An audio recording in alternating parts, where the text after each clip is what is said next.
Hello everyone, I am Tacit and welcome to the Old School Runescape live stream. Hope all you guys been doing well. It's been a little while. I think it's been like 2 months. Last time we streamed, we got the bird, the Volamore board, the Quetzal. And today, it's just going to be a little bit of chill skilling. I've been putting off a lot of grinds in this game because I just don't really feel like doing it. And I have been convinced to go stream some of them. So that is exactly what we're going to be doing today. Because I probably wouldn't do them otherwise. We're basically at the minigame gauntlet for finishing out this account. I wanted to try maxing this out before Brighter Shores comes out in about another month to 3 months in Q3 this year, which is made by the original creator of RuneScape, and will probably be like the OG days of RuneScape. So really curious to see how that will pan out, and we'll probably play that game way too much. But yeah, I still want to finish maxing out this hardcore before then. Ideally, starting to get into some bigger bossing as well. But anyways, speaking of bossing, we did get some stuff done between last stream and this stream. And they have done quite a few pretty substantial updates that I haven't actually streamed in the last 2 months period. One of them being a huge combat rework, which we might have to mess around with some of it this stream. This is definitely going to be a mess around and just kind of go everywhere, kind of do whatever kind of stream. We'll do something for like half an hour, switch to something else, and kind of just repeat that indefinitely until we run out of time. Until I get hungry for dinner, basically. But anyways, I'm trying to find the notes tab here. Where on earth is notes? Anyways, so let me know how audio is. I tried rebalancing it a little. It might be a little bit too loud, but let me know. It shouldn't be. Let's see. How does this sound? Oh, you're just normal human? Wait, why can't I attack? Oh, I don't have attack options on. I'm like, wait, why can't I attack? Hold. I forgot. I normally don't turn them on just in case I'm in a non-dangerous area. Just whack them a bit there. But anyways, so things we've gotten last time. Zolkino pet. So we did quite a bit of Zolkino. Last I checked, I think we were rank 10, whereas I was like rank 7 or something. But they made it like way easier to end up doing as of pretty recently. Before we had like a required 3 down. Now it's only a 1 down. Someone else is specking a thing here. He's just standing with us. Hey, guy. I should have picked a weird location of Lumber. Should have went somewhere more obscure. I'm not going to talk to him. Yeah, I will. Thank you, T. Anyways, let's see. Getting a random good luck from someone. What am I doing? Oh yeah, talking about things. So where were we? Zolkino. We are currently at 1,214 Zolkino, which that says we're like rank 1 billion. We're actually rank, yeah, 10. Alright. But yeah, I probably might get rank higher later. I kind of got everything we already need. So if we go to the thing over here, I mentioned a long while back I wouldn't come back here until I have Dragon Pickaxe. Well, I lied. They buffed it to be 3 times better, so I went back. If I could figure out where on earth it is, Zolkino, alphabetical order. I have everything here. That doesn't count. We'll get that from Zora at some point when I feel like doing Zora. But we got the pet, which is a 1 in 2,250. The crystal seed, which is based on the room size, was about a 1 in 6,000. Which we got really lucky on. I did do some smaller groups where it's closer to 1 in 1,000. So we're not that really far off drop rate, though I think like 2/3 of these were in Mass Worlds, where it's 200 per person that's in the room. And on average, there was about 30 people in the room, which means we got a 1 in 6,000 drop when we actually got this thing. And we got 2 Zolkino shards, which are basically just free there. And the Onyx, which is basically impossible to get there. You'll get at other bosses. But yeah, we got pretty lucky overall. This should, on average, take about 2,250, and we got it in about half that time, so that's nice. The Crystal Tool Seed's pretty nice. It's the best tools in the entire game. I don't have a Dragon Pickaxe to work with. This is what you normally use it for. But we have things like the Crystal Axe, which I've been trying to get Beaver Pet on. And by trying, I mean 35 million EXP and still do not have it. I'm not sure when it will drop. Let's see, what rank are we for woodcutting? We are rank 131 for woodcutting and still no pet. At some point, we will get it. And I'm starting to run out of shards in this thing before I need to recharge it. It uses a shard every single time, though I do have a ring that preserves them that we got a long while back. But yeah, I'm still running low on charges there, and I'll need to start wasting crystal shards and start getting more again. Anyways, aside from that, other things that we got done between the 2 streams, we ended up getting ourselves some magic upgrades. So they actually buffed some magic gear in the game. Now, robes like this actually have 1%, but they end up nerfing one of the amulets by 5%. So they basically redistribute magic all over the place. For example, right over here, we have another 2% over here when we have this equipped. But basically, they nerfed the amulet and distribute it to everything else in the game. So like right here, we're actually getting 4% more. 1 for the ring, which actually doesn't show that we're getting it here, but if we equip it, we actually will see that we're getting 4% magic bonus. Or sorry, 3.5, I forgot. This ring's 0.5%. Why on earth they made this 0.5% instead of 1, I don't know. I guess to not devalue the upgrade to this ring that you get from Desert Treasure 2. But it just feels so weird having half of a percent. But anyways. But yeah, they upgraded mage gear while nerfing mage gear. While also reworking how magic works in general, particularly for the standard spellbook. They basically added weaknesses to this game. For whatever reason, there wasn't any elemental weakness for this game. So basically, there's now elemental weakness. They also ended up making it so various arrowheads, like between arrows, bolts, and what's the other one? I guess throwing devices, now have different distribution for defenses. Because this is something that weapons have always had in the game. Like, if you ever look at your weapon, you see it has a stab, it has a slash, and has a crush. But now they divided a magic into 4 categories and range into 3 categories. It doesn't show on this page, but it does have more categories now. So they made a huge rework to combat in that regard. This is just one of the small changes that they end up making to it. Anyways, aside from that, we got Hook and Claw. Hook and Claw is this little cosmetic right here. It is one of the, I would say, collection log best in slots, where if you were just to go and get every single slot on your character, that is probably the most annoying thing to get, that is collection log based, this would be your glove slot. It is the Crab Claw with Hook. This used to be a lot more annoying, but they did an update to Brimhaven Agility when they did another rework to a bunch of the skilling methods within the game, and when they end up doing so, yeah, I ended up getting this. Basically, it allowed you to actually get good XP per hour there while getting the claw, whereas before you would have gotten like 5,000 XP an hour, and now you're getting like 60-ish thousand? I forget, I did it a little while back. But it wasn't that bad of agility XP while getting the claw, so we ended up getting it. Still took the same amount of time, but at least you got XP while doing so, and like before was basically 0. I also got 600 Castle Wars tickets. I do eventually need to get 800 for everything, but 600 gets you everything except one item. It is more so just for completion's sake. It's also absurdly AFK. It's 19 minutes of AFK before you have to do another action. So really good when you don't want to play the game, but you still want to play the game in the background. As is 19 minutes AFK. And getting this many tickets gets you 38 out of 39. This thing costs 800 though, so I still need to get another 200. We're only 3/4 of the way there. But that would be a childhood dream of mine to like get that full set, because that was like absurdly unobtainable, and honestly still is. It takes so long. However, you can AFK it with plugins and everything these days, so it's pretty free. It's more so just a matter of leaving the game open in the background. Anyway, aside from that, we got 1.5 billion Sarah swords. This weapon is pretty useless, but it has a cool looking special attack. But it is pretty useless, unfortunately. Oh, I need that. Hey, give me that rate, or Avatar, actually. Nice. Just give me a good drop. Give me that. But, yeah, we got this little thing from God Wars. I ended up doing Saradomin boss. And, yeah, we didn't really get anything too good from it. We got like 1 billion Sarah swords. I got the light, which I guess will be okay, because there's actually an update coming to... Actually, let me go to Camelot real quick. There's an update coming to... demonic weapons. We're actually getting Walguthic Sleep, which was the first Grandmaster quest ever added to RuneScape way back in the day in 2008, and it's finally coming to Old School, and every reward for it passed. And every single one of these rewards, except for Burning Claws, but the other 3 rewards here, they are all Demon Bane weapons. These do extra damage to demons, and this will be good for a couple things. One is one of the God Wars bosses there, is going to be absurdly weak, particularly to this bow, but as well as to all 3 of them.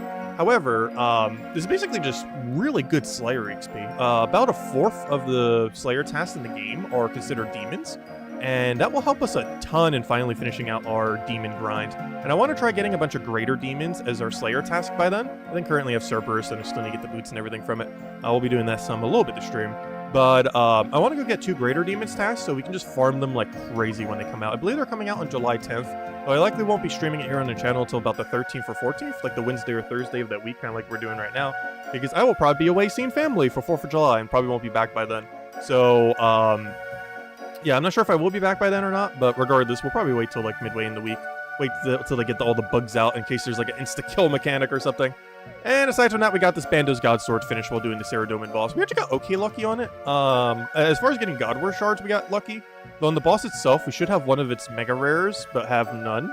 If we go look at Commander Ziliana, aka Sarah boss, we have way too many Sarah swords. We should only have 2. We have 5. They are completely useless. We should have 1 Saradomin light, and we have 1 Saradomin light. This basically lights up the Zamorak area in the God Wars dungeon. So once we have those weapons from the upcoming Walguthic Sleep quest, we'll have lighting there, so we won't have to deal with that.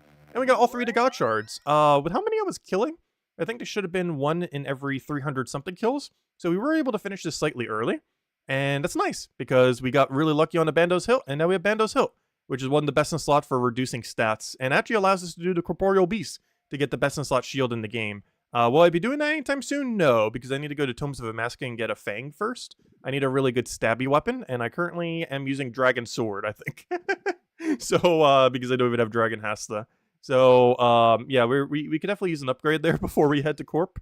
But aside from that, we have every single reducing weapon. We have Dragon Warhammer. We're going to have that Scorch Light or Burn Light, whatever it's called. What's it called? It's called Firelight.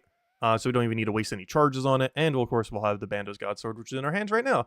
Anyways, things we're going to do today. We got the Pride event in game. Not sure if I mentioned this yet, but they actually do a Pride event every single year. In this game, it's probably one of the more controversial things this company does, somehow. But yeah, they do a Pride event. They do a Pride March. It's pretty cool.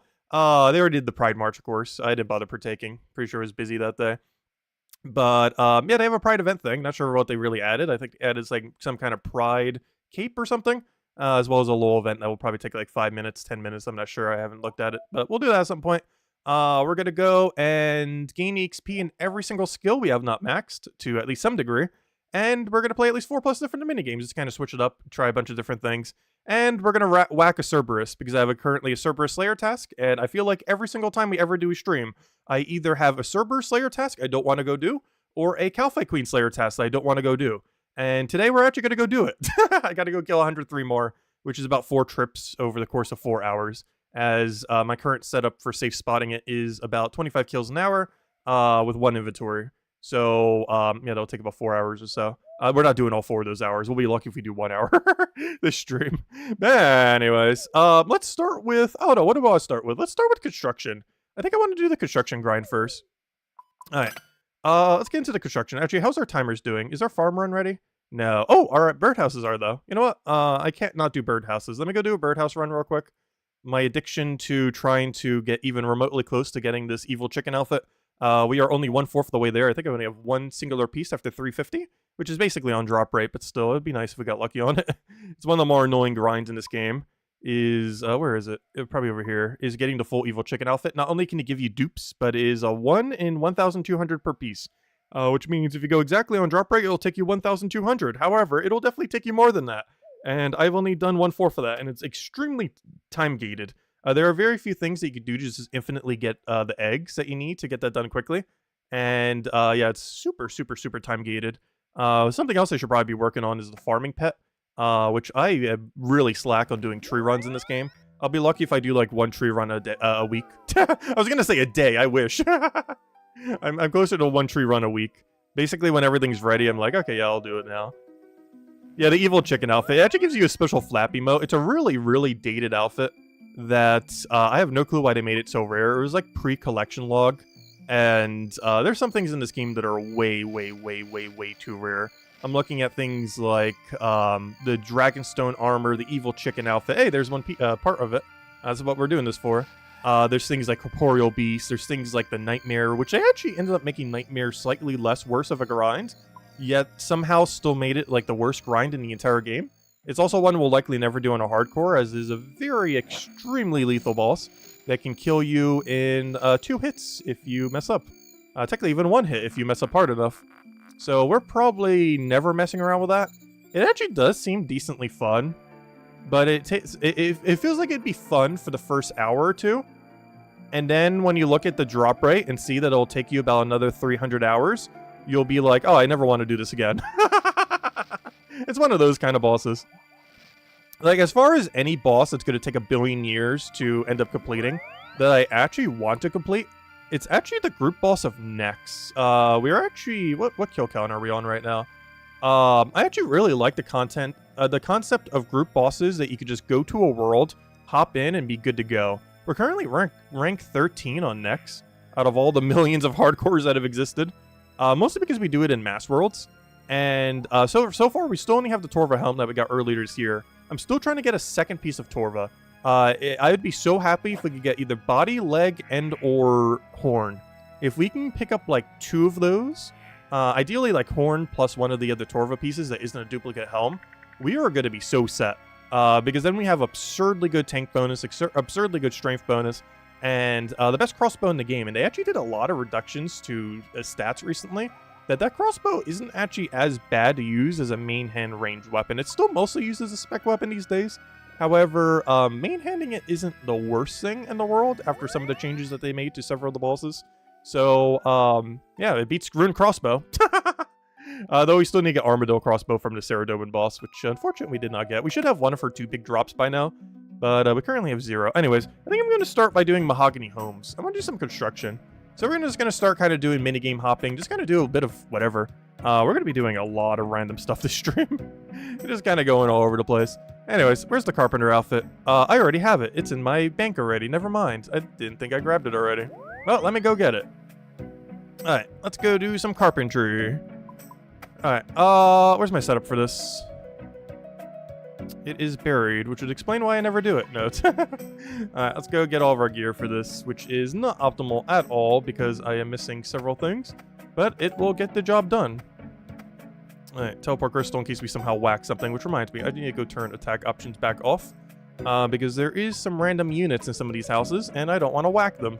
Instead of talk to the NPC we're supposed to talk to. Alright, let's go get our teak logs that we need. Actually, mahoganies, I mean. Definitely not going to do teaks. Teaks are so slow compared to mahogany. Once you do mahogany, you never go back. You definitely stick with mahogany forever once you start doing mahogany. Which is why it's called Mahogany Homes. Oh, gosh. Because I need to go drink some water. I have not had anything to eat or drink yet this morning. So I should probably drink up. Luckily, I got a whole thing of water here.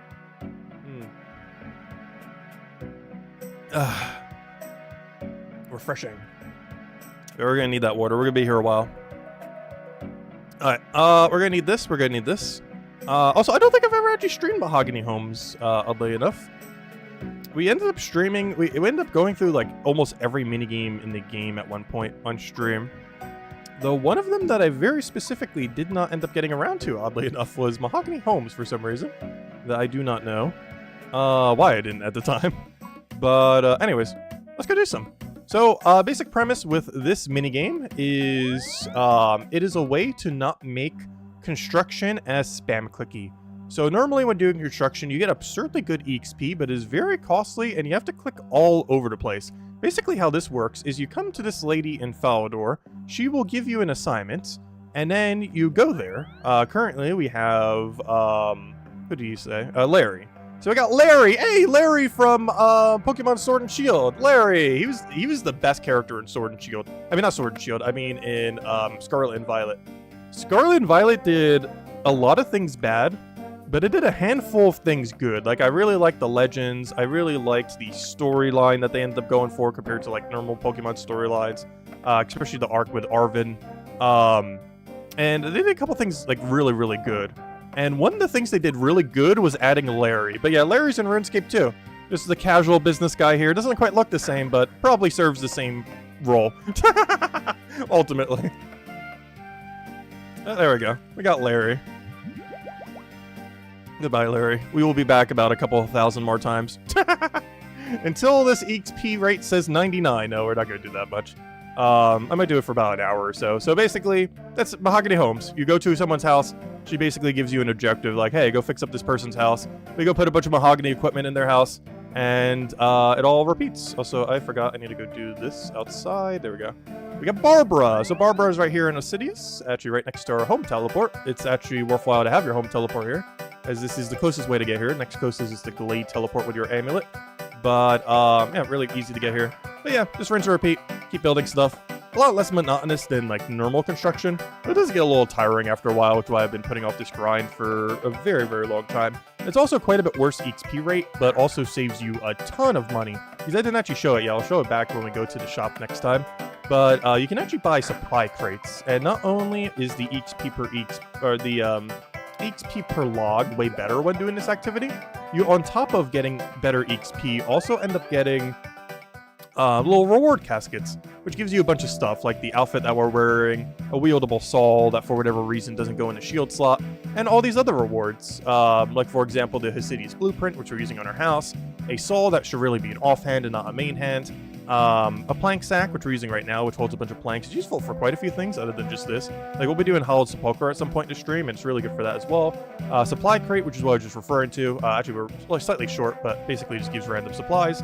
It could give me mahogany logs, steel bars, other planks, stuff like that. And the whole outfit, which gives you a 2.5% EXP bonus to make the grind slightly shorter, but barely. Anyways, give me another one. We got Larry! See, I told you we'd be back, Larry. We're back already. Also, you might be noticing we have noted stuff in our inventory. There's a really quick way to unnote stuff in this game. I don't think we've ever actually shown on stream, though I've used it for, like, decades. It's a pretty well-known mechanic. But basically, if you use a noted item on a bank, you can one-tick unnote things. And this is really good when doing mahogany homes, because you need to do that a lot, because you need to constantly keep getting planks, as well as occasionally steel bars, which honestly, the steel bars is probably the most annoying thing about doing mahogany homes, because it's a very variable number where not every house ends up using one, whereas absolutely every single house ends up using up planks, of course. But basically, if we do this correctly, we can double one-tick our plank sack here, and we simply just use it on a bank stand over here, hold down the one button, and if we go quick enough, let's see, that was almost it. All right, there we go. And now we're all filled up. And it's as quick as that. It's way quicker than going into your bank and doing it. Saves probably like, I want to say 3 seconds, 4 seconds, which doesn't sound like much, but we're going to need to refill that inventory a lot. Like, that could be literal minutes, if not more, over the course of an hour. So it'll add up. But it's pretty much mahogany homes. And what EXP rate are we getting? We're getting about 200k an hour, which sounds about right. As long as we can maintain that, I'm pretty happy. I think it's technically possible to push close to like 220k or so if you're using like Lunar Spellbook and a bunch of other stuff, but relative to the setup that we're doing, I think 200k is actually pretty solid. As long as it doesn't dip below that, I'm pretty happy with it. To put into perspective how long that would take, though, I would have to do this activity for 32 more hours to max the skill. Are we going to do that anytime soon? No. Should we to max? Yes. Do I feel like doing this minigame for that long, though? Definitely not.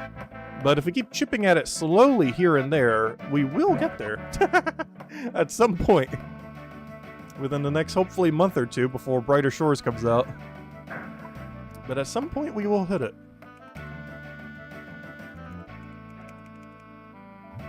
So much there was an auto drink feature. They actually added that to Perilous Moons.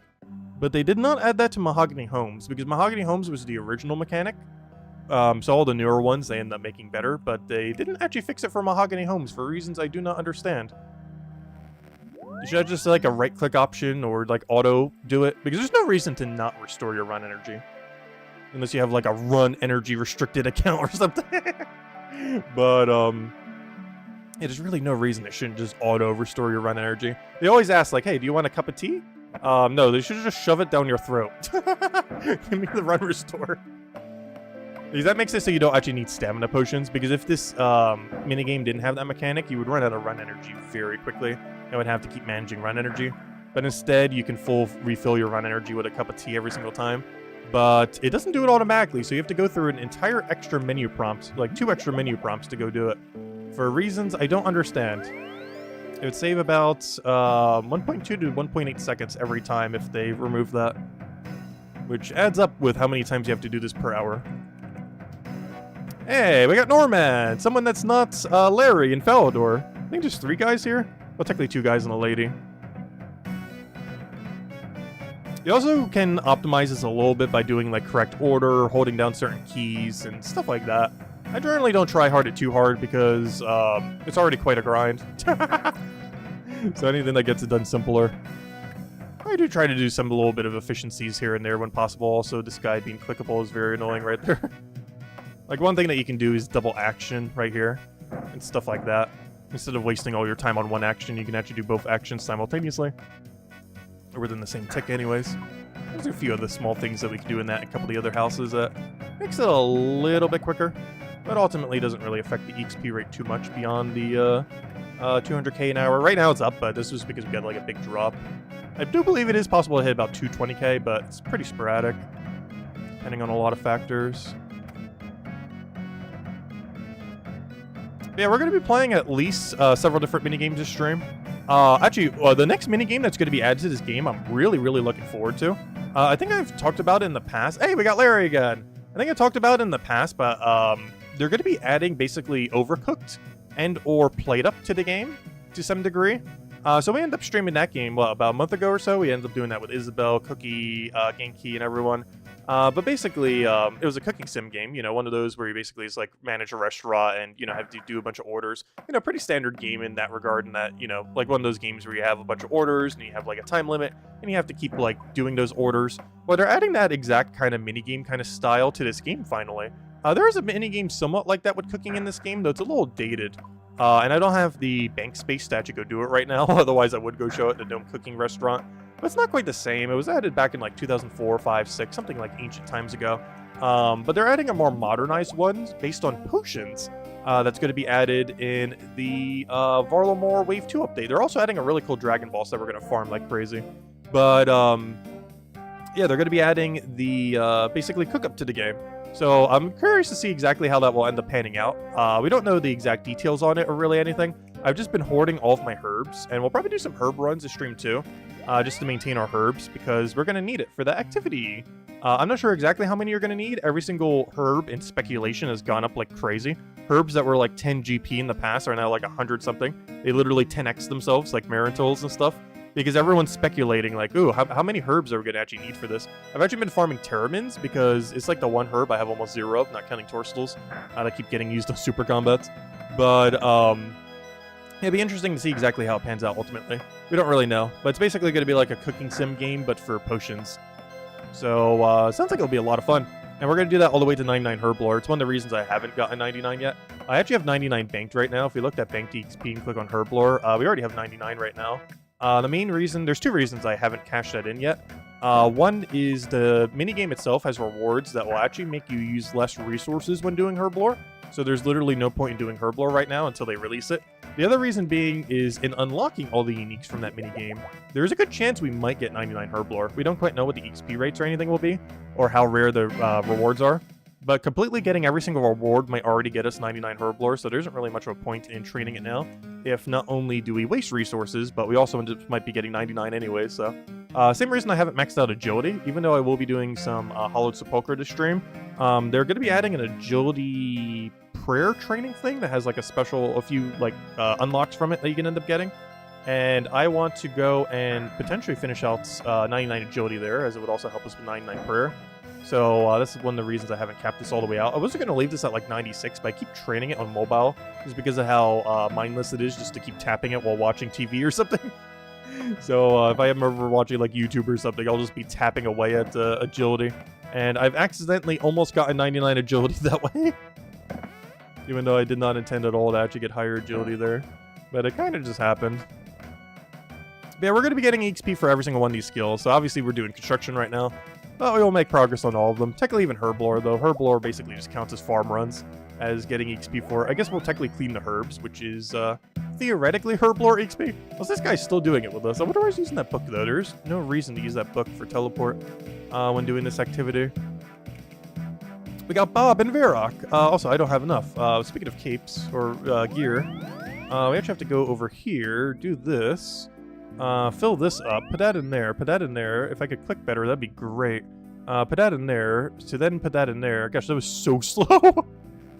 But there we go. The struggle of misclicking once. Hello, Tyrion! Welcome, welcome. Just a quick hello. Glad you could stop by, Tyrion. Everything's going awesome? Nice, glad to hear. He's been getting busy with work. Hanging with the wife and kids. Glad to hear that things been working out. I almost like Genki, Tyrion. Glad to hear.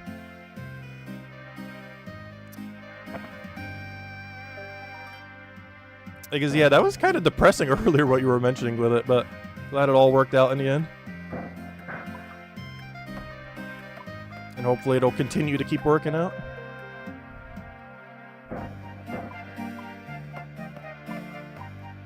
But as far as my life these days, my life has been pretty chill. Nothing really bad going on. I feel like I have like slightly too cozy of a life overall these days. It's also kind of sad because I actually make more money from investments these days than I do from the channel. Which to some degree both makes me like more and less encouraged to do stuff with the channel. Because right now it makes almost nothing, but it kind of makes me think we could do kind of just whatever and just kind of see where it goes. It's one of the reasons we're probably going pretty all out when Brighter Shores comes around. I say that about a lot of games though, and then a lot of them I just ultimately don't end up doing much for. The last one that really went well that we ended up doing it for was Age of Calamity. Because for whatever reason, every Zelda YouTuber wasn't covering Age of Calamity, yet we were. So we were actually getting like absurd views. Because it was actually a really popular game that for whatever reason didn't really have anyone making videos on it. Because all the normal content creators were like not bothering with the game for some reason. Despite it being absurdly popular. Brighter Shores is going to be one of those MMOs that's definitely not going to be like game breaking. I'm pretty sure it won't even crack like top 5 MMOs in existence right now. But I'm really supportive of the dev that's going to be working on it. Because they're the OG creator of RuneScape, and seeing their earlier works and what RuneScape was back in its golden years, I have really high confidence he'll do a great job on Brighter Shores.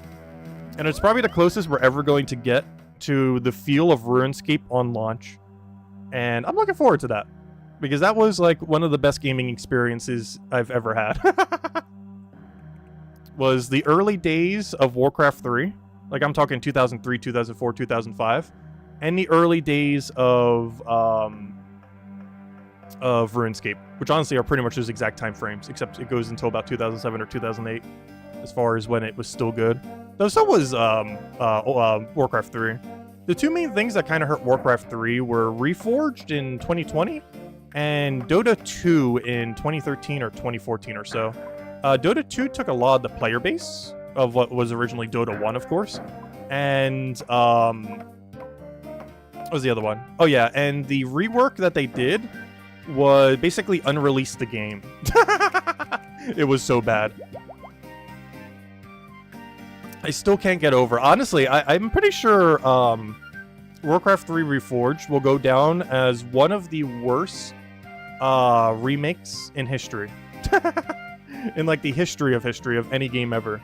It was so absurdly bad.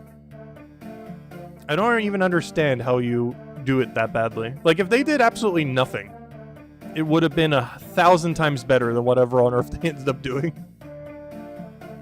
I actually stopped playing it. I was still playing it here and there up until that point.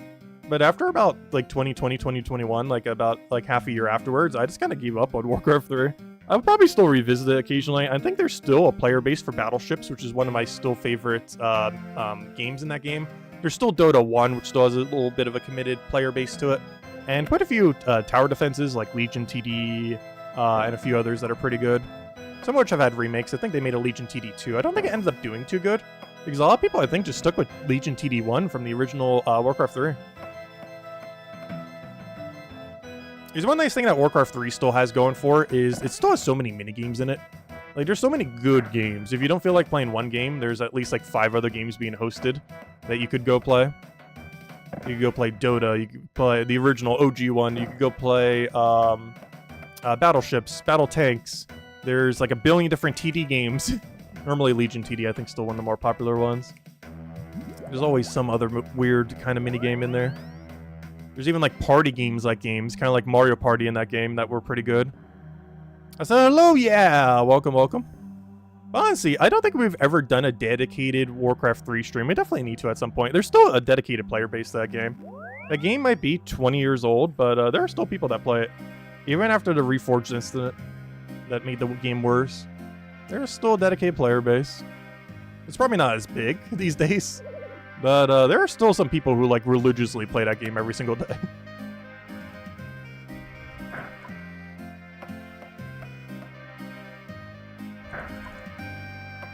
I'm not sure why. I feel like every time I think of, like, the best game I've ever played, I'm not sure if it's nostalgia bias or if games back then were just better. But I feel like every game I ever think about as it was my favorite game of all time came out around the 2000 to 2005 period. There are some exceptions to that, like Worms Armageddon. I feel like the best Worms game came out in, like, 1999. There are some exceptions to that. but I feel like all the games came out around that period. Like almost every game from like my top 1,000 favorite games of all time are from that time period or so, like Thousand Year Door, RuneScape, just in general, Warcraft 3, stuff like that. Even things like Gunbound to some degree, which I'm not sure if that makes like my top 10 favorite game count, but it definitely has a pretty honorable mention.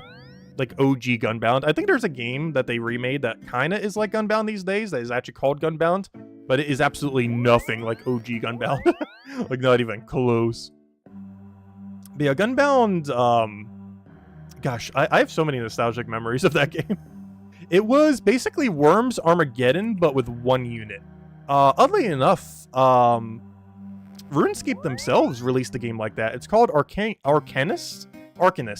It was the most popular game ever on FunOrb. I believe it came out around 2005, 2006. It wasn't as good as Worms, nor was it as good as Gunbound, but it was within that same genre, and it's a genre of game that I don't feel like it's really done these days, and I really wish it was still popular. It's one of those things like Thousand Years Doors genre, that other than Bug Fables that came out a few years ago by an indie dev or indie dev team, we don't really get things in that genre anymore, not even by Nintendo themselves. But that's another one of those genres that I don't really feel like it's done much these days. Like Worms games in general, which I don't think they've released one in ages, like the closest thing they have. And modern Worm games are kind of pretty average. Like I still remember Armageddon as my personal favorite one. Some of the other ones weren't as bad, but I don't know, Armageddon was still the best one. But anyways, what was I talking about? Other things. But yeah, that genre of game where basically you have one singular unit, or a team of units in the case of Worms, but generally it's a lot simpler if it's one singular unit. And basically, it's a projectile-based game where you have to go and shoot other tanks or objects or whatever with your unit in order to make them either fall off of the board or get them to 0 HP. And it's a really good but somewhat dated game style that isn't really done at all these days, but it is such a fun genre. And I would say the best that were ever in the genre were things like Worms in general and Gunbound. Though, oddly enough, RuneScape themselves, or Jagex, I should say, did technically make one of them as well, Arcantis, and there were several other ones that were made over the years. I'm not sure what the most recent one would be in current year. I don't really feel like any have really come out in the last decade, or none that really got on my radar anyways. That still had the same feel.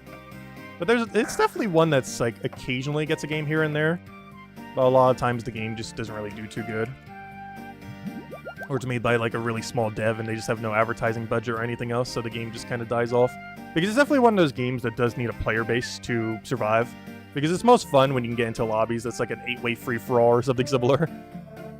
Arcanist did go down the route of like single player still being competitive, like 1 versus 1s. But a lot of them don't do that. Like Gunbound's 1 versus 1s were pretty volatile. I guess you could still have played them 1 versus 1. It's just not as balanced because every single tank had like their specialties, and generally a specific tank, outperforms another tank. So unless you were doing a mirror match, very rarely was it like perfectly balanced if you did a 1 versus 1. Or in other versions of the game like Arcanist or Worms, it was a lot more balanced if you did a 1 versus 1 because your kit was generally pretty similar, or able to be countered enough, or you were able to build it out enough where you had to counter everything. So there wasn't like one build that would just like auto destroy you, like in Gunbound, where some tanks were just substantially better than others at 1 versus 1ing each other.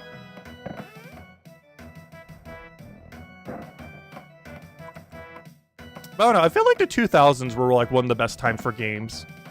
It was before games got like super greedy. And money hungry for everything. That's one of the other things I'm looking forward to Brighter Shores. The guy who's doing Brighter Shores is very anti-microtransaction. And while Oldschool Runescape is generally pretty anti-microtransaction, it does have one really absurdly bad one called Bonds. And these things basically dictate the whole economy. They give you half a month of membership each, which means membership right now is about 25 mil for a month. And you can basically sell them for gold, infinite gold, legally. Other than through illegal means, obviously. But through legal means, it is the only way to mass buy gold in this game. And they basically legalized gold selling, essentially. Gold selling is always an issue with MMOs, obviously. always be bots farming up golds in any big MMO or in other similar things, but I don't know. I don't feel like bonds were the way to go about it, necessarily. Like, it just encourages botters anymore, because if you're selling a product for, I think that's like $7 or $8 each, that gives you, let's say $8 just for consistency, and say it's like 12 mil. So you're getting, what, 1.5 mil per dollar, let's say. Let's say that's the current going rate. Well, all that's going to happen is now botting is going to undercut you. So now you can legally buy it for 1.5 mil per dollar. But, you know, there's going to be bot farms and stuff that will give you like 5 mil per dollar or like 10 mil or whatever they end up doing these days. I have no clue what the rate is. And that's always going to be the issue with trying to compete in that regard with a microtransaction like that, is the bots are just going to do the same thing. It's not going to stop them. Like, they're just going to undercut whatever the market value is.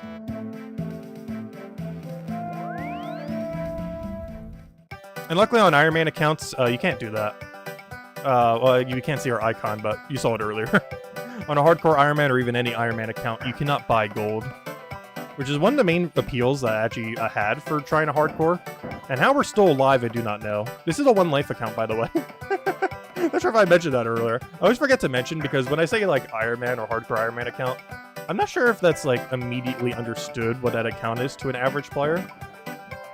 Because outside the context of RuneScape and a few other rare contexts, I don't feel like that's really much of a thing. But basically, it means we can't trade any players, we can't buy gold. Essentially, we have to be completely self-sufficient. And the hardcore aspect just makes it so we only have 1 life. And if we die, we're dead. The account doesn't go away, but we do lose our status, which is pretty much the only point in playing the account. I would still play it because it's my only Iron Man account. So if it was to die, like, I would still play the account. But I would definitely feel the need to make another hardcore if this died. Because honestly, it's probably the best game mode they have ever released by a mile. Because it makes everything so much more rewarding.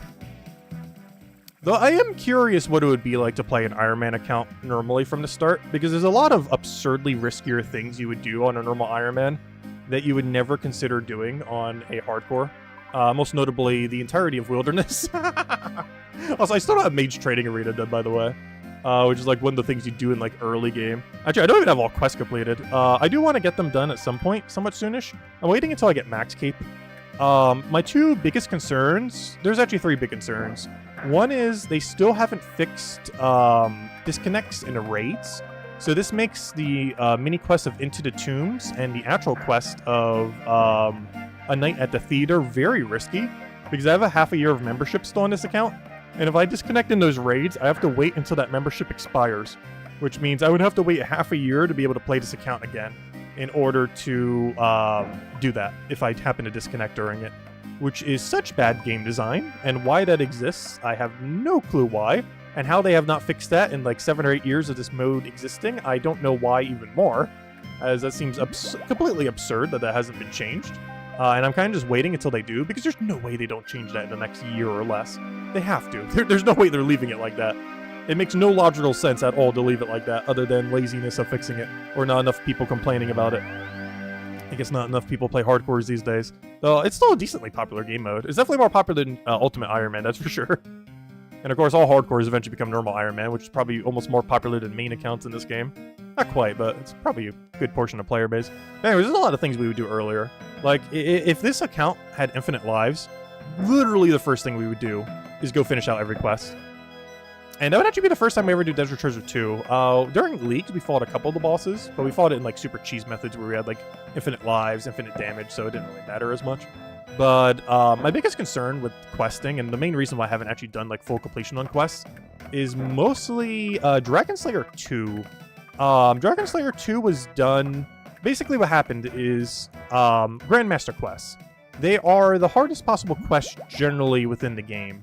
And the very first one is actually coming to the game while Gothic sleeps. This was the OG one added back in 2008. But because the save of this game is based on 2007, it's currently not in the game. But this is from 2008, and it was the OG Grandmaster quest. But since then, of course, even though that one's just being added now, Oldschool Runescape has gotten its own Grandmaster quest. The very first one was Monkey Madness 2. And the issue they had with that quest was way, way too easy. And what they ended up doing to compensate for that is the next Grandmaster quest they did, Dragon Slayer 2, they made way too hard. Not in the fact that it's like hard, but they did something really dumb that they never ever replicated again. Not even for what could be considered the hardest quest of currently, of Desert Treasure 2. What the mechanic they did here is they added instant kill to every boss, basically. There are 2 bosses in that quest that hit you for overhealed max HP with multiple attacks. Particularly, not Vorkath, what's the other one? Galvek. Particularly Galvek that you fight at the end, which technically you only ever have to fight once. But he has multiple mechanics that can instantly kill you, which is exceedingly dumb. And one of the reasons we've kind of been putting it off. But, yeah, they actually fixed this for other quests. For example, in Desert Treasure 2, the main boss that really hits you hard is Duke Succulus. He maxes a 99 during the quest, 110 after the quest, and 121, which is what Galvek and Vorkath max in Dragon Slayer 2, only when you're fighting, like, the empowered version that you need, like, a special orb for and everything. So, when you're normally fighting it, it only has a max of 99 during the quest and 110 after in most of the fights that you're ever going to do, which means it never even hits you for insta-kill, technically, because you can overheal to 121. And, yeah, the quest version is like a joke. It only hits 99. Which, relative to max hits, is not that high, though technically high. Because, you know, 99s are whole HP, but you can overheal. But anyways, yeah, it's just really dumb. It's basically the hardest quest in the game on a hardcore, technically. Mechanically, it's not the hardest. It's pretty straightforward what you have to do. Like, with our stats, we will absolutely demolish it once we have max keep and go head over there. Because I'm waiting till max keep before we head over. But, I don't know, it's just kind of dumb that it's that strong. Also, how on earth have we been doing this for this long? We've been doing this for like half an hour, and I just now needed, for the first time, to go use a Glade teleport here. Also, talking while doing this is making time fly by like crazy.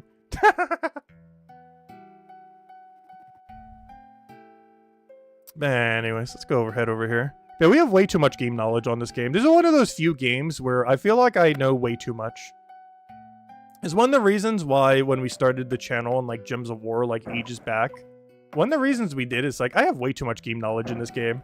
And honestly, I feel like that about a handful of games. Mostly Warcraft 3, RuneScape, and obviously Gems of War, which most of our channel is based on these days. And will eventually be for Brighter Shores as well. Yeah, I think that's one of the most intimidating things about this game. Is there's a lot of knowledge base you kind of need to know to play this game. But honestly, even if you know only 1% of it, you can get away with playing this game. I feel like the only problem with playing this game as a new player is you'll feel like you have a lack of direction. A lot of people compare this game to a sandbox game. I find sandbox game to be my least favorite genre in existence, and I by no means consider this a sandbox game. It is absurdly structured as far as goals and everything else that you have, which generally sandbox games do not have. Generally sandbox games that you do kind of whatever and don't really have any real goals other than the goals you set yourself. This game is nothing like that. This game gives you a billion goals if you have no clue what you want to go do. First thing you should go do every quest. Need more? There's achievement diaries. There's combat achievements. There's an entire collection log. Like, you are never going to run out of things. There's literally 0 people in the history of RuneScape right now, or Oldschool Runescape. Though RuneScape 3 has a version of it, I'm pretty sure no one in that game has either. But no one at Oldschool Runescape has ever completed the collection log. And some of them spend like 10 hours a day trying to complete it for multiple years now. So you will never run out of content in this game. And there's always an objective to do. If you have no clue what to go do, go open up your collection log, go find a random thing, go get this item. Actually, that's a bad example. That's third age. Go pick a boss. Go do a combat achievement. Let's go pick a random boss. Oh no, let's do it randomly. Go do this boss. Okay, no, don't do that one. Go do this boss. There we go. Vedion. We can't do that because it's in the wilderness, but you can literally just do something like that, and you will never run out of content in this game. Those were 2 pretty bad examples. So I landed on Nightmare and Vedion. Nightmare is a boss we will probably never do on this account, and Vedion we will at some point when we go for Void Waker, but I need to deplete every single thing I ever want to do on a hardcore before I do that. Because if you're going into the wilderness trying to get Void Waker, you pretty much just accept that you're going to die. If you're doing anything in the wilderness on a hardcore, unless you're doing a wilderness rush at the beginning of an account, you pretty much just are at the point of the account. If you're on like a maxed account going into wilderness where you're like, yeah, I'm done. If I die, I die. Like, you really don't care if you die if you're going into the wilderness on a max hardcore by that point. You're just doing it because you want to feel something. More Coliseum, you said? I'm not doing Coliseum until I get Inferno Cape on this account. I have never tried Inferno Cape on the main game. I got it first try in Leagues, but that's not a fair representation of what getting Inferno Cape is like. Because we had a free revive every 3 minutes and like triple the DPS of what we would have in the main game. But I do actually want to get the Inferno Cape before we ever try getting Quiver. Though I do want to get Quiver. I think one thing that would encourage me greatly to try getting Quiver is later this year, they're likely going to do a leak for Varlamore. This hasn't been confirmed, but the chance that they don't is very unlikely. It's almost guaranteed going to be a Varlamore league. And if they do end up doing a Varlamore league, that means we're going to be able to do Coliseum. And if we could do Coliseum, that means we will know how to do Coliseum. Which means I might be more ambitious to try it on the hardcore. I believe only like 20, not even 20. I want to say 15 people have done it so far in a hardcore, maybe even less than that. It's easier to do than Infernal, but unlike Infernal's a safe death. If we die in Infernal, it does not actually count as a death. Whereas if we die in trying to get the Quiver in the Coliseum, we do die permanently. So, well, not permanently, but, you know, we lose status. Whereas Inferno, we could do a billion attempts, die there 20 times, and we still maintain status.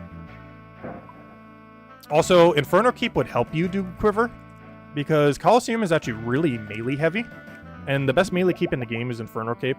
So technically, you would actually want to do it in inverse order, even though technically getting Quiver is easier for a standard account. Inferno Keep helps you get Quiver, and we're going to need every little bit of help we could possibly get before we step our foot into actually doing a completion there. I do plan to try for it, though. I plan to try everything in this game at some point, as far as harder content. It's just a lot of things I don't know. A lot of people, when they make a hardcore, they already know how to do every boss, and then they make a hardcore. I kind of did it the other way around, where we have learned how to do every boss while on a hardcore, which is generally not how you should play the game. But, yeah, that's how we've been playing it, because we don't have a main account ever since we've come back last year.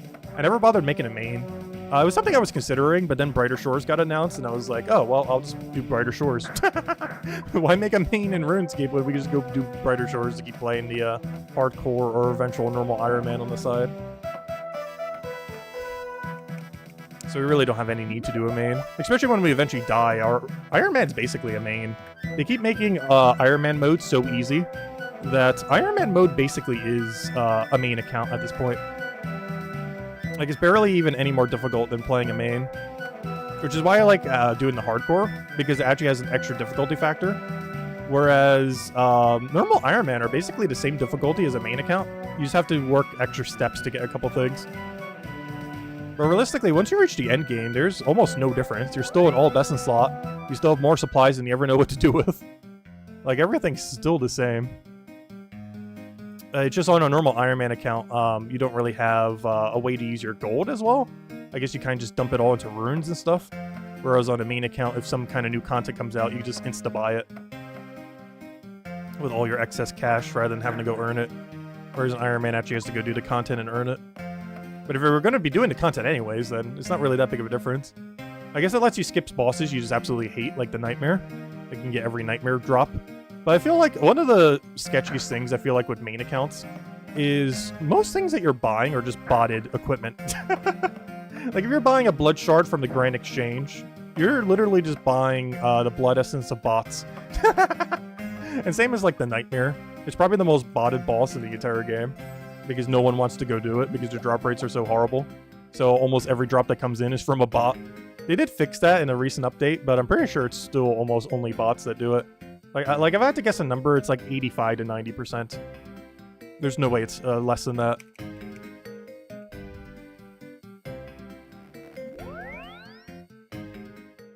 Hey, that reminds me, we haven't done the Pride event yet. We should go do that since we're coming to Falador every single time. I think we're going to do that after, I don't know, how much XP have we gotten? I've gotten 123k XP. Gosh, look at how slow this is going. 92 is halfway to 99. This bar is loading into 93. That puts into perspective how much Mahogany Home we have to do. All the Mahogany Home we've done during this stream is... I have to do that about 60 more times to reach 99. If we took all the mahogany home we've done in the last, like, 30 or so minutes, I have to do that about 60 more times to go finish out construction. I absolutely love, like, setting up your house in this game and, like, decorating by, like, changing out your layout. And soon they're going to be adding more cosmetics to it, too, which will be cool. I think they're going to be overhauling that either later this year or early next year. And I would love to see that because it was added in 2006 and hasn't really received too many updates visually. So I would love to see what they do with it to add more customization because it really needs it. It's pretty dated, as most of the system is still based on 2006 aside from some quality of life. Like this mini game, a few things they've added here and there and stuff like that. But otherwise, it's pretty unchanged from its original. And it was okay when it was originally released, but you know, 2 decades later, it doesn't hold up as well. So it could definitely use some updates that they've still never gotten around to. Yes, please. Wait, what was the yes, please to? Oh, doing the Pride event? Oh, yeah, we'll go do the Pride event. Honestly, I think I'm going to do it after this house because I'm starting to get tired of doing mahogany homes. This is pretty much every time when I do mahogany homes. I'll do it for like half an hour to an hour. I will then get completely tired of it and never want to touch it again.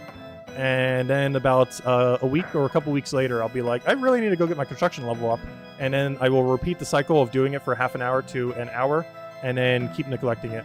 Like between now and when we go do While Gothic Sleeps in about a month from now, I'm willing to make a bet I will only have 93 construction. Because I will do exactly what I just did about 5 more times. And I will get exactly 1 construction level from it. But at some point we need to go do it. Anyways, let's go do the Pride event. I'm gonna go get rid of all of our thing. Even go get a Pride outfit for if we want. Let's go to Falador. Alright, let me go empty this. Empty. I need this emptied because we're gonna go to Hollow Sepulchre at some point and I need it to be filled with teak planks. Might as well do it now just so I don't forget to go do it when we go do Hollow Sepulchre. Empty. Oh, I can't empty from bank? I didn't realize that's not a thing. That's kind of annoying. Give me teaks. It's not teaks. Give me teaks. Where are my teaks? Why are my teaks not here? I know for sure I've done teak mahogany home. But we need teaks for when we go do Hollow Sepulchre at some point in this stream. Oh yeah, one other thing I should go do. Let me go do Birdhouse Run. Are you ready? Oh, you're not ready yet. 7 minutes? How can we burn 7 minutes? Farm Run's not ready either. Oh yeah, well I guess I could do a mix of both later. Let's do the Pride event and then we'll do a mix of both of those. Alright, I don't know. Do we have anything for a Pride outfit? Not really. They give us cosmetics. We're trying to think. Where's the guy who gives you all the cosmetics? I guess I can go to Draenor. I'm not sure what cosmetics even exist for this yet. Maybe he'll give us some at the thing. Oh wait, that's not what I wanted. Oops. Let me double check. Yeah, we'll go get up in some kind of get up for it. Might as well. I'm not even sure what cosmetics exist these days. Draenor Village. I'll go check. Also, hello, Lester! Welcome. Also, hello, Yaf. I didn't already say hi. Let's go to the Pride event. Oh, do you have any cool cosmetics we can wear for it? Holiday items. Let's see. Pride event items.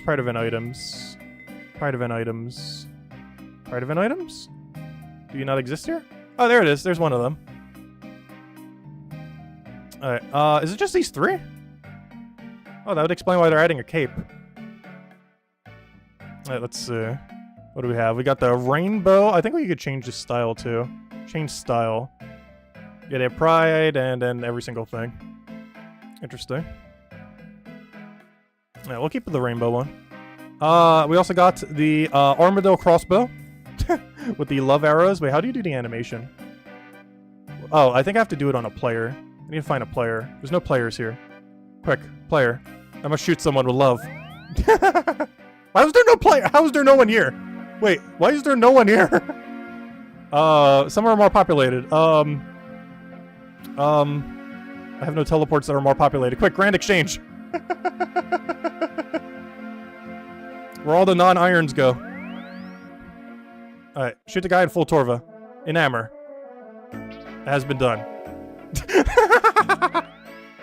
Alright, anyways. Oh, he's using a fire cape. He's in full Torva and a fire cape. Let's see. In all fairness, we will be 2 at some point. Once we get one more Torva piece, we'll be 2 out of 3 in fire cape as well. Anyways, what am I doing? Because Torva doesn't help you get a fire cape on an Iron Man. Let's see. What am I doing? Oh, I'm trying to find a teleport. Just give me every teleport. Any teleports? Give me that. Give me that. Yeah, I believe we get a Pride Keep from this. I have no clue what we need. I haven't looked up any guides or anything on this, so let's just do it. Let's do the Pride of it. Oh, there's the guy who was doing the thing earlier. I'm gonna hit him with a thing. Get back here. I got him. Anyways, let's go to the Pride event. So what are we doing this year? I have no clue. I gotta talk to this guy. I think we get a cool cape out of this. Hello there. Hello, the name's Kit. Kit Breaker. Are you, at your service? Kit. That's a nice name. Thank you. I chose it myself. Thinking about it, I chose mine as well. I'm Tacit. Hey, that is true because we did choose our name in this game, by the way. Very nice to meet you. What brings you here? Glad you asked. It has been, my recent lifelong dream to make a name for myself with the White Knights of Falador. It was part of the reason I chose my name, you know? I thought, Sir Kit Breaker had a nice ring to it.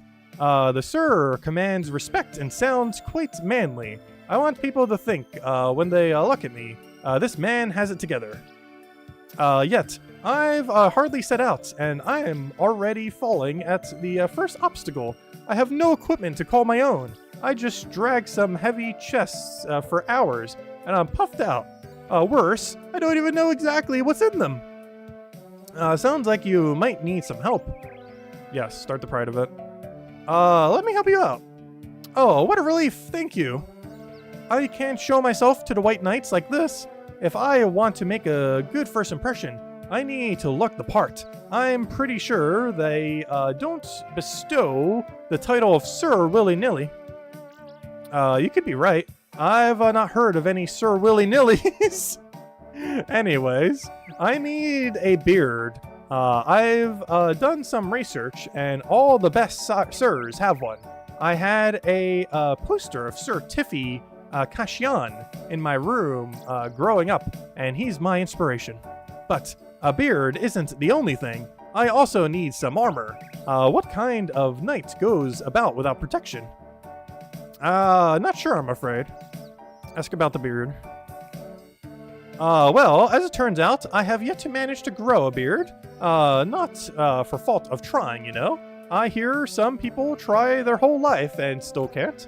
I can't just be about genetics since my dad's beard is glorious.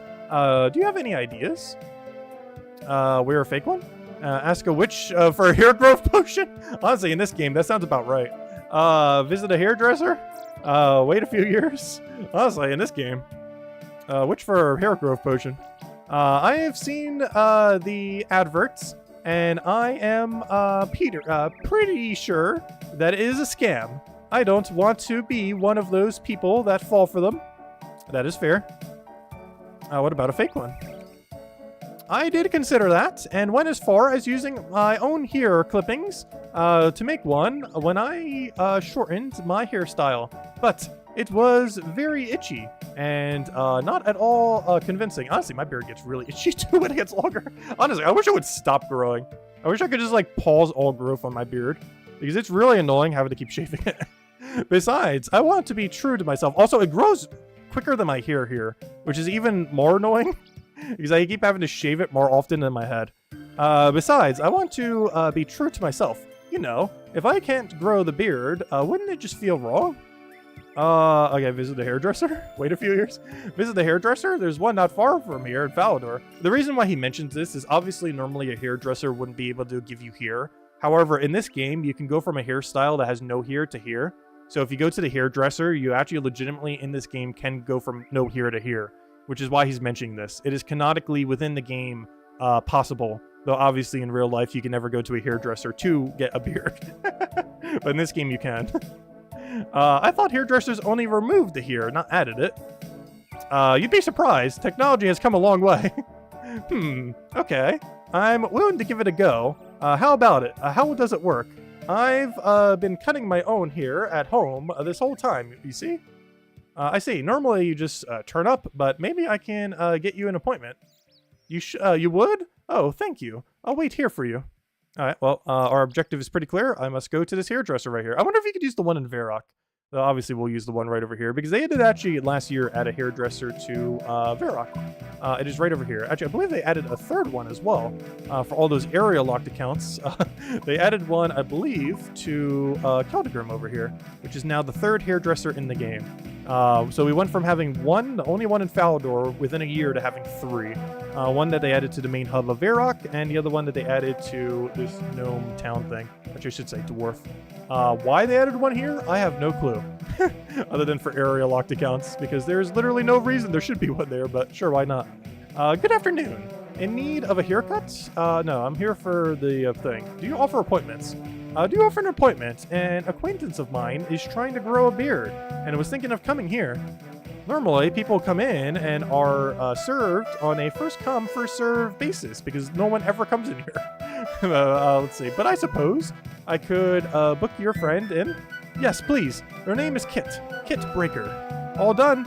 They'll get a priority treatment as soon as they come in. As long as we're open. You're always open. Thank you so much. You're never not open. Anyways. Well, one objective done. You got your beard. Let's go get your armor. Which, let me guess, is in that chest, but we need a key for it somewhere. Hello again. Talk about the beard. I got you an appointment. I've got you named down for an appointment at the Falador hairdresser. He's expecting you at the earliest convenience. Oh, so I could go now? I suppose so. Would you mind looking over my things while I'm gone? I promise, I won't be long, hopefully. Okay then, good luck.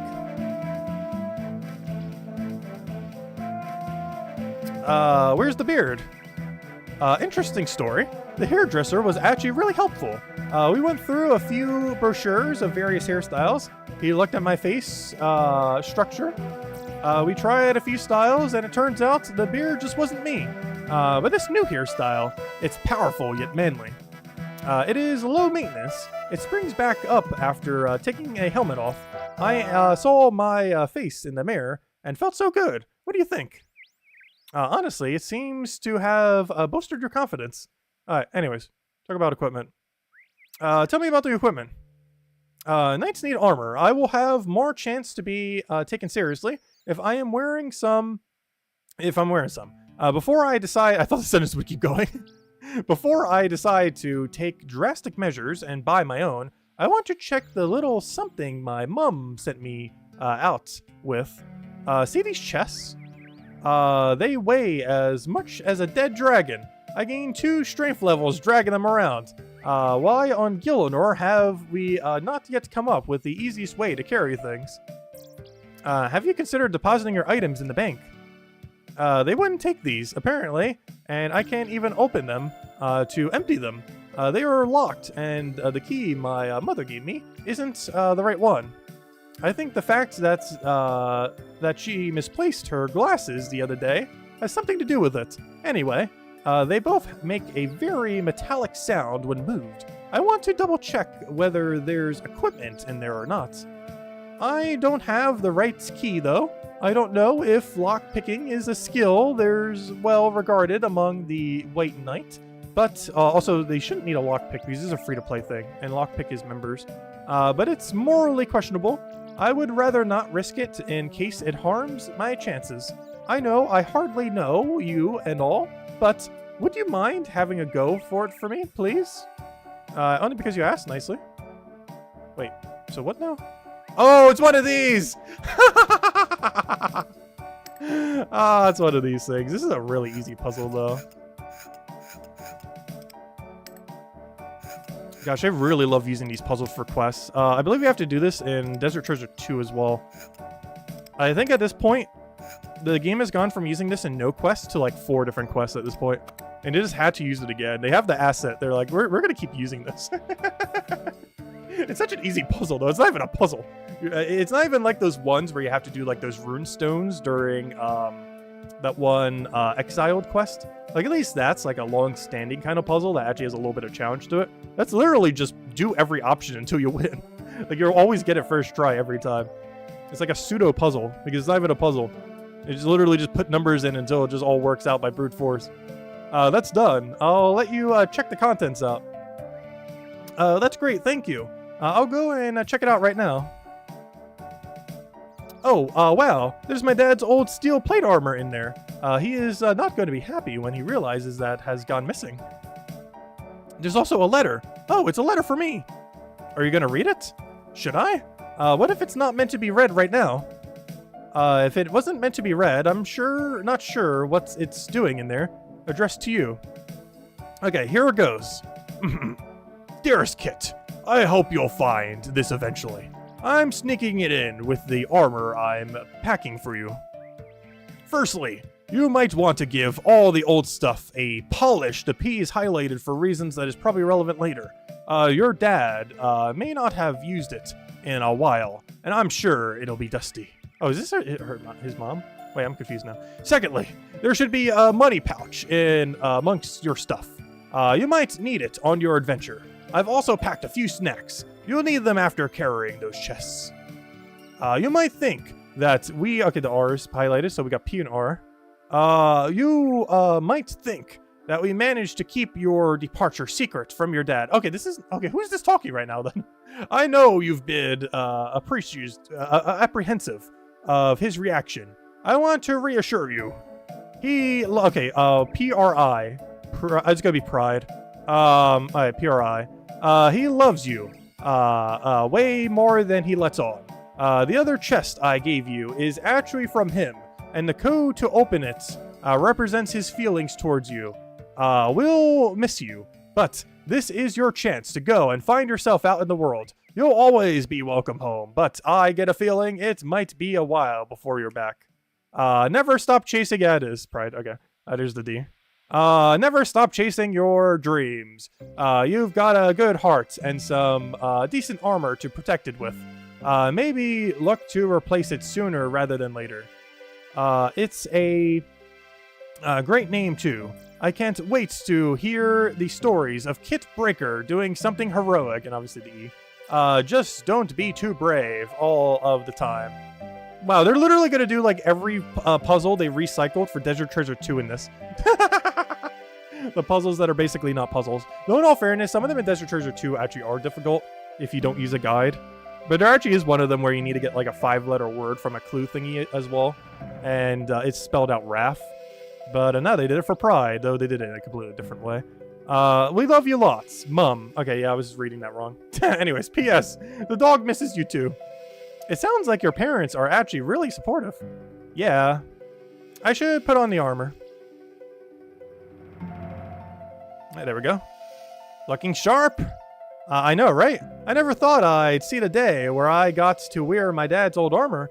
Growing up, he always told me to stay away from it. I don't know how much damage I could have done to it. It's not particularly fragile. I assumed he didn't want me to become a knight back then. Maybe he was more worried about the damage the armor could do to you. The chestplate is pretty heavy after all. I'd never considered that. I'll have to think about that later. I'm really starting to look the part. I just need some standard issue weaponry and I'm good to go. Maybe it's time we unlocked the other chests. Yes, I think the letter from my mum held the key to opening it. Let me know if you want me to read it to you again. No, we already got it open. Yep, it's literally the same interface that they use during Desert Treasure 2. We'll do that quest at some point. Eventually, TM. Let's see. There we go, Pride. Alright, that's done. I'll let you check the contents out. My dad's old sword and shield. He definitely did not let me touch that before. Give me a second. I'm ready. I feel like I can take on the world. Let's go see the White Knights now. What about your belongings? Are we taking them with us? Are we going to leave them here? I really don't want to bring them with me until I know for sure that I'm accepted. Hey, maybe I can ask one of the guards over there to keep eye on them. Why not?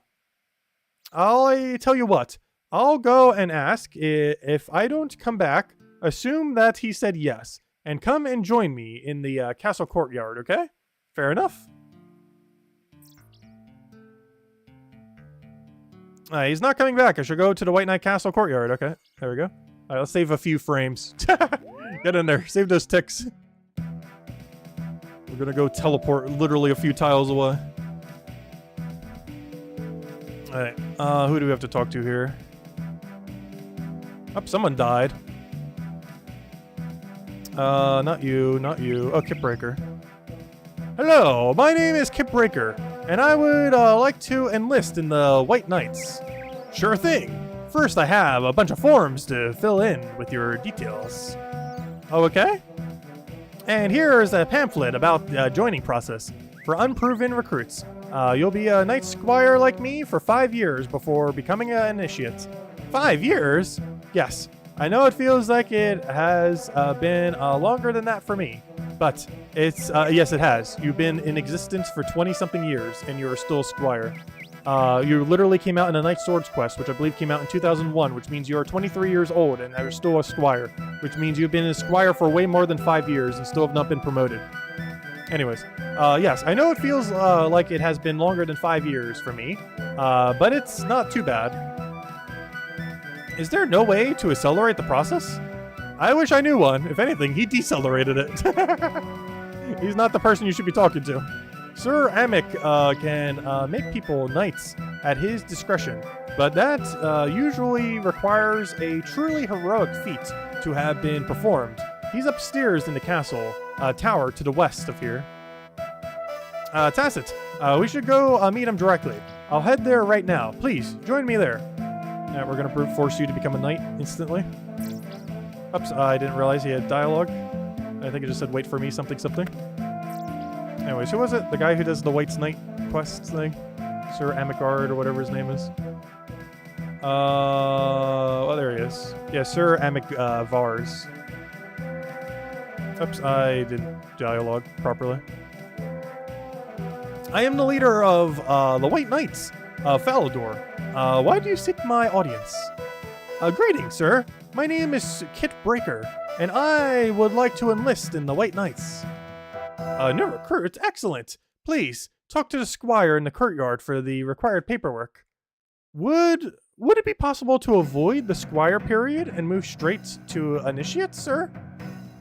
That is an honor we reserve on those who have performed a heroic feat. For instance, we did that where we defeated the dangerous criminal, and as such became an honorary White Knight. And somehow became one literally within minutes when we did that quest. Oh, you did? Why didn't you tell me earlier? I'm not the kind of... What happens if you didn't do that quest, though?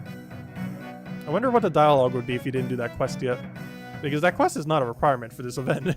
It's not the kind of thing I normally drop into a casual conversation. We all have different paths to achieve our goals, and you might have been discouraged seeing mine. Being a White Knight was not my own end goal. I didn't want to distract from yours. Regardless, young man, have you done anything that you think would qualify? I have come a long way to be here, sir, and, oh, and am I kidding? I've never defeated a criminal. I couldn't even tell my dad to his face that I was leaving home. The path to being heroic takes many shapes. Keep looking and come back to me if you find it. Thank you, sir. I can't believe I genuinely thought I'd just waltz in here and get into the White Knights right away. I guess it's time for the walk of shame. I'll get back to my things and take the armor off. I'm not big enough to fill it. Hey, don't give up quite yet. I'm sure we can find a way. That's very kind of you, but I don't want to impose. Thanks for your help. Despite my failure, you've been a big help.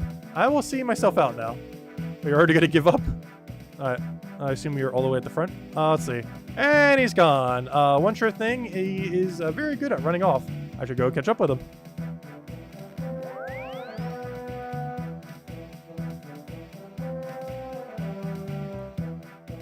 Alright, and this would probably finish the event.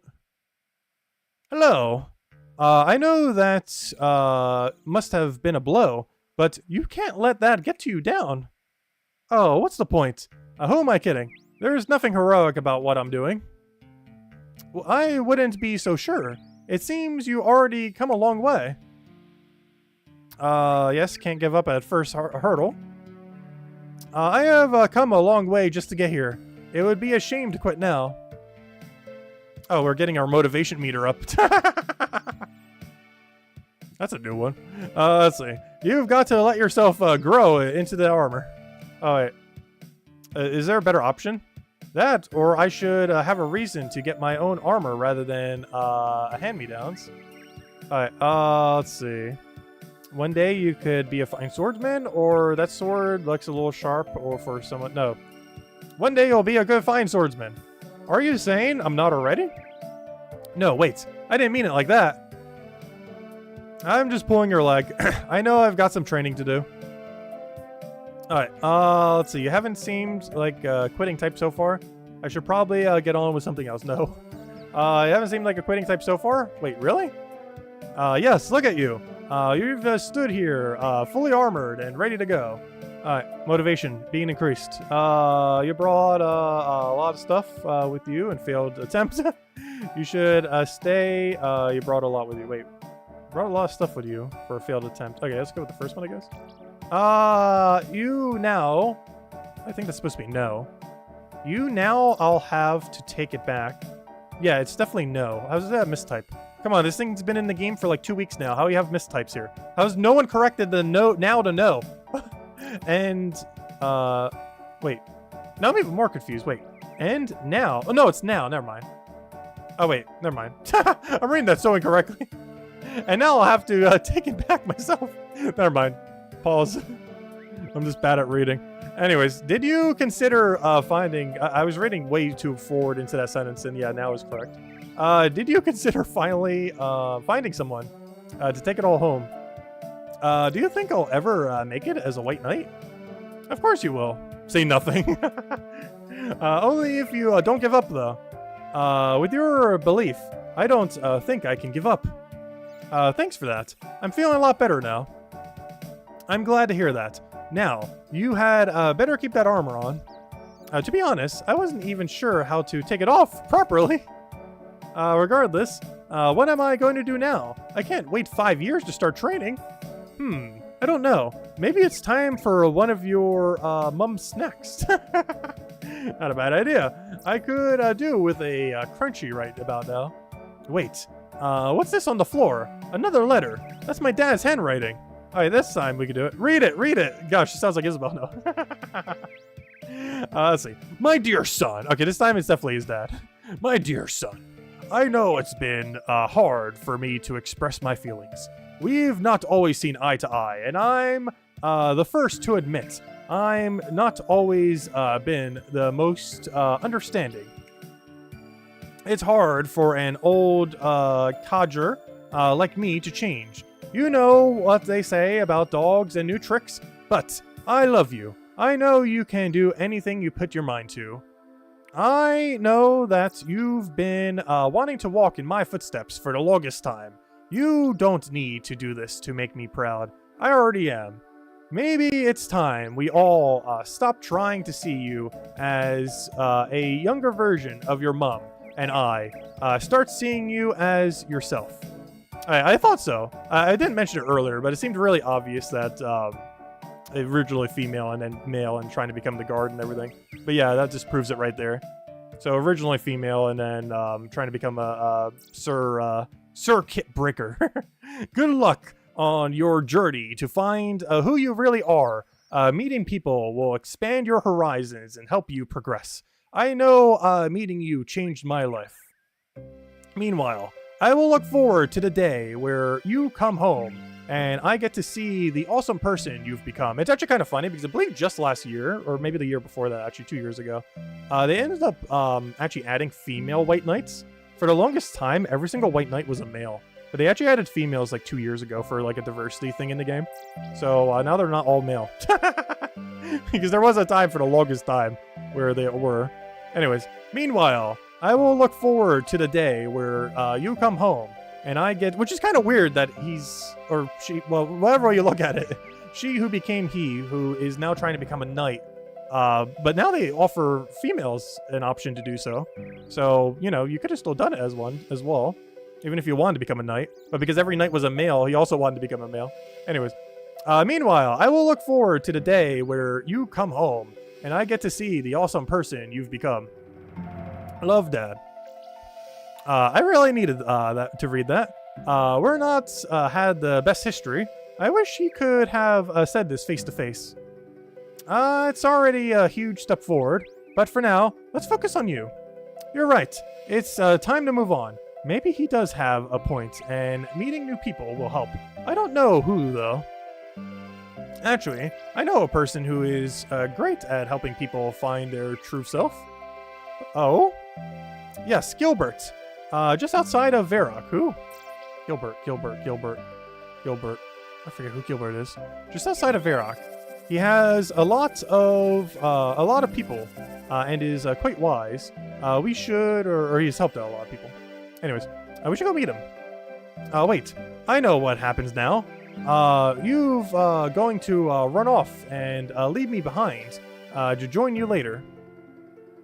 Oh, I suppose I do that. I just want to get on with it, you know? But maybe I do too. Could we go together? Yes, a teleport to Varrock. Sounds lovely. Why not? Okay then. Are you ready to go? Yes, teleport to Gilbert. Oh, this Gilbert. Oh, okay.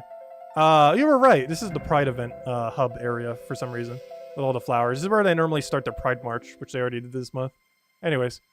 You were right. That was a lot nicer than running off on my own. Hello, Gilbert. Well, hello there, Tacit. I have brought you someone who seems to be in need of your advice. Hello, my name is Kit Breaker. Ah, nice to meet you, young Kit. What brings you to my meadow? I am an inspiring white knight, but that dream is on hold until I can perform a truly heroic feat. Except, I'm not the heroic... Oh, wait, are we going to actually help him do the heroic feat? Interesting. Anyways, I don't really know who I am. I think the answer to one's existence is a difficult one to answer for anyone. Without a goal or a drive, one can lose oneself. I have personally done a lot of soul-searching before realizing that my purpose was here in bringing color to the world. My latest project, for example, is to try and create a refuge where people can rest, ponder life, and find themselves. I want a place people can visit in peace and calm without fear of judgment. Right now, I am in talks with some leprechaun for a piece of land.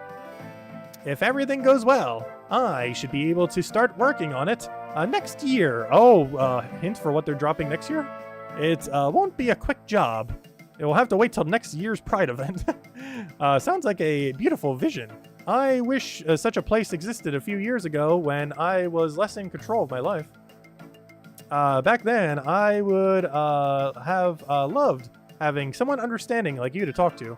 This project needs to happen, and I want to help you make it come true. Actually, I think the future Glade would greatly benefit from a Knight's Protector, and I think you would be perfect for the job. Oh, you're going to be a returning character for next year's event? Me? And you, are you sure? I am not actually a knight, you know. When there is a will, there is a way. For me, you already embody everything a knight stands for. I will not let you down. And you know what a knight needs? A cape. That's a good idea. I have manufactured a few items of clothing out of my flowers before. If you would kindly pick some of each flower for me, I could make you a cape. Yes, the flowers here speak to me. However, won't I just crush them, trying to pick flowers and all that armor? That is a good consideration. How about you, Tacit? Could you pick the flowers for Kit? Sure, how many do you need? I think one bunch of the bigger flowers of each color will more than enough now. Pass them my way once you have them. The fresher they are, the better. Oh, is this going to be like the forestry event? We'll get right to it. Alright, no, I can just pick them. It seems easy to do. You pick the indigo flowers and hand them to Gilbert. You pick the violet flowers. You pick the blue red flowers. I don't know colors. You pick the orange flowers. Or yellow. And now green. Is that every color? That's the lot! Well done! Let me craft the cape. How's the cape coming along? It is ready. Would you like to try it on? It could, if you could kneel for a second, I'll put this on you. Of course. Our sire, Sir Kit Breaker, for I knight you, Sir Protector of the Glade. Oh, it is such an honor. Thank you, Master. I'm so happy for you. You look right at home. It's a dream to come true. I feel like I have found my calling. Maybe Sir Amic would love to hear about that. You're right. Let's go and tell him together now. Yes, do you want to teleport to Sir... Yes, I love this. Please, keep teleporting us all over the place so we don't have to do it ourselves. I love this. Welcome back. Do you bring any news of the heroic deeds? I have met with Gilbert, just west of Varrock, who is planning to remodel a glade as a meeting point for those who want to find their true self. That vision called to me as something I want to dedicate my time and life to, which is why I'm about to become a knight for you instead. No. I offered my services, and he knighted me Sir Kit Breaker, Protector of the Glade. What a title. Gilbert, you say? I know of him and his project. I have been meaning to support his endeavor. If he trusts you to help him with the Glade, then maybe I can offer support by admitting you among the White Knights and assign you work on my behalf, or our behalf. On this occasion, this would come with standard issue armor.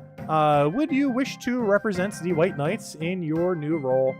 This would act as the start of your training. Nothing would make me happier, sir. Then, please, take this armor and wear it with pride. Send me regular reports at your convenience. Oh, there we go. Is that it? Pride event. Do we get the cape now? Anyways, look. I can't believe it. Where are you? Oh, that's you. Oh, wait, that's you? Oh, I can't see you. You're over top each other. Did he hide her? Wait. You're on me right now. You're literally inside me. Look, I can't believe it. That worked out rather well, didn't it? I'm so happy. I think the next step will be to return to my belongings and take them to Gilbert, since I will be spending my time there from now on. Should I accompany you? Why not? Yes, teleport. Okay, we'll be able to see him when we teleport over. There we go. Let's see, that's the cape that we're going to be getting as well. I think that's the new cosmetic they added for this season. Or, not this season, you know, this Pride event. Anyways, I just need to move all this now. I think it's a task I'd better undertake on my own. Carrying 2 sets of armor. How many strength levels will I get this time? It's all part of the journey, isn't it? I wish I could get strength levels carrying heavy items around. By the way, I used the night reporting system to let Gilbert know of our...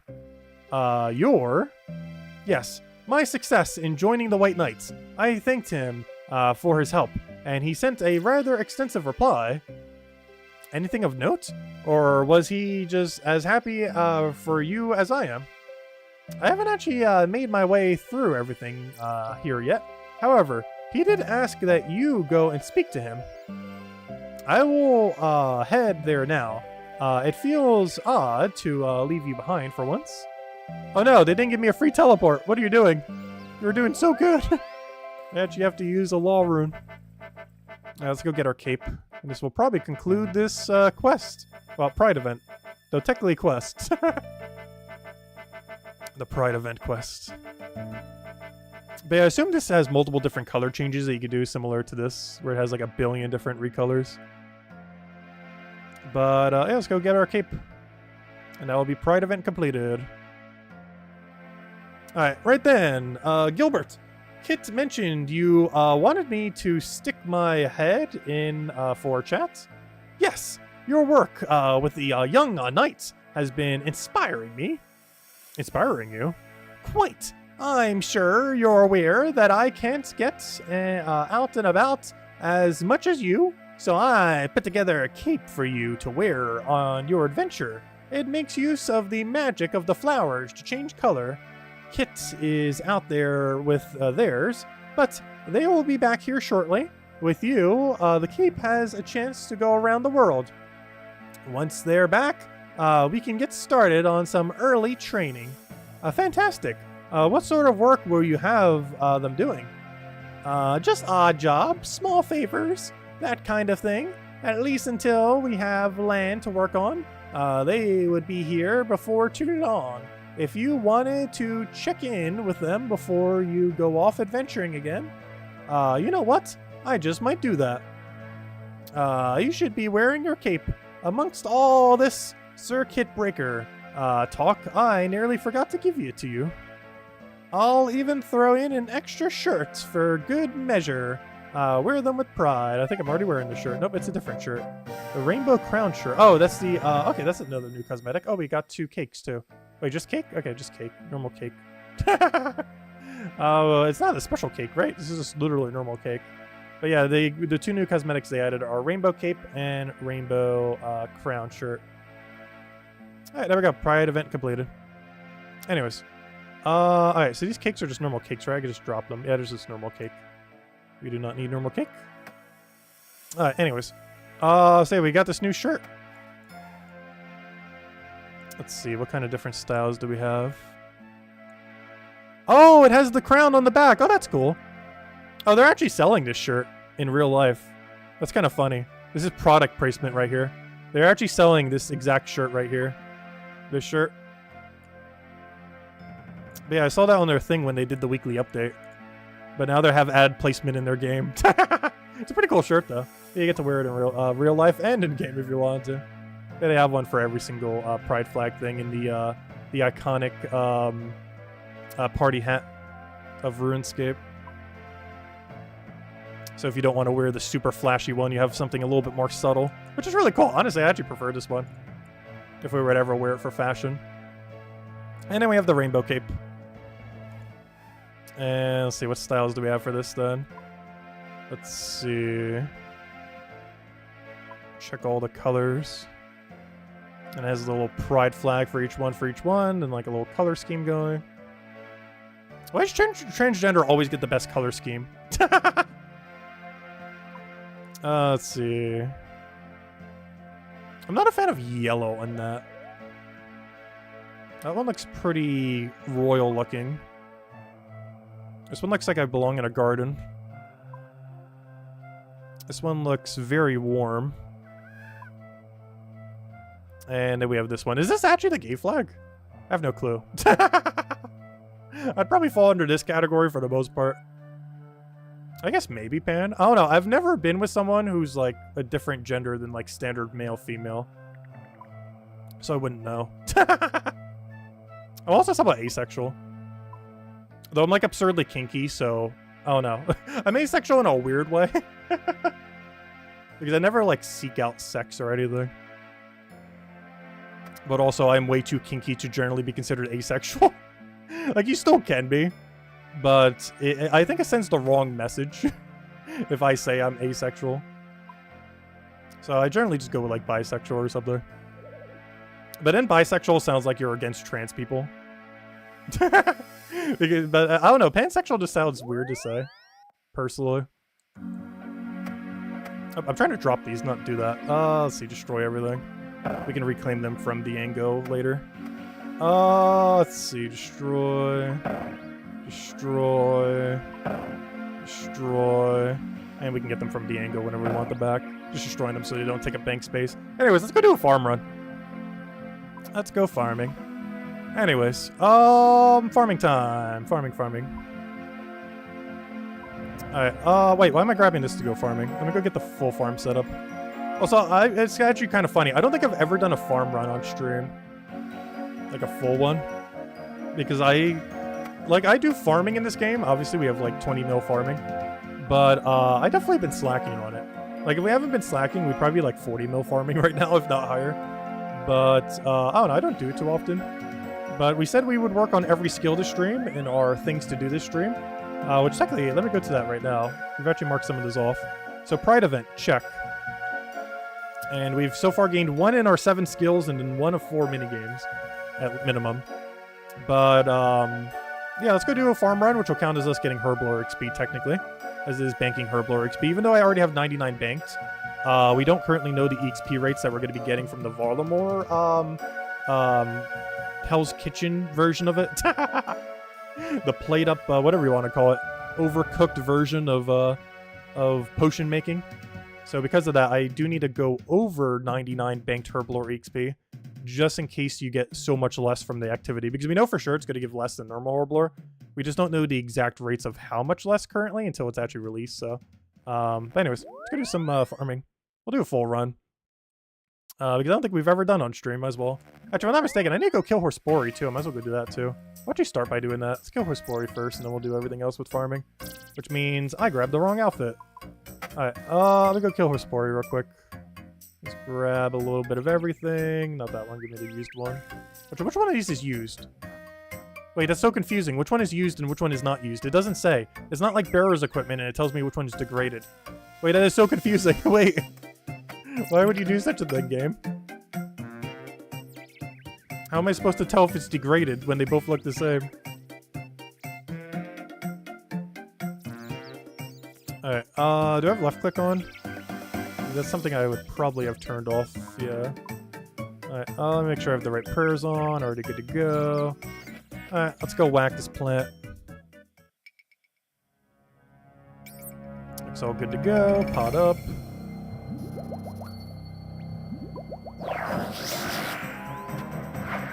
That was one of the only few combats we'll be doing all stream other than Cerberus. I'm not even sure if you can reduce this thing, but I don't really have that many good spec weapons, so we're just going to do it this way and hope it does. There are some enemies in the game that have immunity, or high reduction, or can only be reduced so far. I have no clue what Horspori is, but let's just assume its defense can go down. And hope it does. I just realized, did I not get a defender? Oh no, I did. I already re-equipped it.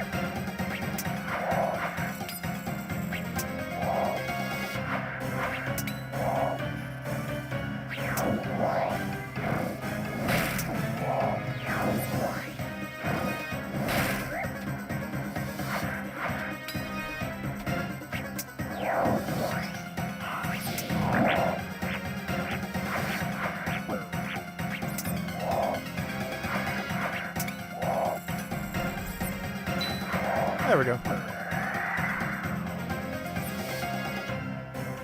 Hello, outfit? What's that delay? I clicked them. Alright, what do we get? Anything good? We got nothing. Oh, Atlas Seed's the one I normally plant, so that's actually good. I have no clue why. My Atlas Seed luck has actually been absurdly good. They're in collection log, right? Let me go to Hispori. Hispori. I've gotten 78 Atlas. This is like the only one I plant. I'm not sure if it's weighted differently, but if they're weighted evenly, I've gotten so lucky getting the best one. Because the absolute best one is Atlas. This gives you more yield when you do plants. Cronus makes them go quicker, and Lasor makes them not die. This is literally how useful they are in order. With this one being the most useful, this one being the second most useful, because it allows you to get more Hispori, which gets you more of all the seeds. And this one is the least useful. It's only really good if you're not protecting your trees and other similar things. So, yeah, we keep getting the best ones. With the most of the absolute best one. So we're getting really lucky on Hispori drops. Anyways, let's go to our farm run now. I somewhat hate that they kind of incorporated combat into farming, though. Because farming's supposed to be like this chill thing, and then like once every day, if you do it regularly, you have to go kill that Hispori boss. It just kind of breaks up farming. But it breaks it up in a way that's not ideal. Because that's not really farming, that's fighting a boss, but you get farming XP for it. Not a huge fan of it, personally. And I'm not sure what happened, if it just, like, failed to pull or what.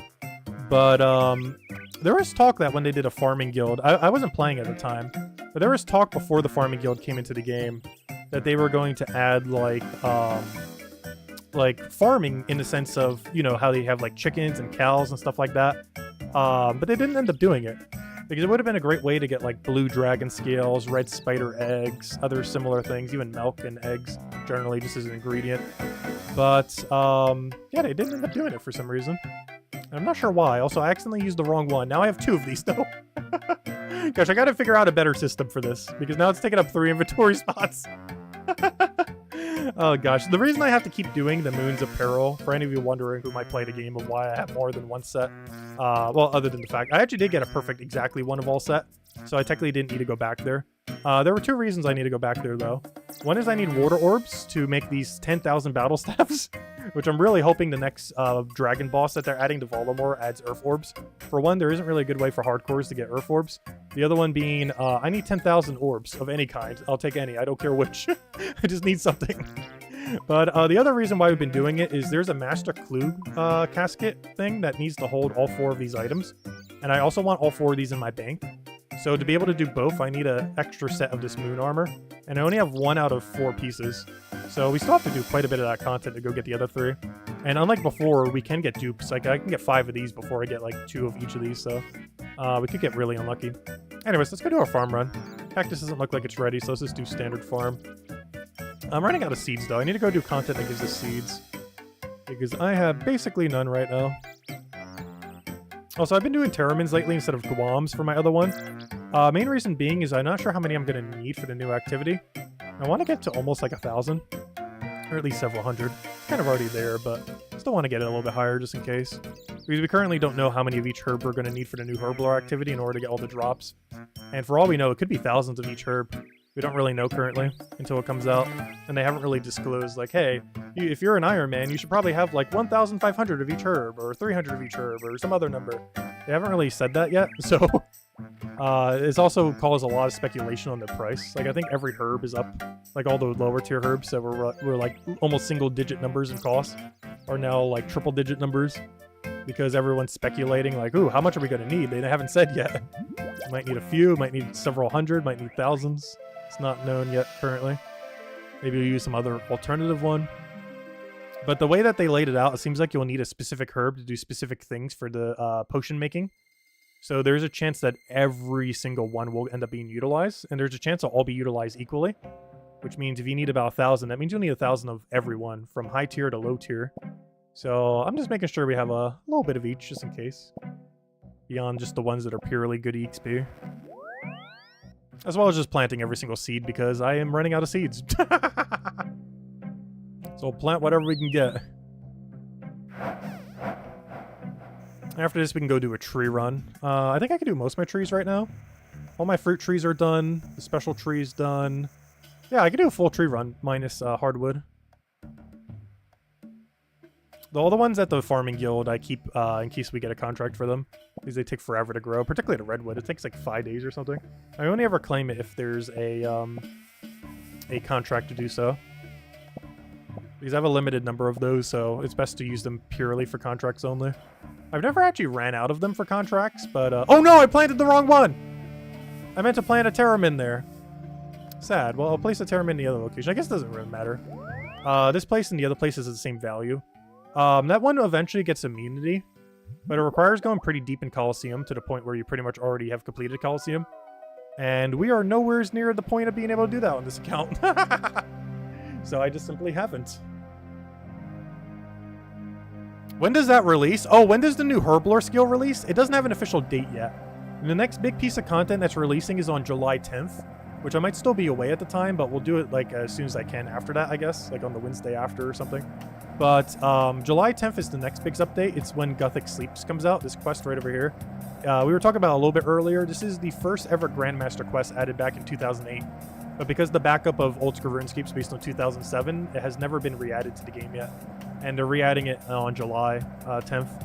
And it's going to be bringing a lot of really good drops that we'll need for doing Slayer, which is why I haven't done too much of the Slayer grind yet, as it'll be boosted by a ton once we do that. Plus, we could do a greater demon task to do them, so I want to queue up 2 greater demon tasks. So we'll be able to glean Slayer XP while getting all the drops, and the drops will increase the speed at which we get 99 Slayer. Plus, we'll be able to use it for bossing and other stuff, so it'll work out perfectly. But yeah, the second wave of Voldemort has not been announced. It simply just has a summer date, which means by the end of August it should be released. There's no official date. Given how many things they're doing in July, early August is probably the earliest it's going to come. So we still got a little ways to go. But yeah, if I had to guess, sometime in August. No official date has been given, though, for the Voldemort update. But yeah, it'll be bringing the plate-up potion-making system. I mean, I keep saying that. I'm not sure exactly how it's going to be. But it seems like it's going to be in the style of like a potion-making minigame where you have to keep doing orders over and over again. So it's that kind of style of game. Obviously, it won't be exactly like Plate Up, but it'll be that kind of style of game or minigame. Aside from that, other things that are coming is a new agility course where you can train agility and prayer. That was originally supposed to be in Wave 1, but I believe they're delaying it to Wave 2 at this point. We're also going to be getting a new dragon boss, which I'm going to be camping like crazy. As much as I camped Nex for thousands of kills, we're probably going to be camping that one for thousands of kills. It gives a good magic tome that helps earth spells, which I actually just buffed like crazy recently. It ends up giving a new prayer potion, which actually restores your prayer slowly over time, which is going to be great for the 99 Slayer grind, as well as this AFK and stuff. It's also going to be giving a new draconic weapon.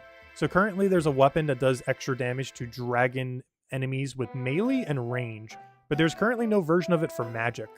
And it will actually not only be our best in slot wand for a lot of things, assuming it's better than Master Wand in some things, if it has like base damage, but it'll also be our best in slot when fighting dragons now, because ever since the new magic weakness they gave, steel dragons are weakest to earth compared to what we currently have as our options, and normal dragons are weaker to water spells, given based on our options. So getting that weapon will by far be our best in slot, as we'll go from about a 10 damage increase to I think it's like 50% damage or accuracy or whatever it is. I think it's like 30% damage, 50% accuracy. Actually, I could check the poll. Actually, no, maybe the poll doesn't actually say it. I'm not sure. Does the poll actually tell us? Or do I have to check the third party thing? But yeah, I think it's like 30% damage and 50% accuracy against dragons, which would be an increase from 10 and 10% compared to what we're using now. Where is it? Volumore Part 2. Is this the one? Earth and Muddy. Should we add the Hyokotl wand? They definitely need to rename that to be the Dragon Slayer wand. No, it doesn't say what its stats are here. Sad. I can't actually check here to see what its stats are. That's unfortunate. But yeah, these are all the things that it drops. It drops a prayer regeneration potion, technically the seeds for it. It drops a new range armor, which is basically just Blessed Dragonhide, which is our current best in slot, but has better prayer bonus. I believe it also has slightly better magic defense, so it'll be our new best in slot range bonus for now. I'm actually surprised. That was one of the more downvoted ones, and the prayer restore potion.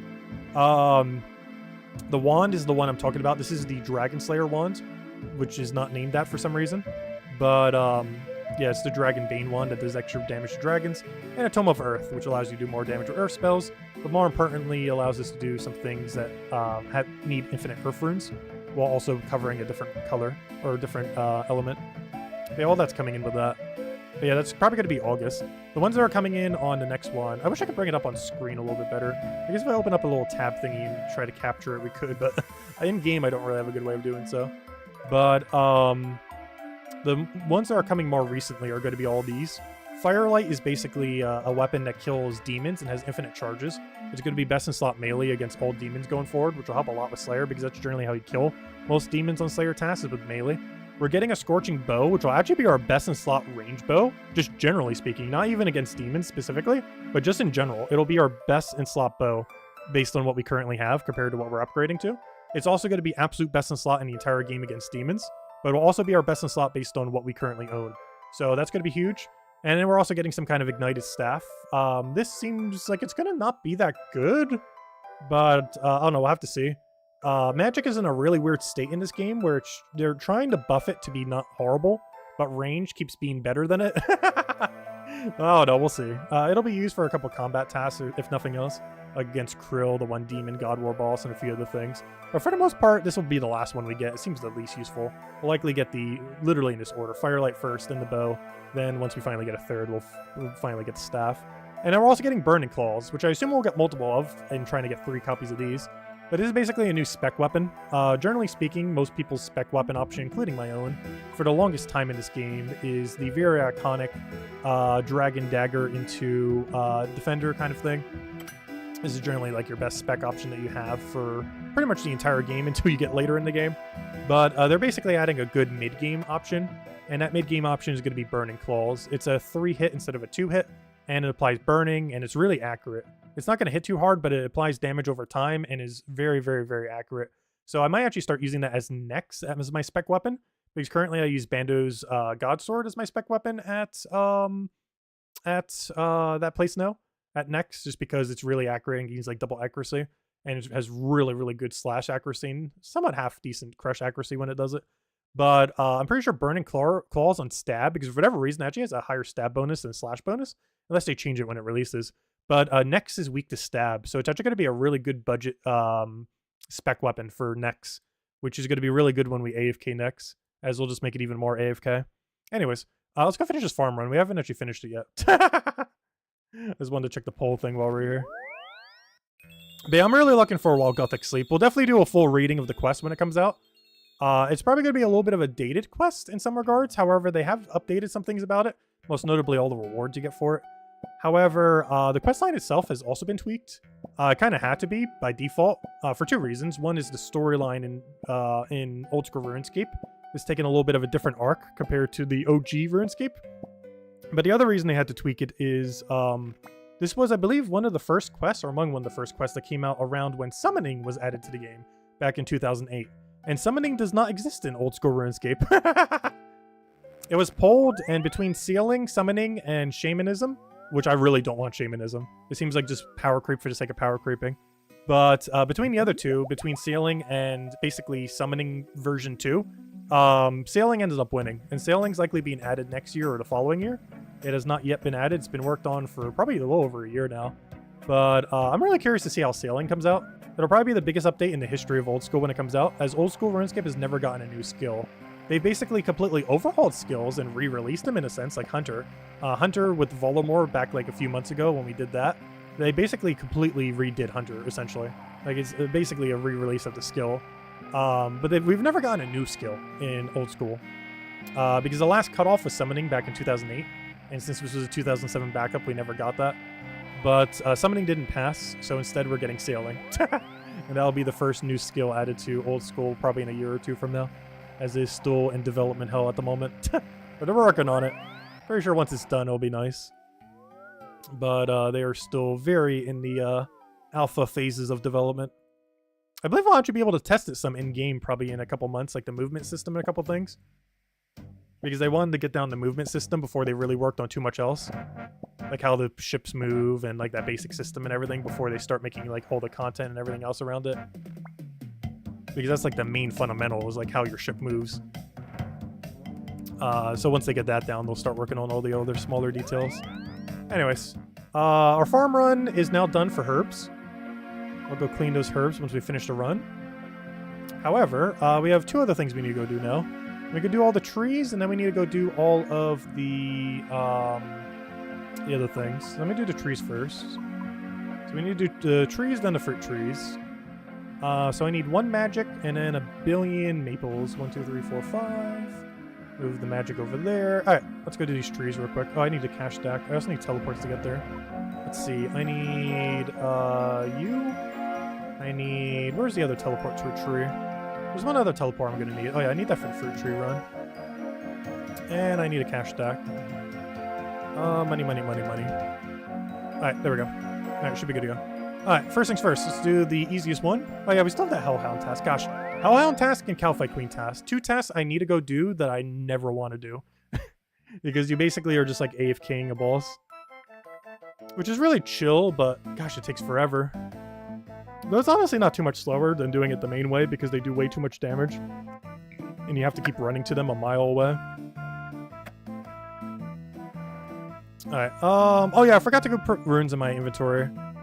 I don't have a good way to get the Varrock right now. I'm gonna have to do it through a house. That's fine though. We must stream all the new contents. Oh yeah, I'll be streaming all the new contents. The only new content I haven't really streamed, which I guess we could go show a little bit this stream, is the evolution of combat changes they made. But there isn't too much I can really show with that. That we haven't already kind of done. It would just be content we've already done. We'd just be doing it slightly stronger. Like, they didn't add any new content. They just added a bunch of weaknesses to stuff. So, for example, when we do Bearer's Run now, we now run it with Wind Wave instead of using, like, Trident or something. Which not only makes it cheaper to run, but also is more damage than what we had before. So, yeah, it works out. But, like, the content isn't any different. Like, what you use is different, but the content itself is completely unchanged, which is why I didn't really bother doing a stream for it.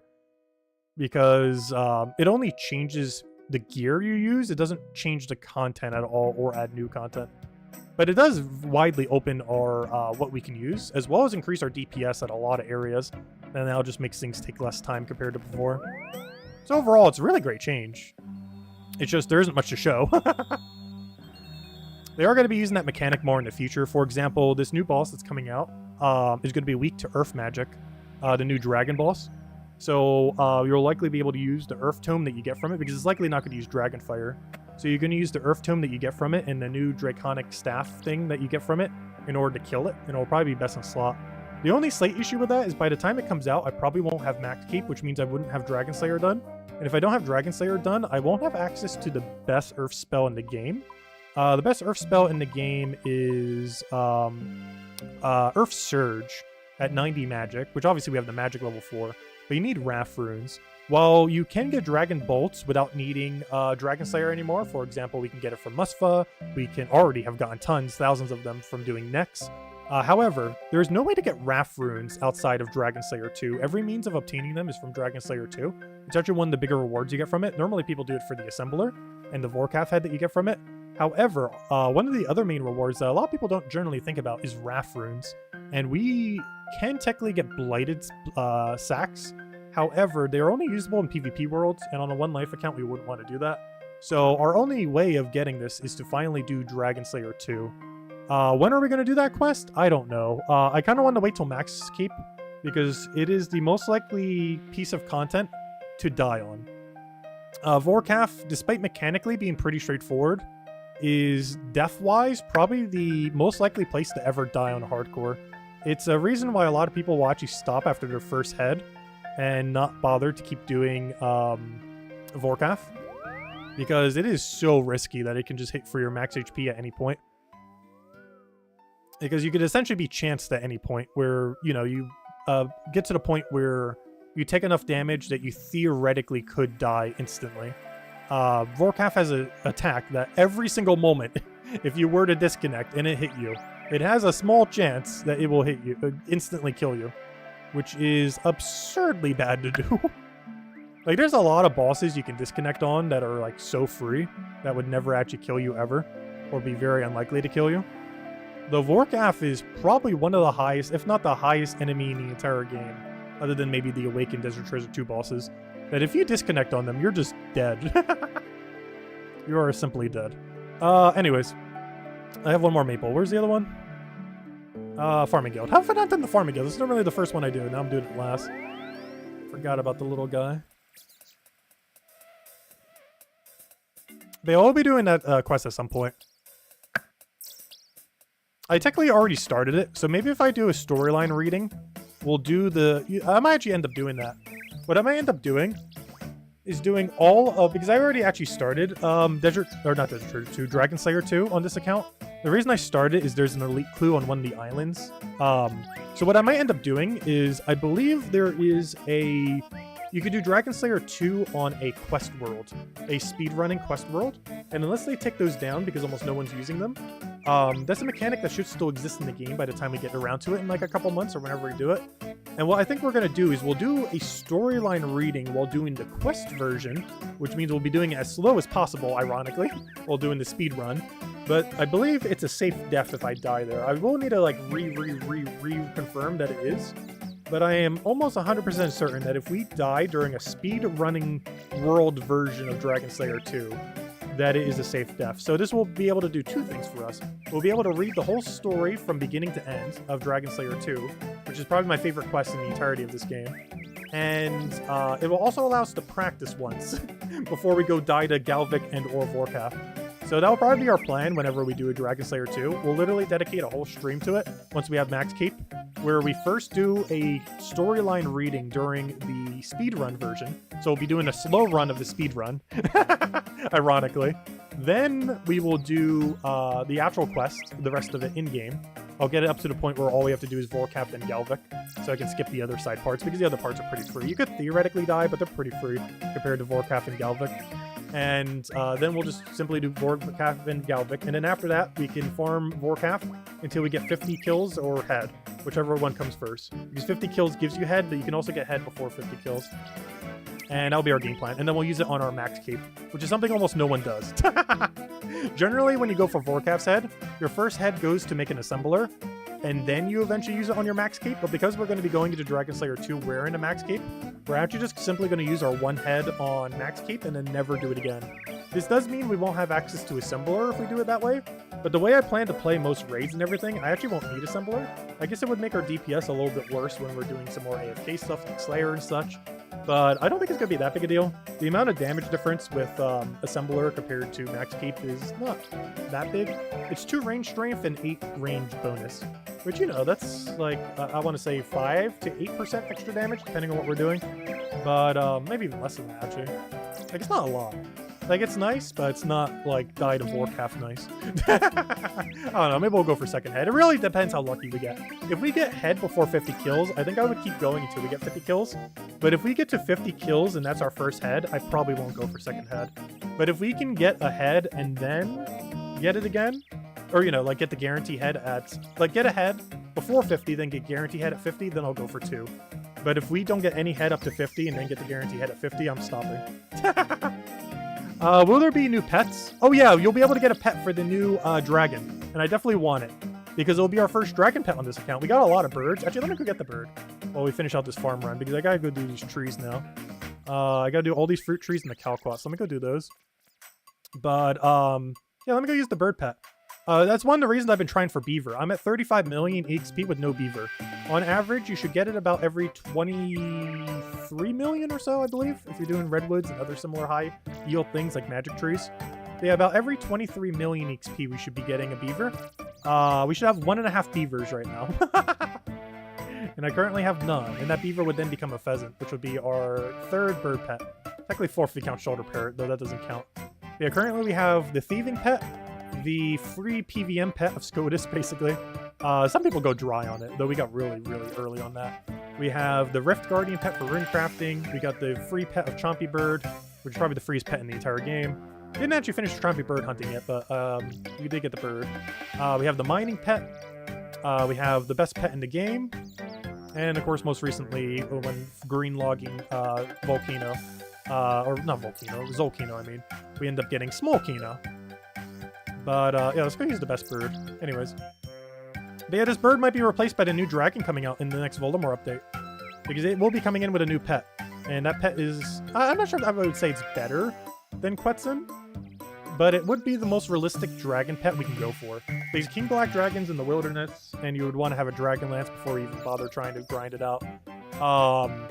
Ohm, the Great Ohm from raids. I just hate raids 1, so that will probably never happen. Maybe super long term. Vorkath can't happen on a hardcore because it's way too risky to try for. So like every dragon boss in the game is just like too annoying for us to go for, except for the new dragon coming in the next Voldemort update in a month or 2. But anyways, let's go get all the supplies we need for this. So I need a calquat and 6, I guess, papayas. Papaya. 1, 2, 3, 4, 5, 6. And a calquat. I also need the poison ivies to protect the calquat. 1, 2, 3, 4, 5, 6, 7, 8. Alright, that's not 8. That's 8. Alright, there we go. Alright, let's go do our tree run. Or our fruit run, I should say. And that should be the end of our farming for now. And then we'll go clean the herbs, which will technically count as us doing herb lore for our do one of every skill we haven't maxed yet. So technically we have 99 banks. But I'm not sure how much XP we'll get from all the Voldemort stuff, so I still want to get excess XP just in case. You never know.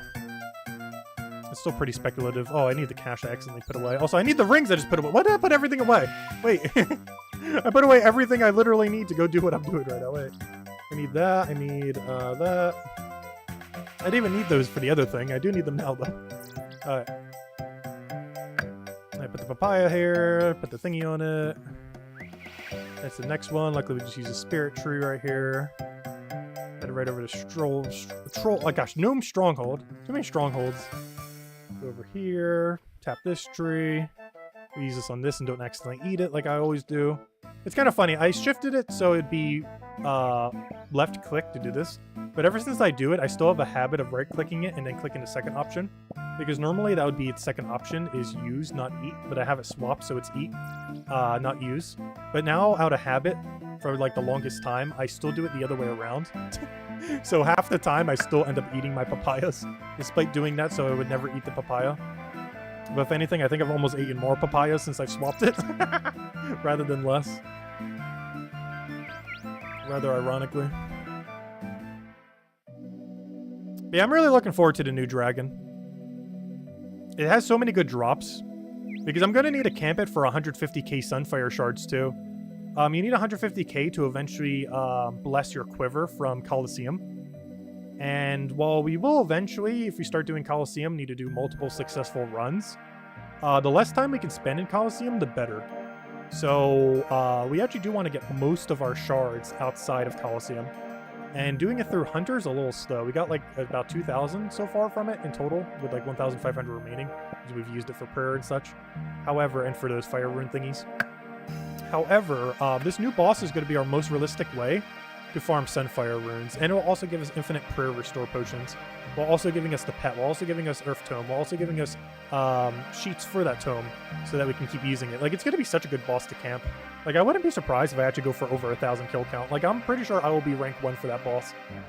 Especially if it's AFKable, though I highly doubt it will be. It probably hits too hard to be AFKable like Nex. But if it's really AFK like Nex, then it's going to be perfect. Because we're going to literally have, like, 5-digit KC on it, especially once we do Brighter Shores. And if it's AFKable enough that you can do it, like, on the side. Because I don't generally do Nex. Like, I do Nex AFK, but not, like, super AFK. Because it can two-shot you. But the crystal would go off by the time it hits you once, so it never does two-shot you. However, oh no, you have to see how much damage it does and what the fight is like, and how much contribution you have to do before you get kill credit. And how quickly we can actually reach that contribution. Oh no, there's a lot of details with it we don't really know. We do know it's going to be multi-phase, so there is a chance you're actually going to have to use melee, range, and mage against it. Which is bad if so, because I do not have the dragon weapons that hit harder against melee or range, and the mage one comes from the boss itself. Because my ideal plan is I could just camp mage the entire fight, and that'll be fine. But we don't currently know if that is a thing or not until it actually releases. I don't know, we'll find out later. That will be an on-release thing as far as figuring that out. Anyways, what are we doing? Catherby and Brimhaven. And then we can go do something else that isn't farming. We still need to go do the birdhouse run. Oh, I still need to go do the Calquat too when we go to Brimhaven. I need to remember to go restore my energy before I do, though. The worst comes to worst, we can use this ring. Also, I gotta think of what we're gonna do next. I guess we're gonna go to agility next. I really need that one ring at the end. Plus, I need enough tokens that we can get the recolor for the agility pet I don't have yet. For when we do inevitably get it. Because I'd rather have it before we have the pet. Just so we don't have to go out of our way to go do it after. But I guess we're still going to have to farm the place for Ring of Endurance regardless of how you look at it, so... If we don't get lucky on Ring of Endurance, we're going to have to go back there anyway if you look at it. Hopefully we'll get lucky on Ring of Endurance. I think I have like 70 rolls towards it. It's a 1 in 200, so we're not even halfway at the drop rate. But it's a really good thing to get lucky on, just so we don't have to keep doing it. Actually, I do kind of like the content. The problem is you just have to do it for a long while. That's one issue I feel like a lot of things in Gems of War has, which I'm curious how Brighter Shores will be, because he has mentioned he's going to make the game a lot less grindy and make it a lot more like cozy games as far as how Brighter Shores is going to be. But one really big issue I feel Oldschool Runescape has, even normal Runescape, or even just MMOs in general, is while a lot of the grinds are fun, the amount of time that you have to do each grind to get everything is not fun. Like, every single individual piece of content, like, you try it a bit, it's like, okay, that's cool, that's a cool little way of doing this, so forth and so forth. But then you realize, oh, I have to do this for 50 to 100 hours. And if I get unlucky, maybe 200 hours. And then it's like, oh, this isn't fun anymore. That's an issue with a lot of things in Oldschool Runescape. It's what keeps people probably from maxing. Like, when we max, we're going to be like the 500th hardcore to max. Actually, we might already be top 500. Let me check. We are currently... Yeah, we already are. There's not even... Wow, that is so sad. There's not even 500 people who have ever maxed a hardcore. There's only like 350 or so. Give or take a bit. Because we're ranked 401 and we're not even max yet. Out of every hardcore to ever exist in the game. Which means less than 0.1% have ever maxed, because there's definitely been over 1 million hardcores. Probably even multiple million. It's hard to know exactly what that number is. Alright, there we go. Oh gosh, you used the good telly. Anyways. The good telly's too expensive. The good telly puts you over there. If I had to guess, it's probably like 15k right now. If I had to guess what the Taibawanai telly is. Taibawanai teleport. Oh wow, this thing is tanked in price. Only 5k? Gosh, if I was a main account, I'd stock up like crazy on that. I think the reason it might have gone down is they've added so many more ways to get burst farming XP that this Calquat patch isn't as valuable anymore, I think is what ended up happening. Yeah, those things used to be way more expensive than that. Wow, they really tanked. I think the other thing is that other ones went up by a lot. So because the other ones went up, that one technically went down to even out. Anyways, let me go clean these herbs. This will be our herb lore training because I actually don't want to make any potions because I want to save them all until after the Varlamore update when we get the Hell's Kitchen potion making minigame. Whatever they're doing with it. It's going to be like a cookie minigame but for potions. Like Overcooked or Plate Up or something. It might not even be like that. I don't really know. It seems like it's going to be along that frame, but you never know until it's released. They're generally pretty vague about some of this stuff just to kind of keep it a secret. Because even though everything in this game that ever gets released gets pulled, they like to keep some things a little secretive. So there's some surprise when stuff comes out. So as far as all the details of how the game exactly works, we don't really know. But it is very likely to be similar to various cooking sim games. Simply with a potion mechanic instead of food mechanic. And I'm just hoarding a bunch of herbs for when that time comes. Because you're going to need nearly every single herb in the game to play the minigame. And we currently don't know what numerical number we need of each. And Terramins are currently my lowest. Torstol's my second lowest. The problem with Torstal, though, is a lot of Torstal seeds come from harder content. We'll likely get most of them from Tombs of a Masket when we get around to it. I'm actually really looking forward to doing Tombs of a Masket. The main reason I haven't yet is I'm waiting till Max Cape. And I'm like doing arm gestures, if you guys can see. I'm waiting until Max Keep, and I'm waiting until what was the second thing I need for it? I need them to fix how it works. I need a disconnect in Tombs of a Masket to not auto kill your account. Because currently it does. And I need it to not do that. Supposedly there's rumor that they were gonna fix that soon. However, I heard that rumor like months ago, and it has not been fixed yet. And it hasn't been fixed in like 8 years, so at some point they'll fix it. More so a matter of when than if. But anyways, let's go do some Hollows of Poker, I guess. That'll be the next piece of content we'll go and grind out for the stream. You know what, I'll go the crossbow route. Lately I haven't been bothering with crossbow, but I want some extra points. I want that to reach 3,000 quicker. More loot's better than not more loot. The problem with going for it, you know what, I'm not going to. The main reason that keeps me from going for it is even though it's good loot, it's time that you're taking. For one, it's an inventory spot, which is annoying, but it's also it's also the slowest shortcut you could take. But it's also time you're taking away from more rolls at the ring, and the ring we really need because they haven't actually reworked how run energy works in this game yet. They are planning to do that at some point eventually, soon. TM ? But they haven't yet, and because they haven't, yeah, we kind of need them to. But because they haven't, Ring of Endurance is actually really absurdly good right now. It probably still will be good even after they rework it. But it is extra good now because they haven't reworked it. I just realized I technically don't need this hollowed grapple if we're not running the grapple thing. I guess I'll still wear it. Why not? I already got my teak planks ready to go, so I don't need to worry about that. I need to go remember to actually drop my clue thing.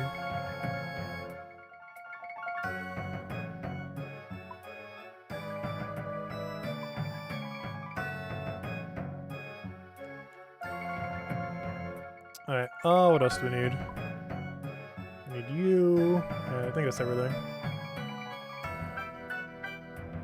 Yeah, we can get elite clues on the final floor that we're going to be looting. So I actually do want to drop this then. Here's my clue. Because with the 1 hour timer now, we could drop this and then we'll have double elite clue. And ideally what we'll do is we'll keep going until we get an elite clue. I say that, though elite clue could take a couple hours with how many we're looting, but hopefully it doesn't take that long. But yeah, ideally we'll do this until we get an elite clue. We'll rethink that in a little bit though, when we don't get an elite clue after like an hour. Actually, I do want to leave. I forgot one thing. The whole point of having this is to have alkables. One of the reasons we'd ever even do this is to have alkables while we're doing it. So let me grab some of you, some of you, some of you, Some of you. I'll do the use later. We'll keep them for a different grind. When we don't want to take up as much inventory, for example. Oh wait, that needs to move. Alright, there we go. For example, if we're doing something like high alching during Moons of Peril, you have really limited inventory when you're doing Moons of Peril. So you generally only want to bring one stack, not multiple different things. Let's do some Hollow to Poker. So I think we showed this on stream before, though we've gotten a lot better. Well, a lot better. Compared to how we could be. But compared to when we first streamed it. But yeah, we have gotten decently better at this. Haven't done it like a huge ton. We're still probably pretty average at this. We're not super good. We're not super bad. But yeah, we have improved. There's a lot of markers I don't have set up for this place either, but oh no, I play it pretty chilly. I'm not really here to try hard a lot of times. I'm just here to get my Ring of Endurance and then leave this place forever. As most people do.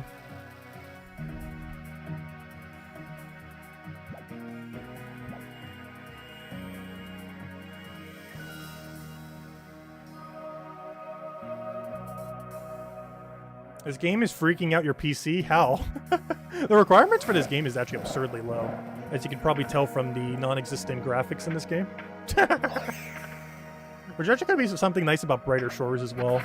You'll be able to run that thing on a potato.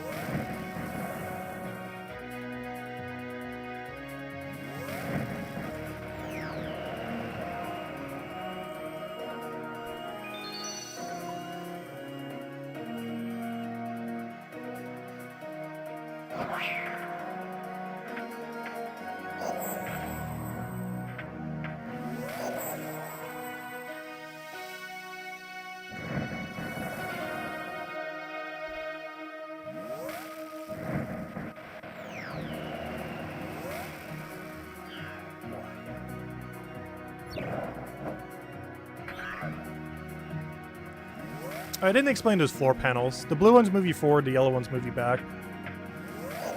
Also, most obstacles go without saying. Don't hit obstacle. I don't think I really need to explain most of these other ones. Don't hit object trying to hit you.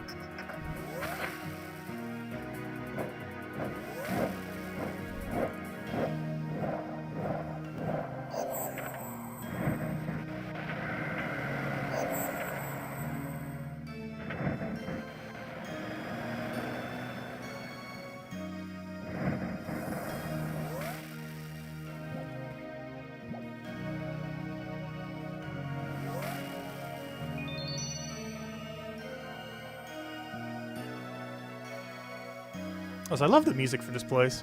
Honestly, I wish they would change more skills like this.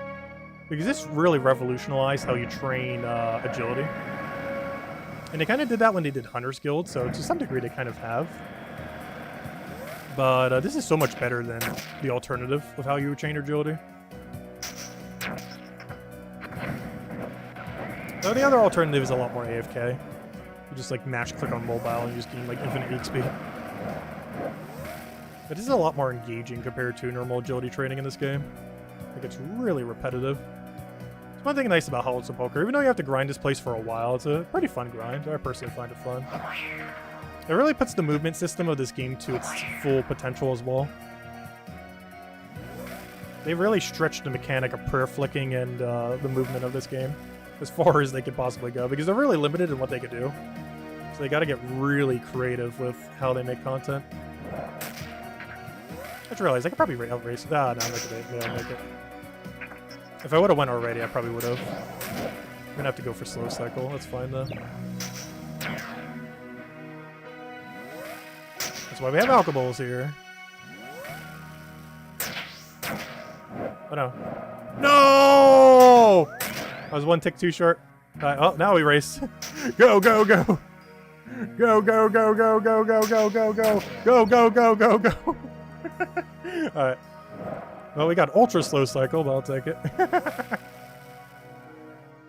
Luckily, they give you like infinite time on this floor.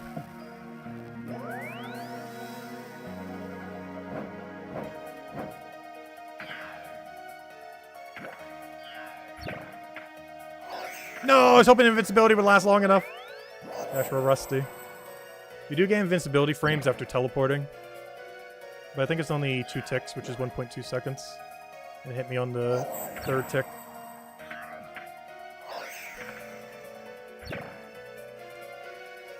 Unfortunate.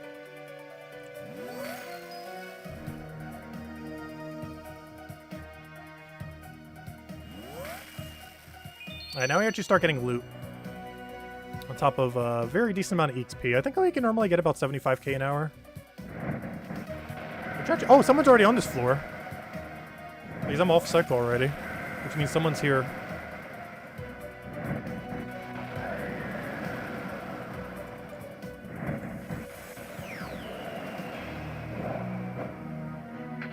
Let's see if I can actually make this. No! Oh, we're so off cycle. Okay. Well, that's fine. Plan B.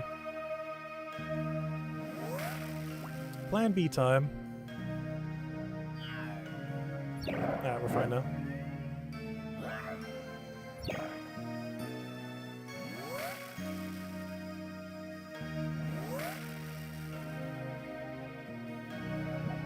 Alright, finally time to get some loot. We normally loot 3 things. This one, the second to last chest, and the final chest. The final chest is the only one that gives us the ring we really need. So these give a decent amount of loot, and most notably Strange Old Lockpick, if we can get more copies of it. As I still need to finish out the Barrows grind, and every Strange Old Lockpick saves about, I want to say 2 hours? Or probably closer to an hour. With how many charges that it has. Yeah, each lockpick saves about 1 hour of Barrows.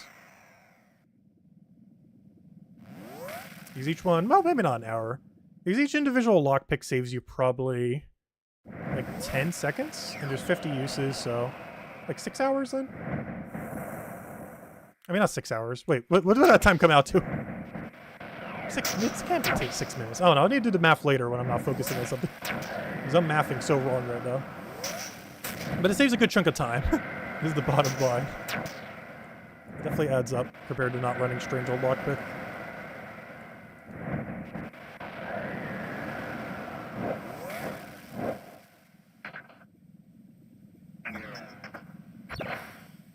I don't think I'm going to make it. We're going to try though. Yeah, we made it. This is the one I'm skipping. Out of every shortcut, it's actually the one that takes the longest amount of time. So we're just going to ignore that it exists. Also, the audio went away. Come on. Come back, audio. We need you. We need emotional support audio.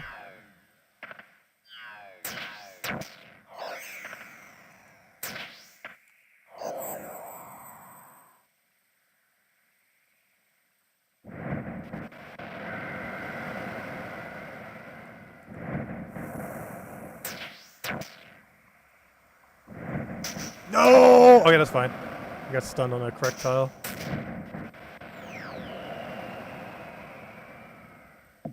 What? What did I get hit by? What on earth did I just get hit by? What? Wait, what? I'm going crazy. I was paying attention to something and wasn't paying attention to the other thing. What on earth did I just get hit by? I am playing so bad right now. This we should just be able to go by. Those are safe. Those just go right over there. Alright, it's on right cycle. That's on left. And just go all the way. Probably already could have, but we'll play a little safe. Alright, and I ran. Alright, from this we get a double loot, and from the other one, hopefully we get Hollowed Ring today. If there's any one drop I hope to get this stream, it is Primordial Boots when we go do Cerberus. And it is the Hollowed Ring from this final chest. Not the one we just opened. This is the one that gives us Strange Old Lockpick, the one we just opened. But we did not get it. But this chest right there is the chest. And we want a Hollowed Ring. We want to pop up to show up right here that says, hey, Hollowed Ring has been obtained, uncharged. And then we never need to come here again other than to go get the recolor for the pet. Come on, Hollowed Ring pop-up, go. Boom, right now. Pop-up, boom. Nope, okay. And we gotta do that about 200 times. Not well today, obviously. I got a rinse sword. And then rinse and repeat till you have all your drops. Yeah, this place looks really cool. They've been doing really cool graphics for a lot of the newer areas. Like, I can't believe how amazing Moons of Peril looks. It's probably one of my favorite looking areas in the entire game. Like, I almost want to do more Moons of Peril, even once I finally have all I need from it, just to look at it. It's just such a good gameplay loop while looking really cool. And I actually do have reason to keep doing it. I guess we could do some. The biggest issue with doing a little bit more right now is I don't have a good stab weapon at the moment. I literally just use Whip, which you're really not supposed to use on that enemy. But it's higher DPS than Dragon Sword, which is our best stab weapon at the moment. It's the only thing that's really kept me from going beyond getting the full set there. Is our stab weapon is non-existent. I don't even bother running one there. Because our current options are so bad for stab.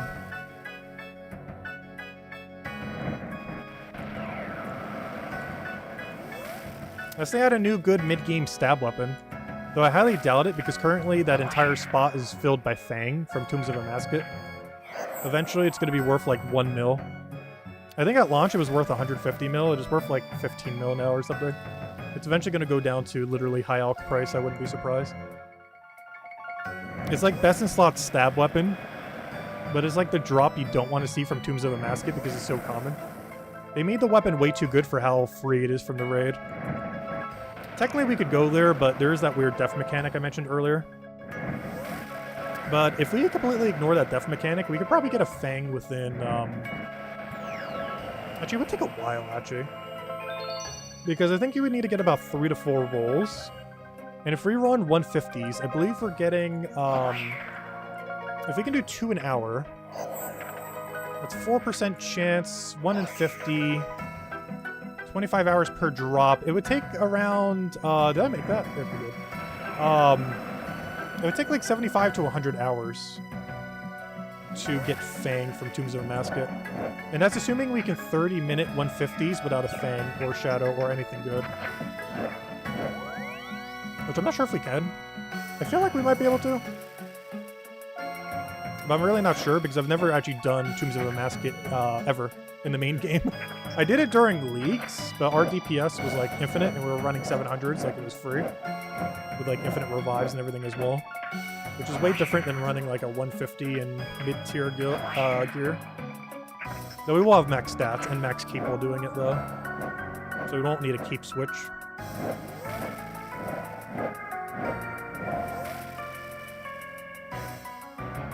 We also won't need to worry about prayer since we'll have 99. Which allows us to put some things on for free. Like there's one invocation that makes it so any damage you take reduces your prayer points. But with 99 prayer and a max keep on, that will be literally free. Because as long as we always keep our prayer above 50, we are never going to run out of prayer. And starting with that much to begin with.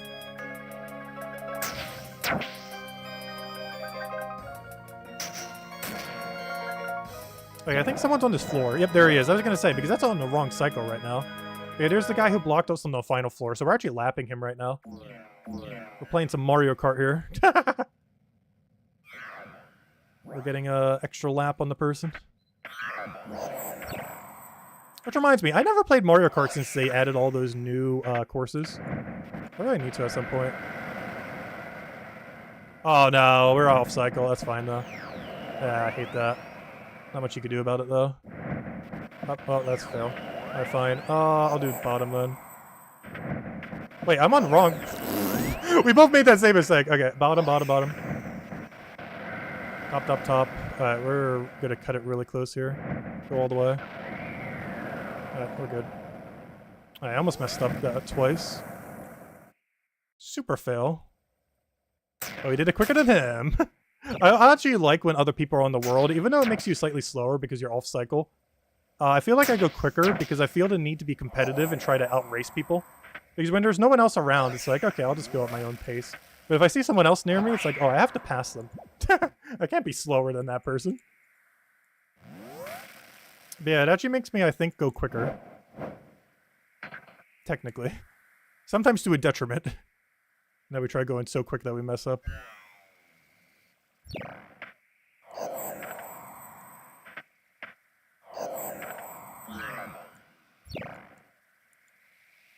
But we have indeed lapped him, which means we should get a nice clean cycle on this final floor. Unless there's another person on this floor right now. Let's hope not. Actually, you know what I want to go put on right now? Were there any other people being punished and made to play this game? This game is fun. Says people who have way too much time in this game. You know what I want to go play real quick? Because the music's currently not wanting to work properly here. Because it keeps going off. This is the best music that comes in the next quest that's coming out when next month when we go and do it. Let me go Google it real quick. OSRS Wiki.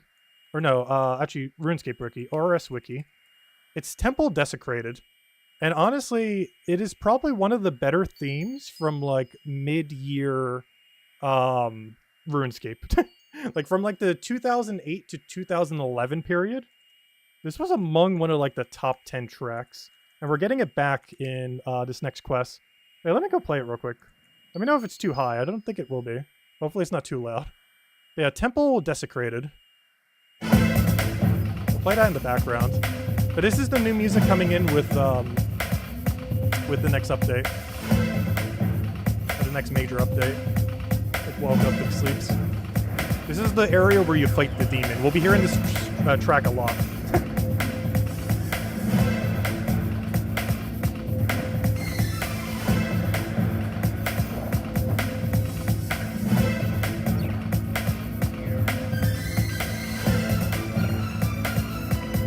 I'm pretty sure we're gonna have to camp those demons for at least like 20-30 hours. Not all on stream, but maybe we'll stream a decent chunk of it. We're trying to get 2 demon tasks so we can do 2 demon tasks back to back. Not sure what drop rates are gonna be like though.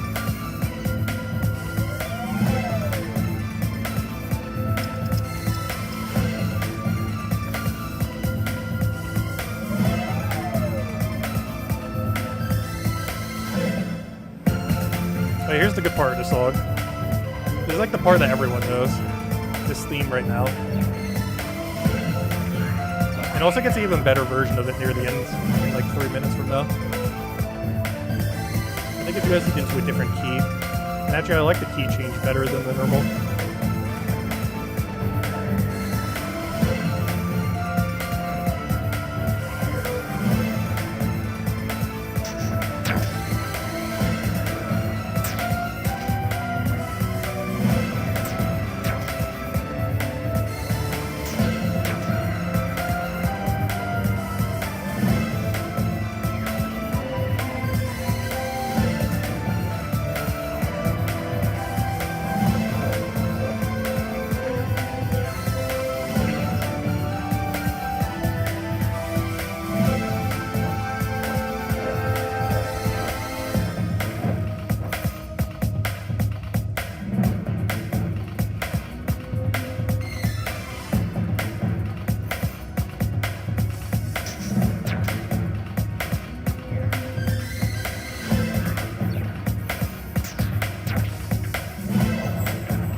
If I can move on this tile, thank you.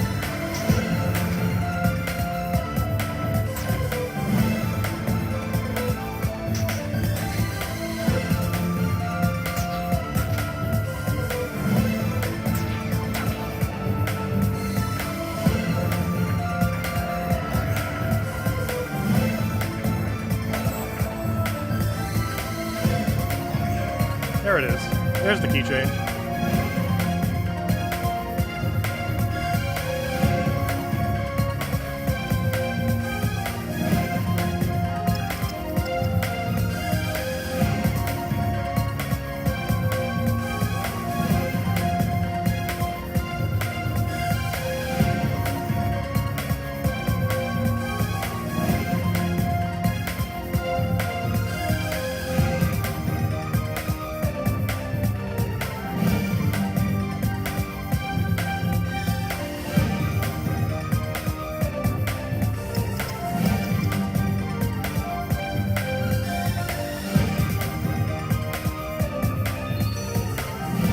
our agility XP looking like right now?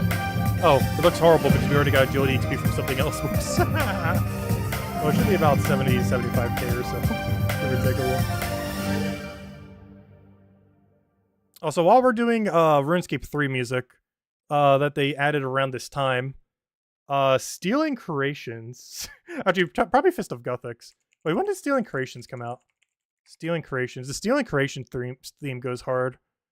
Stealing Creations was added in 2008. Yeah, this was... Oh, gosh, 2008 was insane for minigames. They added Fist of Gothics, While Gothic Sleep. Well, While Gothic Sleep was a thing, but... yeah, Stealing Creation. Oh, where's the soundtrack for this? Stealing Creation. They need to add this. This came around the time when While Gothic Sleeps was added to the game.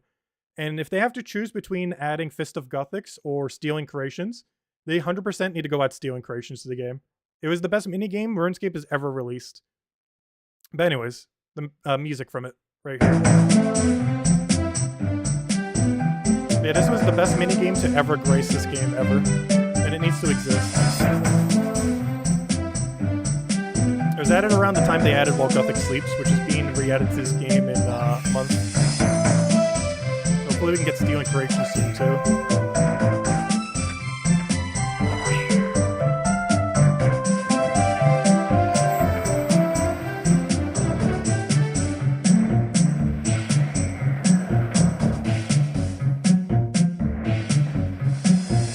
Up too early. Oh gosh, that's final floor timing. I hate when I do that. But that's not as punishing though. I thought it would bring me all the way back there. I forgot this is first floor. First floor doesn't punish you for anything. Oh, is it louder? Oh, my bad. I could turn it down some. I didn't realize it was so loud. Yeah, I'll just keep playing music from everything from when that year came out. Next we'll do Fist of Gothics, the other good minigame. But not as good as Stealing Creation. They're probably more likely for them to actually add to Old School. It would be way easier for them to do so. Stealing Creation would actually require them to do effort. Whereas Fist of Gothics is really free for them to add. Stealing Creation, they actually have to code something.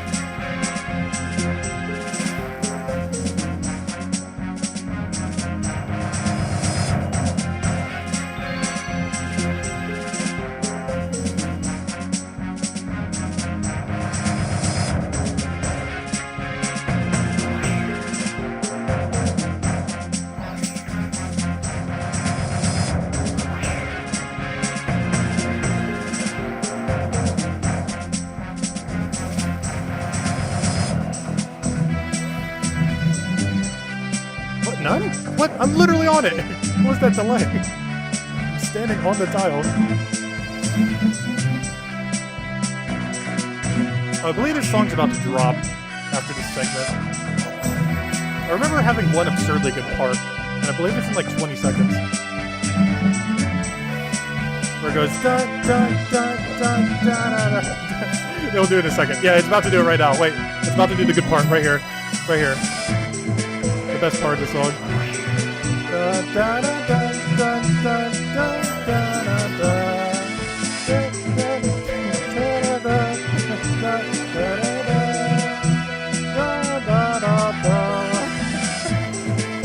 That's like the entire song right there, that part. I love it. I miss Stealing Creations. Because no one plays it in RuneScape 3. But as long as they make the reward table not broken beyond belief, it's still worthwhile in Old School. It'd be a really popular minigame. Yeah, I miss Stealing Creations on launch. It was probably the best minigame launch ever. I would say it was even better than like Castle Wars and such on launch. Because what am I doing? I'm just like so bad here.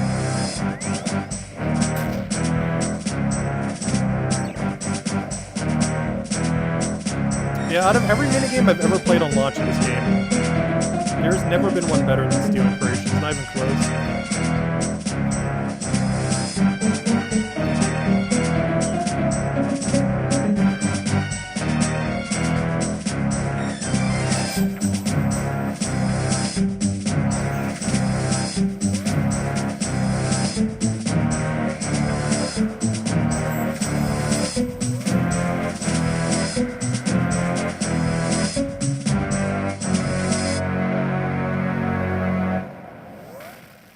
Alright, next, Fist of Gothics. This is the most likely minigame for them to add, because it would require very little coding, and it actually came along, I think, with the quest of While Gothic Sleeps.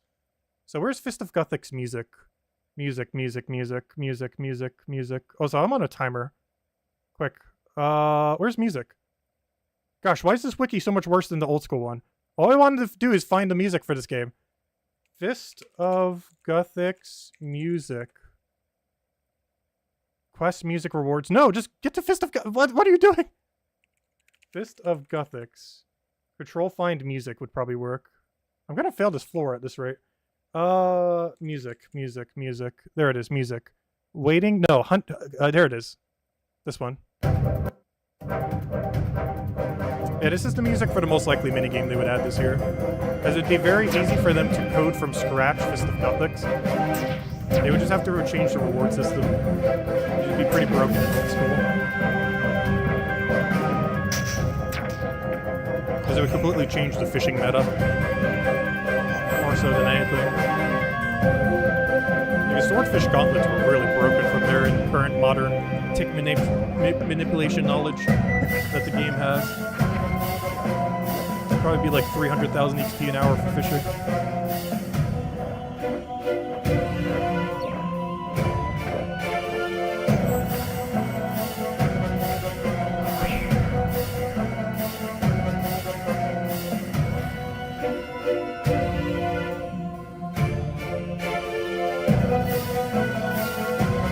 Oh, is the music too loud? I can turn it down some. I didn't realize it was that loud.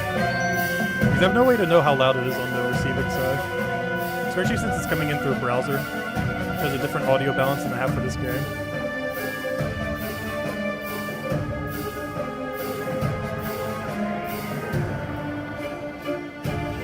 I'm trying to think of whatever other good song came out in 2008 for this game. I only remember all the minigames because the minigames were absolutely amazing that year. They were definitely the MVP of 2008. That and While Gothic Sleeps Quest. I personally enjoyed the minigames way more.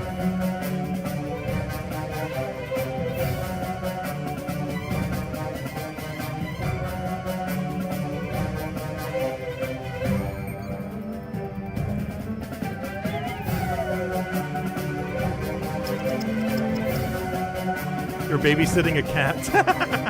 Don't feed a goldfish cracker. Which is kind of funny. Ever since my mom ended up getting that dog, she actually feeds it like home-cooked meals. Like she doesn't bother with ever buying dog food. She makes her own dog food out of like fresh meats and everything else. It's kind of funny because her other work friends actually buy it all for her. Like little drug bag looking things. But they buy it off of her because yeah, she just makes really good dog food. Because she makes her own fresh. And now several people from her work actually buy it from her as well.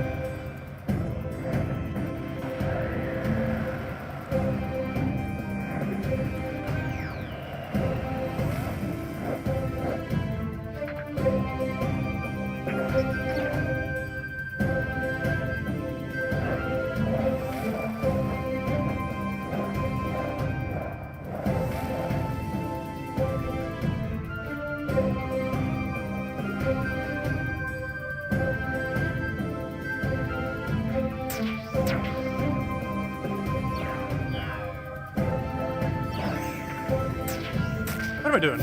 The safe spot's literally right there. I'm like waiting for the volley to come. 'Cause we're literally already safe.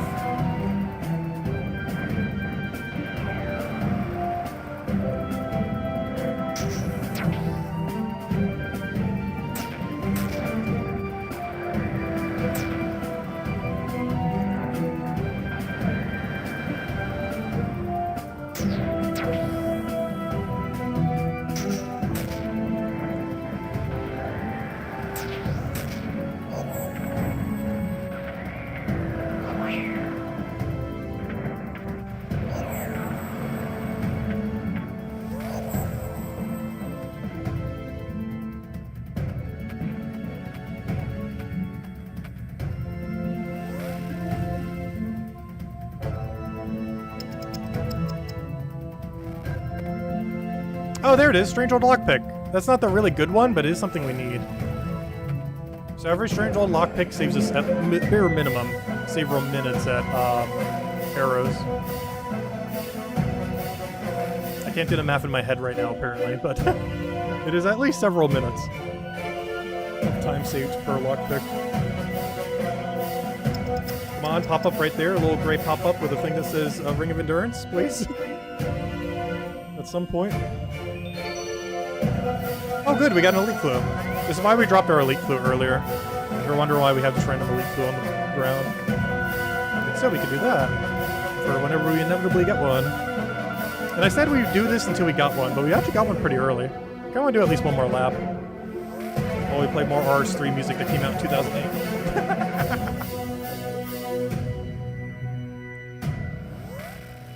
I kind of want to put Stealing Creations back on.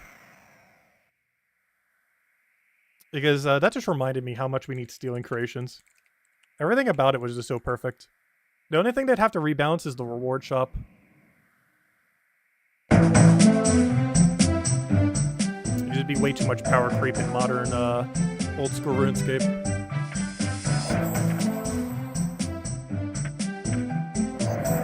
But that's something pretty easy to tweak.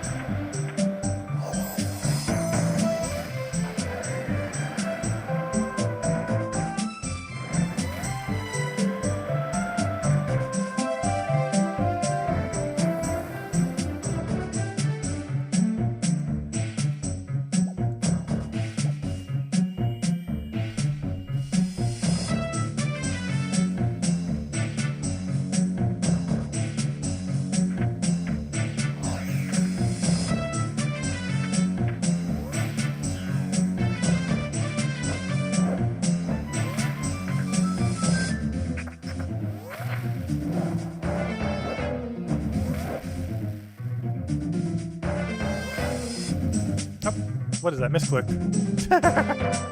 Don't need backtrack.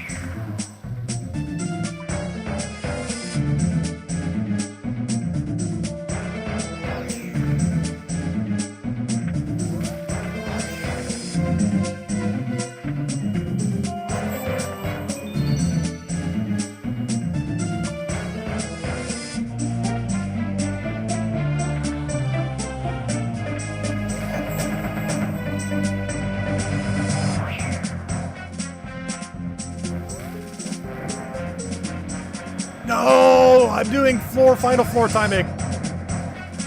So in the final floor of Oldschool Poker, what we're doing right now, these things fire 1 tick quicker, so 0.6 seconds quicker. And, which means they're 0.6 seconds slower everywhere else.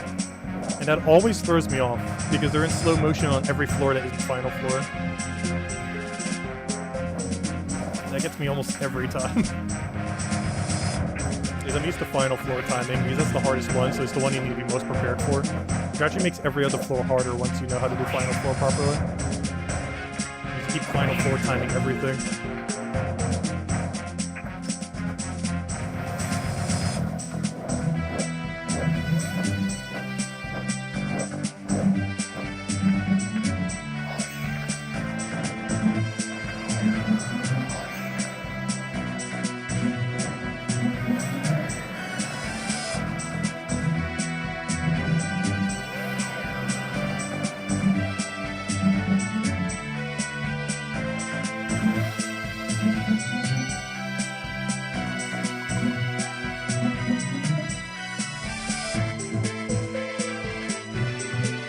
Gosh, I love this part of the song so much. The amount of nostalgia for this part of the song is so high. Day 1 release, Stealing Creations, honestly was probably one of the best days in the history of RuneScape.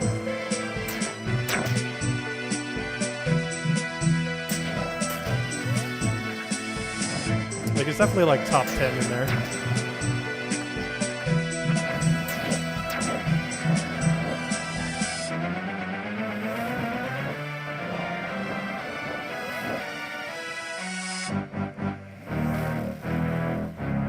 Hello, Nightmare. Welcome, welcome. Yeah, I really hope they had Stealing Creations in the next year or two. It actually lost a poll a long, long time ago. when they added Last Man Standing. I was never playing around that time, but there was a poll between a brand new game mode or them trying to recreate Stealing Creations. And a brand new game mode won, which to some degree makes sense. But now, if you were to poll like any two minigames that are like an old minigame, and it's like Stealing Creation versus anything, Stealing Creation's gonna win. It was also added around the time when Gothic Seeps was added to the game.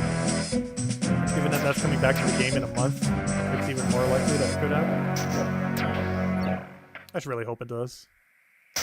Also, I would love if I stopped being bad. There we go. Stop being bad, stop being bad, stop being bad. Alright, we should be fine. No! What is the timing? Alright, now we have to be really, really, really quick. Go, go, go. Run, run, run, run, run. Yeah, oh yeah, there we go. Oh, that went bad, but then went good. Could have been better. Oh, we need to go find more music. Stealing Creations, go again. Rerun the Stealing Creations. Gosh, I need a mix of all the good RuneScape 3 music. Just the good ones. Like the ones that still happen during the quote-unquote old school days, technically. Like what could still be considered old school RuneScape.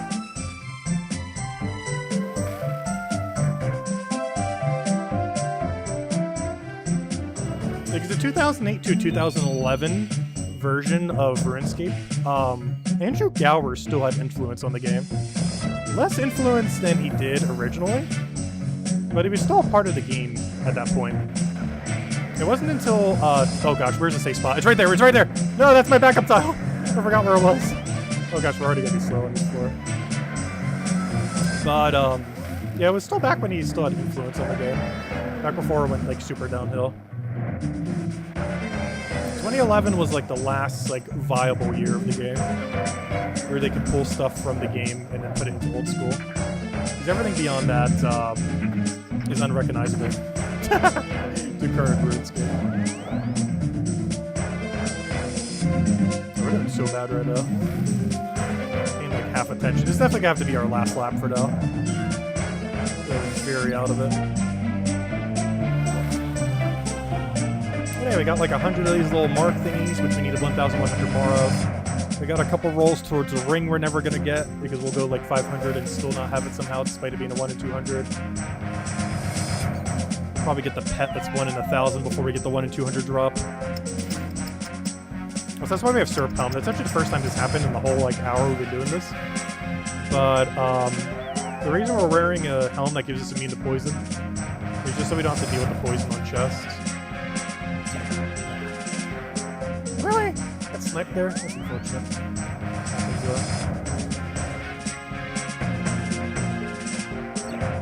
There's actually one piece of content in the game where projectiles have lingering hitboxes. What I mean by lingering hitbox is, generally speaking in this game, you move 2 tiles at a time, which means you're skipping a tile. However, anything that has a lingering hitbox will hit you through that pass-through tile. So normally you can pass through things without needing to worry about them, like this, like, we're just passing right above it. But there are things that have a hit-through mechanic. Mostly using a lot in this minigame of Hollow Sepulchre, where even if your hit-through box hits it, it still counts as you getting hit. Whereas for most other content in the game, you would count as never getting hit. This is one of the few pieces of content that functions a bit differently.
I started a bit rough, but the second half was pretty clean. Timer's looking horrible though. This will be our last run for now for Hollowed. And we can go do our 2 elite clues real quick, I guess. See if we can get elite casket. I'm not sure if I showed it, but I do have a bunch of random clues just sitting in my bank right now. The main reason for this is I need to get Pyrophyta's staff in this game, which is an absurdly annoying slow grind, and I'm kind of waiting until the Volumore update to make it easier, because it's going to be adding an aggression potion, which allows you to auto-aggro things around you. Also, ring pop-up right there. Boom, ring. Gray pop-up. Boom, ring of endurance. Nope, didn't get it. Sad. At some point we'll get it. How many have we done? I've done 84 chests so far. It's a 1 in 200 drop, so we're not even at half the drop rate, so we're not dry yet. But the earlier we can get that, the better. I would love to just see that at a absurdly low number. Anyways, where's area sound? Music, turn back on. Give me music. In-game music time. This seems so quiet compared to what it was. Wait, let me turn it up. Do some music. Alright, there we go. Anyways, let's go do this clue. Let me go derobe everything we need for Hollowed. Alright, I do need to keep the telly on me so we can get back to go get the elite, though. Let's go get up in a clue hunting setup real quick.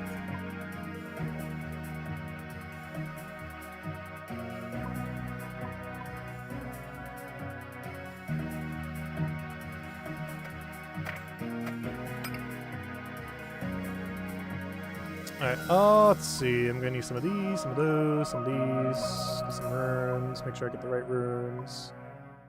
Boom, boom, boom. Get some of you and you.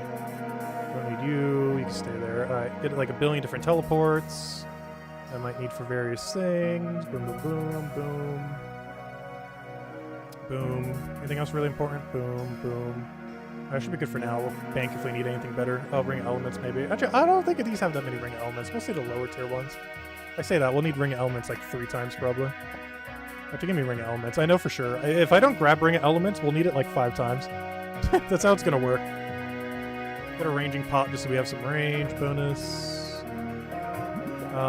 Get the thing so we don't die randomly. That'd be so sad dying to an elite clue. Enter the crack west of Narda Rug. I need a light source and a genie.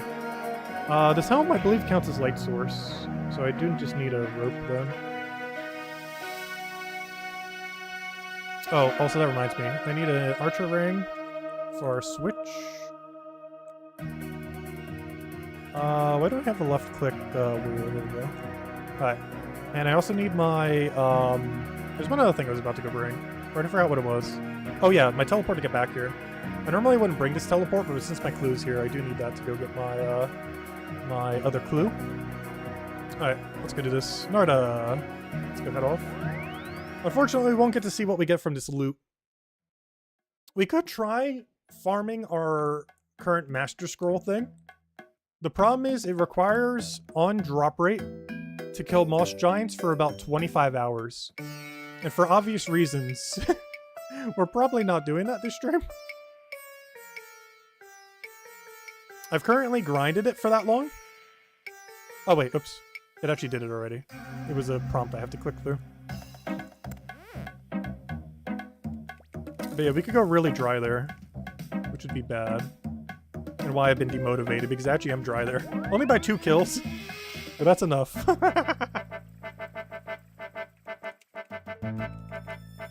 Oh, we're getting such easy steps. Stone circle. Wow, why are all of our steps so free? Unfortunately, I don't have my house set up there, so I'm gonna have to take the long way there. I'm just gonna go to Falador, I guess. Oh, hello, Frank. Welcome, welcome. Hope all's been well. Yeah, we'll take the scenic route. Because I don't have a good quick route there. The best way to get there is to use your max keep, to use the 99 construction keep to teleport there. But we don't have 99 construction or the max keep yet. So, or you could also set your house there and then just teleport there. But the other alternative is run from Falador. It's not that much further. Yeah, currently the bad method is from there to there. The good method would be from there to there, but oh well. It's not that much longer.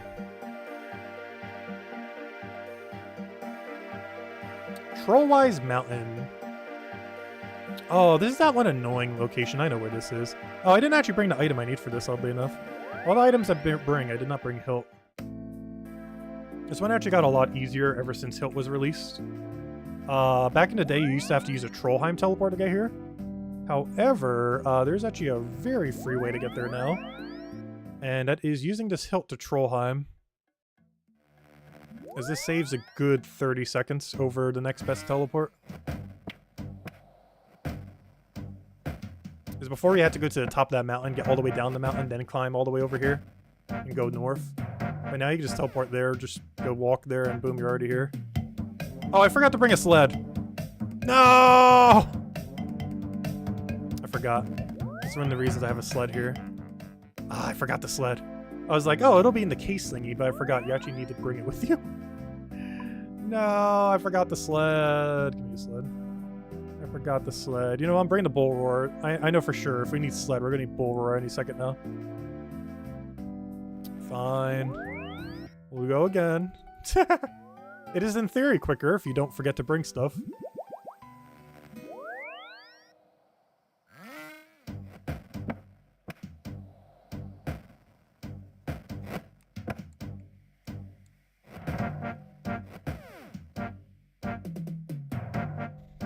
But hopefully we'll get something good from this clue. I hope by the time we next stream this game in about a week or two, or whenever we do it, because I'll probably do it one more time at least before we go. But, and then the next one after that will probably be while Gothic sleeps while farming those demons until we get every drop. But, I want to try to open all of our clues. The main thing bottlenecking me from doing clues right now is getting Byrophyta's staff. And the main thing keeping me from getting Byrophyta's staff is the willpower to go get Byrophyta's staff. It's the same thing that keeps me from killing Cerberus for its crystals, and Calphite Queen for its dragon pickaxe. Is I just cannot be bothered to do that content. But we need to do that content to progress the account. We will be doing some Cerberus this stream.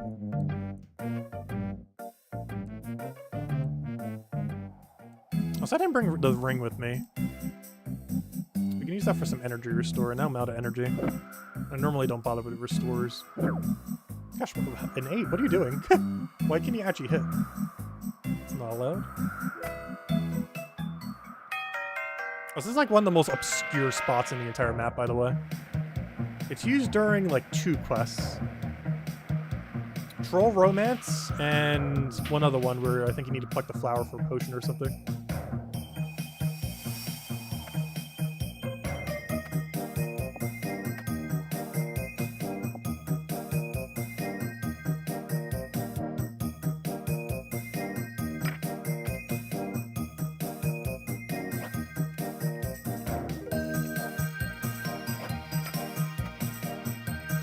Hello, Mrs. Sandwich. Welcome, welcome. Yeah, this is... I do always like this area relative to the time it came out. Relative to like 2004, 2005, or whenever this quest came out originally. Actually, let me check. Troll Romance. I can tell you exactly when. Because this, for its time, actually looked pretty cool. Like this whole little winter area. It was like one of those obscure places you'd go during a quest, and it's like you'd be like, oh yeah, that's a pretty cool place. Let's see. These days, to modern standards, obviously this place doesn't look that good, but... relative to its time of... It doesn't tell me. Oh, when you completed a quest, it doesn't tell you when it came out. 2005. Relative to 2005, it looked pretty cool. Quite literally. Anyways, what's our stuff? Any God's book. Good, I have a billion of them. Actually, I'm still missing one, oddly enough. And it's the most useful one, the range one. My best range weapon is like a Zammy book right now, which isn't even meant to be a range book specifically. Because I don't have any of the good range shields, and I don't even have the best range book, which is even a good range shield, but it'd be like your best alternative, and I don't even have that best alternative. Kind of sad. What am I looking for, monastery? It's the only thing I'm missing. And whenever we finally go open over our clues, we're realistically going to get it. Hopefully we just don't go dry on it more than we already have. Because I finished everything in shared log, except Armadillo page 4, which I need for the plus 10 range bonus on offhand. Because the best we have otherwise is plus 8 off of Zammy book. But we'll get there. Anyways. Let's see. What book do I have here? Oh yeah, the Gothic's book. You don't need that for anything. Let's see. It's weird. The stash unit's down here, but the thing that you need to use it for is up here. Oddly enough. Oh, we got the casket already. Nice. Okay, I can go bank the other one then. That's cool. Alright, so I have a free elite clue then. I'm gonna go grab it. So I don't have to go do this now. The reason why we stack 2 of them is in case we get a wilderness step or something really dumb that we don't have the piece for. Like a piece of a Coliseum equipment or something. It just makes it so we can still finish the clue. And there we go, we finished the clue. That's why I wait until I have 2 for doing any hard or elite. Anything below that, like easy, mediums, or beginner, we can always complete 100% of the time.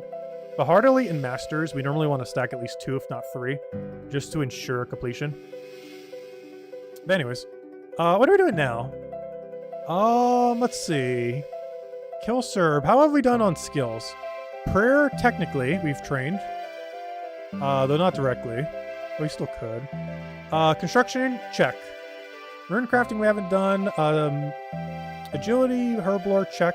So the only 2 I haven't done then are Slayer, well 3 I guess.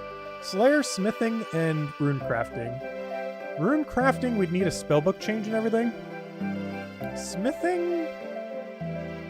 I guess I could do Giant's Foundry. I mean, not Giant's Foundry. Oh, that too. But I kind of want to do Blast Furnace, I think. Blast Furnace is really click intensive, but also pretty chill. In a way that I don't know how to explain. Because those 2 things are very conflicting with each other. But, I got a Blast Furnace. We'll do some Blast Furnace. We're going to do Gold Ore at Blast Furnace, I think. So this was actually the OG way of training smithing. Not like the OG way. I think it was added in like 2005, 2006. But it was like the early days meta, and it still is. While we do have other alternatives like Giant's Foundry, this is still the best place to overall do it. Because this is around the time when they were really starting to power creep some skilling XP rates.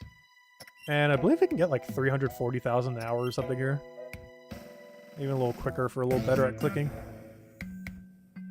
Yeah, let's do some Blast Furnace. I don't think I've ever actually streamed Blast Furnace. I only streamed Giant's Foundry because it seemed more fun at the time because I never did it. However, I'm so tired of Giant's Foundry, we're doing this. Get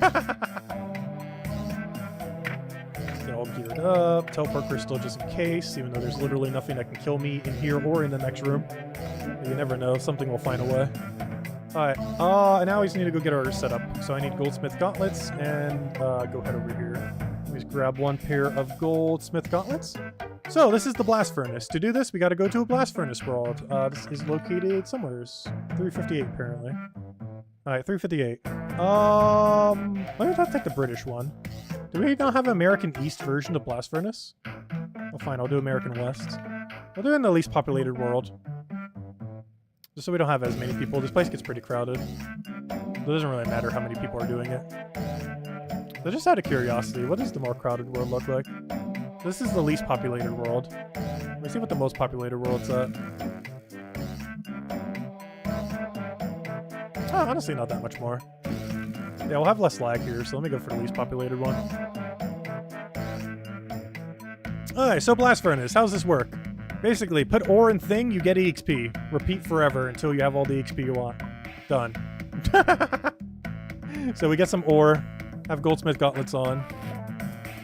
We put them in here. We ignore it the first round. And now it begins.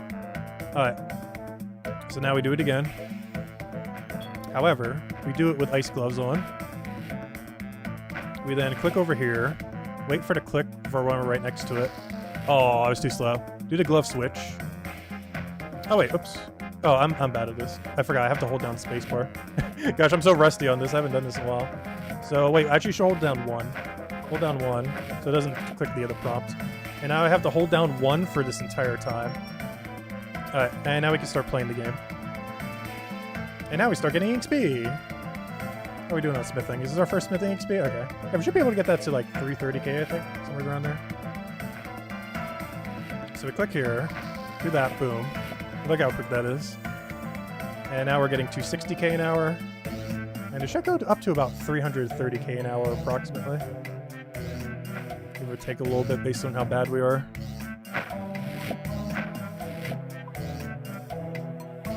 Wait, it didn't give me my ore. Wait, what? Based on how bad we are. What? Why did it have such a long delay? What are you doing? It still worked out, but... Right, I gotta make sure to... No! I did it wrong again. Right. There we go. Gosh, I'm so rusty at doing Blast Furnace. We should be getting at least 340k an hour. We're at like 300k right now. Once you get into the rhythm of it, it gets a lot easier. We're just really rusty at this. I haven't done this in probably months, maybe longer.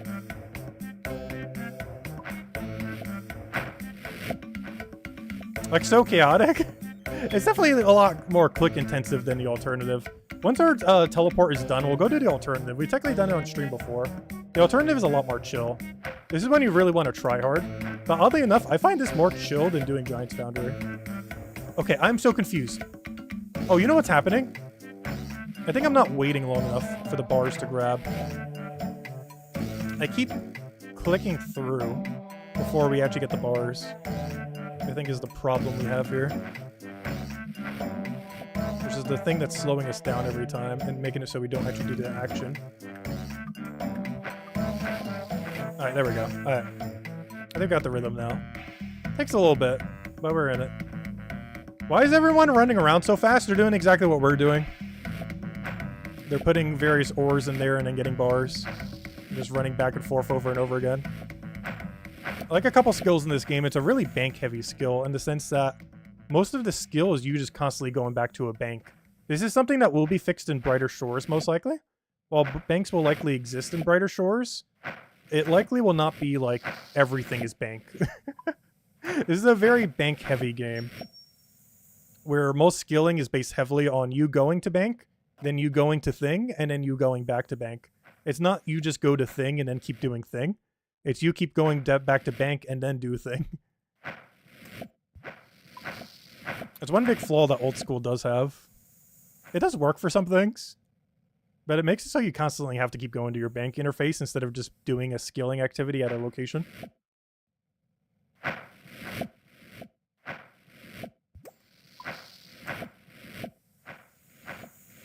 We're getting up to about 300k, so we're being a little sloppy here, but it'll keep going up in time.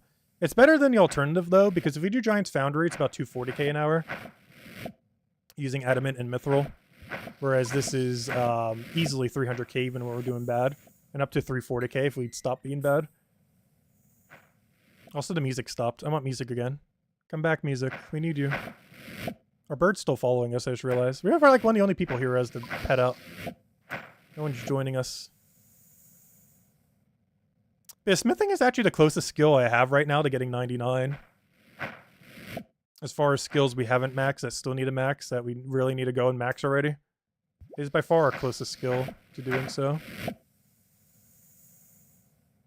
It's just a matter of finding the willpower to train smithing. I don't mind doing this as much, though. The problem is I'm eventually going to run out of gold ore, and then we're going to have to head back to Giant's Foundry. And I really need to go process all my bars at Giant's Foundry. So I'll probably do some of it this stream. I'm actually not as big of a fan of Giant's Foundry. I'd rather do this for like 10 hours than do Giant's Foundry for 5. And we'd get way more XP from doing this too. But even if it wasn't for the XP, I'd probably still prefer this. It's just the OG way of training smithing in this game. And I find the gameplay loop to be a lot more consistent. Whereas in Giant's Foundry, it's very variable. Like, you're not just doing the same thing over and over again, which is both good and bad. But it makes it less mindless to do other activities. So if you're like multitasking various things, it makes it harder to multitask Giant's Foundry compared to this. Because this is literally the same action over and over again. You might notice there's some bots around us. Might be hard for some people to notice. But some of these are very obvious bots, like that guy right there. But this is a lot easier to bot compared to Giant's Foundry because it's extremely consistent what you have to do for it. So it's a lot more common that bots are all around. Whereas Giant's Foundry is a lot less repetitive, so it's harder to bot. What are those bars used for? It's made for jewelry. We can make various jewelry out of this. You might have never seen us really making jewelry in this game. It's only really used for specific things. We also technically maxed out crafting, which also makes it less enticing to actually make jewelry. But yeah, you can make jewelry for a couple things. There's a lot of different teleports you can use, a lot of different functions they have. And you can also just sell them for money, as would be expected from jewelry. But yeah, we could do technically make some jewelry this stream. I actually need to go make a bunch of amulets of chemistry, which actually uses silver bars, not gold. But it's still the same process. So yeah, we'll make some jewelry, I guess, this stream. Might as well. Because I need a reason to go make some amulets of chemistry, so that'll be a good excuse to go make some. I'll go show jewelry making. It's pretty straightforward. But yeah, you get all these bars, then you combine them with gems that we already have. And then you get jewelry out of it. And then you enchant the jewelry to get special effects, or simply just sell them to shops or high-up them for money. Which is something I'm also looking forward to in Brighter Shores. They actually added a merchant skill to Brighter Shores. So notice how, like, when we were doing Hollows of Poker, we kept using that little fire animation thing that kept making money. In Brighter Shores, that won't exist. They actually have a merchant skill. So you're actually going to do, like, bartering and selling of objects to actual shops, rather than high-alking everything, which is really nice. The benefit of high-alking in Oldschool Runescape is that you can do it while doing anything. The biggest downside of it is, well, it's really easily bottable. You can literally just spam click to do it, so it's pretty chill. But, I don't know, are there some downsides or upsides? I don't know. Like, it'll definitely function a lot differently how you convert your items into gold of stuff you don't need. Because there's an actual skill attached to it, whereas in Oldschool Runescape, you just click high alch thousands of time until everything has been converted into money very slowly. I guess that's the other benefit. It'll likely be a lot quicker to convert everything into money in Brighter Shores. Because in Oldschool Runescape, you can only high alch about 1,000 things an hour. Whereas if you can sell in Brighter Shores to shops as quick as you can sell to shops in RuneScape, while still getting good money for everything, you'd be getting like, gosh, what would that number even be? That'd be an absurd number. You can end up selling like tens of thousands or hundreds of thousands of items per hour. Whereas in Oldschool Runescape, the equivalent of that is about 1,000 high alchs an hour, give or take a few, depending on what you're doing while you're high alching. Like some activities allow you to high alch more than others. Gosh, I'm being really sloppy with this. Yeah, we definitely gotta do Giant's Foundry in 9 minutes. I'm being way too sloppy on this today. My clicks are just too bad today to really bother with high intensity content.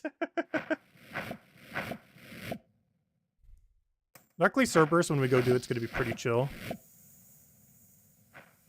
Yeah, we're misclicking like every few seconds. Is the bank unlimited storage? No. I actually has been preventing me from doing some activities because I keep hoarding too many items. And because of that, I keep getting bank locked in this game. But as far as Brighter Shores, if that's what you're referring to, I have no clue. We don't have any info on that yet. I don't even think we've seen the bank interface yet. He hasn't even shown it. For all we know, there might not even be banks in that game.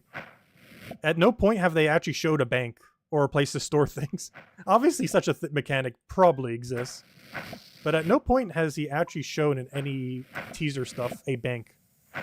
Not a location, not the interface. Like, the assumption is, yes, it exists. But there's a chance it doesn't exist. Which I'm not sure how that system will work if so, but you never know. He's definitely going to do some ambitious things with the game. Even if it's not like game-breaking in like the MMO genre, it's still going to be game-breaking compared to like Oldschool Runescape. Because a lot of things will be way more modernized than the systems that were made over 2 decades ago.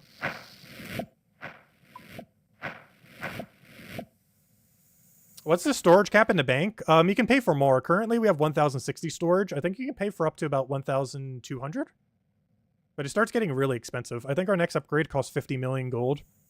And in total, to max out your bank, it costs about 1 billion gold. We've never had 1 billion gold in the lifetime of this account yet. Though it is only a little over a year old, so I guess it kind of makes sense. We haven't gotten 1 billion yet. But, yeah, it takes a long while to get 1 billion on an Iron Man account. Because the way that you get 1 billion on a main account is go get a mega rare from a raid, sell it, and now you have 2 billion. But on an Iron Man account, you actually have to earn all the gold, which takes way longer than just selling 1 mega rare from a raid.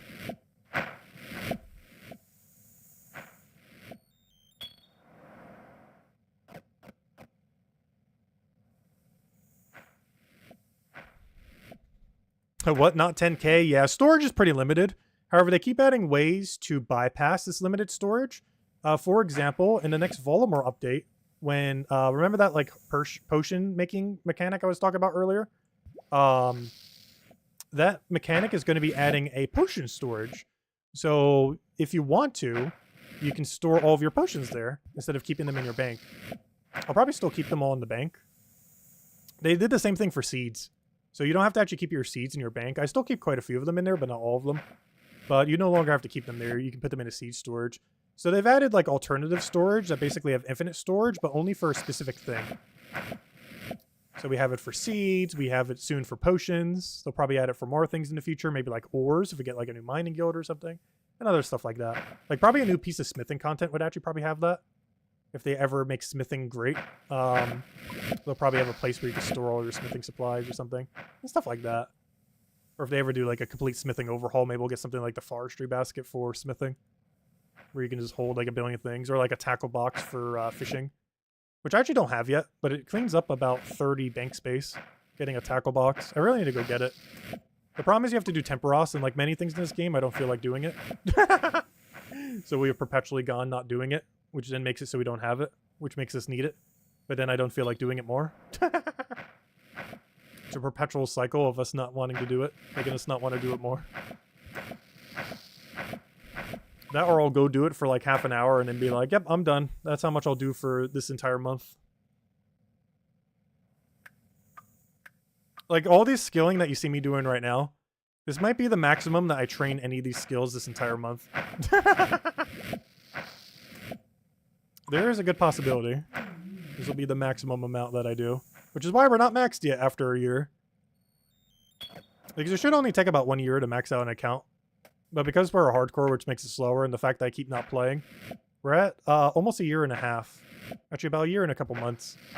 And we still have not maxed yet. But we're getting there. We're pretty close. If we actually put effort in, we can get it done in a month. But that would require effort.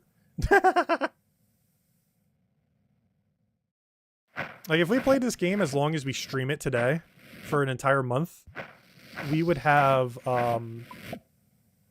we would be there. Oh, so I just realized, I didn't have my extra gold in there. What happened?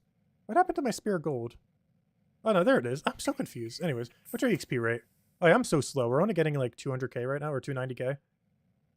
I was easily getting 330k earlier, so yeah, we're doing pretty bad. I'm not sure why I'm doing so much worse today.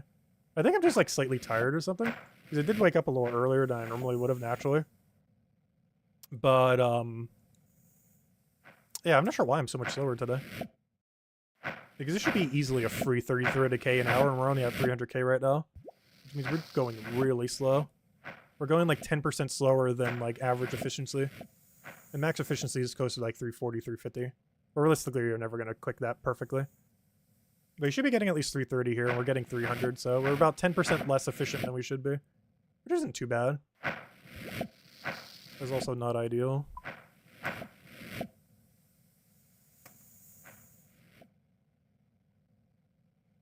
Alright, as soon as our teleport's back up in 3 minutes, we'll go ahead to Giant's Foundry then. And then we'll camp Giant's Foundry until our next minigame teleport. At this point, we'll just keep hopping activity as our minigame teleport is up. Maybe we'll just go play a ton of minigames. We're already kind of doing that. Because we've almost covered every skill. The only one we haven't done yet, I think, is rune crafting, technically. And there is one prayer minigame we could technically do called Pest Control. Which technically isn't a prayer minigame, but it basically is a prayer minigame. It was never designed to be a prayer minigame, but that's what everyone uses it for. Its original intention was never to be, hey, this is where you train prayer until 99. But that's what it is. Luckily, Oldschool Runescape's been adding some other alternatives, like some of the things with Volamore and stuff like that. But it's still ultimately like the most chill way to get 99 prayer. Did I say runecrafting? I meant prayer earlier.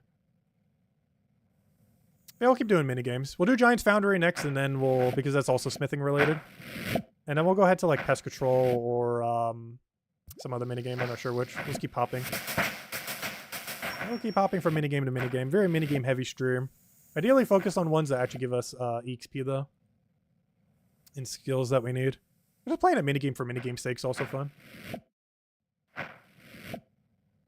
Glad to hear it, Defiant. Glad everything's been good on your end.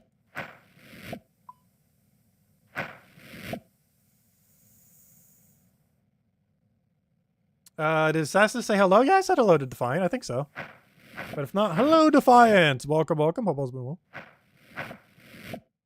Which, based on what you said, sounds like it is.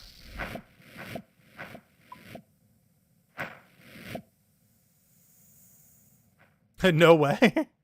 I guess short-term memory loss got me there. Maybe I haven't.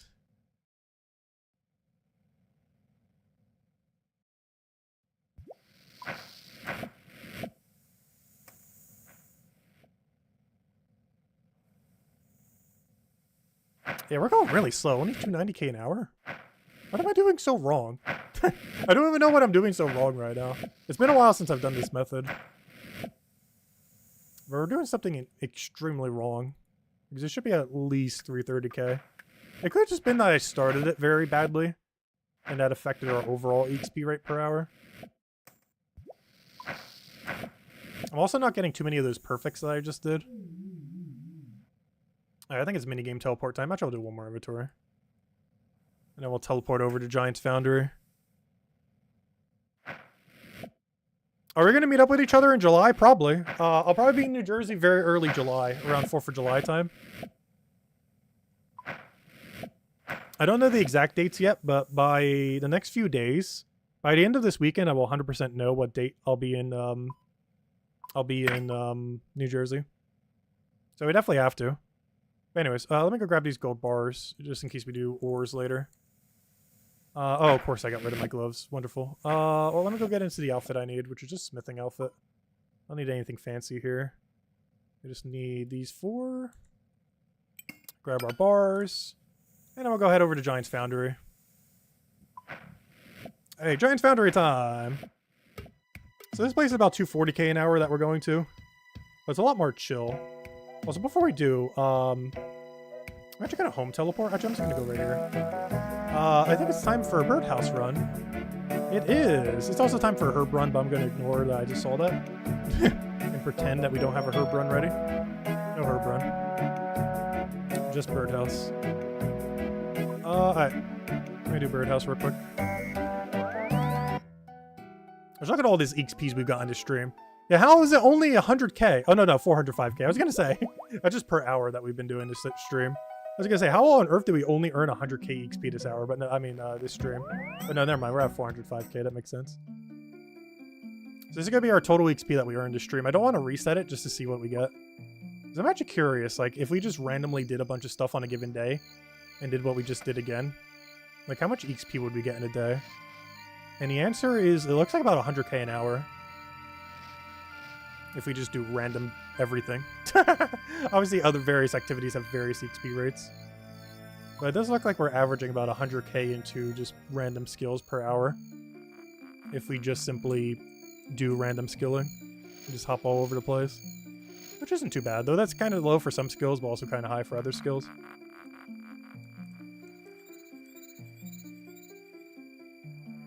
You do need a trip, it's been a long time. Yeah, I've only gone away like, I think twice, maybe 3 times since pandemic.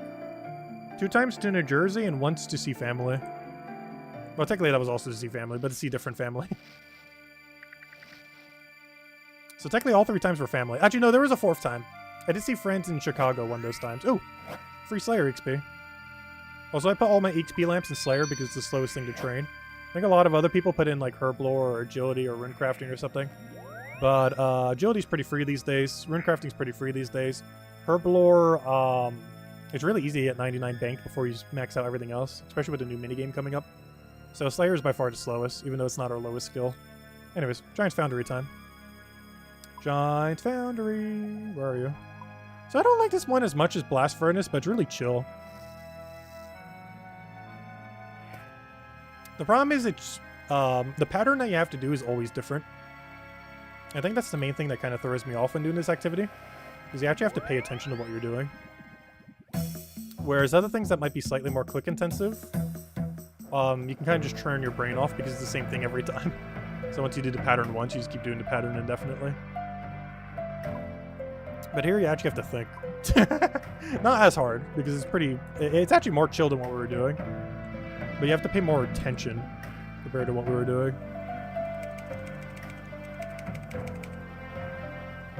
But basically, we set up our little ammo mold here, or sword mold. We then put our bars into here. And then we make our sword. So a bunch of interfaces about to pop up, and this is one big complaint that a lot of people had that hopefully the new minigame won't have. because so many people complained about it, because this was the most recent minigame that's kind of like this.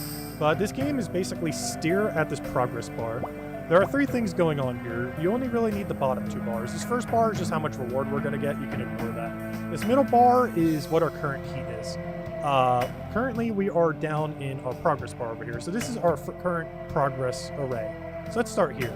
So I'm currently in red. We need to get this all the way to there. So we're currently in red, so I need my heat to be in red right now. Currently, our heat is indeed in red, which is good. We need it to stay there and not go down. So let's see, can we get the last hit there? Good, perfect. Now you can see it has moved down to green. So I need this bar, which is our heat, to move down to green. And then we can start progressing this bar, which is our main progress bar again.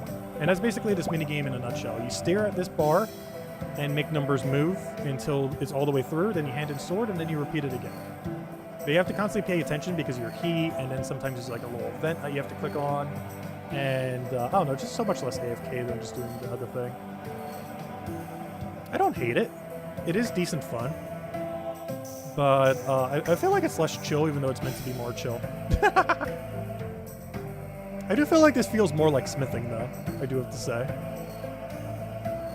It also keeps you in one single location. Though you do have to keep banking. It does have that RuneScape constantly need a bank feature kind of thing, though. Fortunately, like pretty much every skill in this game. Very bank heavy. Oh, what's that? Server lag right there. Or it could be our lag, I have no clue. Whatever it is, it's some form of lag on someone's side. The Tassa Airbnb.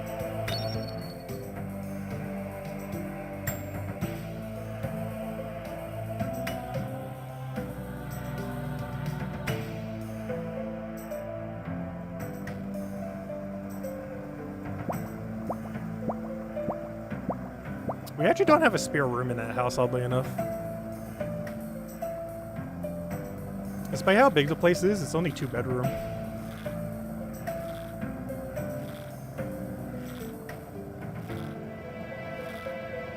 Like, I normally just sleep in the living room when I go there on an air mattress.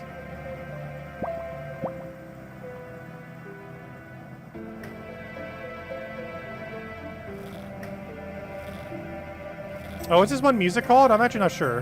But yeah, the music here is really good. A lot of the more recent music in this game is really solid. Yeah, it's just called The Foundry.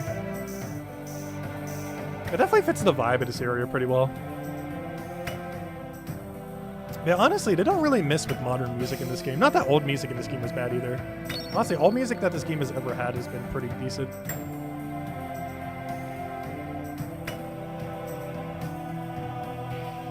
Yeah, this place is supposed to be relaxing.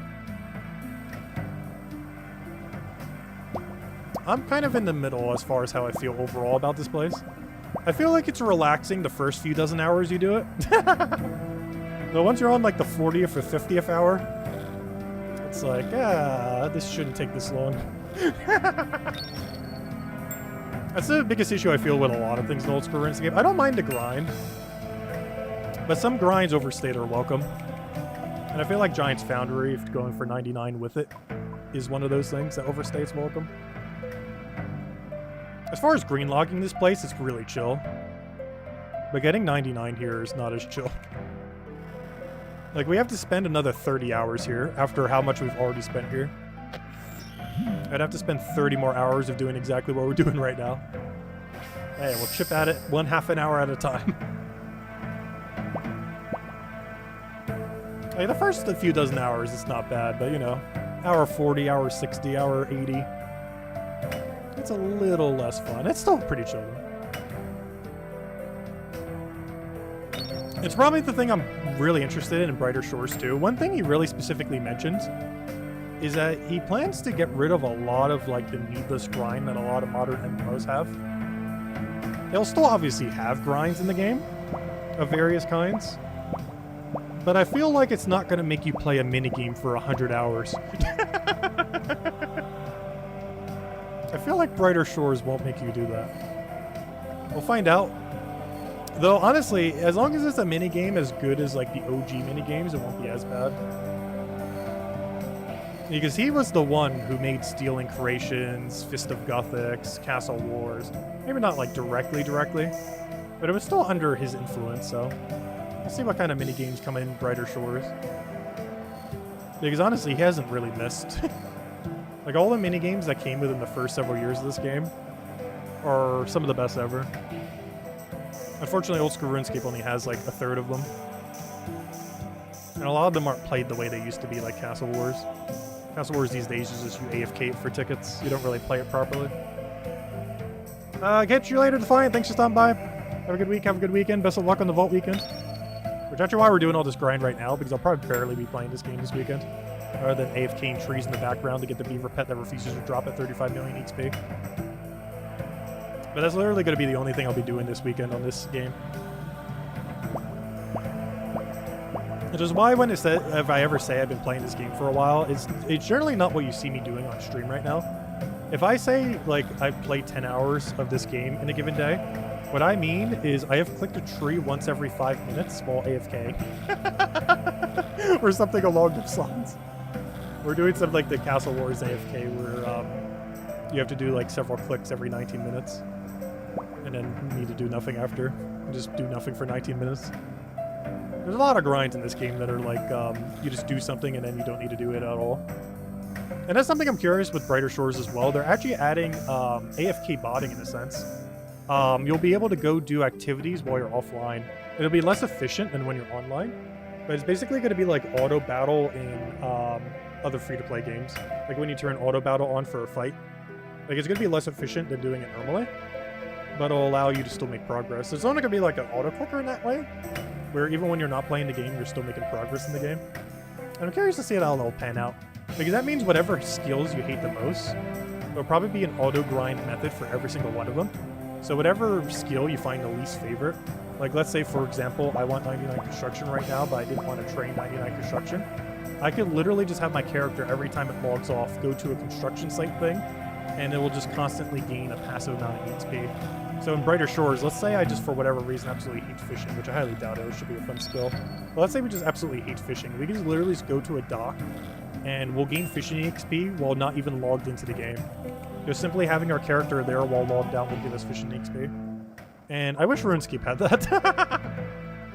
Because I would 100% be using that on Slayer and Construction all the way to 99. Particularly Construction.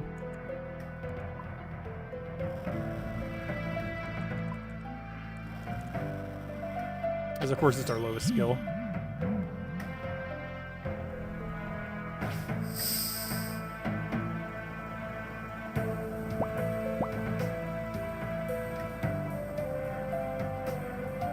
Yeah, we're chipping away. Most of the XP we got in this stream are all towards skills we need.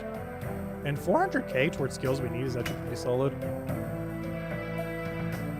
Though, look at some of the XP numbers we need. Like, yes, I might say 400k is a lot, but look, even after all the construction we did, we still need 532k for a level. All the smithing we've done this last hour, we still need 500k for the next level. I think this is the part that normally burns people out of the game. Like, when they start getting to, like, 90s, I don't mind it too much, but some of these grinds are just absurd for modern day.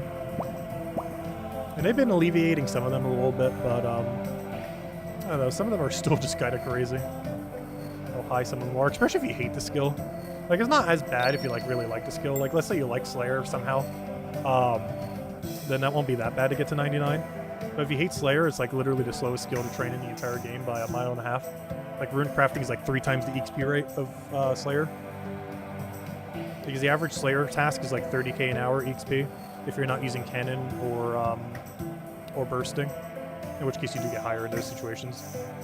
But you don't have access to it as commonly on an Iron Man account, or at least cannoning anyways. But let's say you get about 30k an hour on average per task. It can vary a little. Because if you put in bossing and everything, it does come closer to 30k. Because a lot of bosses are closer to like 20k an hour or so. But anyways, let's say it's like 30k an hour. Rune crafting can get about 100k an hour or 110k doing ZMI altar with the special essence. And even if you're not doing that, you can pretty chill and nearly AFK get 60k an hour at one of the minigames that we might actually go visit, the Guardians of the Rift. You can get about 60k there without even putting much effort in per hour. And if you put absolutely zero effort in, you can actually get 30k there, basically 100% AFK. I think you only have to do 2 runs every round. means you only have to play for 1 minute every 7 minutes or so. And doing so would yield the same XP of like fully playing Slayer, being fully focused on bossing or whatever else you're doing. Although there are some AFK Slayer tasks where you just turn on your prayer and then you can AFK for like 8 minutes. And that amount of time is going to be extended even further to about 10 minutes, if not longer. Because we're about to be getting a potion that allows your prayer to stay on longer. Which has some bossing implications, but also is most notable for AFK Slayer. Because you'll be able to keep Protect from melee on pretty much indefinitely, depending on what gear you're using. But that content's coming in about 2 months from now, so we can't use it now for Slayer. It's one of the reasons I'm kind of holding off on Slayer the most out of any skilling at the moment. Because it's by far getting the most buffed in the next few months compared to its current state. It's actually why I'm not doing too much agility or herb lore as well. As with the next Volamur update, both of these are basically free 99s. So right now it makes the most sense to train things like smithing and probably smithing, rune crafting, and construction. Or like the 3 skills we'd gain the most benefit of training right now. Prior to all the updates happening in the next 3 months or so. Which is why we're training this, and why we're training some of the other ones earlier. Also, you do get points while doing this. There's a bunch of rewards you can get. You normally just do it for ore packs, though, once you have everything. There really isn't anything worth buying multiple times. Unless you want normal-looking smithing gloves. Because you convert your smithing gloves into ice gloves.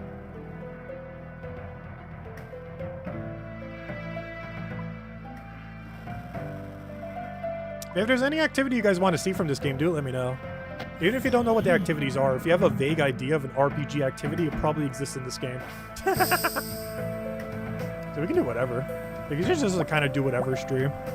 As long as we're doing something, it doesn't really matter what we're doing. You do? What do you want us to do? Let me know. Because in about 6 minutes, we got a new minigame teleport if you want us to do a minigame. Do Coliseum? I can't do Coliseum. That is something we can't do. Though, we will do I will promise you this. If there is a Volamur League later this year, we are going to do so much Coliseum. Probably even further than how much you have to do for the league itself.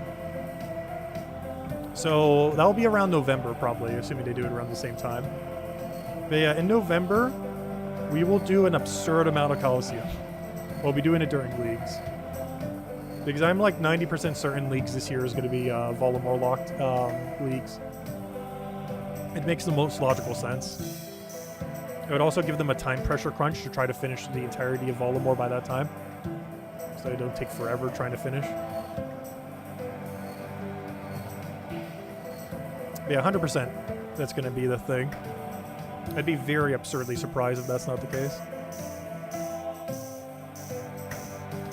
What's the skill where you're trapping a certain animal? Oh yeah, that was Hunter. We technically have maxed Hunter. Out of every Hunter activity that's still worth us doing, there are only 2 for the most part. Technically 3. There's catching fish with Hunter, which is a Hunter fishing mixed activity, which gives a couple unique collection logs we don't have. Which basically use a bird to catch fish, essentially. The other activities we have is tracking down a herbivore, where basically we follow tracks, and then we get a bunch of herbs, while also getting Hunter XP and a pet chance.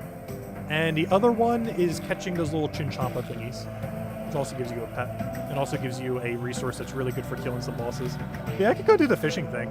Yeah, I can do the fishing bird thing. And I'll have the bird following me as well, so we can go double bird. I'll even have a bird on my shoulder. We'll go triple bird. I'll even wear a bird outfit. We'll go quad bird.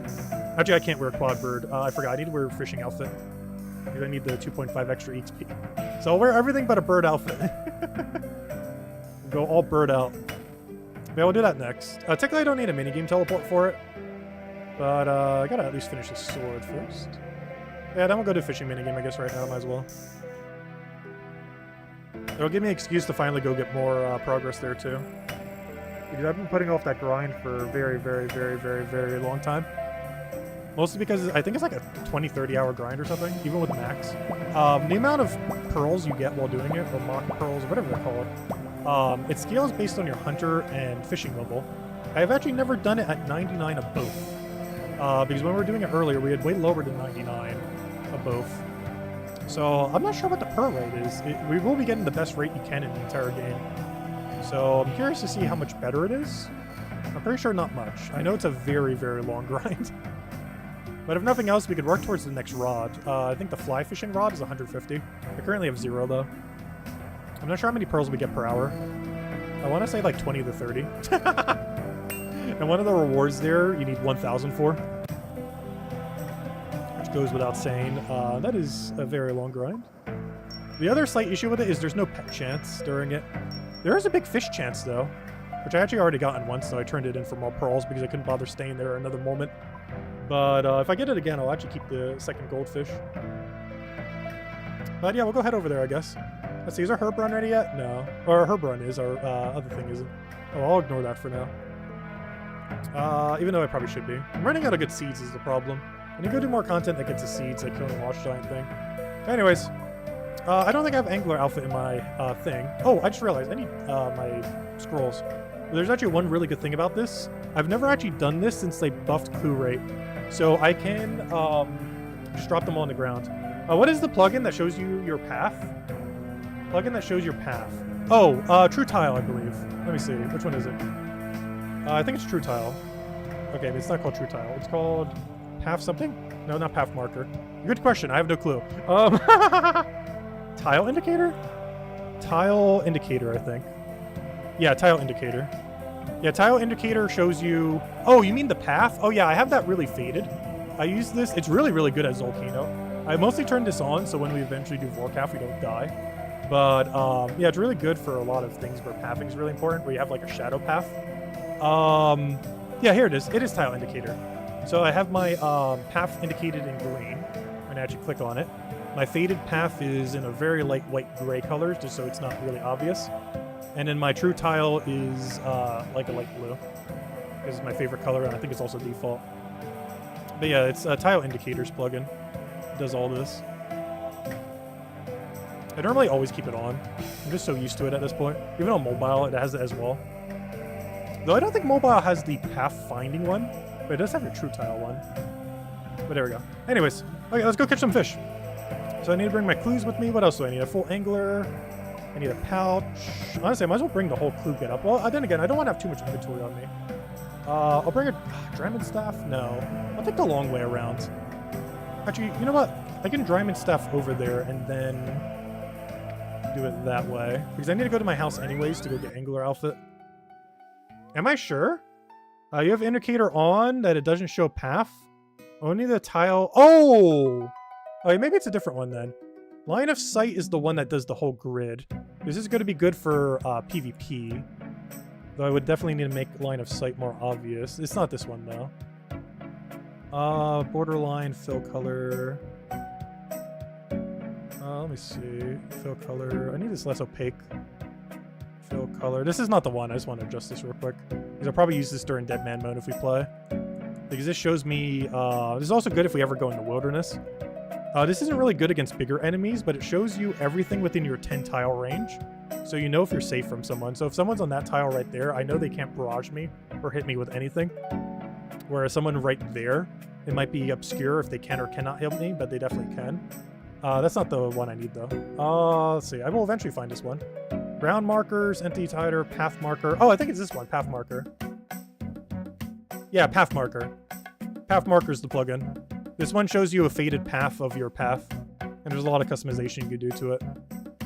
I use this mostly for Volcano, but it's good for not dying at Vorkath and probably everything, which is pretty important on a hardcore.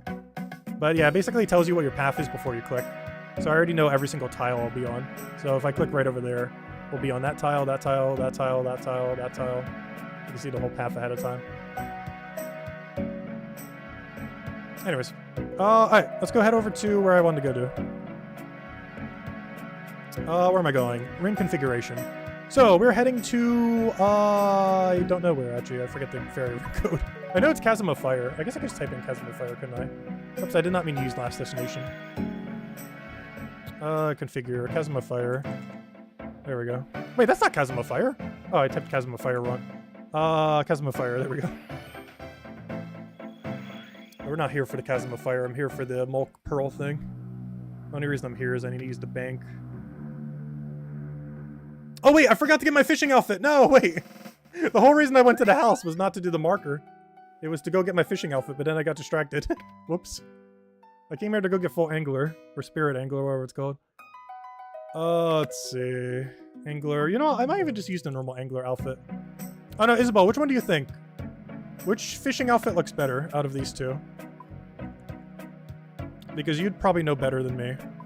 Which one of these looks cooler for fishing with birds? This one? Or this one? We have these two. Yeah, which one do you think looks better? Because you'll have the final say.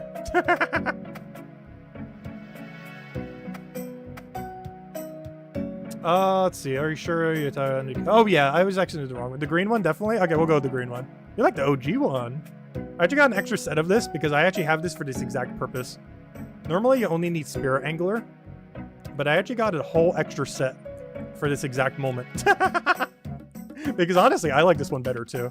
Even though I really like that blue color, I don't know, I just kind of like the OG Angler outfit. It looks more like a fishing outfit, whereas the other one looks like we're about to go on like a vacation. It looks like we should be on like a tiki bar. Like running a sushi bar kind of thing. Anyways, what am I doing? Chasm of Fire. Alright, now let me get rid of everything that isn't needed for fishing.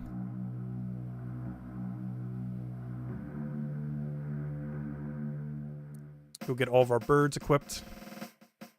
Okay, so I need that for fishing, that for fishing. I need a knife. Though you can get a knife on an island. It's quicker just grabbing one from our bank. It's kind of blocked. I should have like 1 billion fish chunks. Fish chunks. Those. Gonna need them. Alright, the clues we drop. I need ring so we don't die. There's nothing dangerous on this path, but if we accidentally teleport out, there is stuff dangerous and poisonous. I might even want an anti, just in case, but we should be fine.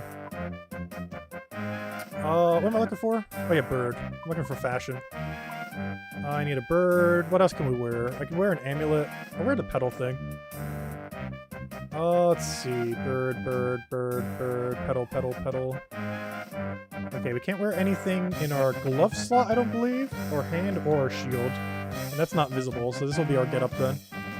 Alright, there we go. Alright, it should be everything we need. And then we drop the 2 clues when we get there. And I believe I have 0 pearls in the bank because I stopped literally the exact moment I had enough. The second I got like the big golden fish, I was like, I'm out of here. I still need 2 more rewards. One of them is same amount of time. It only requires 150 pearls. The other one is one of the most annoying grinds in the game to such a degree it's normally only obtained by collection loggers because no one else is sane enough to grab it. For how much time it takes to go get. Because there's one thing that we can still get can take about 1 to like 6, 7-ish hours, depending on luck. Whereas the other thing is probably like 30-hour mark grind. Oh, there's a bot doing it. Oh yeah, this is also a very heavily botted location, by the way. But we should have our world to ourselves. Actually, let me go to a high total level world. Because we might actually see a real person here. Actually, it's not even a good thing, though. Because we technically will be competition. We don't want competition. Oh, I'll still do it in a high total world, just so we just don't see bots constantly hopping to the world. Alright, let me go drop my 2 clues here. The only problem is I'm gonna have to go all the way to Mulk Island if we do get any of these. It'll be worth it for more clues. But yeah, we now have a bird. We have a crow on hand, a parrot on shoulder, and a Quetzal following us. We got 3 birds going on now. There we go, the triple bird. Anyways, let's go fishing. So what this activity entails is clicking on these and then hoping you get pearls. And then doing that forever until you get pearls. You may have noticed something. We have 0 pearls in our inventory. It takes a long while. We need 150 to get even a single object from here. And we need 1,000 if we want to hate this activity for the rest of our life. To get the final reward. I've currently only gotten 2 rewards, the 100 one and the 200 one. Technically, we'd actually want to get 2 of the 100 one, as there's 2 different versions of the rod. One is oily and the other one is non-oily. And they both catch different fish. You can simply just keep making your rod oily or non-oily, but it's a lot more convenient just having a spear. which I will get at some point, but can't be bothered to get right now. Also, where are all my fish? There's nothing spawning near me. There's also a really good chill activity if you just want to go and do other stuff and just randomly click on your phone. It's really good for that. And then when we get these, we just spam click these. Technically, if you want to be really efficient, you should be doing this between the catching. So what you should actually be doing is catching fish. And then between, you should be grinding them. And then catching, and then grinding. And then always move a fish over here. And then do that. And then always just keep one. Yeah, we'll do it like that, I guess. It's actually way more efficient doing it this way because you never have to stop to do your fish. Also, at some point, you're supposed to get mulch pearls. We need 1,150 of them. Supposedly, this minigame gives them to you. I have not seen one yet. Please give me pearls. I thought these would be a little bit more common with 99 fishing and what's it called? 99 fishing and hunter. But nope, this place is still insufferable. It is cool though. I like the premise of what this is. I don't like how long you have to do it, like many things in this game. The premise is good, the amount of time you have to do it for is not good. We'd have to do this for about 30 to 40 hours. We've been doing this for about 5 minutes and have made 0 progress.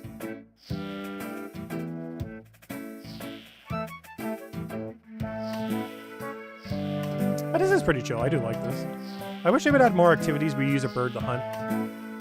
Because it's basically just this and catching the dashing kibits. It's probably one of my more favorite ways of hunting in the game. It's just the rewards that you get for are kind of underwhelming. And really only done by like super completionists. But we are kind of in that category. I have never really mentioned it on stream. Because they don't actually have a leaderboard for it. So there's not any way I can like really easily show it.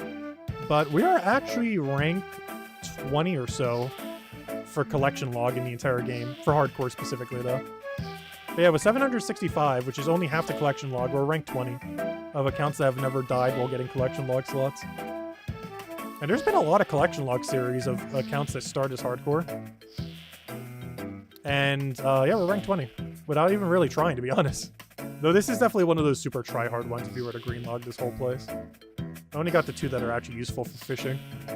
Because the rods that you get from this activity save you an inventory space. So when you're AFKing, you can AFK for 1 more fish. Which isn't that big a deal, but you know, 1 more fish is better than not 1 more fish. Technically, the sack that you get at the end clears up another inventory. However, there's currently no good way to bank fish from it. So until they change that, it doesn't really save an inventory. Also, do I have to go somewhere to enable milk pearls? Why on earth do I have no pearls? We're almost 10 minutes into that activity with none. Am I doing something wrong? There's no way this activity is this bad for pearls. I refuse to believe at 99 fishing and, I see why people complain about this activity. When I originally went for the 2 rods in early game when I still need XP, I was like, it's not that bad, but that's because I was mostly doing it for XP, not necessarily the pearls. But now that I'm doing it just for pearls, the fact we still have 0 in our inventory right now is insane.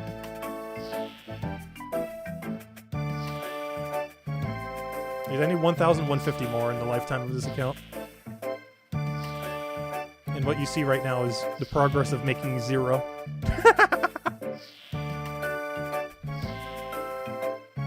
I'm starting to think this is like 15 pearls an hour, even at 99s. I'm about to check the wiki to see what the pearl rate is. I'm pretty sure we're supposed to be getting one every 80-ish catches? 70 catches? Somewhere around there. And you, unfortunately, you don't get an extra roll when you chop them up. I wish you did. That would make a lot of sense. But you only get these fish chunks that are only used for this minigame, which is kind of redundant. You can't even use them as bait. I thought that's what they were originally. It's like, oh, this is like a cheap version of bait, even though bait's already like free. But no, this bait is only usable during this minigame. Which I don't understand why. You can't just use it as like normal bait, or maybe even like a empowered version of bait. Or maybe it has like a slightly quicker catch rate or something, to make it so AFKing is slightly more comparable to tick manipulating. I think that would be a nice buff that they could do this minigame. Aside from making pearls more common, they need to make it so this bait makes you catch like 1 tick quicker or something. So that you don't have to tick manipulate and still get like somewhat okay XP rate. Because I believe it checks like, what, every 3 ticks or 4 ticks? I don't remember. But it needs to be like half a tick quicker, or like a chance that you get like a tick quicker fishing when you're just like AFK fishing. It'd be a great buff to this bait. Because right now it's used for nothing but what we're doing right now. But they could easily make it worth. Okay, do I have to enable pearls?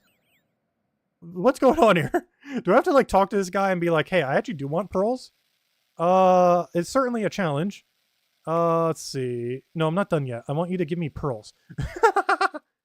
I'm starting to refuse to believe that you can still get pearls from this minigame. Oh, so hello, Frank. Thank you for the numbers. Yeah, it's a 1 in 75 chance. Oh, we're definitely going dry, because I can assure you we've done more than 75 in this session. The clue right here, I do recall, has been pretty good, though. Even though I haven't gotten a single clue yet. So hopefully we can at least get a few while we're doing this. So let's just go turn back Temple Desecrated or something. Actually, Stealing Creation. Let's go back on. This is technically a skilling minigame. The best skilling minigame to ever exist in the history of RuneScape. They better add Stealing Creations in the next year or two. They came out at the same time as the quest they're adding this year.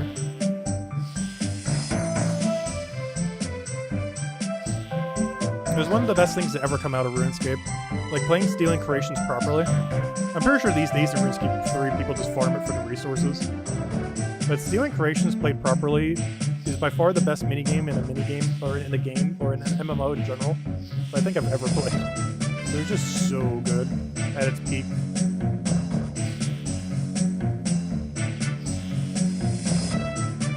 The only problem in old school these days is it's gonna get botted to death. Whatever new reward system they do, they didn't make it so bots don't like it at all. It needs to be stuff that bots would never want to do, or, you know, don't need, that they can't profit from.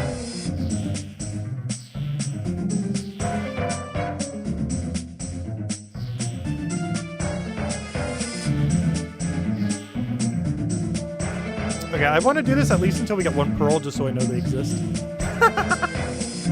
Or at least double over drop rate, not triple. At least we're getting our bad luck out of the way now. Maybe, hopefully when we go to Cerberus later to stream, we'll just instantly get the 2 crystals we need. I'm about 100 kills over drop rate for getting our crystals right now in Cerberus. So who knows, maybe this is stream we just pull 2 of them like back to back.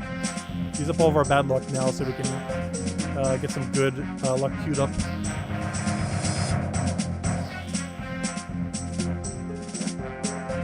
Please, I literally just want to see 1 pearl to know they exist. There's also a 1 in, I believe, 20,000 chance we get a big fish, which counts as 100 pearls.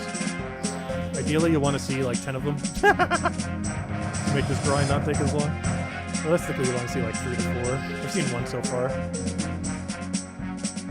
Which means I've only ever gotten 200 pearls then in the lifetime of this account. And in the total lifetime, you need 1,450.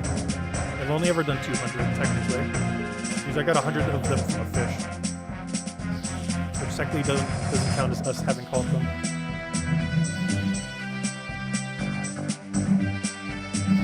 And I do want to keep at least 1 to fish. I didn't keep the first one. It was just too valuable to trade in. 100 pearls here saves like 8 hours. So the 8 hours was way more valuable than having your cosmetic fish. But if I do get a second one, I will keep it. Off the 1 in 20,000 chance. Oh, the good drop of the song's coming.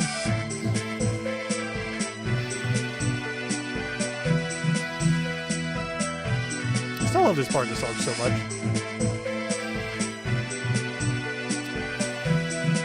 They better add that minigame next year. Or announce that it's coming later this year. I feel like they're going to add 1 or 2 minigames later this year.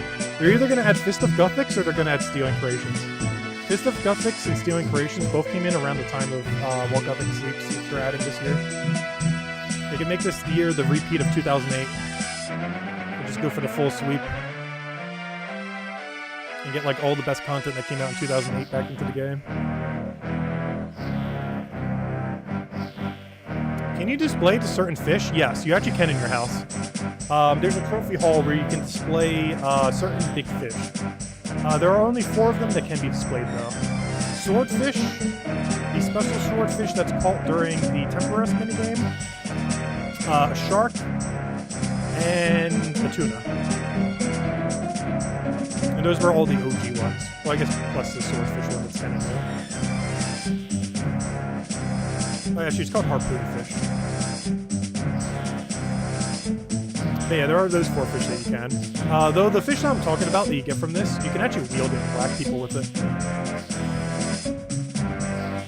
There are plenty of other weapons you can do that with. But it is one of them. It's probably one of the most flex ones you can have. That and Stale Baguette. Or like the 2 flex fun weapons that you can whack people with. Because they're probably the 2 hardest to get. Where Stale Baguette is pure RNG. And Golden Trench, which you get from this, is pure suffering. No. It's just a really long grind. Because you have to catch about 20,000 of these on average. Which, how many pearls would you get around that time? Let's say it's 1 in 15. What's 20,000 divided by 15? Or 75, I mean. You would get around 300 pearls. So that means, yeah, on this grind, I would get around, I would get about 3 more golden trenches. If we were to finish the collection log here, we would get about 3 more golden trenches on average. Which means we'd actually only get 2, because I could turn one of those in, and that would make the grind a little bit less. So depending on our luck on it, we will get 2. 1 more that we can turn in, and 1 more that we can keep forever. Where's Pascal? Wait, Pascal. What's that a reference to? Pascal. Oh, Pascal! He's the guy that gives you those pearls in Animal Crossing. Yeah, I wish it was that easy. 1 guaranteed pearl a day. I wish it was that easy. Actually, it wasn't 1 guarantee. I think it was like a cap of how many you could catch per day. I forgot how pearls work in Animal Crossing New Horizons already. Yeah, honestly, even though there was a cap to how many you could get realistically per day quickly, I still think it's easier to get pearls in Animal Crossing New Horizons than this game. We're still at 0, by the way. We are still at 0. We've been here for like 15 minutes. At this point, I'm going to go until we get 1 pearl. Just so I know it exists. I just want confirmation that they do exist. And see how over drop rate we go on the way. At this rate, we're going to go a whole hour with 0 pearls. I'm pretty sure it's upwards of 15 an hour or something. We're at 0 after like 15 minutes. So we're like 3-4 times over drop rate right now. I'm starting to think there's like an NPC I accidentally talked to who like disabled my pearl drops or something. Or maybe if you have like a... Oh no, I was gonna say if I have pearls left in the bank, maybe I can't get pearls. But I'm pretty sure I have 0 pearls in the bank right now. I used every last one when I finished the grind last time. Because I wasn't staying for even an extra 1 by that point. Hello, Chad. Welcome. Yeah, but let's go get another song. Let's go Temple Desecrated. We need to get familiar with the song because we're going to hear it 1,000 times when we do the grind next month. Temple Desecrated. There it is. Temple Desecrated. There's going to be the theme song of our next month's grind. Because we're not leaving that place. The only reason we'll leave that place is to get another Greater Demon task, because I might do them only on task. Or until we have every drop. But the only time I'll be leaving that, once we get there, is to go do more Slayered or go get more Greater Demon tasks. But otherwise, we're just camping them. I even camp them off task. I'm just not sure if they're going to have a better rate on task or not. Because they've been doing that with a lot of Slayer creatures lately. To deter bots from doing it. They make the rate like good when you're on task, but horrible if you're off task. We don't currently know if they're going to do that. They didn't say they were going to do that, but they easily could as an anti-botting measure.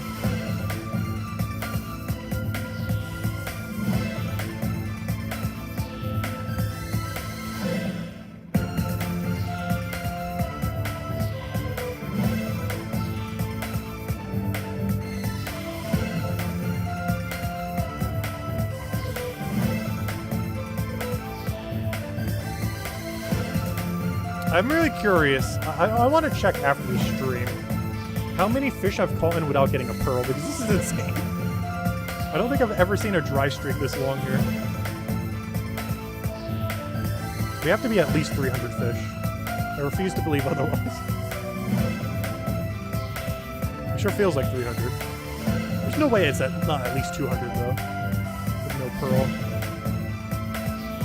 And we have the best rate you can get in the entire game because it scales based on your fishing and hunter level. And we're 99 in both.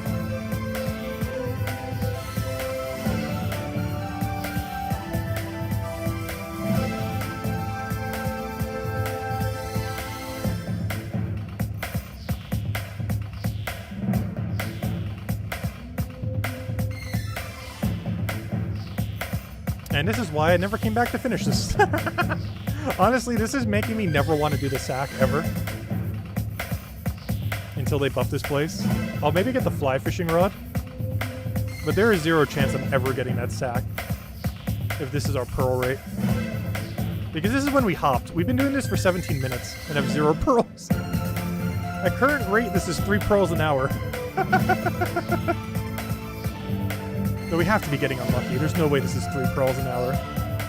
I refuse to believe that this place is this bad. Because I know for sure when I did in the past it was higher. It's literally lower level. Maybe they bugged something with this minigame. Or when you have 99.99, it just lowers your rate instead of hires it.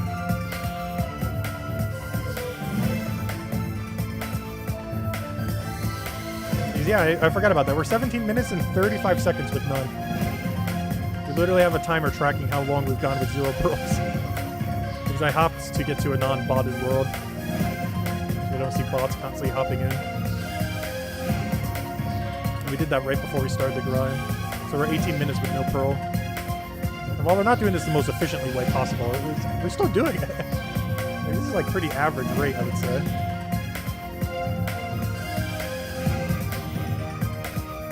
I'm really curious what minute mark will be our first pearl. I need to go check the wiki to see what the actually hourly rate is. Because I'm going to make a bet it's going to say something like 15. Despite us having 1 in 20 minutes. If we even get 1 in 20 minutes, I'll be happy if we do it this rate.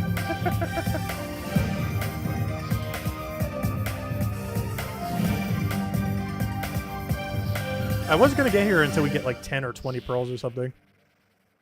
Oh, finally they do exist! It took 18.5 minutes. Okay, so see this pearl? Okay, so put it in perspective. It took us 18.5 minutes to get 1 pearl. The next reward we need is 120. Okay, I thought it was 150. It's only 120. And the reward that no one except the most insane people in the entire game get is this. It costs 1,000. 1,000? You need a certain level of insanity to go for that. But obviously we're going for the fishing rod next for 120. We're not going to do that right now, obviously. We got 1 pearl in 19 minutes. That's not bad at all. Gosh, what kind of grinds are in Palia that you don't think that's bad at all? Even for people who like grinds, they don't like this grind. Like, the rods aren't that bad overall. But the sack is absolutely insane. Like 120 for the rod. I think they're 100, 120, and 150. I grabbed the 100 and 150 ones. But having to do 1,000 for that sack, especially for how useless that sack overall is so bad. Let's say we got 4 pearls an hour, which I assume we should be getting better than that. But that's what our current rate basically is. Let's assume we get 4 pearls an hour. That's 250 hours to get the fish sack. If we had the same amount of luck that we've had so far right now for the entire grind, it would take 250 hours to get the fish sack. Obviously, we are getting pretty unlucky right now. But if that rate was to consist, it would take 250 hours for a sack that you put on your thing that saves 1 inventory spot when fishing. It doesn't even work properly with banks until they update it, which I'm surprised they still haven't updated it yet. Also surprised they haven't made this minigame just a little bit less more bearable. Because the premise of it is fun. It's just the rate that you get pearls is not fun. It is very bad. It is incomprehensibly bad. Even that rod, if we were to keep going at this current rate, it would take us 30 hours to get that rod. And all that rod does is save 1 fishing. It only saves 1 inventory space when fishing some specific fish. Not even all of them, just some specific ones. And of course you have 28 inventory space. So it does save you a pretty nice chunk saving 1, but it's not a 30-hour grind where, hey, finally we got a second pearl. Alright, our luck's reversing some. It took 18 minutes for the first pearl and 3 minutes for the second. But yeah, if I go check the wiki right now, I'm willing to make a bet the actual hourly rate is about 10 to 15. So we're just going really dry right now. That's a little unlucky. Also, I just realized I'm going to need to make a bank placeholder for this now. It's going to waste one whole inventory space in my bank. Because there's no way I'm dropping 2 pearls. I wouldn't dare do that after this long to get 2.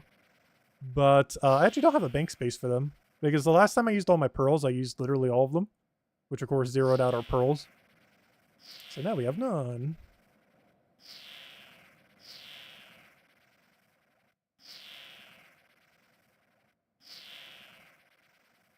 Yeah, I think we'll go until we get 1 more pearl.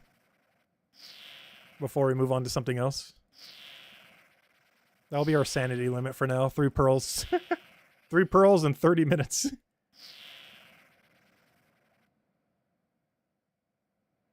I see why I traded in the golden trench the second I got it. I saw that fish and all I saw was 100 pearls. I didn't even see the fish. There wasn't a thought in my mind that was to keep the fish. I saw that thing and it's like, oh, I will instantly convert that for 100 to get me out of this place. The sad part is, this is actually fun. It just takes too long. It just takes way too long. Because I actually do enjoy this. This is pretty chill. It's just not 300 hours worth of enjoyment. But it's fun occasionally. It's really chill, just catch fish with bird minigame. It's just not 300 hours fun. I'm not sure why they thought it was 300 hours fun. This is like a good, like, 10, 20 hours in the lifetime of an account amount of fun. And then maybe I'll do it occasionally just because, hey, fish catching birds. But that's like its total limit of fun that it has. Before it becomes purely a grind for the resource that you're going for.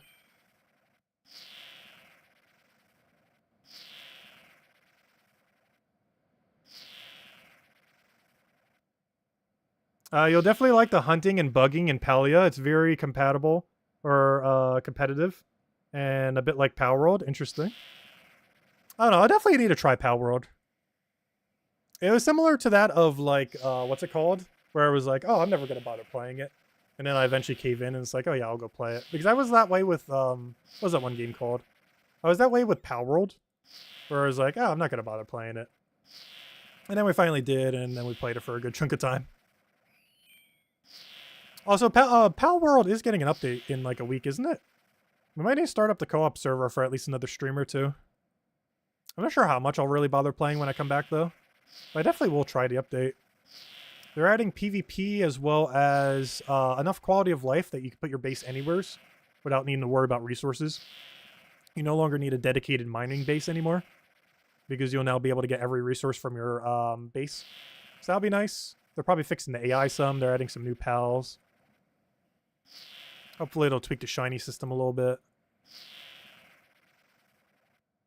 But I'm definitely going to be checking it out. I don't think it will get me re-addicted to Power World, though. I think at this point I'm kind of done with Power World for now. My main goal for like side gaming on this channel has basically been, even though we haven't been streaming it that much, in the background, mostly AFK methods, which I'm really starting to run out of AFK methods. I'm really just trying to focus on maxing slowly. Unfortunately, what we're doing right now is not helping us max at all, but it is helping with collection log. And I do like doing collection log grinds. I feel like out of anything you can currently do in Oldschool Runescape to break the monotony of bossing and skilling is just find something random to do in the skilling log. There's actually an action for it. If I go click over here, the random, I can actually go tell the game to go give me a random thing to go do. Should we go do that? I might want some re-rolls because some of them would actually be absolutely insane. But for the fun of it, let's do like a few. And if one of them don't look insufferable, we'll actually go do it. How about we do it right now? We're going to roll until we find something that isn't insufferable. Watch it do the rod that from this activity. Okay. Open collection log first. Okay, I'll go open my collection log. Where's my collection log? Why am I blind? Alright, let me open my collection log. Okay, there's my collection log. Roll an item. Gilded pickaxe. That's impossible. It's from clues. I can't open clues right now, and it's also on the rare drop table. Not the mega rare gilded drop table, but that's impossible to get right now or target in any way. Derek's great axe. Oh! I could go head back to Barrows. I could actually show the new combat system, kind of. Okay, that I guess we could do. We're not going to go until we get axe, because that could literally take hundreds of hours if we go dry. But that is actually something we could try doing a little bit, because that could show off the new combat system. Not really that much. All we're really doing is air spells instead of a trident. It'll look exactly the same. It's just the gear we use will be slightly different. But yeah, I never did show buffed Barrows ever since they buffed it. Yeah, I guess we could try for Derek's Great Axe. Well, I guess we'll go until we get one Barrows piece. Not specifically Derek's Great Axe, but just any one Barrows piece. Oh, good. I got the third pearl. Okay, we got 3 pearls. I'm done with this for the next 3 months. In 3 months, we'll get 3 more pearls. And in like 10 years, actually probably more than that, we'll eventually have another collection log from this place. Until they eventually buff this place. Anyways. Alright, let's go do Barrows. Sure, why not? We'll do Barrows real quick. Let's do it until we get a drop. I'm not going to do it until we get Great Axe, because we could be here for literal hundreds of hours. But we can also go use the strange old lockpick. Remember that lockpick we got while doing Hollows of Poker today? Well, I can immediately go use it. So that'll work out perfectly. Oh, why did I do a home telly? Well, I guess because I don't have a better telly, that works. That's fine. Alright, let me get rid of the Angler outfit. I need to go put that away, because I don't have bank space for it. Plus, I need to go put the pearls in the bank. We'll need to go drop our elite clue at, oh no, where did I drop it? I guess I'll drop it at Barrows? I'll probably drop it at the Crafting Guild, I guess. Even though I won't have a Crafting Guild telly on me. Oh no, I'll just do it on Barrows in case we're going to do Barrows for over an hour for some reason. Maybe we'll get into like a really big Barrows mood all of a sudden. Though I do like doing Barrows, there just isn't much I need as far as Barrow drops for the most part. Like, there's not too much there that's like a must-have at the moment for the account. It's more so stuff that's like, yeah, it's nice if we eventually have it. But we could deal with not having it. Because the 2 most important things to get from Barrows, I'll go show the collection log real quick. By far the 2 most important things to have from Barrows, we actually already have. Bosses, Barrows. So the 2 most important things are Aram, top and bottom, and Carol, top and bottom. And at least 1 pair of tank legs and tank helm. And we have all of that. So you only need these 2, 1 of these 4, and 1 of these 4. And I guess technically 1 of these 4. And that's it. That's all you need. All these weapons, not really needed. All these full sets. Some of them have some niche cases. Like, if there was any one piece I would actually want the most, it is the Great Axe that we actually rolled, because this allows us to use full Derek's, or the Guthan's Helm, because this allows us to roll full Guthan's. These are the 2 set effects that are actually still kind of usable. Derek's is really scary to use on this account, though, because we only have 1 life, and to maximize this set effect, you have to have 1 life, which is not ideal. It does extra damage to your max hit based on how much life you're missing, which is generally a really bad set to have on a hardcore, but there are some niche things we could use it for. But this is probably the most useful one, Guthan's Helm. This I would actually probably want before the next Voldemort update, so it's actually good that we do a little bit of Barrows now, because we should probably get Guthan's Helm before the Potion of Goading is added. This is basically an aggression potion, which sounds pretty much like what it is. Essentially what it does is it'll make enemies around you that normally aren't aggressive become aggressive. So this will basically allow you to go 100% AFK something, because the set effect of Guthan's is it has a lifesteal effect, and the cheapest lifesteal effect in the entire game out of any lifesteal effect is basically free. It does cost a little bit with the upkeep cost, but it's basically free compared to every other method. And it's really good for if you try doing some of the champion scrolls, because a lot of those enemies are really weak, but still strong enough that they're going to be hitting us occasionally. And having full Guthan's would be infinite camping there. So we just go there with like a full inventory of goading potions. There's aggression potions. Maybe a few spare inventories just to grab some drops if they have anything useful. And then literally just go there with full Guthan's and our best strength gear and just AFK. We literally just click a potion once every 10 minutes, keep a notification on whenever we get a drop, and boom, we're good to go. So it actually is a really good idea to keep doing Barrows until we get Guthan's Helm before Voldemort Part 2. So, let's go do some of that. We're not going to keep going until we get it, but we'll go until we get 1 drop. How about that? We'll go until we get 1 singular Barrows drop, and Elite Clue does not count. Though I still want Elite Clues.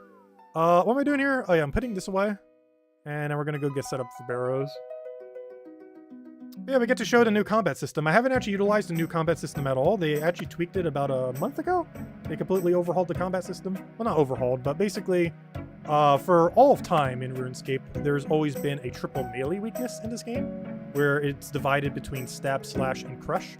They basically did that for magic and range. Now there are 4 elemental weaknesses and 3 range weaknesses. And that's basically what the patch did. It did a few other tweaks here and there too, but that's the main bulk of it. But the most noteworthy thing with doing barrows is skeletons have an air weakness, and the Barrow Brothers themselves also have a air weakness. So there are two things we need to kill while doing this minigame that are both weak to air. So of course, we run air spells. So let's go do that. I think I have a setup over here, though I think some of it's slightly off. Because one thing that's kind of funny is when they did that update, I did a little bit of barrows because I was like, oh, I'll try the new update. And guess what I got? And we mentioned at the beginning of the video too, when I went over all the notes. But we got a Air Arms rope skirt. Because before I was running Light Infinity. And so much so, I haven't even updated it yet. Because the last time I was doing barrows, I got Air Arms rope skirt. So go figure. So let me actually go get that, because that's a new best in slot for this place now. Alright, let's see. Let's grab a little bit of all this. Grab some coins, grab that. Grab teleports. Let's see, put all that away. Alright, I think I'll put everything in a nice little format over here.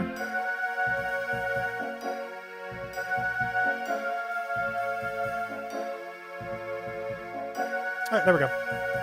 Now the only thing we need is to drop my elite clue somewhere. I guess technically I'll drop it here because I have a way to teleport here instantly. I'll just drop it here near the teleport spot. I can do this clue, right? Yeah, I can. No, I'm stronghold, that's fine. I'll drop that right there. Tower timer. Why is it showing all my things have 0? Oh, because I haven't broke them in yet. Alright, alright. I think that's all we need. And then we can camp barrows infinitely. With simply just air, oh, I need bloods runes though. Luckily we have a few. Oh, we're running a little low, we're only at 300k. But no worries, we got more blood essence ready to go from next. We got 8 of them waiting, which is 8,000 more blood runes. I'll catch you later, Chad, thanks for stopping by. But yeah, let's go run some barrows. So barrows is pretty straightforward. Actually, let's go do it in a lower rarity world. I want to see noobs around me everywhere. Because whenever I do it in the max world, I see everyone in best in slot, and it makes us look so bad. But if I go to one of these other worlds, I won't feel as bad of our equipment. Let me go to some world where we'll have like everyone running like the most ridiculous gear I've ever seen. I don't understand why people run tank gear here. Even at a lower level range, I don't understand why you run tank gear here. Especially after the change. Okay, I'm going to go to the house party world. This is the most populated world, so we should see like 20 people running barrows here probably. Yeah, let's go have some fun. Let's go see 1 billion people. This is the most populated world you can go to other than, like, the trading hub world. Which even this might be more populated now that I think about it. Actually, let me go check. Is this the most populated world? I think it is. If I do this and then do this... Yes, it is. No, it's not. Oh, wait. I did the wrong thing. Yes, it is. The current world we're in is the most populated world you can be in right now. And the reason for this is because people are hosting house. And everyone who doesn't have a maxed house uses this. You can't use it as an Iron Man, though. But normal accounts can use other people's houses. So, for example, they could go to someone else's houses, use their rejuvenation pool, then go use their Barrow's teleport, and they don't need to have it in their own house, but can still have the benefit of having it. You can't do that as an Iron Man account, though. Oh, I forgot to go bring Alex. Oh, come on! I came here to see people not in max gear. Why are you max gear in the house party world? I literally came to this world so I'd see someone not in max. And the first thing we see as we teleport in is someone in max. Like literal absolute max. Of course. That's really funny. That's the exact reason I came to this world. And he's just sitting there just AFK in max. Anyways, now we're ready.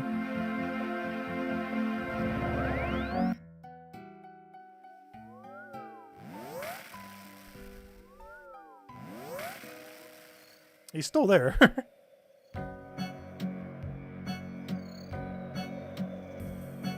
Alright, so this content's pretty straightforward, though I should probably set up my thingies. Let's see. We do that, don't need that. Alright. Actually, I need that to be on melee, and I can just manually change it. There we go. Alright, so all we really have to do is just go into these little crypts, hit them with our little bit of magic, and then we win. This one is the most resistant to our damage, so every other one will die pretty quickly. This will be the tankiest one. It's kind of funny because we're both using a fire wave on each other. Both basically using the same spell. Oh wait, I'm using fire wave. What am I doing? Oops. It's wind wave. That's wrong spell. I was like, wait, why am I doing less damage? There we go. Thank you for reminding me, guy using wind wave. They're weak to air.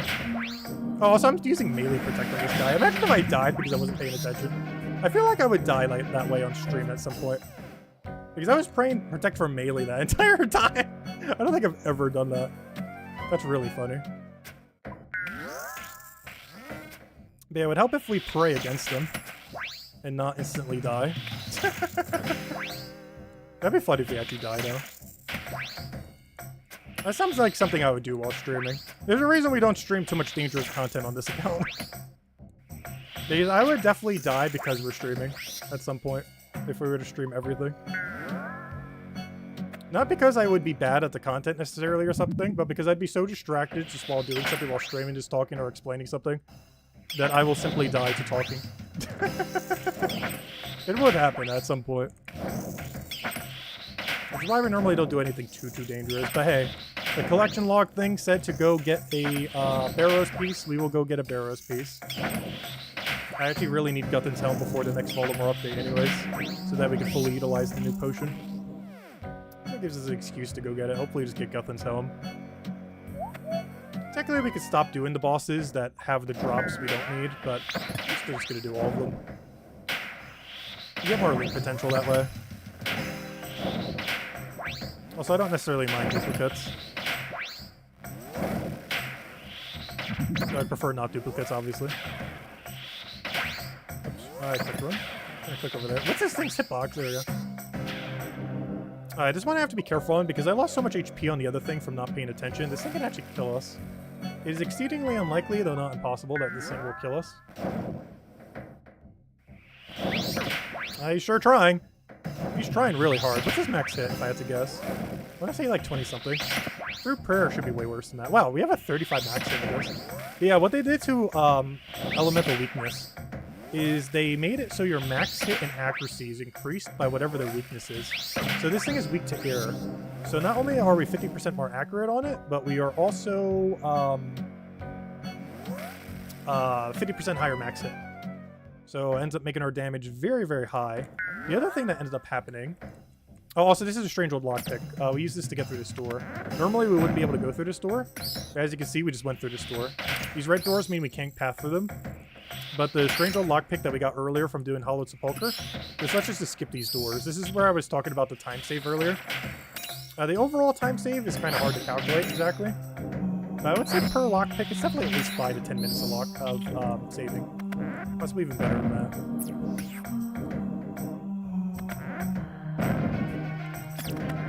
So whenever we see the skeletons, we kill them. Ideally, I should also be putting the Salve Amulet on, which I'm not doing. Because we actually have more damage off the Salve Amulet than we do from this thing. And then we fight this thing. I'm almost out of prayer. Which we did this so badly. How am I almost out of prayer? Though I guess I am praying that one stronger thing the whole time. Maybe we should go do one tier below it. Because that's a little overkill. I'm not even sure if we're getting a max hit out of it. I'm pretty much about to run out of prayer here. Alright, what do we got? Nothing! And then you rinse and repeat that until you get something. And that's what we shall go do. Just click right over here, inspect this to check our charges, 22 left. And then rinse and repeat. And we can high alch in between, get a little bit extra gold. And we'll do that until we get a drop. I might consider an elite clue as a drop for this. Just so we're not camping barrows the whole stream. Because if you got unlucky, it could definitely take a couple hours for a drop. So what I'm going to do is also include elite clue as a unique drop. So if you get an elite clue or a natural drop, we'll move to something else there.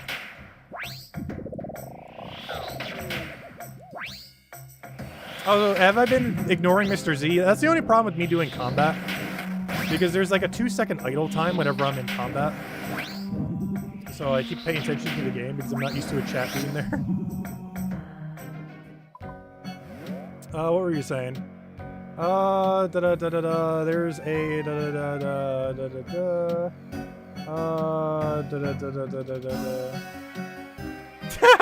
Mr. Z.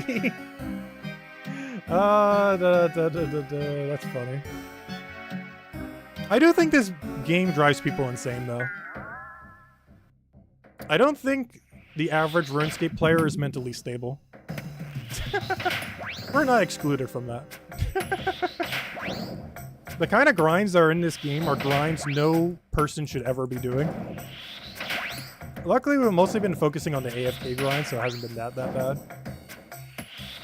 But some of the active non-AFK grinds that are in this game that take forever are absurd numbers. Like, the amount of time you'd spend on, like, an entire year of gaming just for, like, a single boss drop. Like, if you start talking about, like, Elijah's Spirit Shield, or any of the orbs from Nightmare, which recently got buffed because their rate was so horrible. And it's still horrible.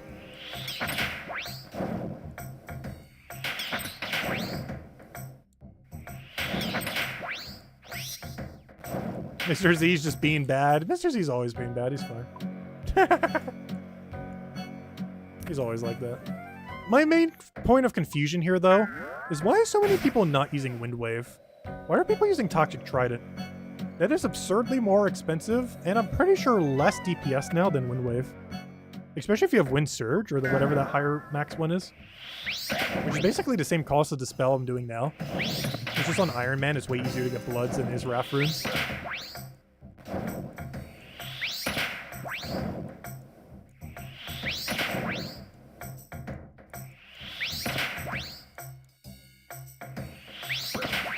Gosh, this thing needs to stop hitting. It's like the second time in a row where it actually hit really, really well. There's the whole reason why we have a Summer's Pie, in case he ever wants to Rambo us and hit us every single hit. His special ability, every single one of these have a special ability. It's somewhat hard to tell, because he's the only one we really get to see it from, the Barrack guy in top left. But his special ability is, he has about, I believe, a 25% chance that he'll hit through Prayer. Prayer still reduces his damage, but it counts more like PvP damage, I believe, where it counts as like 40% of his damage rather than the whole 100%. But yeah, he has a mechanic where he'll sometimes hit you for 40% damage instead of 0. Usually hits through all of your prayers. This one prayer that we have on is way too draining. I'm not even sure if it's giving us a max hit. So I'm just gonna go for the other one. It's just draining way too much prayer just keeping it on. It's not worth it.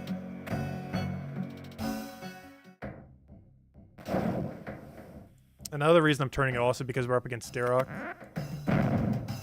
It was relevant in the sense that he will one-shot us. I forget what his max hit is at low HP, but I want to say it's like 70-something. It's definitely 60-something. It's absurdly unlikely we'd actually be killed by him. But I'd rather not try. I might even drink the prayer potion.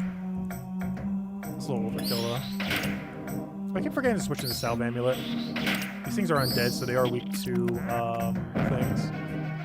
Despite those ghosts, they are not, even though they're spectral creatures, everything else. Okay. We need to go to a not populated world. There's way too many spawns here. It's actually insane.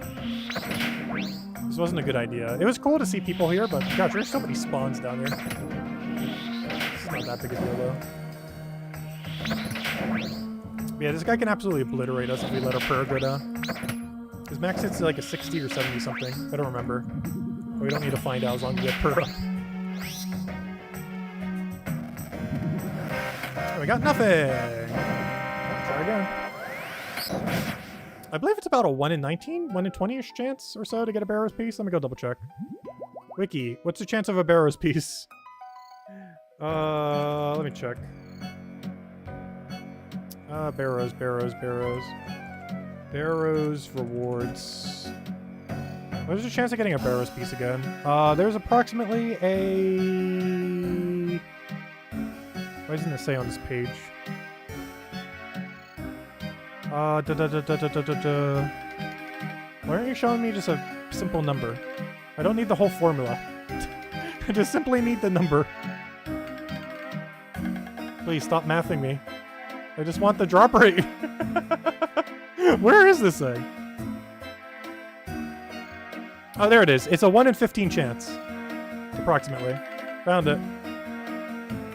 Yeah, there's about a 1 in 15 chance. Combined with that elite clue, it's probably about a 1 in 12 that we get something.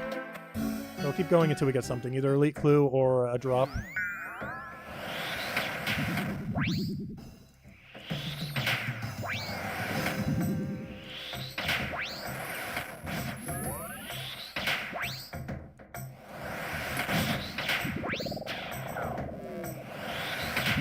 than a normal Void setup. Pretty sure Elite Void, even after its buff, is not worth doing though.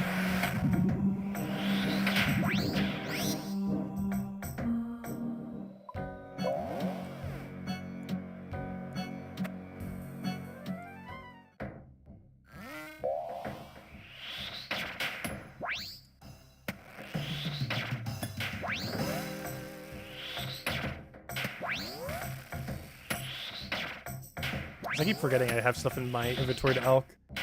I keep thinking of this like an air staff. But it is a fire staff too. It's kind of the whole reason why we have it. That and it does 10% more damage.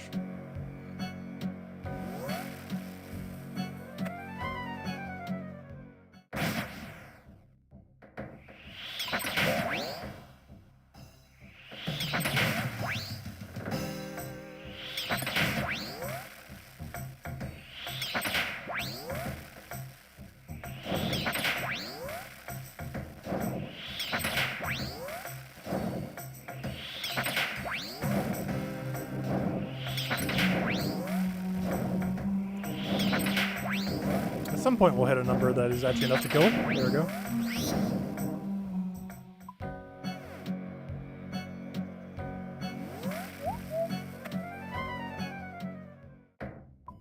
Yeah, it's kind of crazy, some of the setups. Look at this guy. He's wearing the best tank armor in the game, while using the best spec weapon in the game. But that's not even what you're supposed to be using against him. Also, he's in the trimmed obsidian cape, which is basically the you don't have a 99 or fire cape. It's basically the capes used by either bots or people who have no clue what they're doing.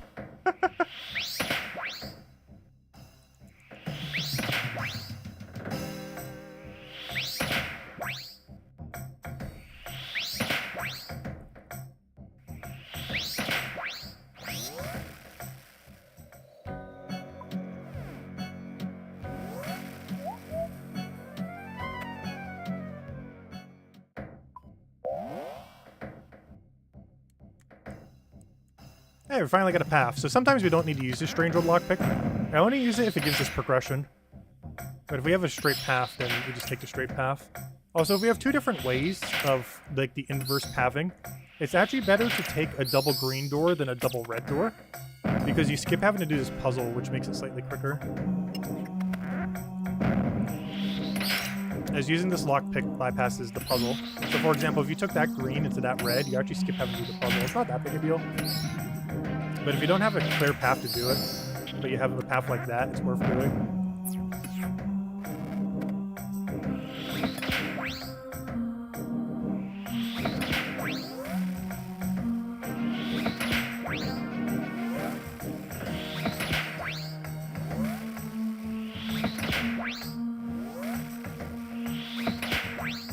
Alright, anything good? Come on, something?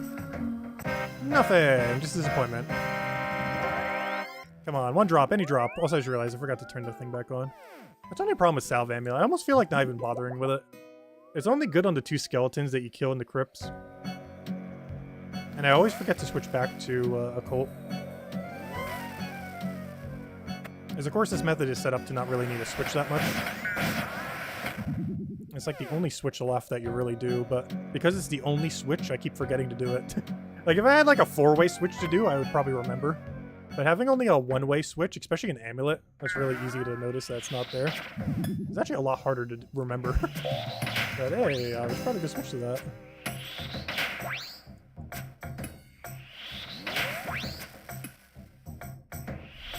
It doesn't help that it's really hard to see. And from this angle, we can't even tell if we have the right amulet on right now. Like, without looking at our inventory, it's actually impossible to even see that we have the wrong or correct amulet on.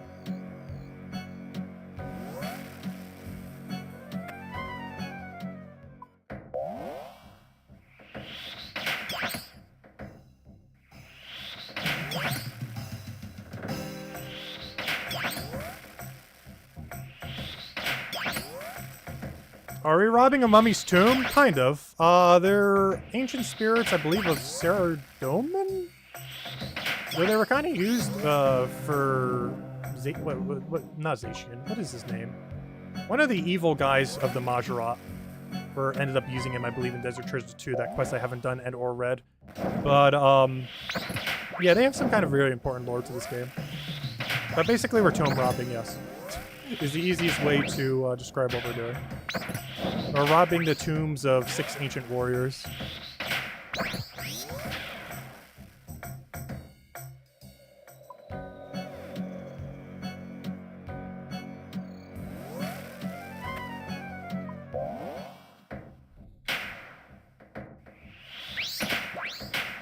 Which is probably one of the more iconic pieces of content in this game.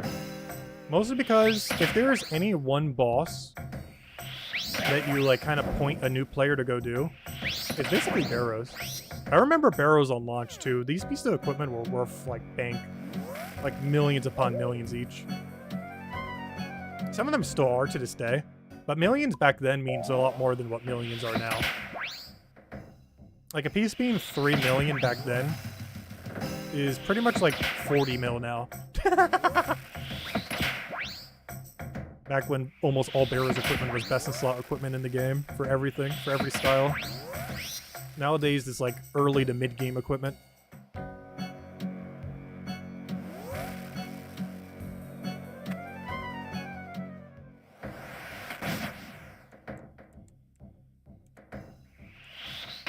Oops, I didn't mean to hit that skeleton, but sure, I do need to kill 2, so that actually works out. I didn't actually intend to kill him, but since we're here killing him, sure. I tried to click on door.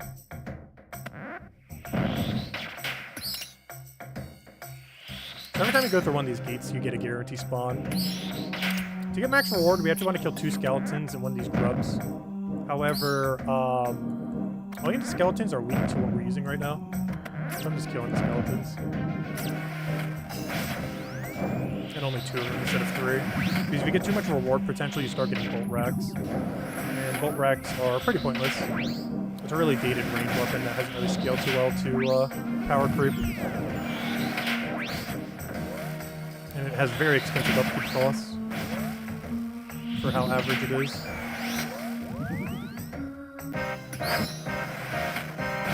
How many barrows have we done? We've done 535 in a lifetime of this account.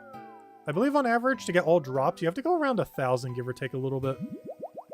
So we're like halfway there to getting everything. We're missing 6 drops, so only 2 of those we really need. And only 1 of those I really, really need, which is Guthan's Helm for full Guthans. Because I want to utilize that with the new aggro potion.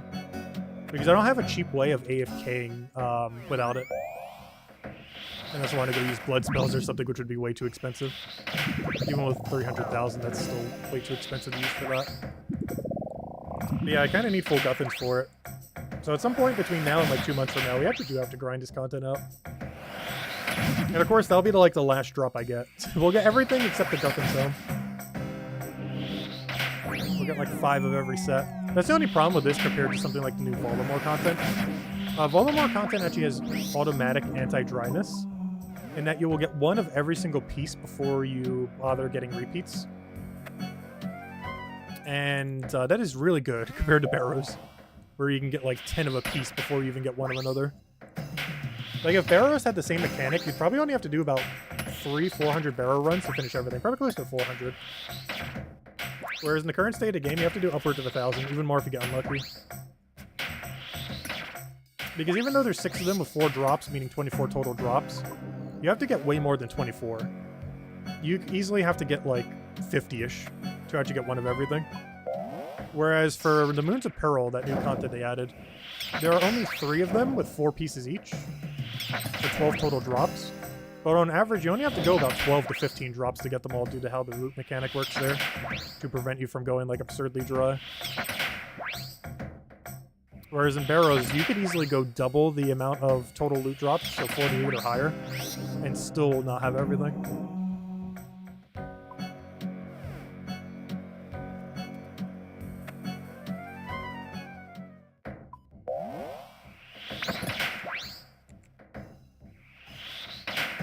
Why on earth are you still using Iban Staff? Did people not get the memos, or are these bots?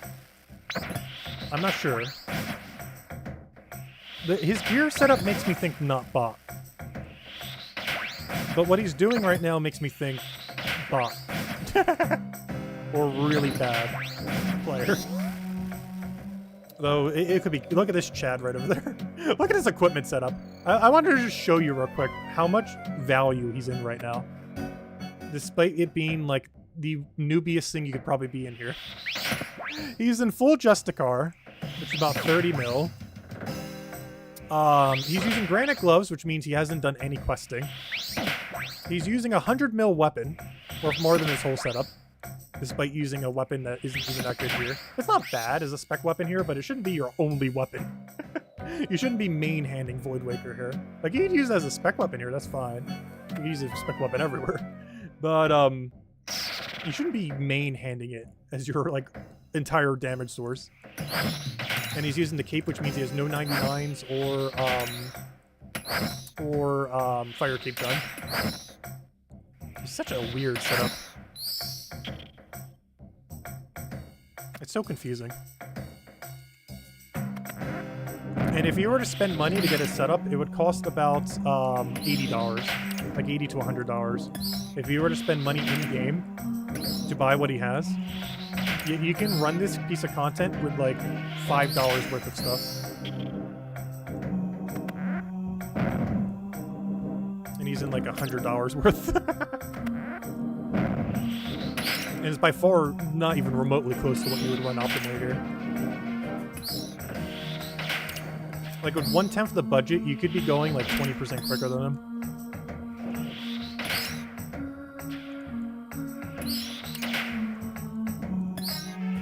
Also, what's the point of bringing a Salve Amulet if I'm never going to use it? I have it entirely to kill the 2 skeletons. I think I've only used it one run so far to actually kill 2 skeletons.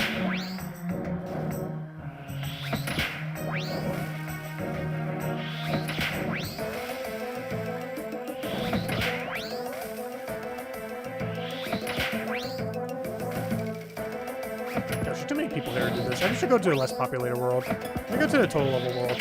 I feel like having Entity Hider on but for an entire world.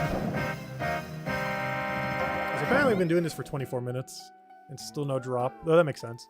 It's about 1 drop an hour, I want to say, give or take a little. Alright, let me go world hop real quick. Let me wait till we get to Barrows, though. Okay, I had my fun in the high population world. Let me go to the population of 0. Hello, 0 pop world. Is there no one here? Nope, just one guy in max, of course. Why is there a guy in max sitting in every world at Barrows at the teleport spot? Just chilling there doing nothing. That's the second world in a row where there's just someone in absolute max just sitting there. But it looks like an Iron Man though, because they're using Virtus instead of, what's it called? Which is still good, but it's technically 1 lower than max. But that likely means they're an Iron Man. And they haven't gotten full Ancestral yet from Chambers of Xerac.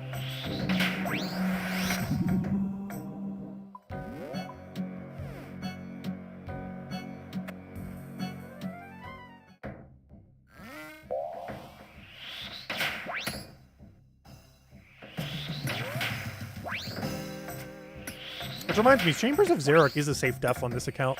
I can actually infinitely farm every single drop from Chambers of Xerac. They're all quite literally free on a hardcore. It's more so a matter of time to get them. And I hate that the raid. It's actually really unfortunate that the only raid that counts as a safe def on a hardcore is the only raid I don't like in this entire game. I've never actually tried Theater of Blood, but the premise of what it is seems fun. And I know for sure I would like TOA because we did it last league. And while I haven't tried it in the main game yet, it seems actually good. So TOA is like good, or the third raid is good, the second raid is fine, and the first raid is just insufferable. It's completely random every single time, so you can't get into like a loop of doing something, which I absolutely much prefer things that are really consistent, rather than having to do something completely different every time.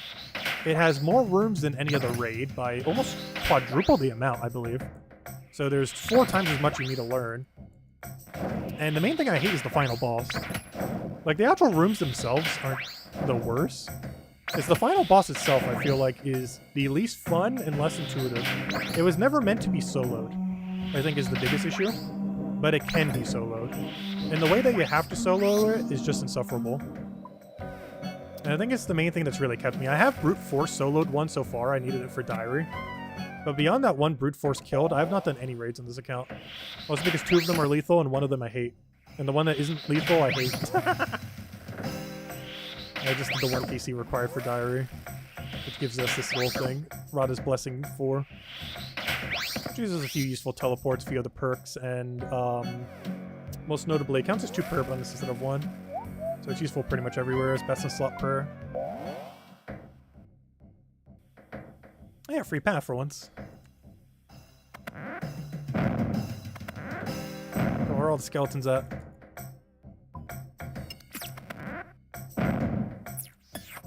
Oh, no skeletons? Well, I guess I'll go for base reward then. That's fine. Let's get the potential for a little bit more runes. I mostly just care about the actual drops, though. You don't need potential to get a higher chance at drops. The only thing that the drops care about is having killed all 6 brothers. Potential only makes you get more runes. Which is nice for its value, but not required for overall. It just has to be an Iron Man. There's no way you have trimmed Ancestral and then not have the helm. Unless you're an Iron. Let's check. Iron Man confirmation. Yep, he's an Iron Man. He also died absurdly early on his hardcore. Which is always funny to see, too. Like an Iron Man that has, like, absurdly absurd progress. But then they died, like, within the first, like, month or year of their account. Because that's one thing I really wanted to do before we got to any, like, super lethal content. One really big goal I had on this account, and we're still working towards, and the title kind of implies, even though we kind of keep doing whatever this stream. I want to max before we die. Which in theory should be really easy to do from the point that we're at, because we're pretty much almost at the finish line. Like, if we die now, we're literally dying, like, 1 step from a finish line. If you go on, like, a mile race, and then, like, literally 5 feet away from the finish line, you collapse of exhaustion. That's basically the equivalent of if we were to die now before maxing at this point. We were just that close.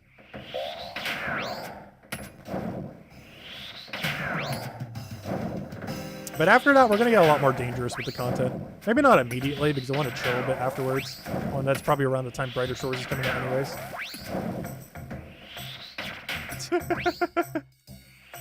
Note. What he just mentioned.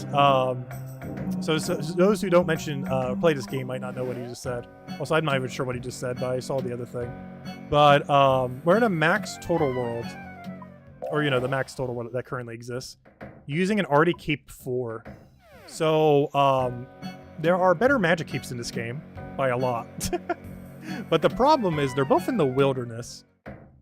And if I ever made another hardcore, one of the things I would do earlier on is some of that riskier content, like get Void Waker, get Mage Training Arena 2, get the entire Elite Diary for Witness done. All things we don't have done that are kind of bottlenecking us a little bit. Like, I've barely done any Wildy Elite. I haven't done Mage Training Arena. They're all things that are done in the wilderness. The wilderness is an area where other players can attack you. And the current meta for PvP right now is you will die in, like, 2 seconds if you don't know what you're doing. And he was saying to go get the Mage Cape. I don't think he realized we're on a hardcore account. Generally, that's something to do really early on hardcore, but because this was our first ever Iron Man and first ever hardcore, we never bothered doing it. It's obviously something we will do at some point. However, there's currently no quests that require doing those mini quests. So, in theory, if they ever add a blue version of, or, you know, a mage version of Inferno, which currently we have the melee version, which is Inferno itself. Then we have the range version called Coliseum, which Isabel wants me to go die in, apparently. But they don't have a mage version of it yet. My plan for this account is to eventually, if it's a similar difficulty to Coliseum, I think we will eventually be able to do it. And we won't need a mage cape to do it with. Which means we can actually skip Mage Arena 2 cape and 1. And just go straight to 3, technically. So that's why we're not going with that cape. It's not even that good these days, honestly. It's 15 mage bonus and 2% mage damage. After the mage rebalance, it's still good, obviously. But it's not the greatest. One thing that's nice about this Arty cape that we're wearing, it has a 6 prayer bonus. So we get to maintain our prayer longer. That's not better than the magic bonus, but it's not that much worse than the current best mage cape. Like, it's worse, but it's not that much worse. I'm not even sure if we would get a max hit from 2% more mage damage anyways. You know what? I'll go for one of these. Why not? I have the Salve Amulet on. Might as well utilize it. I brought this thing for a reason. I might as well get my value out of it. Hey, we got a piece! Unfortunately, this is... Oh, gosh. I did say we'd go to one piece. I never said one new piece. So this would normally be really good. There's a problem with this piece, though. This is normally, like, one of the top 3 pieces you want to see from Barrows. But we have 5 of them. We kind of have 5. It's actually worth a little bit, I believe. It should be about 2 mil. 1.5 mil. It's gone down a little bit. Oh, you know why it went down?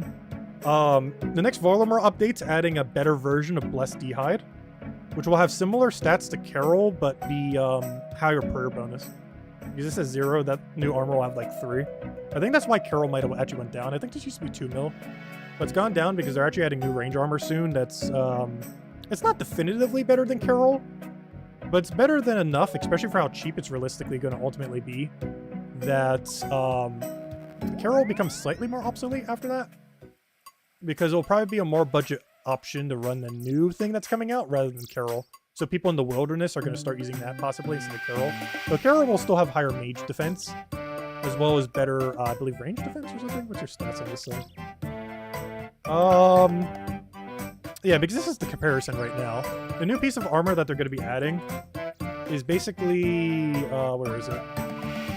It's basically this, but with high, 3 prayer bonus instead of 1, and slightly higher mage bonus, I believe by 8 or so, which will bring it to like 58. So Carol will still higher mage defense by like 7, so it's still better. It'll also be higher melee defense? No, it's lower melee defense. It'll be higher mage defense and slightly higher range. So yeah, slightly better range and magic defense, but we'll have slightly worse melee defense and 3 less prayer compared to the new armor. Currently, the armor has 1 prayer right now, but the new version coming from the new boss will have 3. Anyways, let me go repair these thingies. Put the Carol back. There, we got our 1 drop. We technically did the objective. Oh no, just for the fun of it. Let's see, what would our next drop be? This wasn't a new thing, but we got a drop. So let's just see. If I roll a new item. No, I'm not gonna go get the Dagannoth Prime pet. It's, this is like a 100+ hour grind, maybe longer because of respawn time. I believe on average you can kill about 30 to 40 an hour because of respawn timer being a lot of that downtime. Let's say 30 an hour. I believe it's a 1 in 3,000, which means that is at minimum 100-hour grind, assuming you go on drop rate. I can't do it because it's a clue scroll. Calfight Princess is off task, way too long. I don't even want to kill Calfight normally. This is something from Clue, so I can't target it. That's Wilderness, I can't do it. That's a Clue, I can't do it. Wisp, I don't even have Desert Treasure 2 done yet. That's a Clue item. Baby Chinchampa, we'd have to hunt for ages. That's a Wilderness thing. That's a Clue step. That is also Clue. Wait, what was that? Oh, that you can only really do on task. That's a Clue item. That we could technically do. I don't feel like killing any imps right now, though. That's, don't have the quest done. I technically could do that. Okay, anyways, we're done with this. We did the 1 objective, which was to go do the thingy thing. Anyways. Instead to go get a Barrows piece, we got a Barrows piece. Alright, next piece of content. Let's see. What are we doing now? Should we go kill Serb? Oh no, what do you guys want? Someone shout something. Shout something resembling something, even if you don't know a piece of content. Just think of something that vaguely seems like a piece of content. We'll go do it randomly. What have we not done to our objectives, though? I guess we haven't done 4 minigames yet.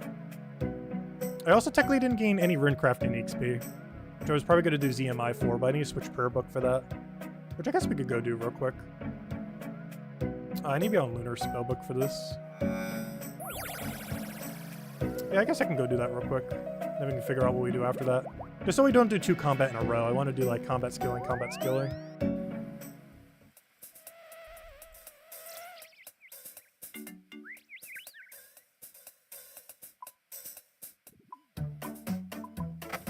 Alright, let's see. What do I need? What do I need? I can't believe we got a 5th one of these. Gosh, we have too many. What is even the value of that many? I need to note them. Wait.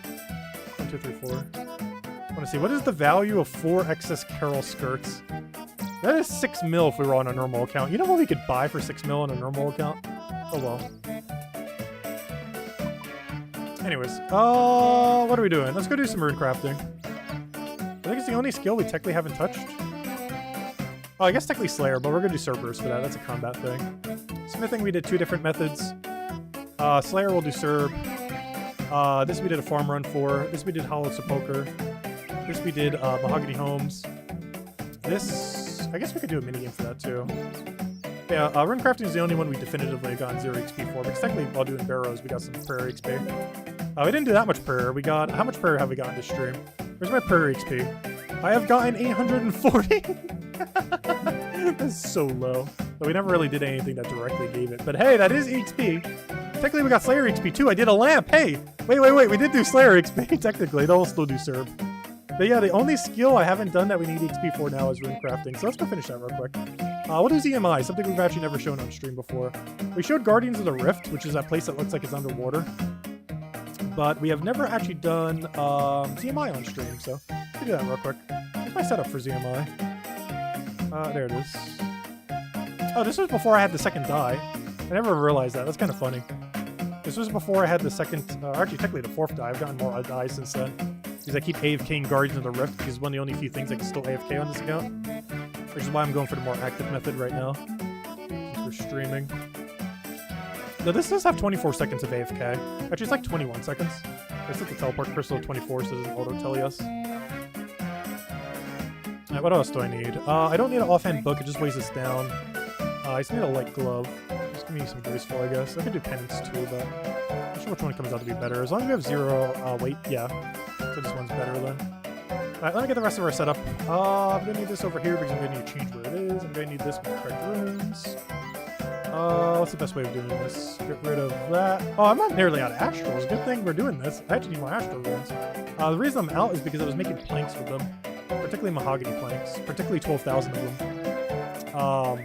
See, that's where all my astrals went. I was like, wait, where did all my astrals go? And then I remember, oh yeah. Probably that mahogany stack of like 12,000 mahoganies. You use 2 every single one, so that's like 24,000 astral runes. Which is where all of our astral runes went to. Most of them, anyways. Anyways, we're almost set up. I need to go find my pouch and my other thing and go get rid of them. Because currently they do not have placeholder locking in the game. So, in order to do this, I gotta release both of these, fill all these. And now if I click enter... What? I'm so confused. I did something wrong. Did I not fill all? Oh, I only filled 1. I see what happened. Alright, now if I click enter, nothing goes in. Perfect. Alright. You go over there because of where I'm going to move you. You go over there. You go into my inventory. You need to get moved like somewhere in this general proximity. I don't know exactly where. We'll find out as we start doing it. Alright. I think we're good to go. And now we just have to go to the correct world. Also, I got to fix my spellbook. What am I looking for? Show everything. Alright, now I just need to go to the right world for this. I think it's called a Clarion Altar. But normally it's also called ZMI. But I believe the game on the world list calls it a Clarion Altar, so it should be under O. Even though it's normally referred to as ZMI. Which is like the Zamorak something something, I can't remember the full name. There's multiple names. But the world uses it as this one.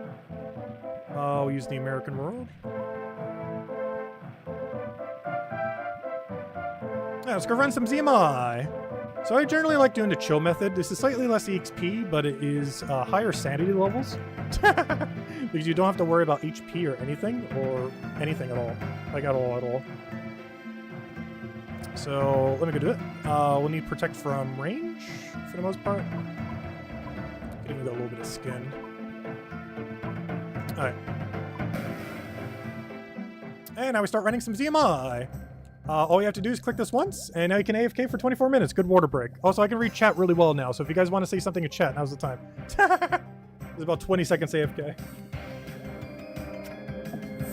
Overrun crafting has some amount of AFK component to it. This one is about 20 seconds per lap. You can one click all the way over here. It's overall not a particularly AFK method. But, at least to some degree it is. Like, the overall process isn't. It has moments where you can go away for a moment and it won't matter. But basically all we do is do laps here. And with the essence that we're using, it should be about 100k an hour. You can actually get higher than that. However, with the exact method we're doing, it will be closer to 100, which is slightly slower, but this is just because the way that we're restoring our run energy and everything is a slightly slower method. But it's a lot more relaxing, and because of that, it works better for me. Oops, I need this slightly different alignment. It's driving me crazy. Like, I need this like over slightly here. That needs to go over slightly there. Alright, that should be fine now, hopefully. We'll find out when it's not. Yeah, there should be about 100k an hour with what we're doing right now.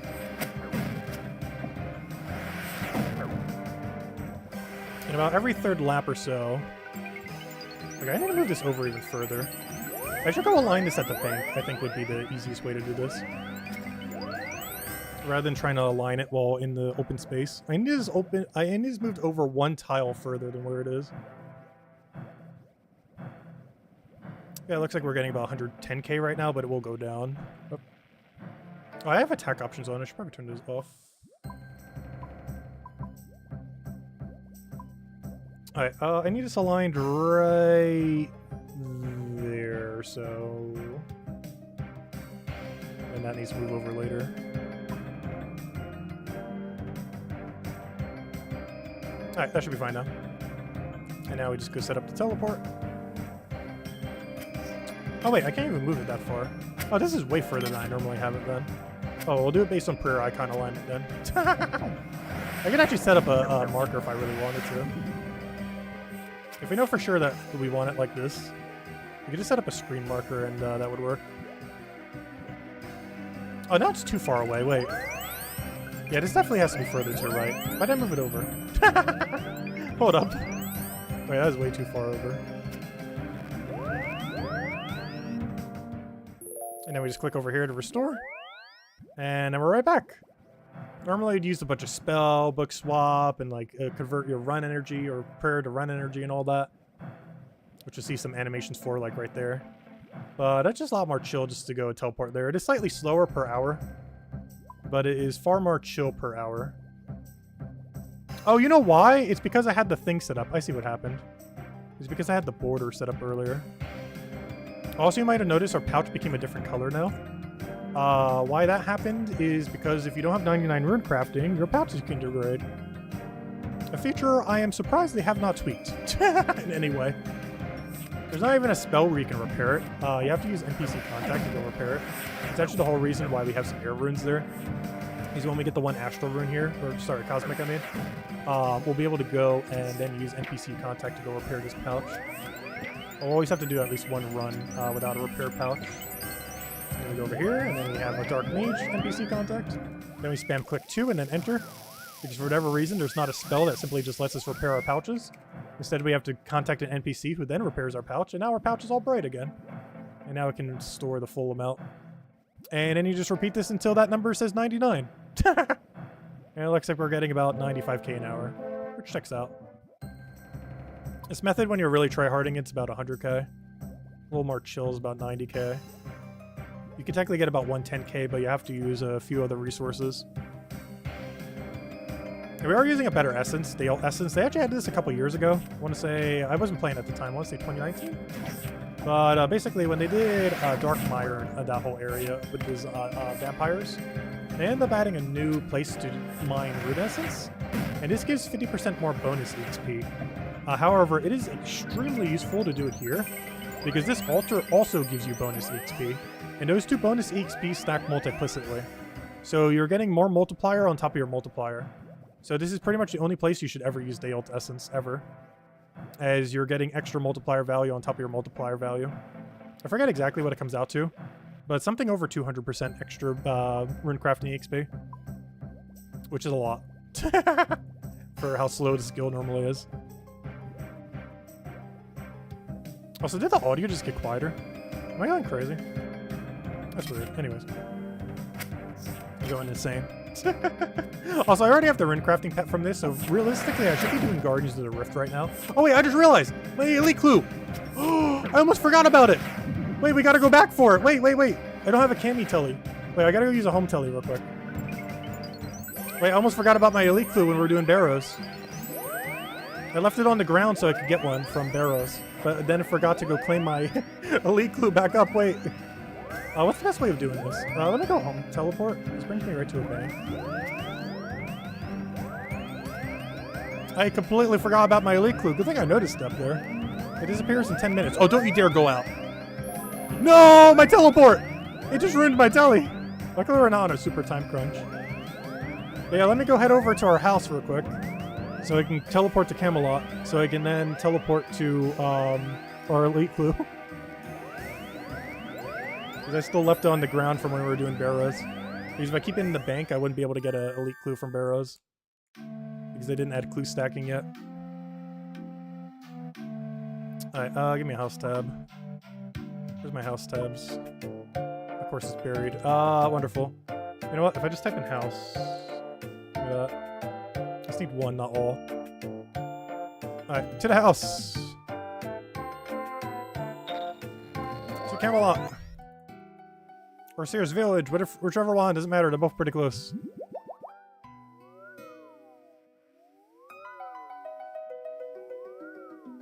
Where are they? There it is. Perfect. Give me that. Got it. The clue has been saved. Alright. All has been saved. No worries. We didn't lose the elite clue. Barely. I can figure out where these... Oh no, they're all the way down there! Oh gosh, I gotta move this. Gotta clear one so I have space for the elite clue. Go back in. Now I have no clue where I need to go put the other thing. I guess I can align it based on this. Align it like right there. Oh wait, what happened to my pouch? What, my elite? What? Oh no, it's because of the position. It went in before my pouch. It's funny. Alright, there we go. Alright, now we can go do the altar again.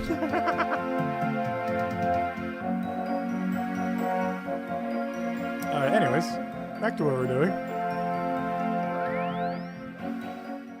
Yeah, those elite clues are precious.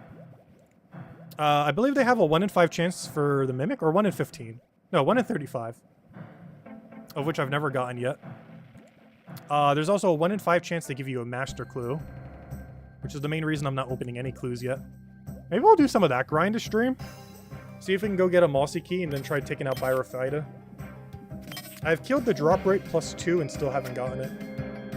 And if we're one of the people that go 3 or 4 times over drop rate, that's going to be the most annoying thing ever. My game plan at this point was, we're going dry enough on it, that I was just going to wait for the aggression potion, and then just purely aggression potion it all the way. That's going to be my game plan. Because it's really quick intensive to actually bother doing. And not particularly fun. Moss Giants are not really an easy or hard enemy. They're really a nostalgic enemy in this game. But they're not a good enemy. There's like a punching bag that you just keep hitting over and over again. Until they drop Mossy Keys. And then the Mossy Keys drop you disappointment. And then you keep doing that until they don't drop you disappointment. I still need to go kill Cerberus this stream. It's the only skill we technically didn't train. Because all of our Slayer XP was from a lamp. Which theoretically we did train it, but we didn't like train it. That might be how I train it some months when I go like literal months without training Slayer, but because it's such a bad skill. It's definitely the worst skill in the game. I have no clue how anyone thinks it's the best skill in the game.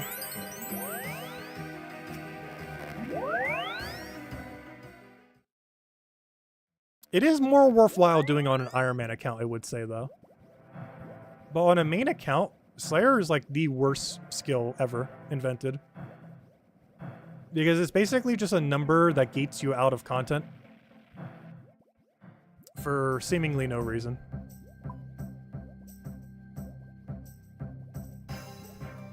At least on an Iron Man account, there's actually like a really important reason to do Slayer. Because there's so many unique drops that you need. And there's like at least like a gameplay loop that gives you a lot of resources you need. Well, on a main account, you don't really care about that. You just care about GP per hour. And Slayer is not good GP per hour. Maybe at like the absurdly high Slayer range. Like 90 plus. But even then, there's better money methods out there that aren't Slayer. Which is the main thing I hate about main accounts. It's one of the things that actually made me have a lot of fun with this game again. Was the whole Iron Man game mode, particularly hardcore where it's slightly riskier. But, you don't just do whatever the most profitable thing is. Because right now on a main account, all you do is just rush to Song of the Elves, farm Song of the Elves until you have enough content to do next, then just camp next and or raids forever. And that's the game. There are literally 5 pieces of content in the game if you're a main account. There's Corrupted Gauntlet, which is what you do when you have nothing. Like, you literally have 0 things in your bank. You do that until you have stuff in your bank. Corrupted Gauntlet, then do raids and or next, and that's it. Like duo or trio next, or small group next. Ideally duo or trio though. And that's it. That's all the content you have as a main. There's literally 5 pieces of content in the whole game. It's all you have to do to unlock everything in the game ever, at the quickest rate possible.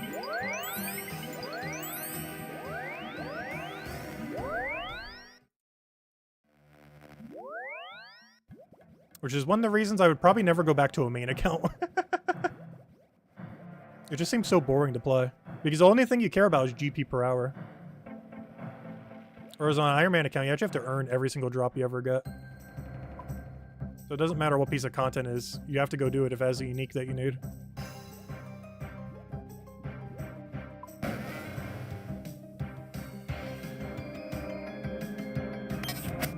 Hopefully when we do play Brighter Shores, that shouldn't be as big of an issue. Because technically when everyone's starting as an Iron Man. Theoretically. At least for the first couple weeks. Until all the bots come around. Flood the economy with whatever they end up flooding it with.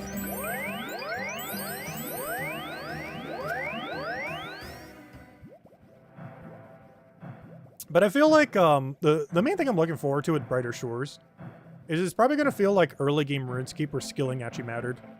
Skilling in old school RuneScape, and probably RuneScape 3 as well, though I wouldn't know, is basically just number go up until you have max. And that's about it. At least on Iron Man account, you use them a little bit beyond max, but not really. Like, once we get 99 smithing, we're never touching it again. 99 fletching, we're pretty much never touching it again. There are a few we would, like cooking, fishing, mining to go get a couple berry supplies for ammo. Rune crafting maybe occasionally if you don't want to buy it, though you eventually have enough money that you're just buying it from shops anyways. Or with the new pseudo shop that they added. Oh yeah, that's a new piece of content that I absolutely hate that they added recently. That is actually probably the only piece of skilling content I voted no for since I've been back in the game for the last year. And that is the Scar Essence Mine. I am exceedingly against what they did with it. They basically made rune crafting into a shop. Where all you do now to get infinite of any runes is just pay some guy in the Scar Essence Mine a ton of money, and you can get infinite of any rune in the entire game. It kind of defeats the point of rune crafting completely. Because now you just money craft with rune crafting. It's not even rune crafting anymore, you just throw a bunch of money at it and just craft infinite runes. It's really dumb. Because now there's even less reason to do rune crafting on top of the little reason there already was to do rune crafting, aside from getting it to 99.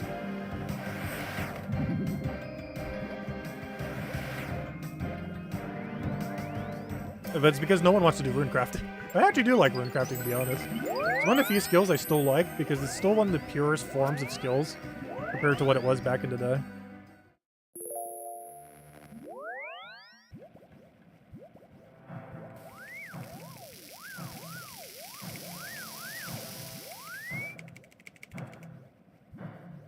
Oops, I clicked the wrong letter. Or tree, or something. I have no clue what I clicked on, but he's not running the right way. That's all I know. Is Brighter Shores part of the Oldschool Runescape storyline? No. It'll probably have similar humor and such, because it's being written by the same dev that a lot of the original game. However, no. It has nothing to do with Oldschool Runescape. It is being touted basically as RuneScape 4. Because to some degree it is. There are 4 versions of RuneScape in theory. There's RuneScape Classic, which is what RuneScape was from about 2001 to 2003. This is an obsolete, pretty dated version of RuneScape, but it is where it originated from. And this is one that Andrew Gower basically made from scratch with his brothers back in the day. Then it was RuneScape 2, which he started to get a bit more of a dev team by that point, I believe. So it wasn't just like him and his brothers in their mom's kitchen.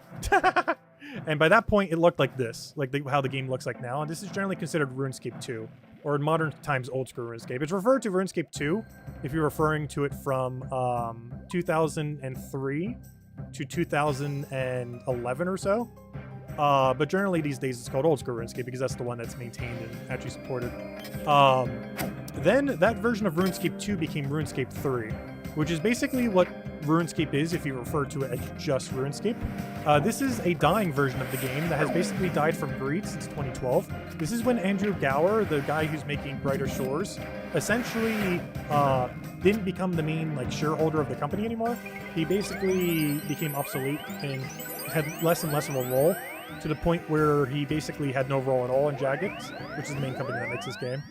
And then he basically just left by 2012. It started slightly in 2011, and then he was fully gone by 2012. And then a couple years later, he started working on a game engine. Then a couple later from that, he started working on Brighter Shores, 2016, 2017 or so. And now Brighter Shores coming later this month. But to the thing, RuneScape 3 is basically the modern version of RuneScape. It basically has 1/10 the player base of Old School RuneScape. And it has better graphics, better sound design, but it is microtransaction to the point that it killed the game, and is also somehow grindier, yet less grindier than Old School RuneScape, because it has 23 years of content compared to Old School RuneScape, which technically is closer to 15 to 12ish, depending on how you look at it. But it is way less popular than Old School RuneScape, which Old School RuneScape is not considered RuneScape 1, 2, or 3. It's kind of its own thing. But Old School RuneScape is basically a backup of RuneScape back when it was 2007, midway through 2007. So they basically found a backup of the game back then, copy-pasted it, released it, and then kept updating it. And 11 years later, this is where we're in right now. The 2007 version that's been updated since 2013 with additional content to keep it up to date and everything. And is by far the most popular version of RuneScape. But then, there's technically a RuneScape 4, quote-unquote. And it is finally Brighter Shores, which is the original creator of RuneScape 1, 2, and 2. Not 3, he had nothing to do with 3. Or Old School, technically. Even though Old School is based on what he did, but not actually what he did, technically. But RuneScape 1 and 2 is what Andrew Gower did. And Brighter Shores is also what Andrew Gower did. So in a sense, it's almost like RuneScape 3, Brighter Shores. Because the actual RuneScape 3, that's called RuneScape 3, Andrew Gower never had any influence on it. He was out by 2012, and RuneScape 3 wasn't really considered what it was until about 2013 or so, or really late 2012. So he had nothing to ever do with RuneScape 3. And everything that it stands for, he's pretty much super against as well, like microtransactions, paying for power, which he would even be against bonds in this game, which I'm against bonds slightly, but it feels like a necessary evil to some degree. It seems like the one microtransaction that this game can have, that if it's the only microtransaction, is probably fine. But if they go any further than that, it'd be detrimental. But anyways, what were we talking about now? Where are we going with this? I'm not sure what the original question even was. Oh no, Brighter Shores does not continue the RuneScape storyline, but it might have some joke references to it, knowing his humor. There's no way there's not a quest line where he makes a joke of Gillinor, which is what this place is called, the world map of RuneScape, or even mention RuneScape indirectly. Not by saying the word RuneScape, because that would probably be copywritten, but, something, a reference so close that he can say it without saying it. There'll definitely be jokes about it, 100%, knowing his humor. But I'm really looking forward to it. Has a lot of potential to be really good. And even if it's not, I'm probably still going to play it. He's going to support it for a while. And it took RuneScape quite a while before it was really good. If you tried playing 2004 RuneScape today, it looks so bad. Even 2007, which is what this thing is based on, if this never received any updates from the developers, no one would be playing this game right now. Even back then, it's still pretty dated relative to modern times. Bro, just look at the visuals. But I mean, even gameplay-wise and everything, too. But luckily, it's gotten quality of life through the ground. It is so much more quality of life. It still has the feel of how it used to feel, but without any of, I wouldn't say without any of the tedium, because gosh, it still has so much tedious grinds. But you know, they definitely have done good on it. While there's still a lot of things that Old School Runescape I would say has done wrong that has detrimentally hurt the game for the long run, I would say overall it's still a good game. Obviously, we're still playing it on and off. I only came back last year, but still. I don't know, I'm just curious to see what Brighter Shores is. These will be like the true original vision all over again, without ever being corrupted by money. Which is the main thing that killed RuneScape 3. It luckily hasn't killed Old School yet, so you never know, it could. The other big issue with RuneScape in general too is how many times it has transferred owners.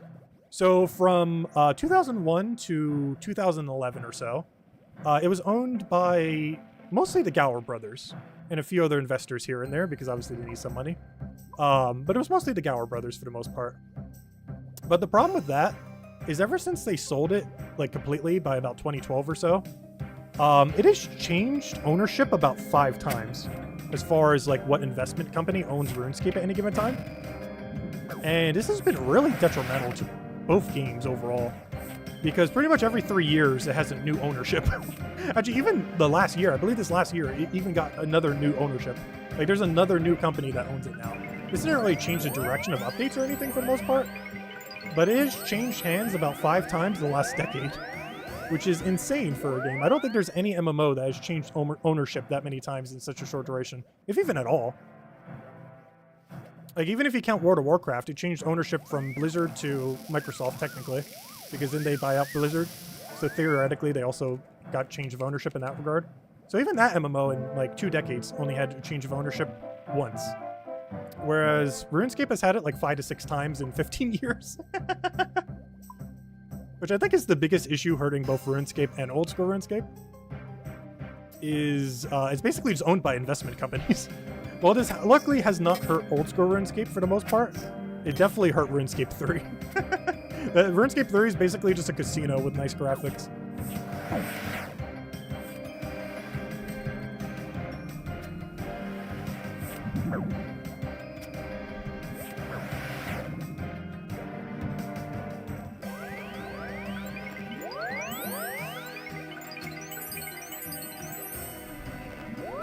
Which is kind of funny because a lot of private servers for RuneScape, which I would never personally play, but most private servers for RuneScape are based heavily on 2 things: PvP and gambling, which I always find really funny.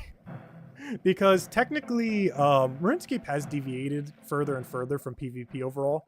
Well, they still do stuff for PvP, like they have a Dead Man tournament, and actually I think they're starting some big tournament tomorrow, actually, related to it, which I'm actually probably going to be watching.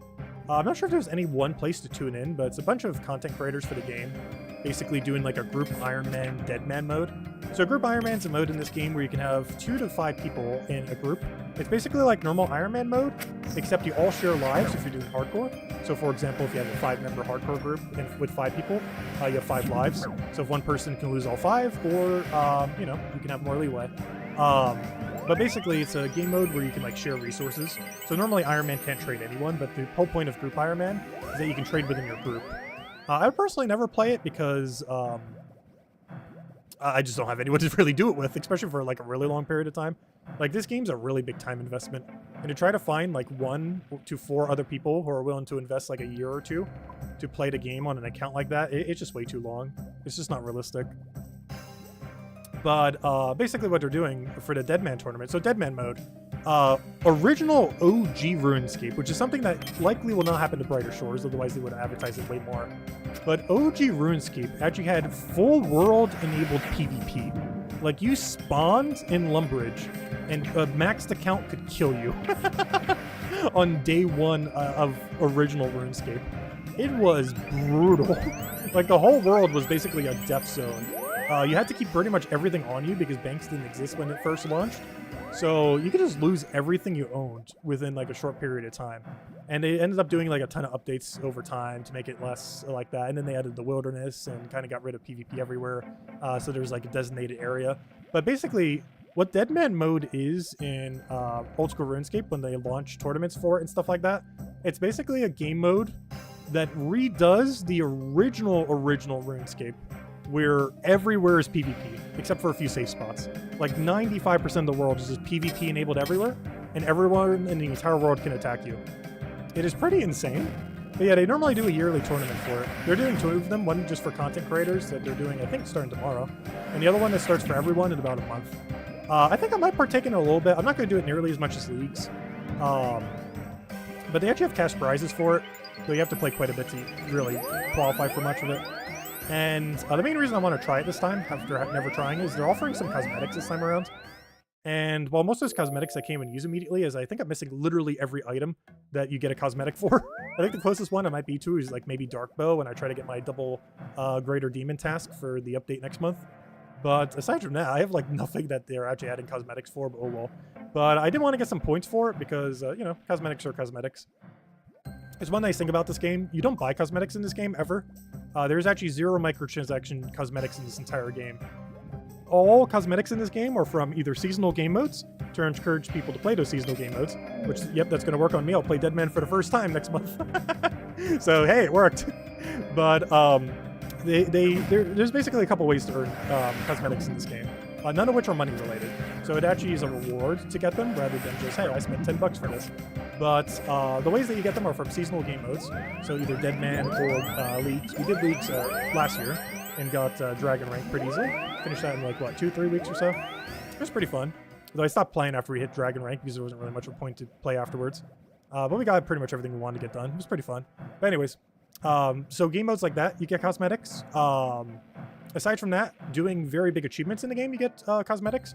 Like some of the hardest challenges in the entire game, like Blood Torva, and some of the higher things that you can do in raids are all like end game cosmetics that you can end up getting for end game gear.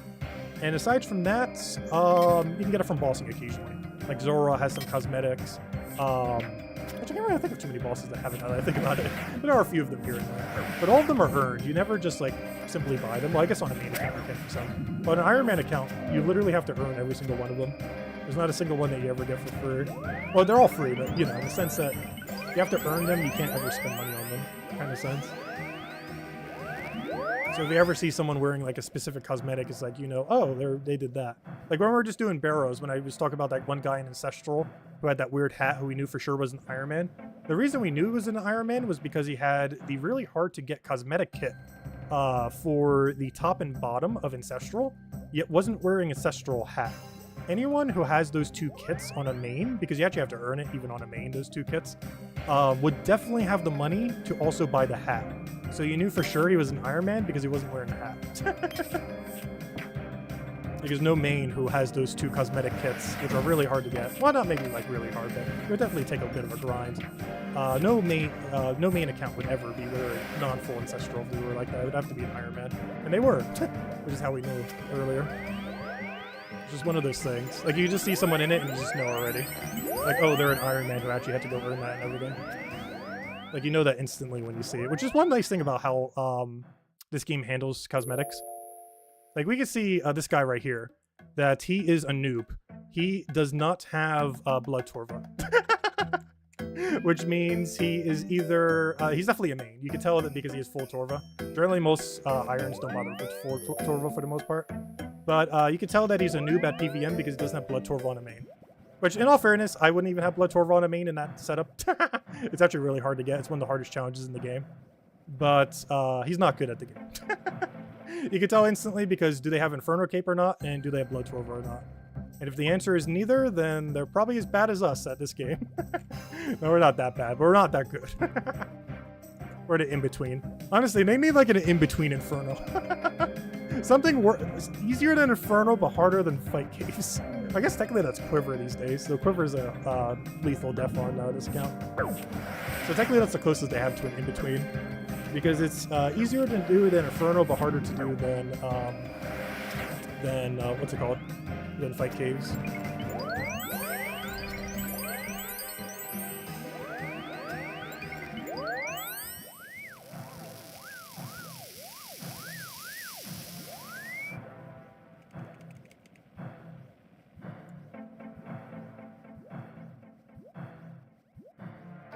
I just realized we only earned 300 Astral Runes. I always thought this gave more Astral Runes per hour. I've been doing this for half an... Oh, I guess some of that was reclaiming my Elite Clue. That I accidentally left on the ground and almost despawned. But, I always thought this was more Astral Runes per hour. Because at current rate, I'm only going to get like 600 Astro Runes in an hour. Which isn't awful, but, you know, compared to rune crafting them directly, where you can get like thousands upon thousands, it's not ideal. But this is way better XP. What are we getting? But how chill we're doing this right now, and the fact we had to go pick up our elite clue that I accidentally left on the ground that took like 5 minutes. We're at 87k an hour, it looks like. Which isn't too bad. It should be about 90k when doing it chilly. But the main thing that brought it down was us getting that elite clue. Yeah, it's about 90k an hour. With it only being a little bit lower because we took like 5 minutes to go reclaim our elite clue I left on the ground on accident. I really wish they would add stackable clues. They pulled it in the past when I wasn't playing the game. I feel like in the current polling system, it would pass easily, without question. Like, if they pulled it, it would pass. But, we really need it. The clue system in this game is so clunky. So, they've done a lot of quality of life to it. So, for example, if you log out, your clue scroll timer freezes. They made the timer on it last for 1 hour instead of 3 minutes. They've done a lot of quality of life to that. But one quality of life they haven't done yet is in order to receive a clue scroll, you need to have no clue scrolls. So to do this, you currently have to drop them on the ground. You can't keep them in your bank or anything like that. You simply have to plop them on the ground and remember to go pick them up in an hour. It used to be 3 minutes only. But now you have to make sure you do it every hour. And that's just so clunky still. So if you want to go and keep like several clues on the ground because you don't want to use them right now, you have to keep refreshing them every single hour, which is just so bad compared to if you could just stack like 10, 20, 30, 100, infinite. I'm not sure if they would put a cap on it. Personally, I feel like they should be stackable with no cap. Like, if you're going to do it, just do it all the way. You shouldn't still only be allowed to have like one in your inventory so you can still do juggling. But all they really have to do is do exactly how they did it in leagues. Like, literally copy paste. Because leagues allow you to have infinite of any stack, while also still having juggling. Because there's basically two types of clues in leagues. There's stacked clues and there's non-stacked clues. Non-stacked clues work exactly how clues do right now, where you can juggle them, you can keep them on the ground for an hour, all that kind of stuff. And then stacked clues are basically just, you can have an infinite number of that number of clue, but once you pick it from that clue, it now becomes a normal clue again. So you can only have one of the new clue that you get, but you can have infinite of the stacked one. But once you unstack it, however many you do, they act like normal clues. That you can still juggle and have like several on the ground to get steps further, but also they still have like the whole timer and everything. So you basically can activate them when you want, essentially. But you will still be able to get them as a drop whenever. Like, you wouldn't have to worry about like, oh, I just got like 3 clues while woodcutting. Now I need to go do some clues. No, you can just keep woodcutting. You can keep woodcutting, get like 10 clues, 20 clues, 30 clues, and then go do them later. You don't have to be like, oh, I got 3 clues. Now I need to go drop them or keep juggling them on the ground so I get more, or go do them so I can go get more. You simply just, hey, okay, I got 30 clues, they all stacked, and now I'll do them later. But yeah, they really need to change that. It's just too annoying how it is right now. And I do feel like they will in the next year. They keep power creeping clues further and further. It's only a matter of time before they're infinitely stackable and work exactly how leagues do. Hopefully sooner rather than later.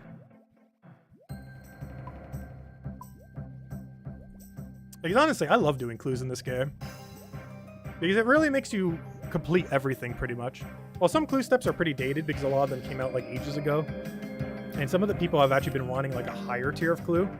Like a one above master, like grandmaster clues. Because currently we have beginner, easy, medium, hard, elite, and master. But there's no grandmaster clues. So there could be a lot that they could add to that. There's like full super completionist stuff, which would be really cool to eventually get around to. If they ever do such a thing. Which they probably would at some point in the next couple years. But the nice thing about clues is it actually makes you do content. Like, let's say we just randomly get, I don't know, let's say the current master clue, I guess. I would never, ever really bother with Byrophyta's staff to try to get it. But we have it as a master clue step right now. So now it's like, okay, so this one piece of content that would be completely dead and have almost no reason to ever go do, now there's a reason to go do it.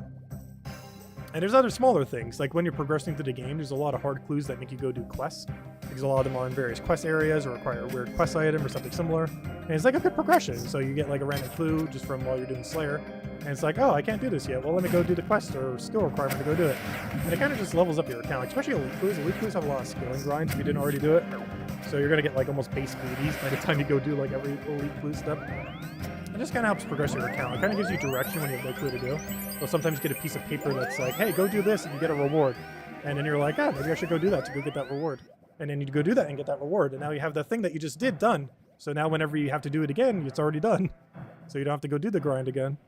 It's just a really good gameplay loop that I really hope Brighter Shores incorporates. They're definitely not going to launch with clue scrolls or a clue scroll equivalent. But 100% Brighter Shores needs it. Because personally, I feel like it's like the best mechanic in all of Old School RuneScape. Like in something like Gems of War, I would consider that the tribute system. In something like Old School RuneScape, I would consider that the clue system. It's just a perfect piece of content that you naturally get while doing almost everything that makes you do additional content that you might not have done and give you a reward for doing so. Stuff you might not have done by normal means, but the clue scroll encourages you to go do so. It's just an insanely good gameplay loop. And out of every gameplay loop in the game, it's probably one of the most solid ones. Because it affects almost everything. Though not runecrafting that we're doing right now, but it affects most everything.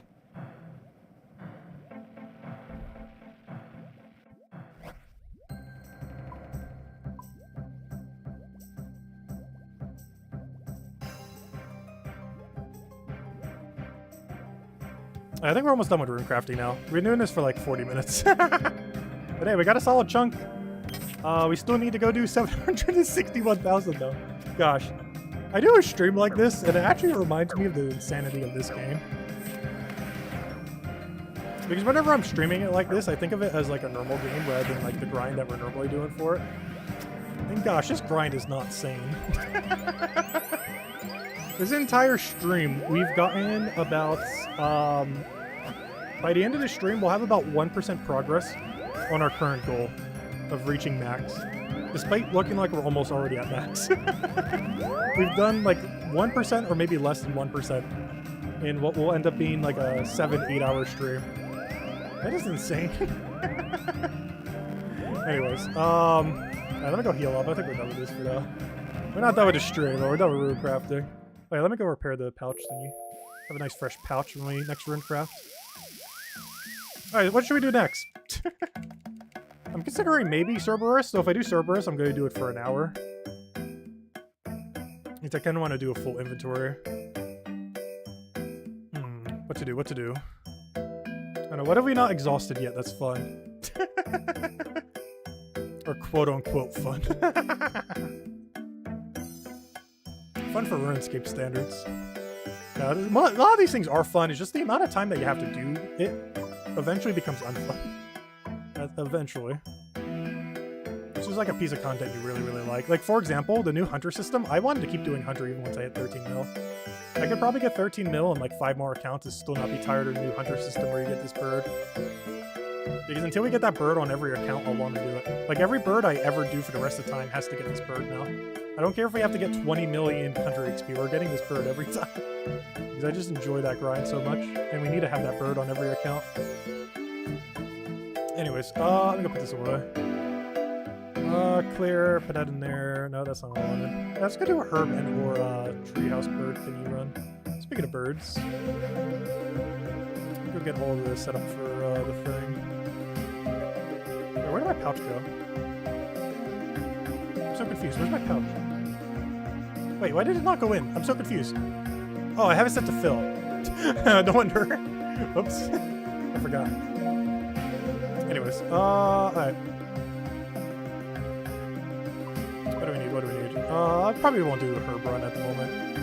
Get the bird houses. But you know what? Let's go run every last bird thing we have. How many eggs do we have right now? Maybe not that many. Yeah, only one. I keep opening them like every 5. So I only have 1 left. Actually, I think we got this one during the stream too. Let's see if we can get another. Oh, I forgot to go change my spellbook back.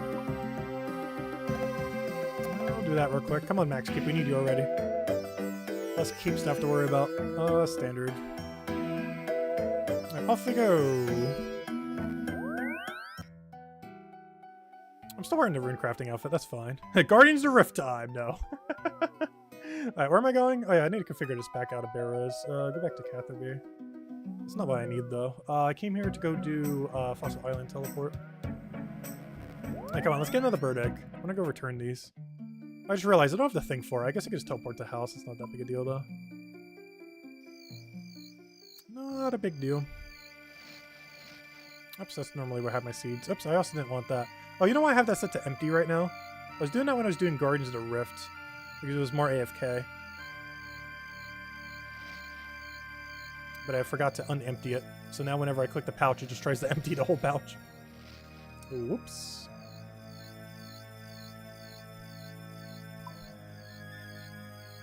Come on, let's get one more egg.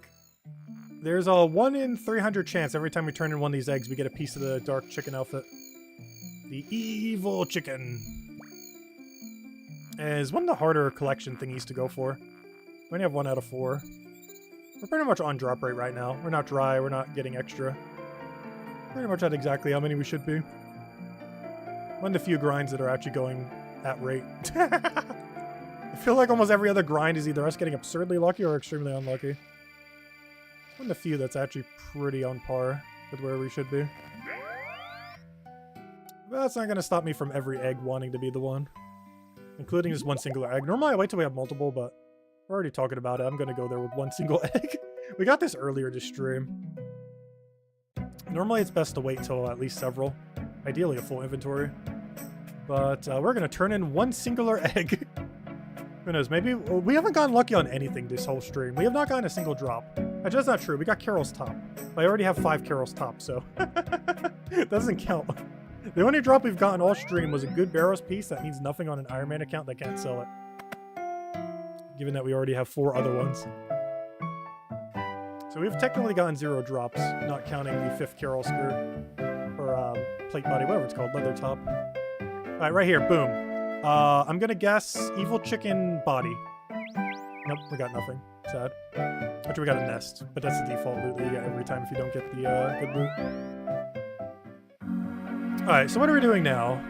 I want to do like 2 more things. Cerberus and one thing that's not Cerberus. Which should be the one thing that isn't Cerberus? Because I think I want to do that now. And then probably end on Cerberus. I just have no clue what I want to go do. Is that one thing. Because we basically did every goal now. Let me go check our goals for the stream. So, play at least 4 different mini-games. I think so, right? It depends what you define as a mini-game, but yes. We have played 4 different mini-games by now. We did Hollows of Poker. We did ZMI. We did Blast Furnace. We did Giant's Foundry. We did I don't know, did I forget it? I feel like I'm forgetting it. But there's a lot. Game XP and all 7 non-PvP skills, yes.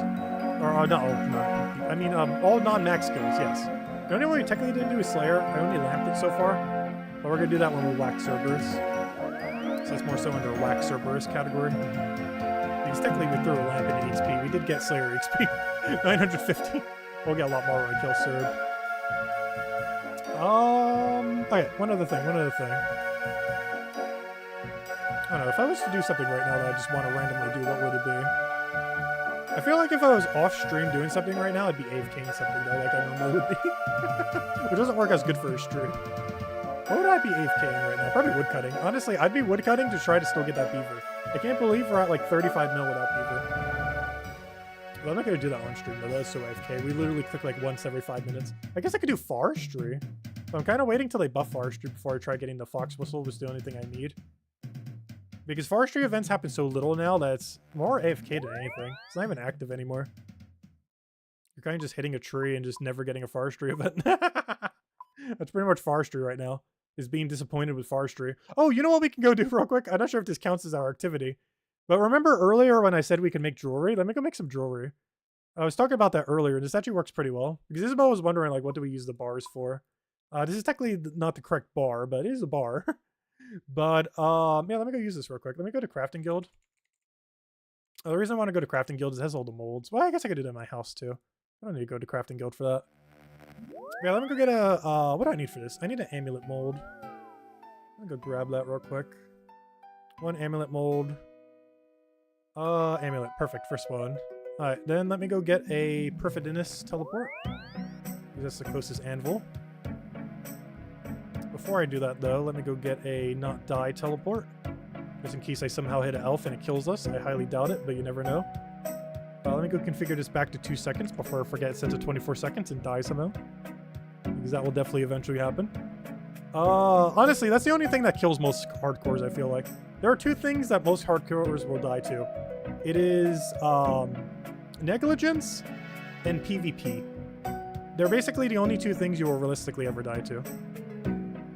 Is thinking something is safe and underestimating it because of it being so. Where something really, really dumb will kill you. That you should never die to in a billion years, but because you underestimate it, it will kill you. Or you died in PvP because you did so much stuff on your hardcore that at this point you're like, oh, I'm just gonna go to the wilderness now. Those are like the only two things that should ever really kill you. I guess while learning a boss. But so far, and learning all the bosses for the first time on this account, we haven't really had much of an issue with that. Like, there's so many teleports that can just get you out safely. There's not a single boss that you can't teleport from. So whenever things get hairy, you just teleport before your HP hits 0. Okay, what am I doing now? Any cosmics? And I need, I forgot how you enchant emeralds. I want to say earth. Pretty sure it's earth. At that point, I might as well just wear a staff. Well, I'll just go make it when I go there. Doesn't matter. Which I don't even need that in the pouch. What am I doing? You know what? Come back. What am I even doing? I'll just do this. I'll grab the Perfidinus teleport. Go to Perfidinus, because that's the closest furnace. Alright, let's go make some jewelry.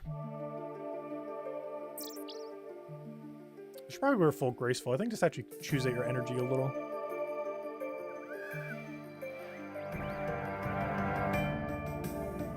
Alright, full graceful. Actually, I'll build one inventory first so I have some inventory cleared up.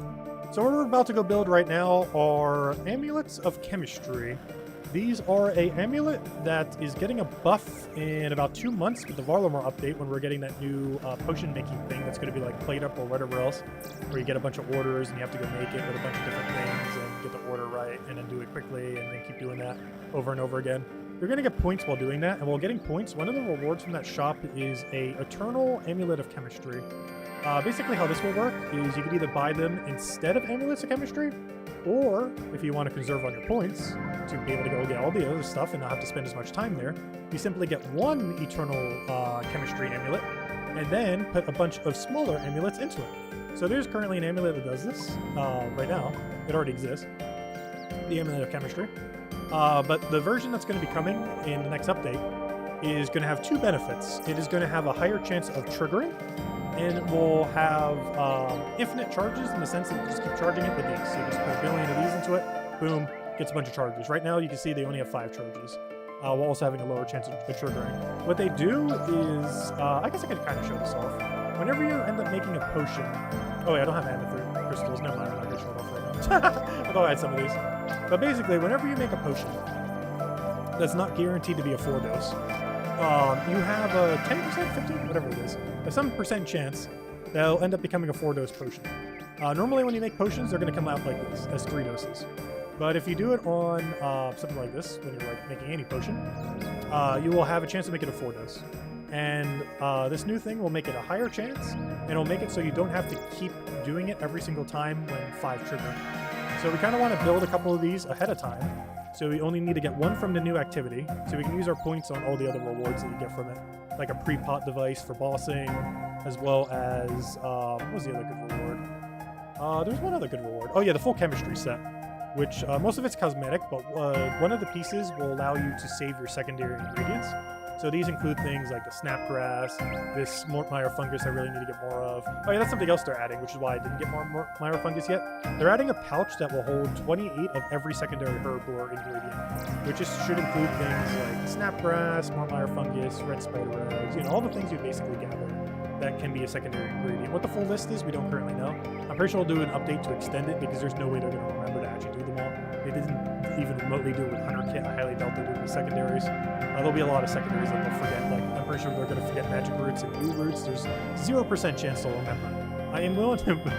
there's a 100% chance they will not remember to include new roots and magic roots.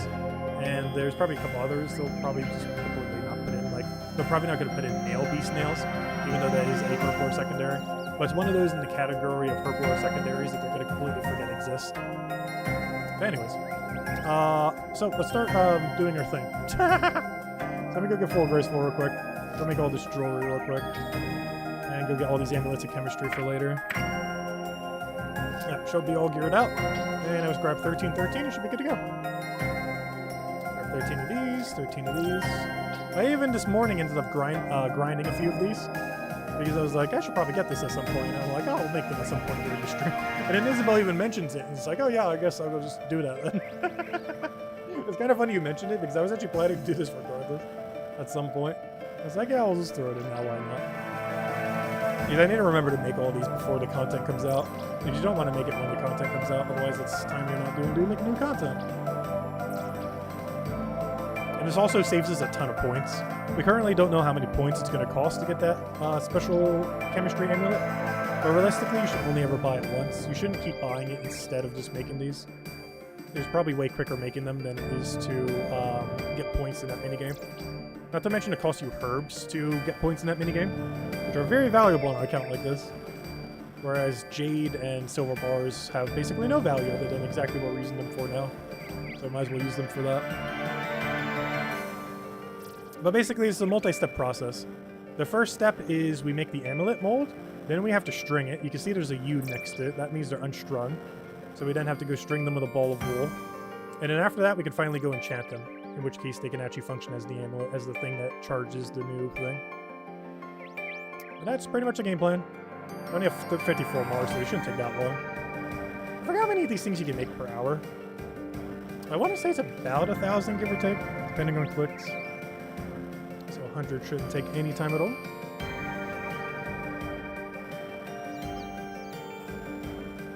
In theory.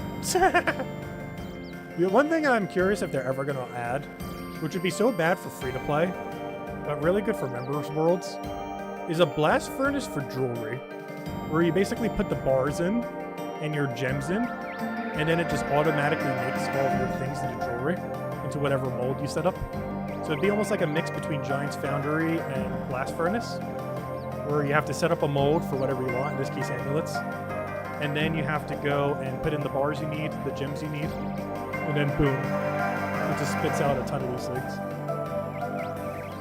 The biggest issue with that is one of the bigger money methods in free-to-play, pretty much forever, has been making jewelry. Because the rate at which you make it in free-to-play is the same rate that you make it in Members Worlds. There is currently no way to make it quicker in Members Worlds. At least currently. That could change in the future. But because of that, it is a heavily botted activity, as well as done very heavily in free-to-play. Free-to-play can't make all jewelry. For example, the jewelry we're making now you cannot do in free-to-play. However, there is a lot that you can do in free-to-play. And for that reason, it's generally more efficient to actually do it in free-to-play, technically. Similar to like the Castle Wars grinds and a few other things. Because the speed at which you do it in free-to-play is the exact same speed you would do it in the member world.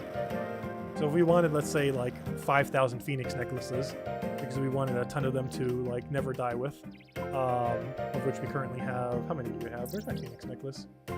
We currently have 1,200 of them.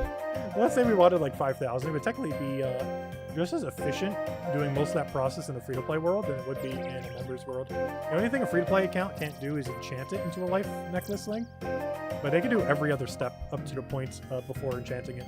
They can get all the resources to make the thing, they can end up smelting it at the same speed that a member account can, and then they can go and sell it on the Grand Exchange because they can't enchant it. You'd make jewelry all day. Honestly, I loved doing this on alt accounts when I was younger. Like getting multiple different accounts and just kind of running them all. And just trying to see how much we can end up making from it. I did that a lot during the early days of Old School as well. Or maybe not early days, it was like 2017.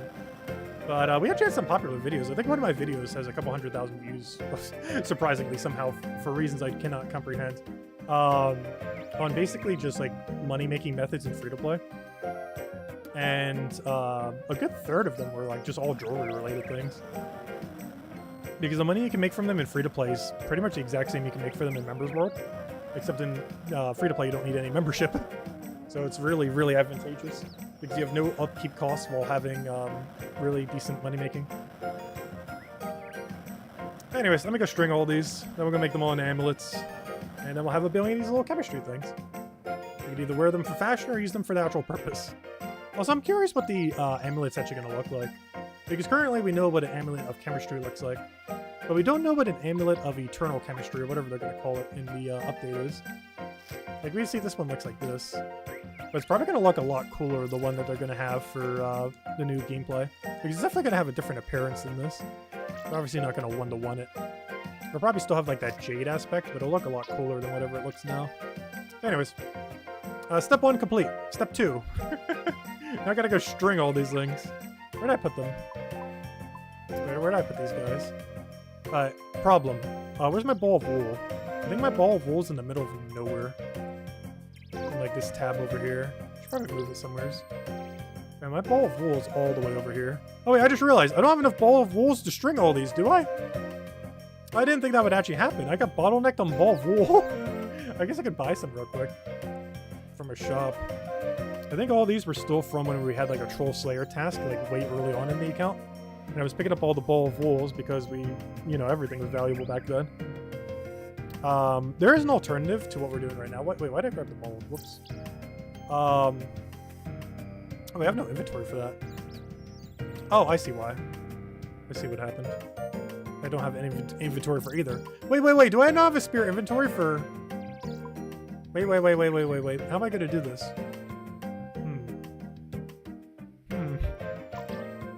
Let's see. I got a plan. Hold. I'm going to replace one with the other. And then replace one with the other again. So what I'm going to do is take all of these. But then put the amulets there.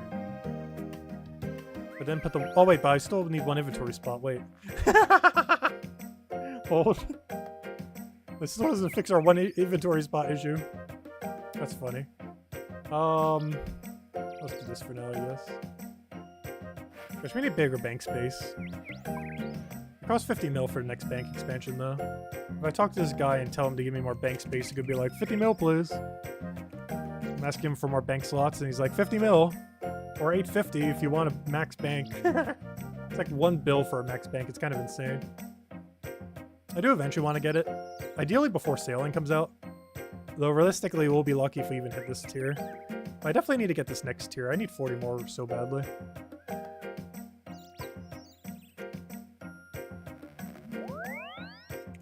Anyways, let's go string the rest of them. Chemistry them up with some enchants. And I'll probably kill Cerberus the rest of the time. We'll probably go for about an hour, then grab dinner. Because one trip takes about an hour at Cerberus.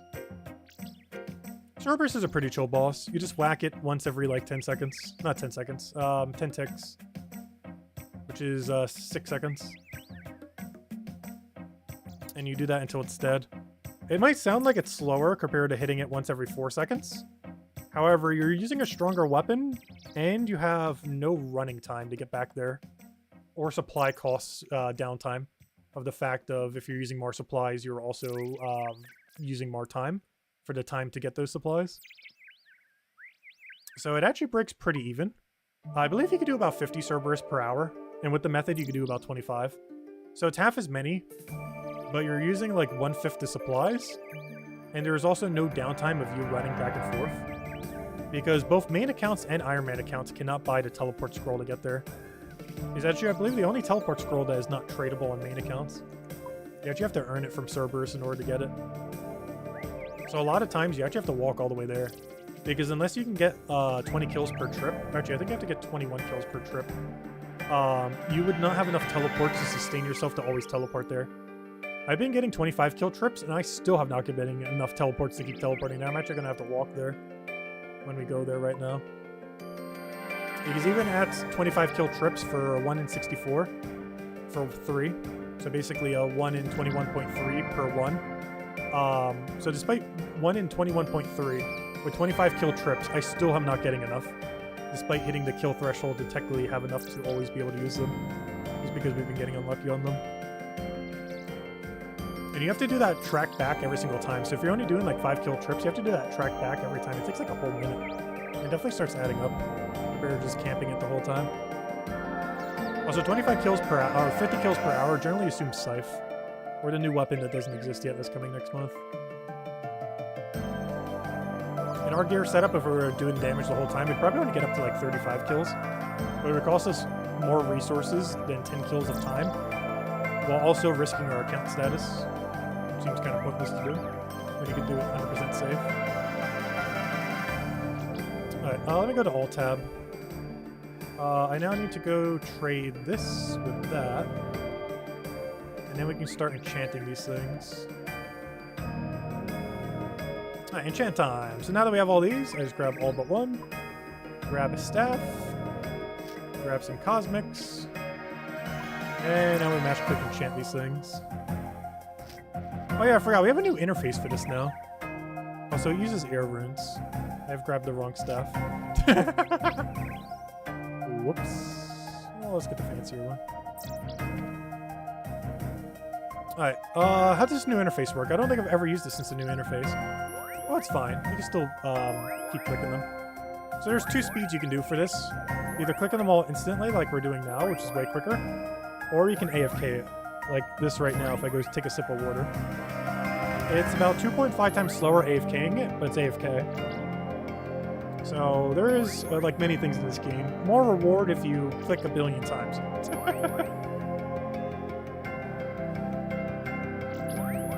But doing this, we can do anything. I think it has like a minute something of downtime. I can literally go to the bathroom, which I think I will in the next one before we go to Cerberus. Before the next inventory, I'm literally just going to do a bathroom break. And then by the time I get back, they'll all be enchanted. Let me go do that right now, because I'm drinking so much water that I actually need it. One moment. Alright. So I'm going to put all these here. Grab all these. By the time I come back... Oh wait, I only put in one. By the time I come back, they're all going to be enchanted. Then we'll do the rest manually. Oh wait! Oh no, I have it set to where. I was wondering why. I have it set to where because of when I normally do Herblore. Yeah, I should not have that set to where anymore. But anyways, I'll be right back. They'll all be enchanted.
There we go. And that right there is how you play RuneScape.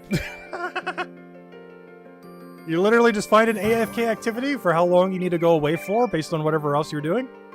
And by the time you come back, yeah, just come back right before it ends. That's pretty much this game in a nutshell. Is pick the right AFK activity for how long you're going to be away. You got a range from like 30 seconds to a minute to minutes to literally 25 minutes. It's a whole array. Whatever you need, it has everything. Reset. There we go. So I can actually deposit these because I'm not going to need to use them ever again. Because once we get the better chemistry amulet, you're never going to need a normal chemistry again.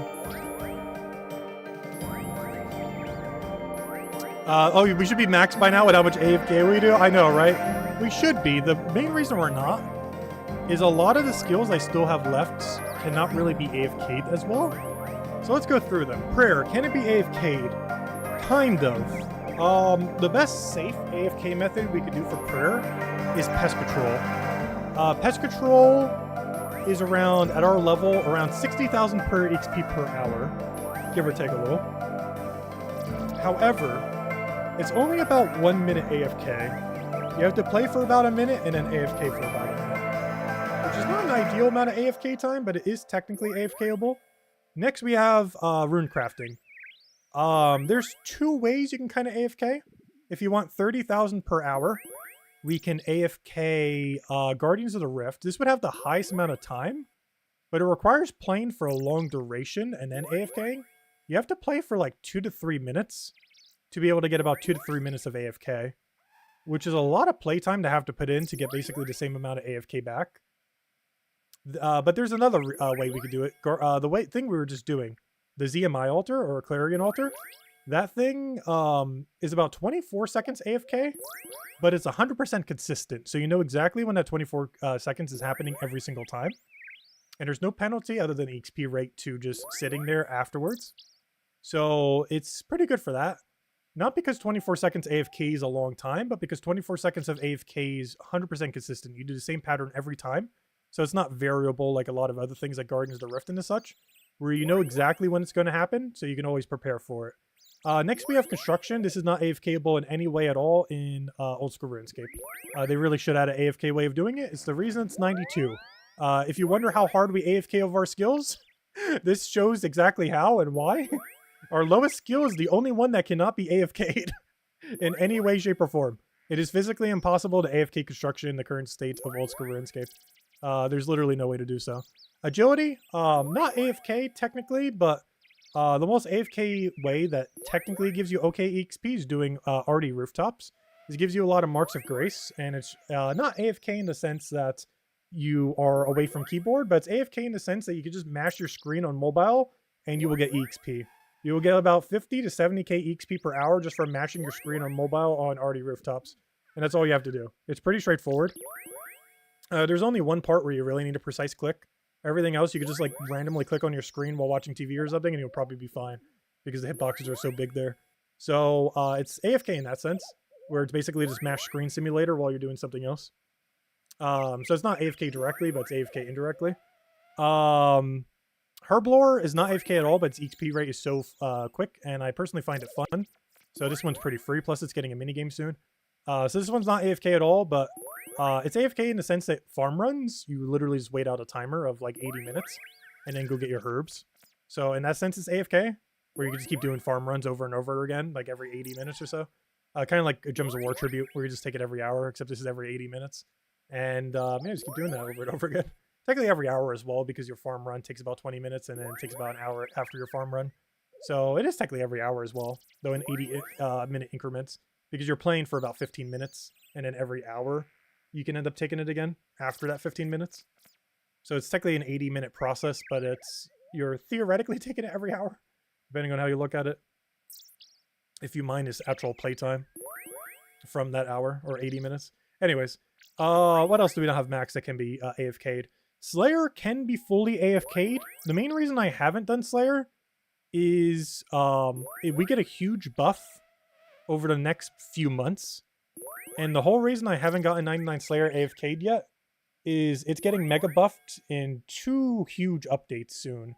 Next month, we get the best in slot Demon Bane weapons, and about 1/4 of all Slayer tasks are demons, especially depending on your block list if you have none of them blocked. So a good majority of your tasks, you could just AFK against demons that are all naturally aggressive to you. So you'll be able to use the new weapon, tear them apart as infinite charges as of the next update. So once you get the drop, you have it forever, so you don't need to worry about charging it constantly.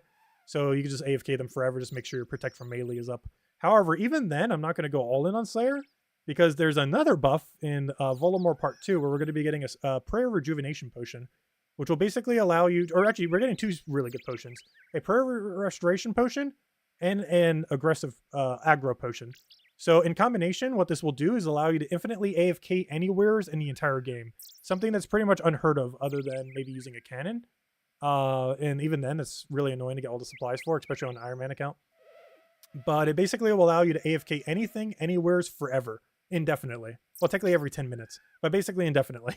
It's basically going to be 1 click every 10 minutes, maybe 2 clicks every 10 minutes. It's going to be insane. I'm really looking forward to it. But basically, there's 2 potions that will allow you to do that. A Prayer Restoration Potion, which will naturally restore your prayer over time. While there are potions that you can click that will restore a big burst of prayer, like, you know, prayer potions, restore potions, anything that normally restores prayer, like all these kind of things. However, you actually have to click them. They don't automatically, like, consume. Like, you reach low prayer, they're not going to, like, auto-drink themselves. You have to click on them.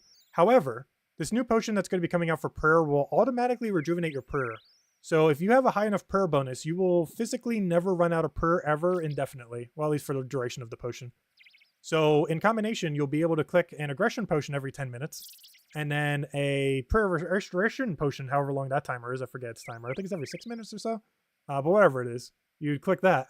And then boom. Those are the only clicks you'd have to do indefinitely. And your character will just keep fighting for the rest of time. And you can just do that for every Slayer task. And that's what I'm waiting for before I get 99 Slayer. Smithing is not AFKable on an Iron Man account, which is also why it's so low for me. It's my second lowest skill. And it's the same reason why construction is so low. It cannot be AFK'd on an Iron Man account.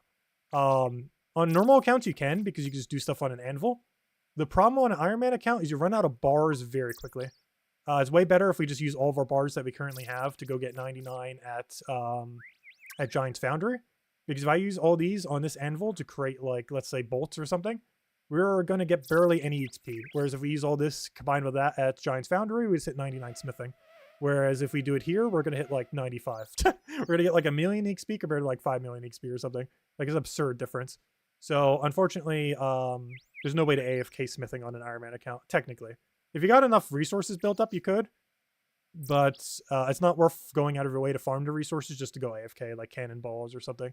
Just not worth it. Unless you really need 1 billion cannonballs. Which, how many cannonballs do I have these days? I do still make them occasionally, but only with steel bars I get from drops normally. Very rarely do I make that many steel bars. Occasionally I do. Yeah, we still have 40,000 left. Whenever we do the other grind, I'm going to get a lot of granite dust. This is the granite dust from 51 kills. So if we break that down, how much would that be then? How many more kills would I have to get? Yeah, that's about on drop rate. So if that's 51, times that by 10, that's 510. That means if I go on drop rate for all drops minus pet and minus jar from the gargoyle boss, I will be able to go and granite all of my cannonballs. I plan to not use too many of these cannonballs for Slayer, mostly because we're going to use that prayer combination potion thing that we were just talking about. The aggro potion with the prayer potion. However, I do want these for wilderness. Because whenever we do wilderness stuff, eventually in like a year from this on this account, or whenever we feel like not living anymore on this account, we're going to need granite cannonballs so we could do stuff in wilderness and not take as long. So whenever we have to kill something ever, we're pretty much going to do it. The most noteworthy one is probably the Earth Warrior Champion Scroll to get one of the coolest cosmetic capes in the game, at least prestige-wise. Beyond that, as far as collection logging anyways, beyond that, it probably mostly just be used for Wildy Slayer. Like any Wildy Slayer test we'd ever have, we'd use granite cannonballs on, because we want to spend as little time in the wilderness as possible. Any second we spend there is a liability of death. So we'd want to use the best everything we can, and granite cannonballs is one of those. Anyways. What am I doing now? Oh yeah, I think we're doing Cerberus for an hour. I don't know, do we feel like doing Cerberus for an hour? This is the reason why I always have a Cerberus and or Calphite Queen Slayer task. It's like, I need to be doing them. I should be doing them. I need to go do them. And then I never want to go do them. It always happens, every time. Like, I have to kill Cerb for like 4 hours based on my Slayer task right now. And I'll stop doing it once I get the drops. The problem is I need the drops. Like, if I go to my thing real quick. Like, let me, for example, go to my collection log for Cerberus. Just to break this down real quick. Actually, I think I have a little thing. I actually downloaded it just for the stream so I could show this too. Because I knew we'd be killing Cerb at some point in the stream. And that is now. So, let's go bring out its drop rate. So, where's the drop rate plugin? I've never really used this. Literally downloaded it the other night. Alright, so if we type in Cerberus. This will bring up the Cerberus drop table. So, every single one of its crystals is a 1 in 512. This is a 1 in 128 chance that you would end up getting it. So, that means, on average, if you went perfectly on drop rate, you would have everything by, well, 100 or 512. However, if we were to go one extra crystal above that, which would be a 1 in 128 above this, that would be a 640. Which means at 640, we should have 5 of these crystals. So if we don't by then we are dry. But also, we should hopefully finally get one of these two. Because both of these individually are 1 in 512. And the worst part is, these are the 2 most valuable ones too. We got the worst 2. In all fairness, having 2 or 3 smoldering stones is not that big a deal. Like, if I only had 1, I probably would still want to get a second. But this is the absolute worst because you need ranger boots. Ranger boots are from medium clues. And this game refuses to give me boots in any way, shape, or form. So I can expect to never have ranger boots. As we are 291 medium clues with no boots. We should have 5 to 6 boots by now. We have 0. And that's not to mention if we go even drier on ranger boots specifically like we did during leagues. But yeah, 291 with none. I do have like 50 something of them in the bank, but I'm waiting until we get Byrofeta staff for that. And since I don't ever do that grind, that will never happen. But anyways, that's our current situation basically. We are over drop rate, and in 6 more kills, we should have our 5th crystal. And we have a 50% chance that crystal will be one we don't need. So what do these crystals do? This one makes this makes infernal tools. These basically allow you to get extra XP for another skill while getting less of that resource.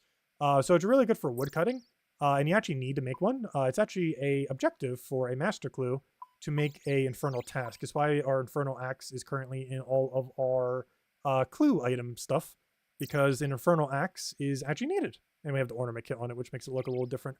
But infernal axe is actually needed for that. So that one you always want to get. That's generally what your first one goes to. The second one generally goes to harpoon. Harpoon is good for one thing and one thing only. It is temperos.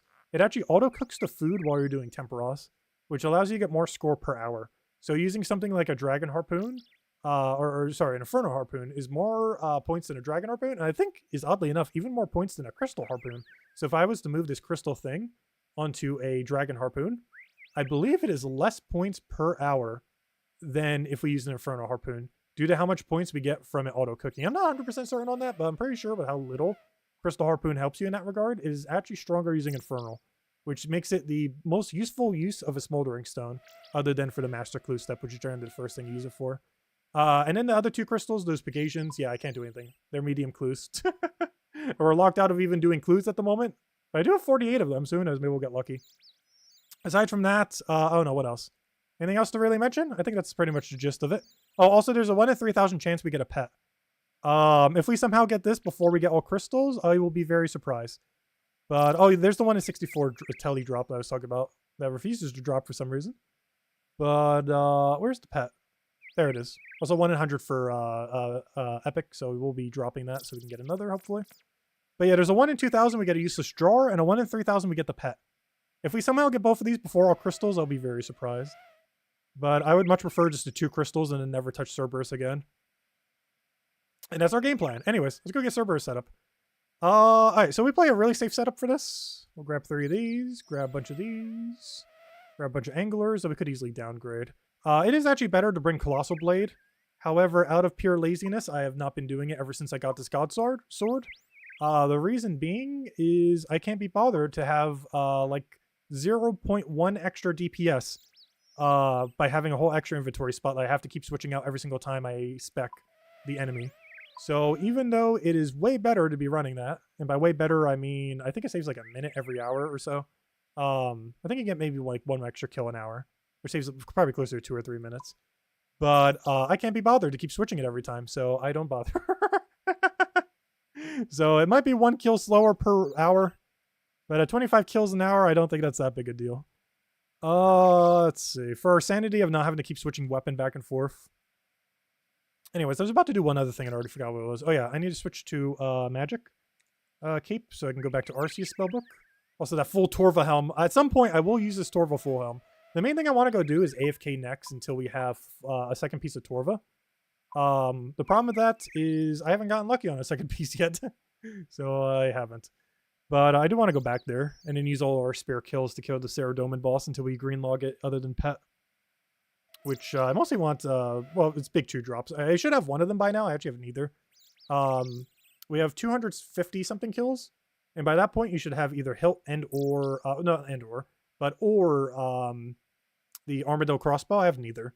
Armadillo crossbow would be our best slot range weapon because of how bad our range equipment is right now. And the Sarah sword is just really good for not dying, which is really good on a 1 life account. So we need it. Plus, I already have the God sword finished. I can't use both Bando's God sword and Sarah sword at the same time because I don't have a second sword made. However, I can alternate between them. So you can take the blade off of one and put it onto the other. So even though I only have 1 finished blade, I can still use both. I can only use 1 at a time though. So I could either use Sarah's sword or the Bando's one that we're using right now. But with how many we have, we can't currently use both simultaneously. Though, luckily there's, I'm pretty sure, no piece of content in the game where you need both of them. Or have to have both of them. Normally it's one or the other. So that works out. Actually, there is one exception to that. Tombs of a Masket, I guess technically we could gain benefit from both. I'm not sure if I would bother with that, though. But by that point, we might actually have both, so who knows. What am I doing? I'm trying to get 1 food, but I'm getting stun locked by talking. Anyways. Let's see. Get rid of all that. Alright, there's all of our spells. Alright, let's go head over there manually. Because unfortunately, I have not gotten one of these scroll drops in like 60 kills. Oh wait, I could have just changed it right here. Well, luckily it refreshes soon, so it doesn't really matter. Anyways, what are we doing? Falador Park. To Falador. I feel like we've been in Falador a lot today for some reason. I guess because we did the Pride event over there. Honestly, the Pride event wasn't too bad. I liked it better than last year's Pride event, which is the only other Pride event I think I ever partook in, because I didn't really play around the time when they started adding like a billion Pride events. Because I think they started doing that like 2018, I want to say, or 2017, somewhere around there. It's a relatively recent thing. But yeah, let's go kill some Cerberus for an hour, I guess, and we'll end it there, and then grab some dinner. And hopefully we'll leave with at least one crystal or a doggy following us. I honestly prefer crystal over the dog, though. I'm not a big dog person.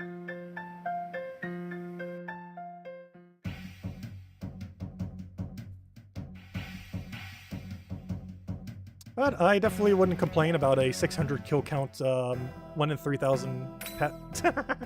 I forgot, I need to drink a stamina before I walk here. I'm so used to using the teleports, where you'd have way more than enough stamina. But I keep forgetting, in this setup, we do not have enough stamina to get here. Alright, let's see, how many thousand people are doing this right now? There's only 3 spots per world, and only 1 person per spot. Let's see, do we have a spot? How many people are here? 2 in East. Okay, I gotta go join the East people. We're gonna have a party in East room. I wonder if they're spec transferring, or if this is just someone who logged in. Or is it gonna have a party in East? Yeah, it's having a party in East. East room party. Anyways, I'm not sure why I always like going East room. Oh, we're not even in a correct total world. Let me go to the total world where there won't be as many people doing this. Come on, no one here, no one here, no one here. Ooh, someone's here. Okay, backup plan. Find a different total world. Or click all of them if I have to. Let's see, 2,000. Oh, also I hate the music here. We need to go play the other music. Good, we found a world. Alright. I need to turn music off. We need some good music. This is back in the early days of Old School, before they were creating good music in Old School. Alright, let me go, which is not to be confused with the old game music being bad. This is just the new old game music being bad. If that makes any sense. Alright, we'll go Temple Desecrator. Get ready to hear it a billion times next... a little bit later, next month. Oh yeah, I don't have attack option set on. That's kind of bad. Alright, how do I juggle this? Alright, there we go. That's kind of scuffed. Well, how are you still have aggro on me?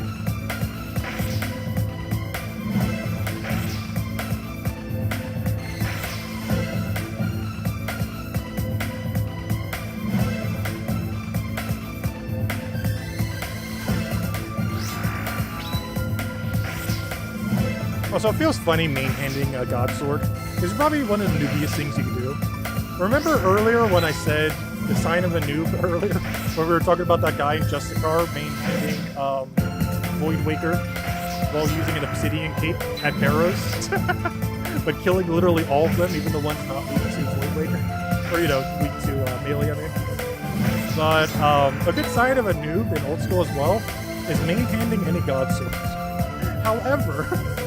in the case of where we are right now with what equipment we have, and the fact that I can't be bothered to change to Giant Blade every single time after we spec, and also use extra inventory for it, this actually is our best DPS. So this isn't us being a noob main-handed Bando's God Sword. This is actually DPS calculator second best option because I can't be bothered to switch to Giant Blade for 0.1 higher DPS per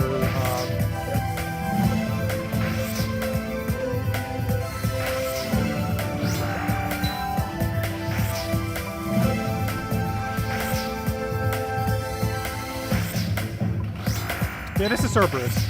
You basically just whack a dog for 2 to 3 minutes, it dies, and then it disappoints you with no crystal. And then you do that until it doesn't disappoint you with all 4 crystals. It's pretty much Cerberus in a nutshell.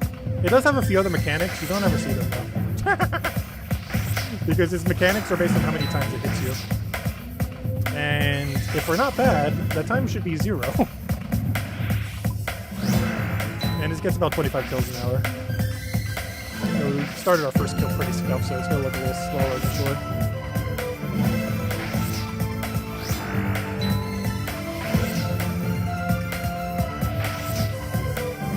And on average, you have to kill this thing for about 20 hours. So we are over drop rate and are heading to like the 30-hour mark on this thing. But hopefully we get lucky. I want to see anything unique we don't have. I don't care which one it is. Ideally, the most ideal would be pet or primordial. But I'll take literally anything. I don't even care if it's jar. Jar is like the most pointless one. I just want to see something that is new. We haven't gotten any new drops this whole screen. We've been going for like 6.5 hours. It wasn't our goal to get something new. I want a new thing. I want something shiny. On your main account, I don't have one. Do you have best in slot everything? No. This is our main account. I don't really have a main account in this game anymore. Not on the normal RuneScape servers. Any that I would have had would have been on the RuneScape 3 servers. So, if you would have played an account prior to 2012, they're RuneScape 3 accounts, not Oldschool Runescape accounts. These Oldschool Runescape happened in 2013. So any account made before then are RuneScape 3 accounts. And I have no intention to ever play RuneScape 3. As we revisit it just for the sake of it at some point. But we have no reason to play RuneScape 3 for the most part. But most of my old accounts are all stuck in RuneScape 3. And you can't transfer them from RuneScape 3 to Old School. Alright, we need new music. I might just play Temple Desecrated again. Gosh, I love this song so much. I'm not sure why I'm playing it so much, because we're going to hear it like 1,000 times next month. That's pretty solid. I should go get the Stealing Creations ones back up. How about that? That one we're not going to hear a billion times next month. I'll go get it real quick. Stealing Creations. Come back. We need you. Please get added to Old School. We need you. Oops, I just clicked on my streaming interface to try to hit him. Alright, I'll go do Stealing Creations song. Yes, the music track. Oh, also, this is a pretty handy boss. If it wasn't already apparent. By me literally looking up music while killing it. This is an absurdly AFK boss. There's also literally 0 chance of dying. He physically cannot kill us in 2 seconds. Especially with Protect from Mage. I don't even think I need to be doing Protect from Mage, I just like the Fracture Protection. Can't be too safe. But I'm pretty sure it's not needed at all. I just do it because it only costs like a few extra prayer potions per trip. And I don't really mind spending the few extra prayer potions to never die. It also technically saves food. Because if he hits us on prayer, he'll hit 0 with his mage. And we're so tanky for range and melee that he's likely going to hit 000, even if he does triple hit us.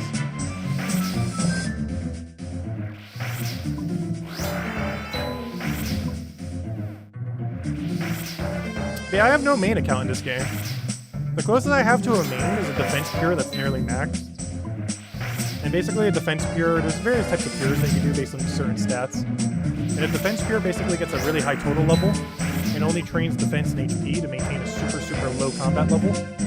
And then they do things in the wilderness that no other account can really do. Like going in super high total level worlds while having a combat like level 40. And not only are you unkillable, but even if someone does get on you, like if someone gets on you, they can't kill you. And you're at a combat range where no one can even get you on you in the first place.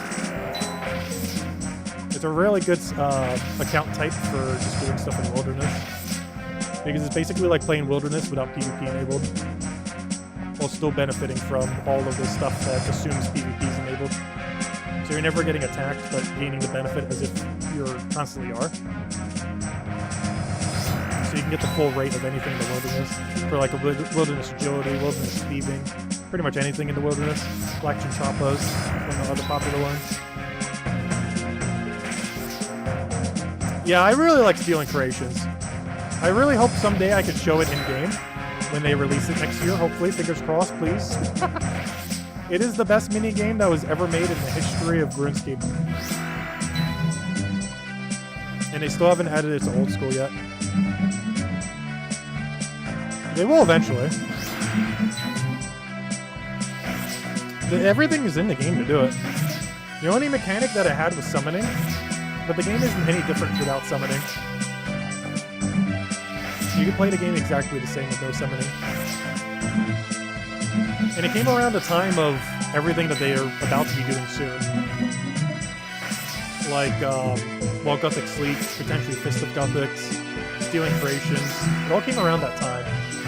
Technically the summoning skill as well, but they're not going to add summoning. They're adding sailing instead.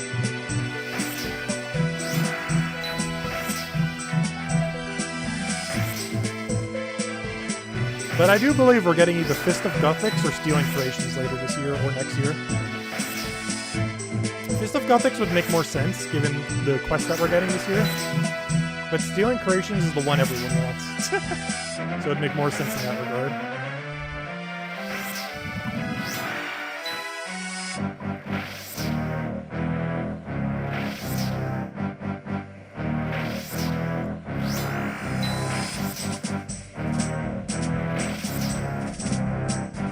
If they re-release Stealing Creations, I will play that minigame for probably 1,000 hours. I'm not even kidding.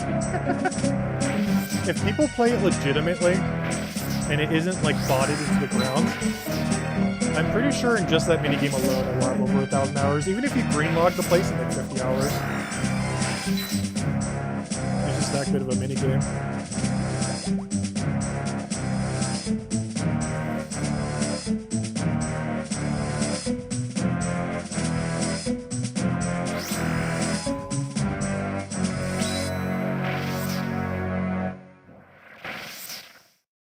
Do it again. It's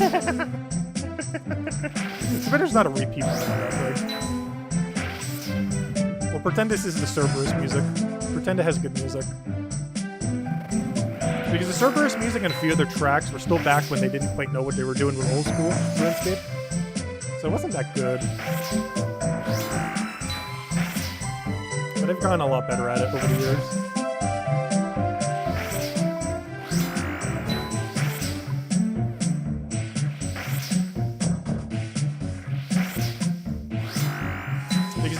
Game from like 2013 to 2015 I feel like was pretty bad overall. There's a few exceptions though. But that was before they really knew what they wanted to do with old school. At that point it was kind of just like a one-off thing. Like, hey, here's like a little private server of like the old servers for RuneScape. And then it became more and more, and then it's like, oh wait, this is actually more popular than the main game. Because I think that was around 2015, 2016. Where I think they realized, wait, old school RuneScape's more popular than RuneScape. And then it just kind of snowballed from there. Crazily out of control. And now Old School RuneScape has like 10 times the population of normal RuneScape. Despite it initially being released as like, hey, here's just like a private server of what it was in 2007 with no updates at all. And then it turned into their main product.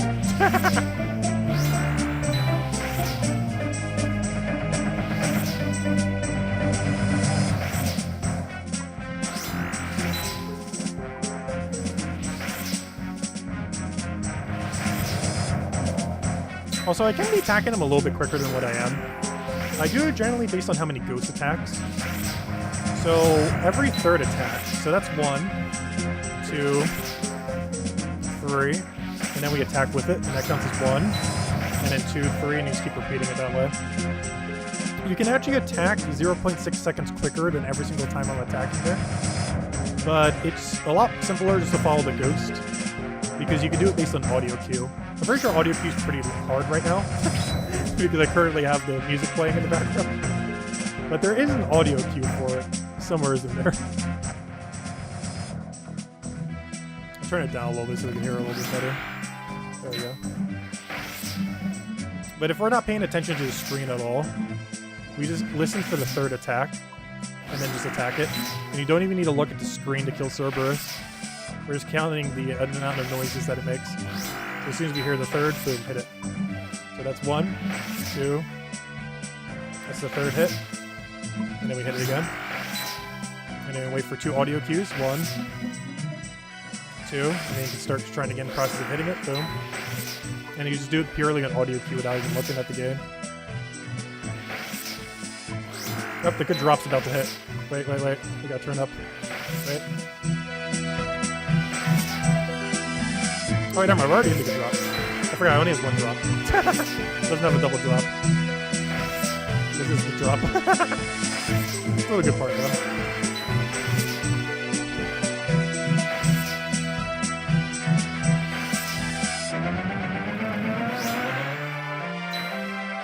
listen to it from the start of that again. Wait, let's see. Where is it? I don't know exactly when the drop starts for that.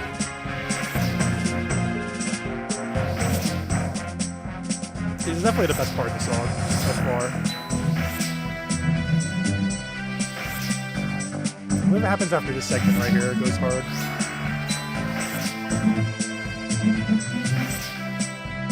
And I really hope that there's a lot of music like this in Brighter Shores.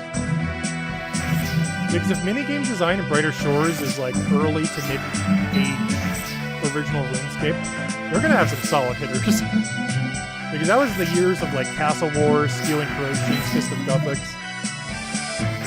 There it is, there's the drop.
After this, let's see if I can find some of the better old school music that we have unlocked.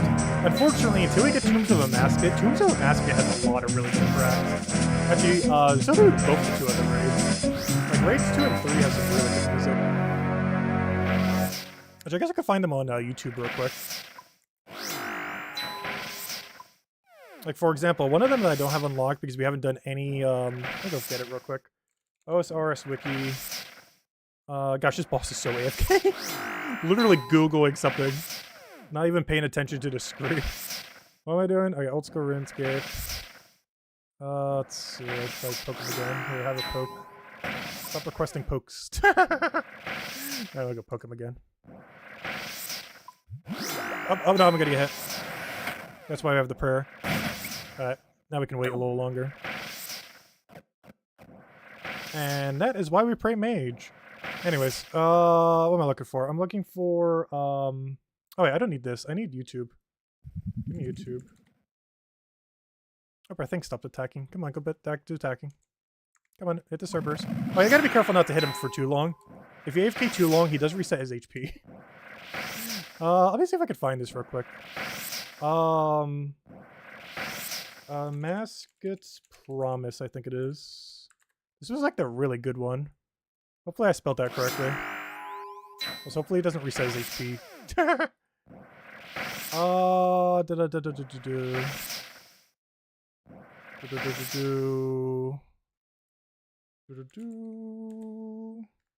There it is. This is the really good one from Raids 3. That's an ad. Serving up good vibes daily. There's no place in Myrtle Beach like the Hangout, featuring great food. There we go. This is the really, really good one from TOI that plays during the final balls. Which we haven't gotten in-game yet because we still haven't done TOI. We did on Leagues, but that doesn't unlock the music. I plan to as one of the first things I do once I get Max Cape. Literally first thing we do upon Max Cape, rather than chilling a little with Max Cape before we die. First thing we do, do all quests. And one thing that is doing all quests is doing the mini quest of Tombs of the Masket. Also, all quests does not include Wilderness Quest. All quests except Major Trainer in Arena 1 and 2. Let's forget that guy. Literally the first thing we do once we get Max Cape is get basically Quest Cape. Which is surely not the order you're supposed to do that in. But is the order we're doing it in.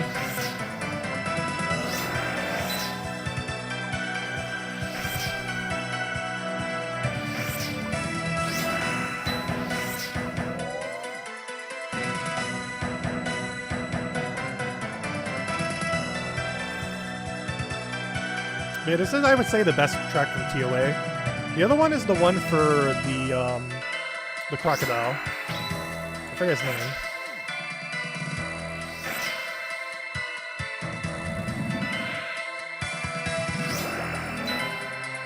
I just have to crush, right? Okay, good. Sometimes just do it to slash for other things. But this boss is actually really weak to crush and very resistant to slash. This is a little bit weird because the main Demon Bane weapon in the game is a slash weapon. Yet he's actually really resistant to slash.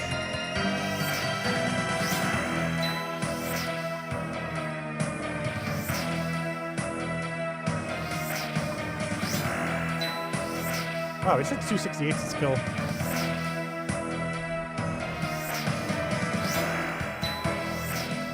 You just don't stop hitting 60s. That's one other thing about using a big weapon that hits slow. It's just fun seeing big number simulator. Like, it's slower than other weapons, but it feels like it's not slower. And that's all that matters. It doesn't actually have to be quicker, it just has to feel quicker. So in all fairness, this is actually our best DPS based on what we have. It might not seem like it, but it definitely is. If you account for how many times we have to bank and everything.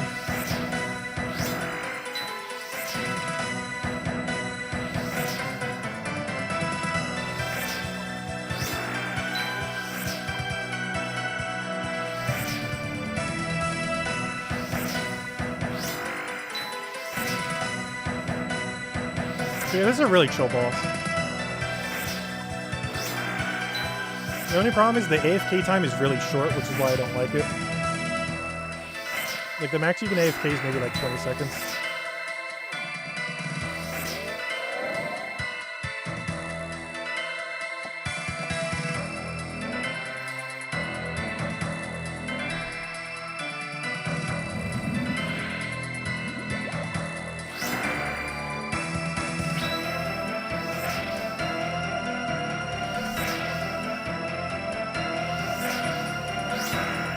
So I'm so glad we got lucky on this Bandos hilt. I showed this a while back, but not really since I got the sword. We got this hilt at like 12 KC. I got Bandos chestplate at 6. Oh wait, he stops hitting? Wait, my ghost stops hitting when I do that, really? Interesting. Where's General Gardor? If I go click on this real quick. 17 KC. Chestplate and hilt. Hilt is 1 in 5, 12, I believe? Or somewhere around there. And chestplate, I think, is 1 in 390? And we got them both 6 to 6 kills. We got chestplate at like 6 and hilt at 12. Which I'm so glad, because bandos in our gear are so annoying to kill. Compared to like Zero Domin, or even, honestly, I think in our current gear, it is easier without using like some kind of ultra cheese method. Like dual ultra method. I believe it is, if we're just like straight tanking it in our melee gear right now. Oh, that's rapid. Whoops. If we're just straight tanking it, we actually get more kills on the slowest boss of Armadillo than we do on General Garter. So I'm really glad we got lucky on it. Because that means we could spend our time doing a Slayer task on Armadillo at some point. Which means when we inevitably do a way too much TOA on this account, we will be able to go and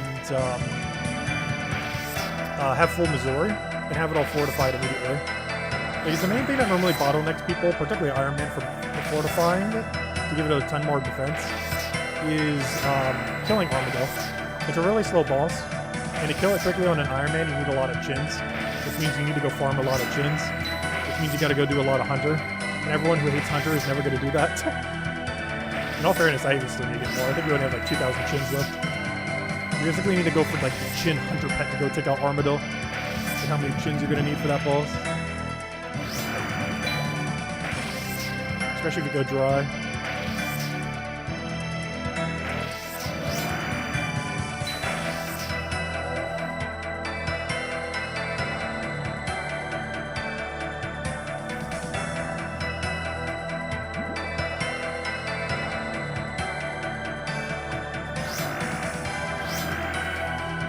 Don't hit a 0. What are you doing?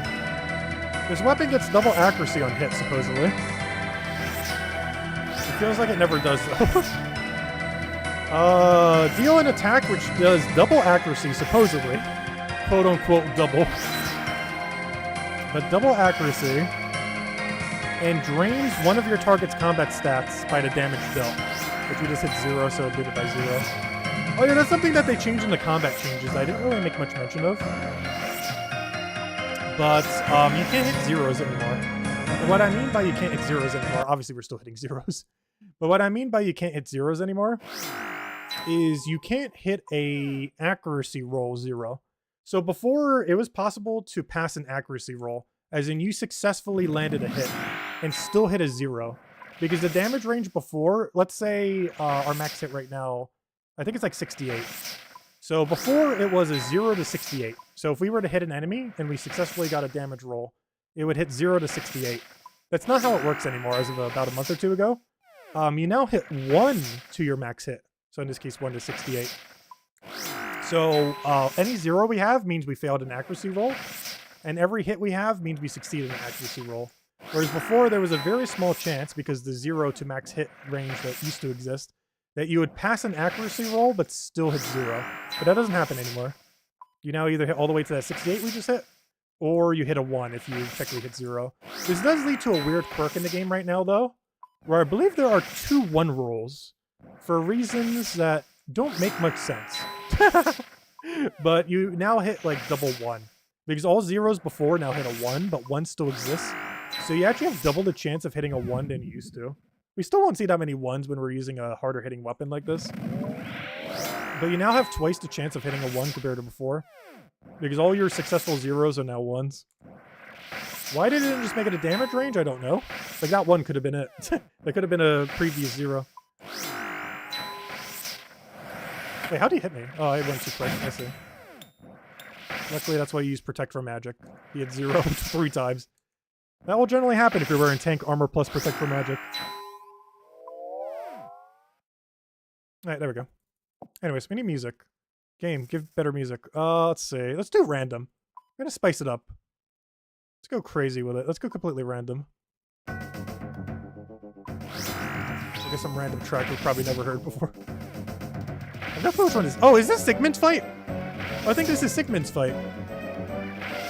This is the fight at the end of that one Dorgish Conquest. Right? Yeah, Sigmund Showdown. This fight's one of the ones that you do pretty early on in the game. You get Bone Crossbow. Or more so the spec on Bone Crossbow. I think you already have Bone Crossbow by this point. It unlocks the special attack of Bone Dagger and Crossbow.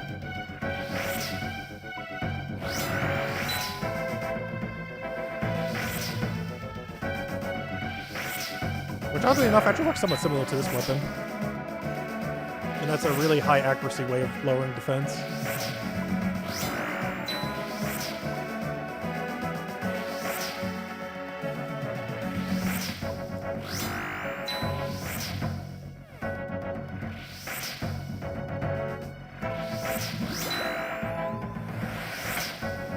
Wait, how did you hit me? Well, technically hit 3 zeros because we're praying mage. He actually hits you with all 3 styles, but we're absurdly tanking this gear against melee and range. So when he hits us with mage, he does 0 because we're Protect from Magic, and our armor just covers the other 2 pretty solidly. So he never actually hits us with anything. But yeah, this boss is basically impossible to die to. If I disconnect at any point, we physically can't die. We're overhealed to max. We have Protect from Mage. We have Tank Gear on. Like, it is physically impossible for him to kill us in 2 seconds. Even if we had the crystal set to 5 seconds, I'm pretty sure it still couldn't kill us. We're probably gonna over-prep how defensive we are here. But, dying to Serb would be pretty bad. It's such a free kill these days in current equipment. Well, in all fairness, I'm basically using OG equipment. This is like 2007, 2008 equipment. Nothing I'm using is, well, other than Amulet of Torture. But you could replace that with Amulet Strength or Fury. But otherwise, my equipment's literally like 2007, 2008 RuneScape. I'm actually not using any modern equipment in my setup right now. Aside from Torture and Blood Moon. But Blood Moon Tacits is just a budget version of Bandos Tacits, which existed at the time. This is way easier to get than this. for the leg slot. And Amulet Torture didn't exist at the time, but there are amulets like it that are not that far off. But otherwise, we're literally in like a 2007 setup. Well, that and these things didn't exist, but summoning came in 2008, so technically that's our 2008 summoning right there. Not quite the same. It's the closest we have.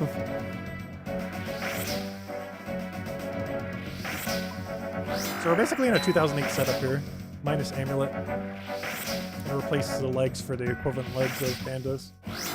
What we're using right now is weaker than it, though.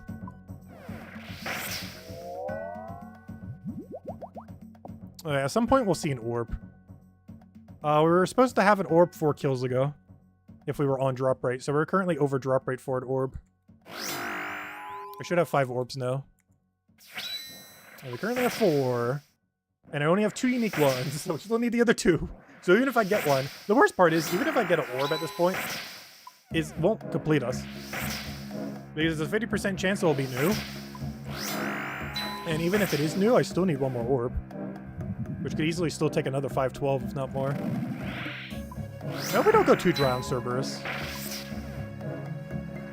I ideally want to have all the Slayer bosses out of the way. I don't mind going dry on a non-Slayer boss. The problem with going dry on Slayer bosses is you can only do them on task. Like, I can't just be like one day like, hey, I want to go kill Cerberus for 10 kills right now. I can't do that with Cerberus. You can actually only kill this thing while you're on a task for Cerberus, or Hellhounds, specifically. If we have a task to go kill anything else, or no task at all, we can't kill Cerberus.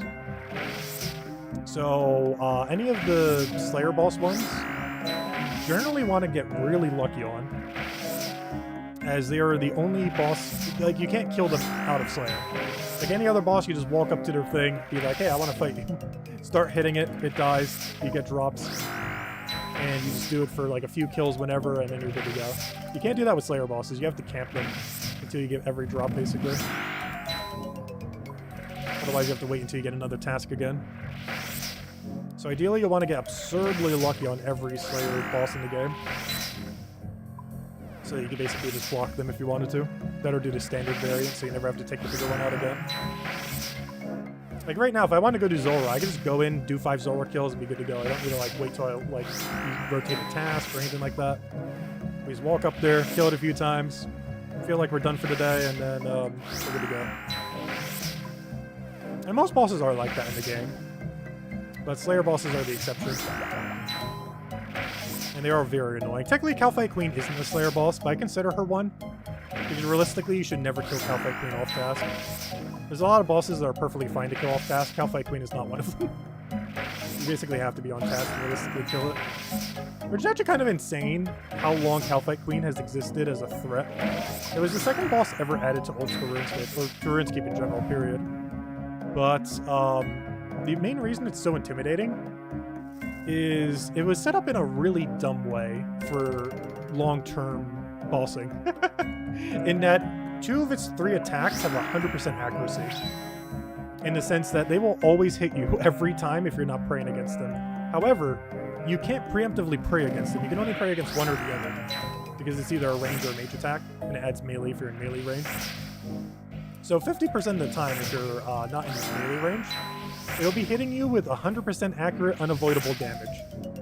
So you normally just stand under it and just hit it occasionally, kind of like what we're doing right now, except slightly different. Not exactly like this, but it's a similar setup. And because it's a lot more realistic than constantly just taking a billion damage. It only hits you for like 30s, but it hits 100% of the time. Have you seen Cerberus hit us probably like 12 times already in like half an hour? Probably more than that. And he has hit 0 almost every time. But any attack Kalphite Queen does with its range or mage that you're not praying against, 100% accurate. It's normally going to hit on average like 17 damage to you per attack that it lands on you. It's just really annoying design-wise. Back then, it didn't really matter because tank gear wasn't really a thing. It was released before Barrow's equipment even existed, which was like the OG tank equipment. Also, why on earth are we hearing Artie theme of all themes? Out of every single theme that you could play, random, how could you just get Artie theme? That's a weird one. Like, you hear this so often, just stepping into Artie. me get a different one. It's too common of music. These are cool. I don't know. Oh, good music that we have unlocked that I can think of off the top of my head based on its name. And only its name and nothing else. Which limits it by a lot. Because I don't remember this name among songs. Let's go to Zora. Let's go to the Zora music. Oh, I just got hit. And by I just got hit, I mean it literally just hit zeros. Per usual. Not sure why I expected anything less. Let's get a coil. It's near the top here. This is the Zolvar music. This was like the first music track, probably in Old School, where they started to realize how to make good music. I think out of any music track in Old School at the beginning, I guess this and Monkey Madness 2 music technically, they started to realize how to make good music. Unfortunately, Cerberus and a few others like that were before they realized how to make good music.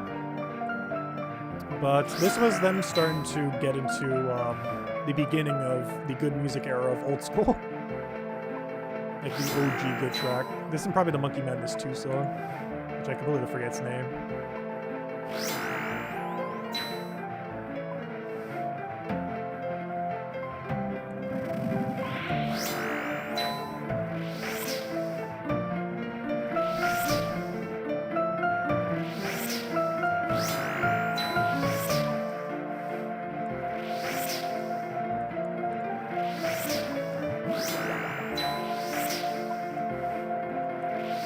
Kills have we done? I wish I would have kept track of how many I started with.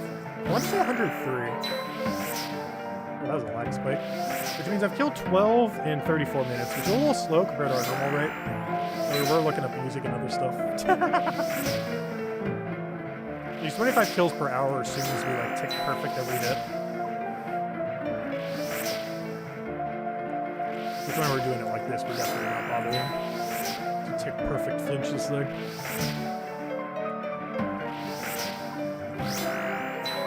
Actually, Tick Perfect's probably closer to 26 or 27. 25 assumes getting most of them.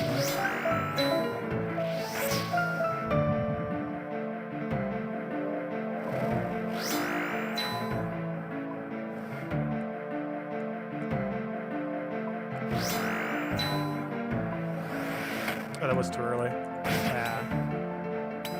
Yeah, you can actually 9 frame attack it every single time. Or 9 tick, I mean. Which is one less than the ghost cycle. But it's normally just easier to stick with the ghost cycle. You don't have to pay attention at all. It's also more damage. You better have ghosts than not ghosts. And that applies to everything in the game.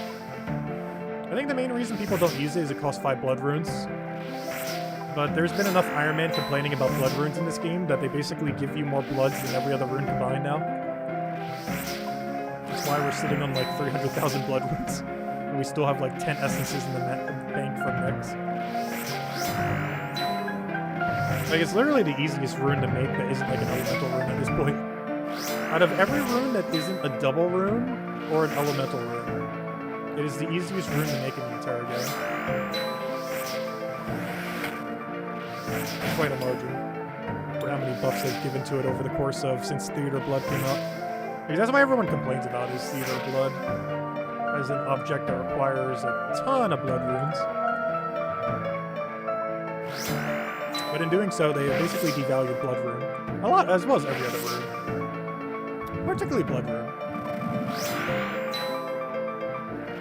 I think Blood Rune's the only one that has consistently gotten down to its sell mass to shop price.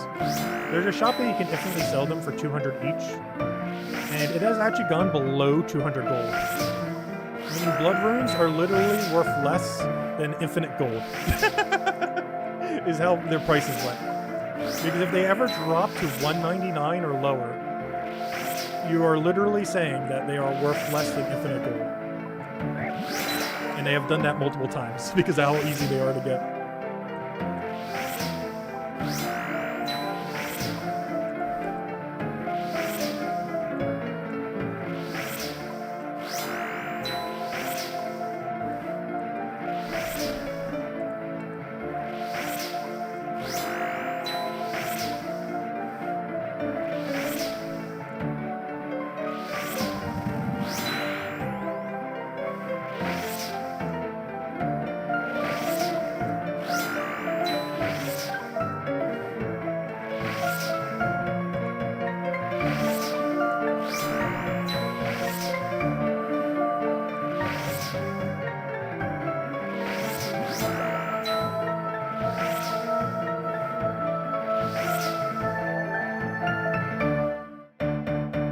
Please, Cerberus, drop something. Please.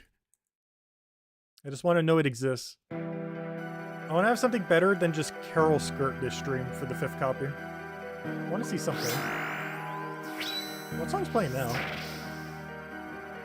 We got, Desolate Mage. Ooh. Not Desolate Temple like the other one. Where is this from? I don't remember.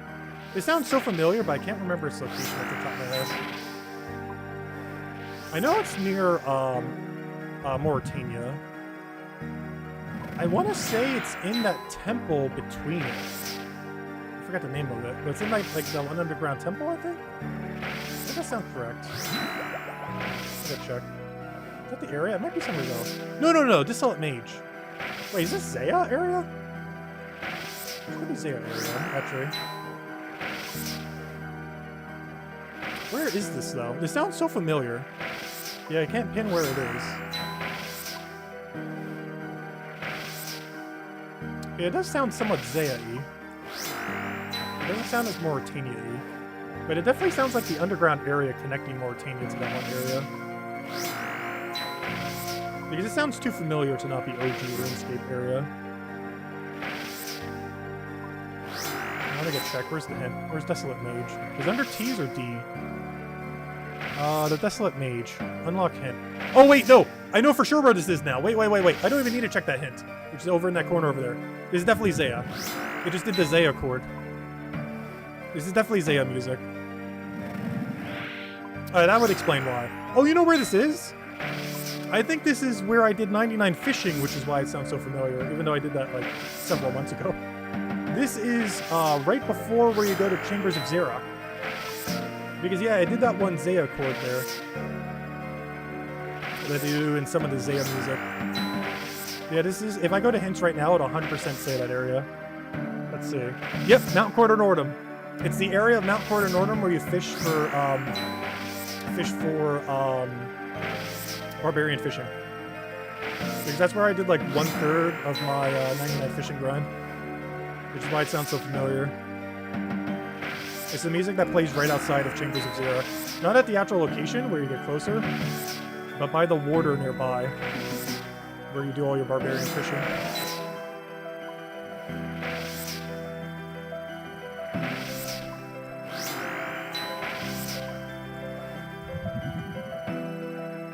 You're not dead. There you go. Can I drop a crystal, please? Primordial, go. The lines are still good.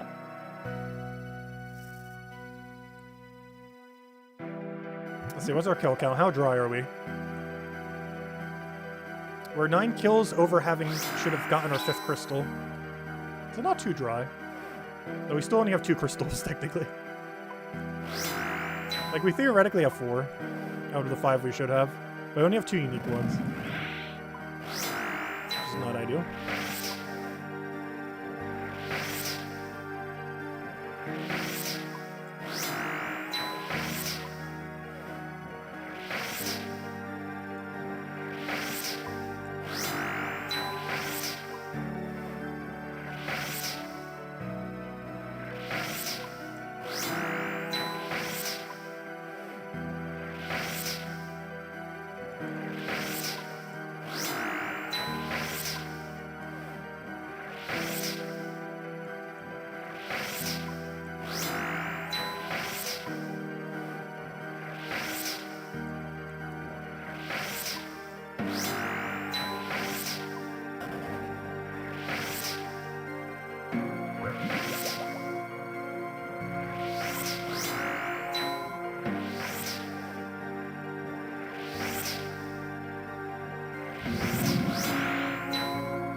Wow, this song is long. I wonder why I remember it.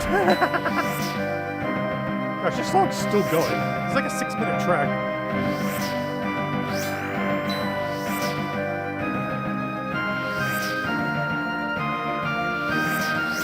What's the funny thing is the area where this song takes place, if you're walking to Chambers of Zera, you will hear this song for about 10 to 20 seconds.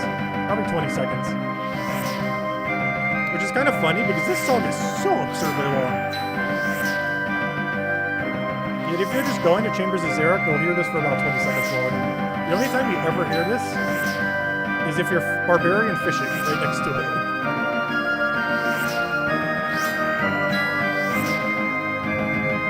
Yet they made this thing so long as if this would be like the main theme for the area.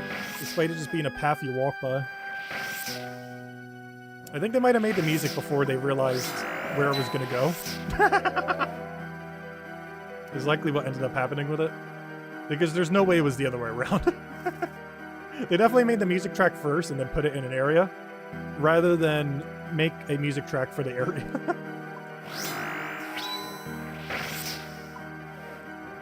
This song goes hard for basically an alleyway you walk past for several seconds.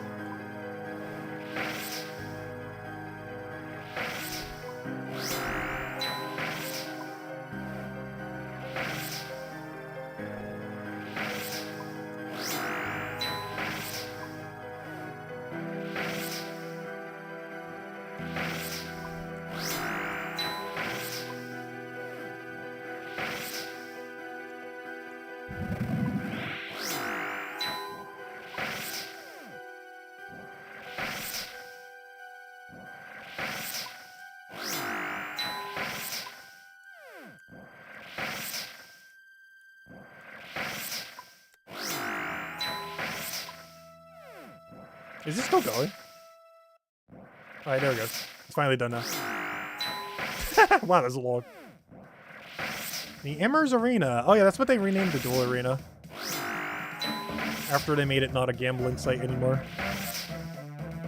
Now no one uses it. Because the only reason anyone used the Duel Arena was to gamble. And then they removed gambling. So they basically removed the Duel Arena.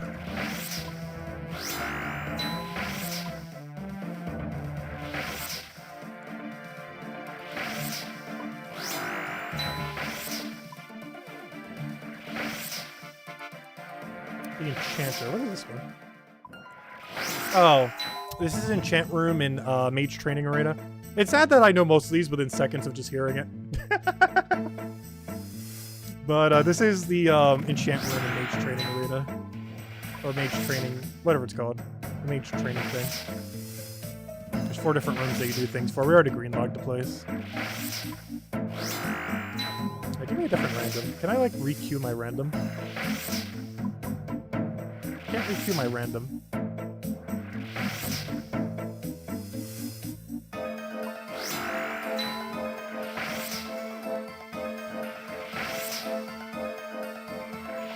Where are all the good music? Not that a lot of this is bad, I'm just trying to find the really good stuff.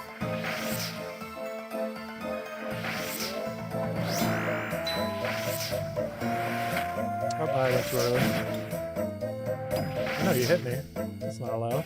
I'm way running out of food. I'm not paying as much attention as we should be to the boss that could technically kill us if we try hard enough. We kind of have to go out of our way to try to die to this boss, though. But it can happen, technically. The main way we die is I keep clicking, so our teleport crystal doesn't occur, but goes somewhere where we take a lot of damage from it. It's the only way we could actually die here. Just do something where our teleport crystal won't trigger, but stand literally in its attack range the entire time.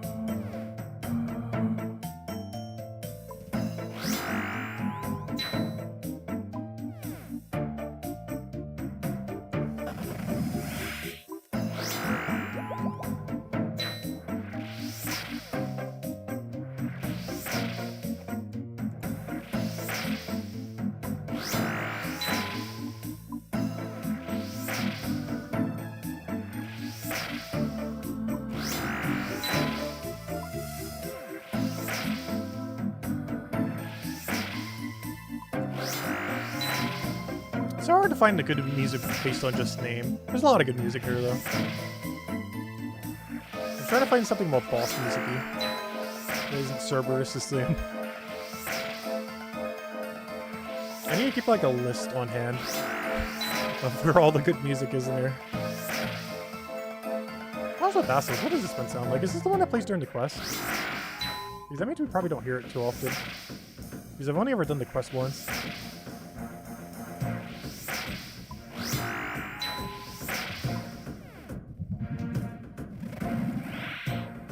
Oh, is this the one that plays in the cave where you get Jaw? I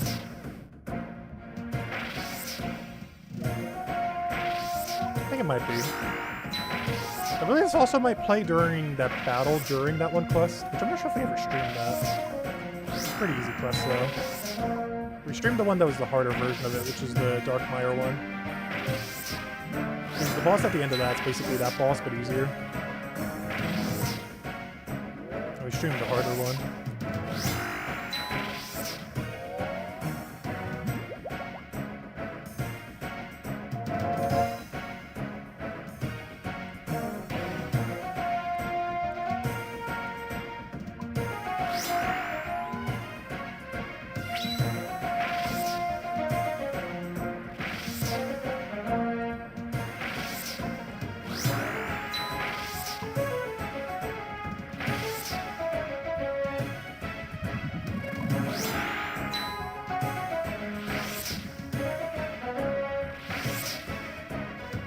I can't believe we're about to leave another inventory still with no drop here.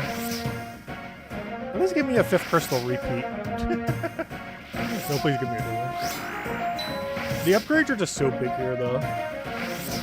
The boots that you get here are worth like 30-something mil. And it's pretty much the only reason anyone kills Serb. Everything else is just a little extra prize. Because you actually camp those boots for like 80% of content in the game. Because between the melee boots you get here, so basically, I'm not sure if I explained it. We talk about the crystals that we get here, but I didn't actually say what they were really for other than like the smoldering stone. But the other 3 that aren't the smoldering stone are used for making the best assault boots currently in the game. The blue one's for the mage one, the green one's for the range one, and the red one is for the melee one. We only have 2 of the range one, but the problem with this is the component you need to combine it with is an absurdly rare drop from medium clues. It's not actually absurdly rare, it's just really annoying to get. Relative to how easy the crystal is. Which makes the boots worth like literal 30s of mil. But the other 2 are a lot easier to do though. The blue one upgrades boots to Eternals, or whatever they're called. Yeah, Eternals. And those now have a 1% magic bonus, so they're actually a little bit more valuable. They're also, I believe, the highest mage bonus you can have for the boot stuff. Which is actually good for neck, oddly enough. Because mage defense is almost the only thing that matters there. If you can make kill credit. So we'd actually use that at next if we got it. Though the most important one is the red one. It gives you primordials, and you generally camp primordials for most contents where you use multiple styles. Because out of any one of the 3 boots, it is by far the absolute strongest. Giving a strength bonus and accuracy and tankiness. Its only real downside, it does have a little bit of a negative towards both range and magic. But it's so minuscule that's non-existent. It also has a component that is absurdly free to get, which is the dragon boots, which I think we have like 10 in the bank right now from doing Slayer. Oh, what song is this one? Is this still Jaws? I don't think it is. Oh, it is! Wow, this song goes a while. I don't think I've ever heard it. Because generally you'd be out of the boss area where the song takes place before this song would ever get this deep. So I think it's the first time I've ever actually heard this song this deep. Because I've only ever done the quest once. It was relatively new. It was added like 5-6 years ago. Which is new for this game. But beyond that, it was... you generally do the fight so quick that it never gets to this point in the song.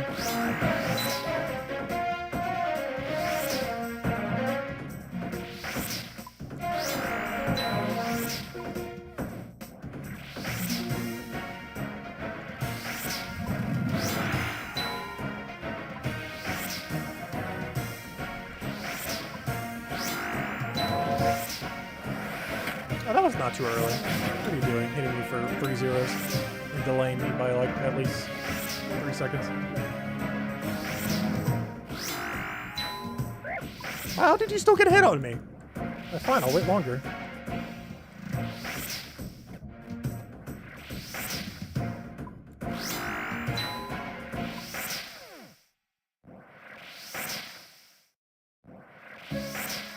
Ah, we got one of the OG songs.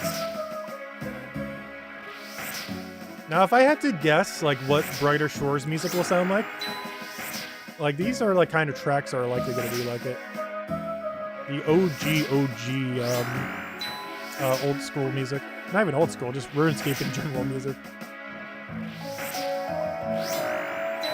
And I'm pretty sure most of the ultra OG music was composed by one of the Gower brothers.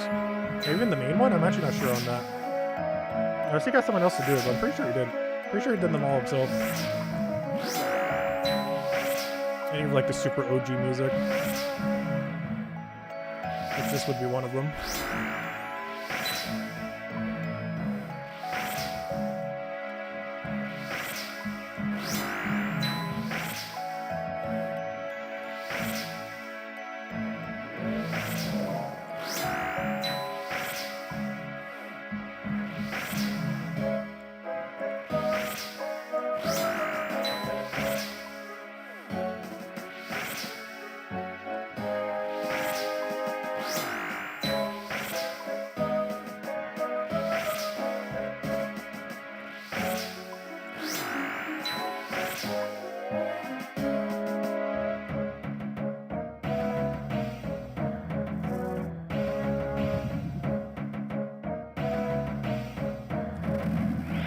Alright, looks like based on how much super combats we have, we can stay here for about 7 more minutes. And then we'll either do one other thing or just end it there, I'm not sure. I don't know, do any of you guys want to see anything else? No Isabel, not Coliseum. Anything other than that? Oops, that was misclick. Watch out, I do that. Oh no, he actually hit me. Oh gosh, he actually learned how to hit. What is this? You're not allowed to hit. Since when could he hit numbers?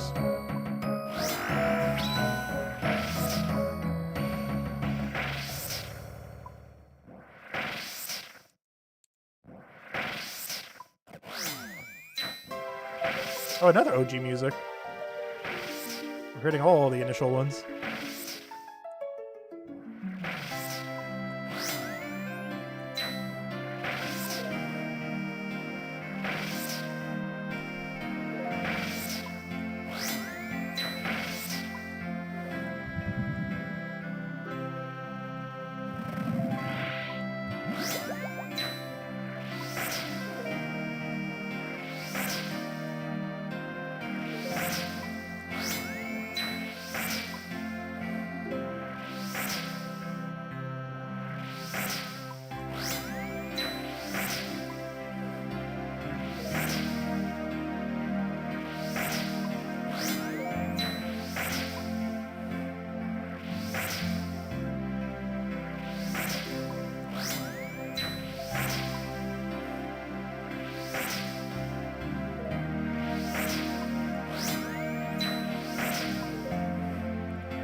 How many kills would that be this trip? We're gonna get 3 more kills.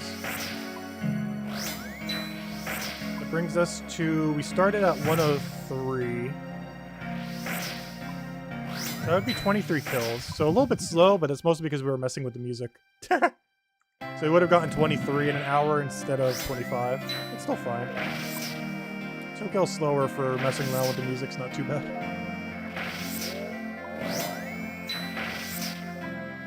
Especially for how much less we paid attention. Compared to an average inventory. Like, I still don't pay attention, but I do so in a way that's really time-based. So I'm, like, always hitting it generally, like, in time. Oh, good, summer pies. Kind of ran out of food, so that's my food now. It's also not too bad of a spear food. I feel like it's one of the most underrated foods in the entire game of RuneScape, to be honest. How it only costs, like, not even 1,000 is actually insane. It has essentially no weight associated to it, having 0.0001 weight. You need like 35 of them to equal one single, like, 1-dose potion or something, or 4 dose. Because look at this, this is a 0.25. This is pretty much like 0 weight, effectively. And it also gives you 10% run energy, twice. It gives you 5 agility, which effectively also gives you even more run energy because that increases your run restoration. And it also heals you for 11 per bite for 22 total. So it's a 22 healing food for inventory slot. which is tied with most average food. Or good food, I should say. Get that other good food costs like, probably like 1,500 or 2,000 GE right now? Somewhere around there. It is like half the price. Like, you eat them in 2 bites, but it's not that big a deal. Also leaves a tin behind, but you can literally sit shift click drop on them. And the second you accidentally click them, they'll just drop to the ground if you menu entry swap for it. So you can't ever like accidentally click on it. There's one reason some people might not use it is they don't want to have a cake tin that they might like accidentally use and mess up stuff. So if you just entry swap it to drop instead of use, you can never misclick on it. At worst, you'll just drop a cake tin.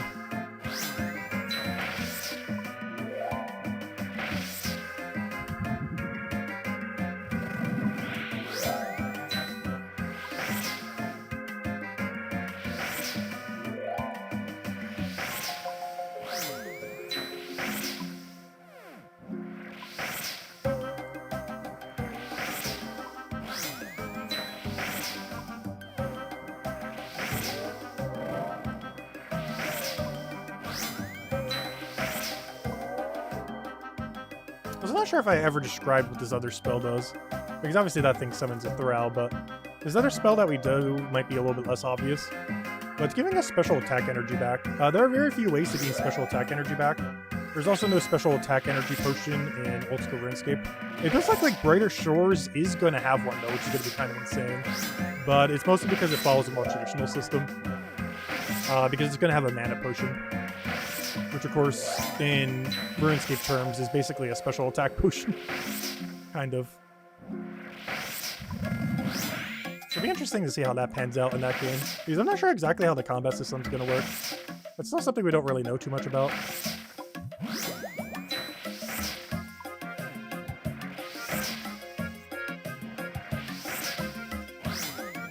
Because in Oldschool Runescape, it's not like RuneScape where there's special attack potions. There are a few ways to like really cheese it on main accounts, because there is spec transfer. So you can have people transfer over their full 100% special attack bar to you, which is effectively like a super attack potion, or special attack, I mean.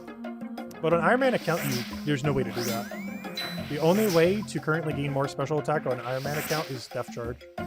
There's actually 0 other ways currently. So theoretically, the new staff that's coming out for demon weapons is getting one, but it only breaks even. It uses 25% to get 25% back, which is kind of redundant. If it used 25% to get 30% back, that's a different story. Oh wait, why did I just double spec it? That was a fail. But yeah, I don't really foresee that being used, so Death Charge is still going to remain pretty much the only way to get spec back on an Iron Man account. Is the only other means of doing so is main only. Which is somewhat a good thing because gosh, is it really broken. You can literally just have like 20 people horde around you, and they could just keep spec transferring you. To be able to get that many people willing to do that for you is hard though, of course. But it definitely can be done.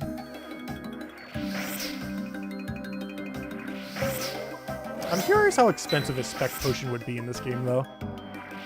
Like, each sip would probably cost, like, 50,000 to 200,000 gold. Like, it would cost more than, like, our entire inventory, minus the runes. Like, every single thing in my inventory right now, minus the runes, is probably what it would cost per dose sip. It would be that strong. And it would likely never be added due to power creep. It's one of the reasons overloads were never added to RuneScape. I forget when they came to normal RuneScape. But, they were deemed way too broken for normal RuneScape. Or Old School, I mean. So I'm not sure if we're ever going to get them. They've been slowly adding things that are kind of like it. Like these combat potions I'm doing allows us to maintain the effect for 5 minutes. Which is quite a bit worse than the Overload that does it for the same amount of time, but way higher stats. But it's like the closest thing we have to an Overload. Is like a super divine combat. Oh, we just got one of the Tomb of Masket musics. The reason why we have this playing, even though we haven't done Tomb of Masket, is, wait, is this the lobby? I think this might be the lobby. Or the area during the quest, like right at the beginning. No, this isn't the lobby. But this is the area right in front of it that you do during the quest, because I had to do the quest for Elite Clue. I also went into the lobby in order to set up my invocations. Because I was doing some research on what some good ones would be for lower level range. That would also be good on a hardcore. And I set them up just so I wouldn't forget them for when we do eventually do it. I didn't actually do any runs, but I set them up preemptively for when we inevitably eventually do some runs.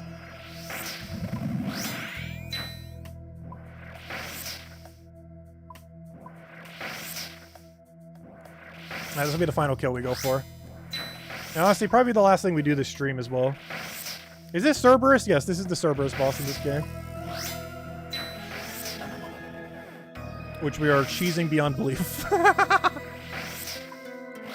For an hour straight. Which we already did for an hour and 4 minutes, so this will be our last kill. Because I'm out of combat, I'm out of prayer potions, I'm out of everything right now. So I can't leave it half killed. This could be the one that drops the crystal. Honestly, I'll even take the weaker crystal. I just want a drop. I'll even take jar. Best thing to get would be primordial. Second best would be pet. Third best would be the magic crystal. Worst that we still need would be jar. Second to last worst would be smoldering stone because we can still use that technically. But the absolute worst of worst would be if it somehow drops a third Pegasian.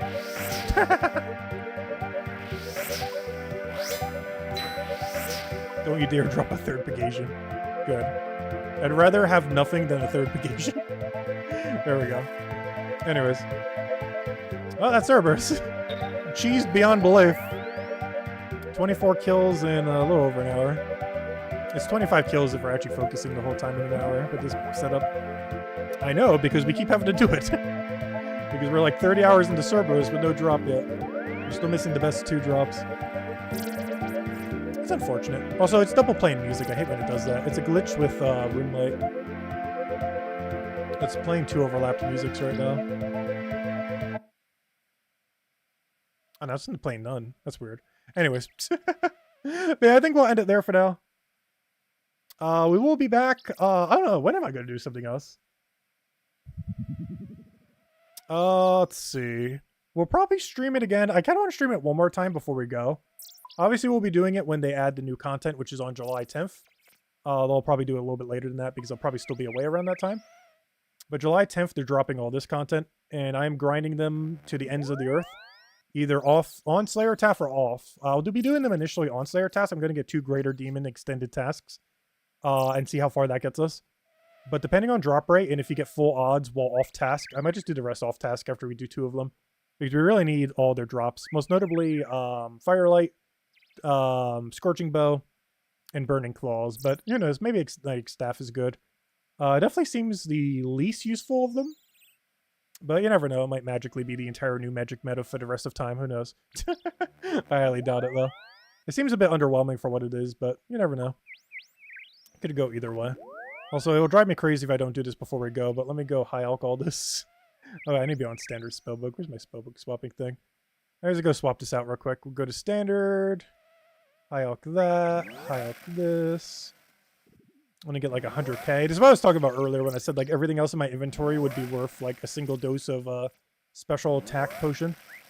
Because we barely get any loot from this. Some of this is actually usable though. At least on an Iron Man account. As far as actual value, I think this is less than 300k for an hour of Serb.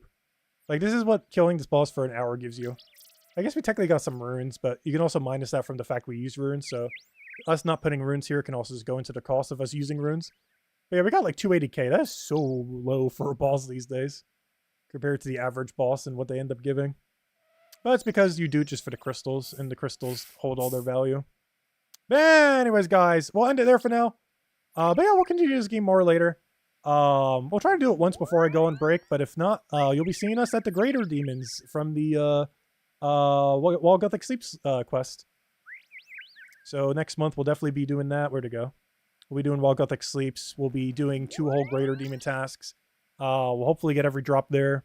If we need more, we'll do more, because I'm pretty sure 2 Greater Demon tasks is probably not going to be enough, but who knows. If it's anything like what it was for Demonic Gorillas, 2 tasks is enough to greenlog the place pretty much. If we go check our Demonic Gorillas, you get about 180 of these per task, give or take a bit. So I killed it in 1.5 tasks. Where'd it go? It's Gluff's Experiments. They're there.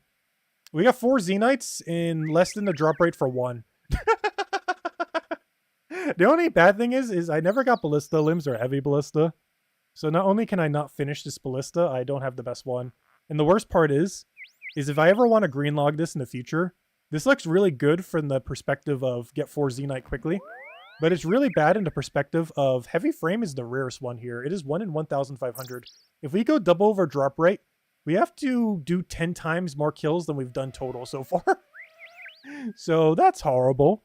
I'll probably do that whenever they add another use for Xenites, because currently there's nothing other than the jewelry. So if you could ever break them down for something that is actually something, then we'll probably go back here. But heavy ballista is so weak in the current state of the game that there is no reason to go back ever. But we'll go do greater demons instead, and hopefully they'll give us all 4 of their drops. I assume we'll get Burning Claw pretty passively. It's more so just getting the other drop 3 times. Which will probably be like the Xenite of those things. But anyways, guys, I'll catch you guys later. Hope you all have a wonderful, wonderful week. Don't forget, of course, if you do Gems of War, if any of you still around, Vault Weekend this weekend is one of the reasons why we did all of our grind now, because this account's probably going to be 8th King hardwood trees, redwood trees, while we go do the Gems of War thing this weekend. So that'll pretty much be the game plan. And yeah, we'll probably do another stream before we go on break. Probably in about a week or 2. I'm kind of waiting till they do like a big update for like one skilling thing. Like if they add the new agility course, we're going to grind that out for several hours or something, which will give us both per and agility, which is perfect. Exactly what we need right now. Oh, whoa, whoa, whoa, whoa, whoa, whoa. Good thing I waited. Hold up. Free 1k Slayer XP? I will totally take 1k free Slayer XP. Look at that. And then we just talk to you again. Get the same objective again. Boom. Then we just talk to you again. Get the same objective again. Boom. And there we go. And now we just leave a door, and there we go. It's like we're doing more Cerberus. It's like 2 Cerberus kills right there. Give me that. 2 free Cerberus kills. There we go. 1.4k Slayer XP. Nice. One step closer to eventually 99 somehow. Eventually soon, TM. But anyways, guys, I'll catch you guys later. Goodbye, everyone. Thanks for watching.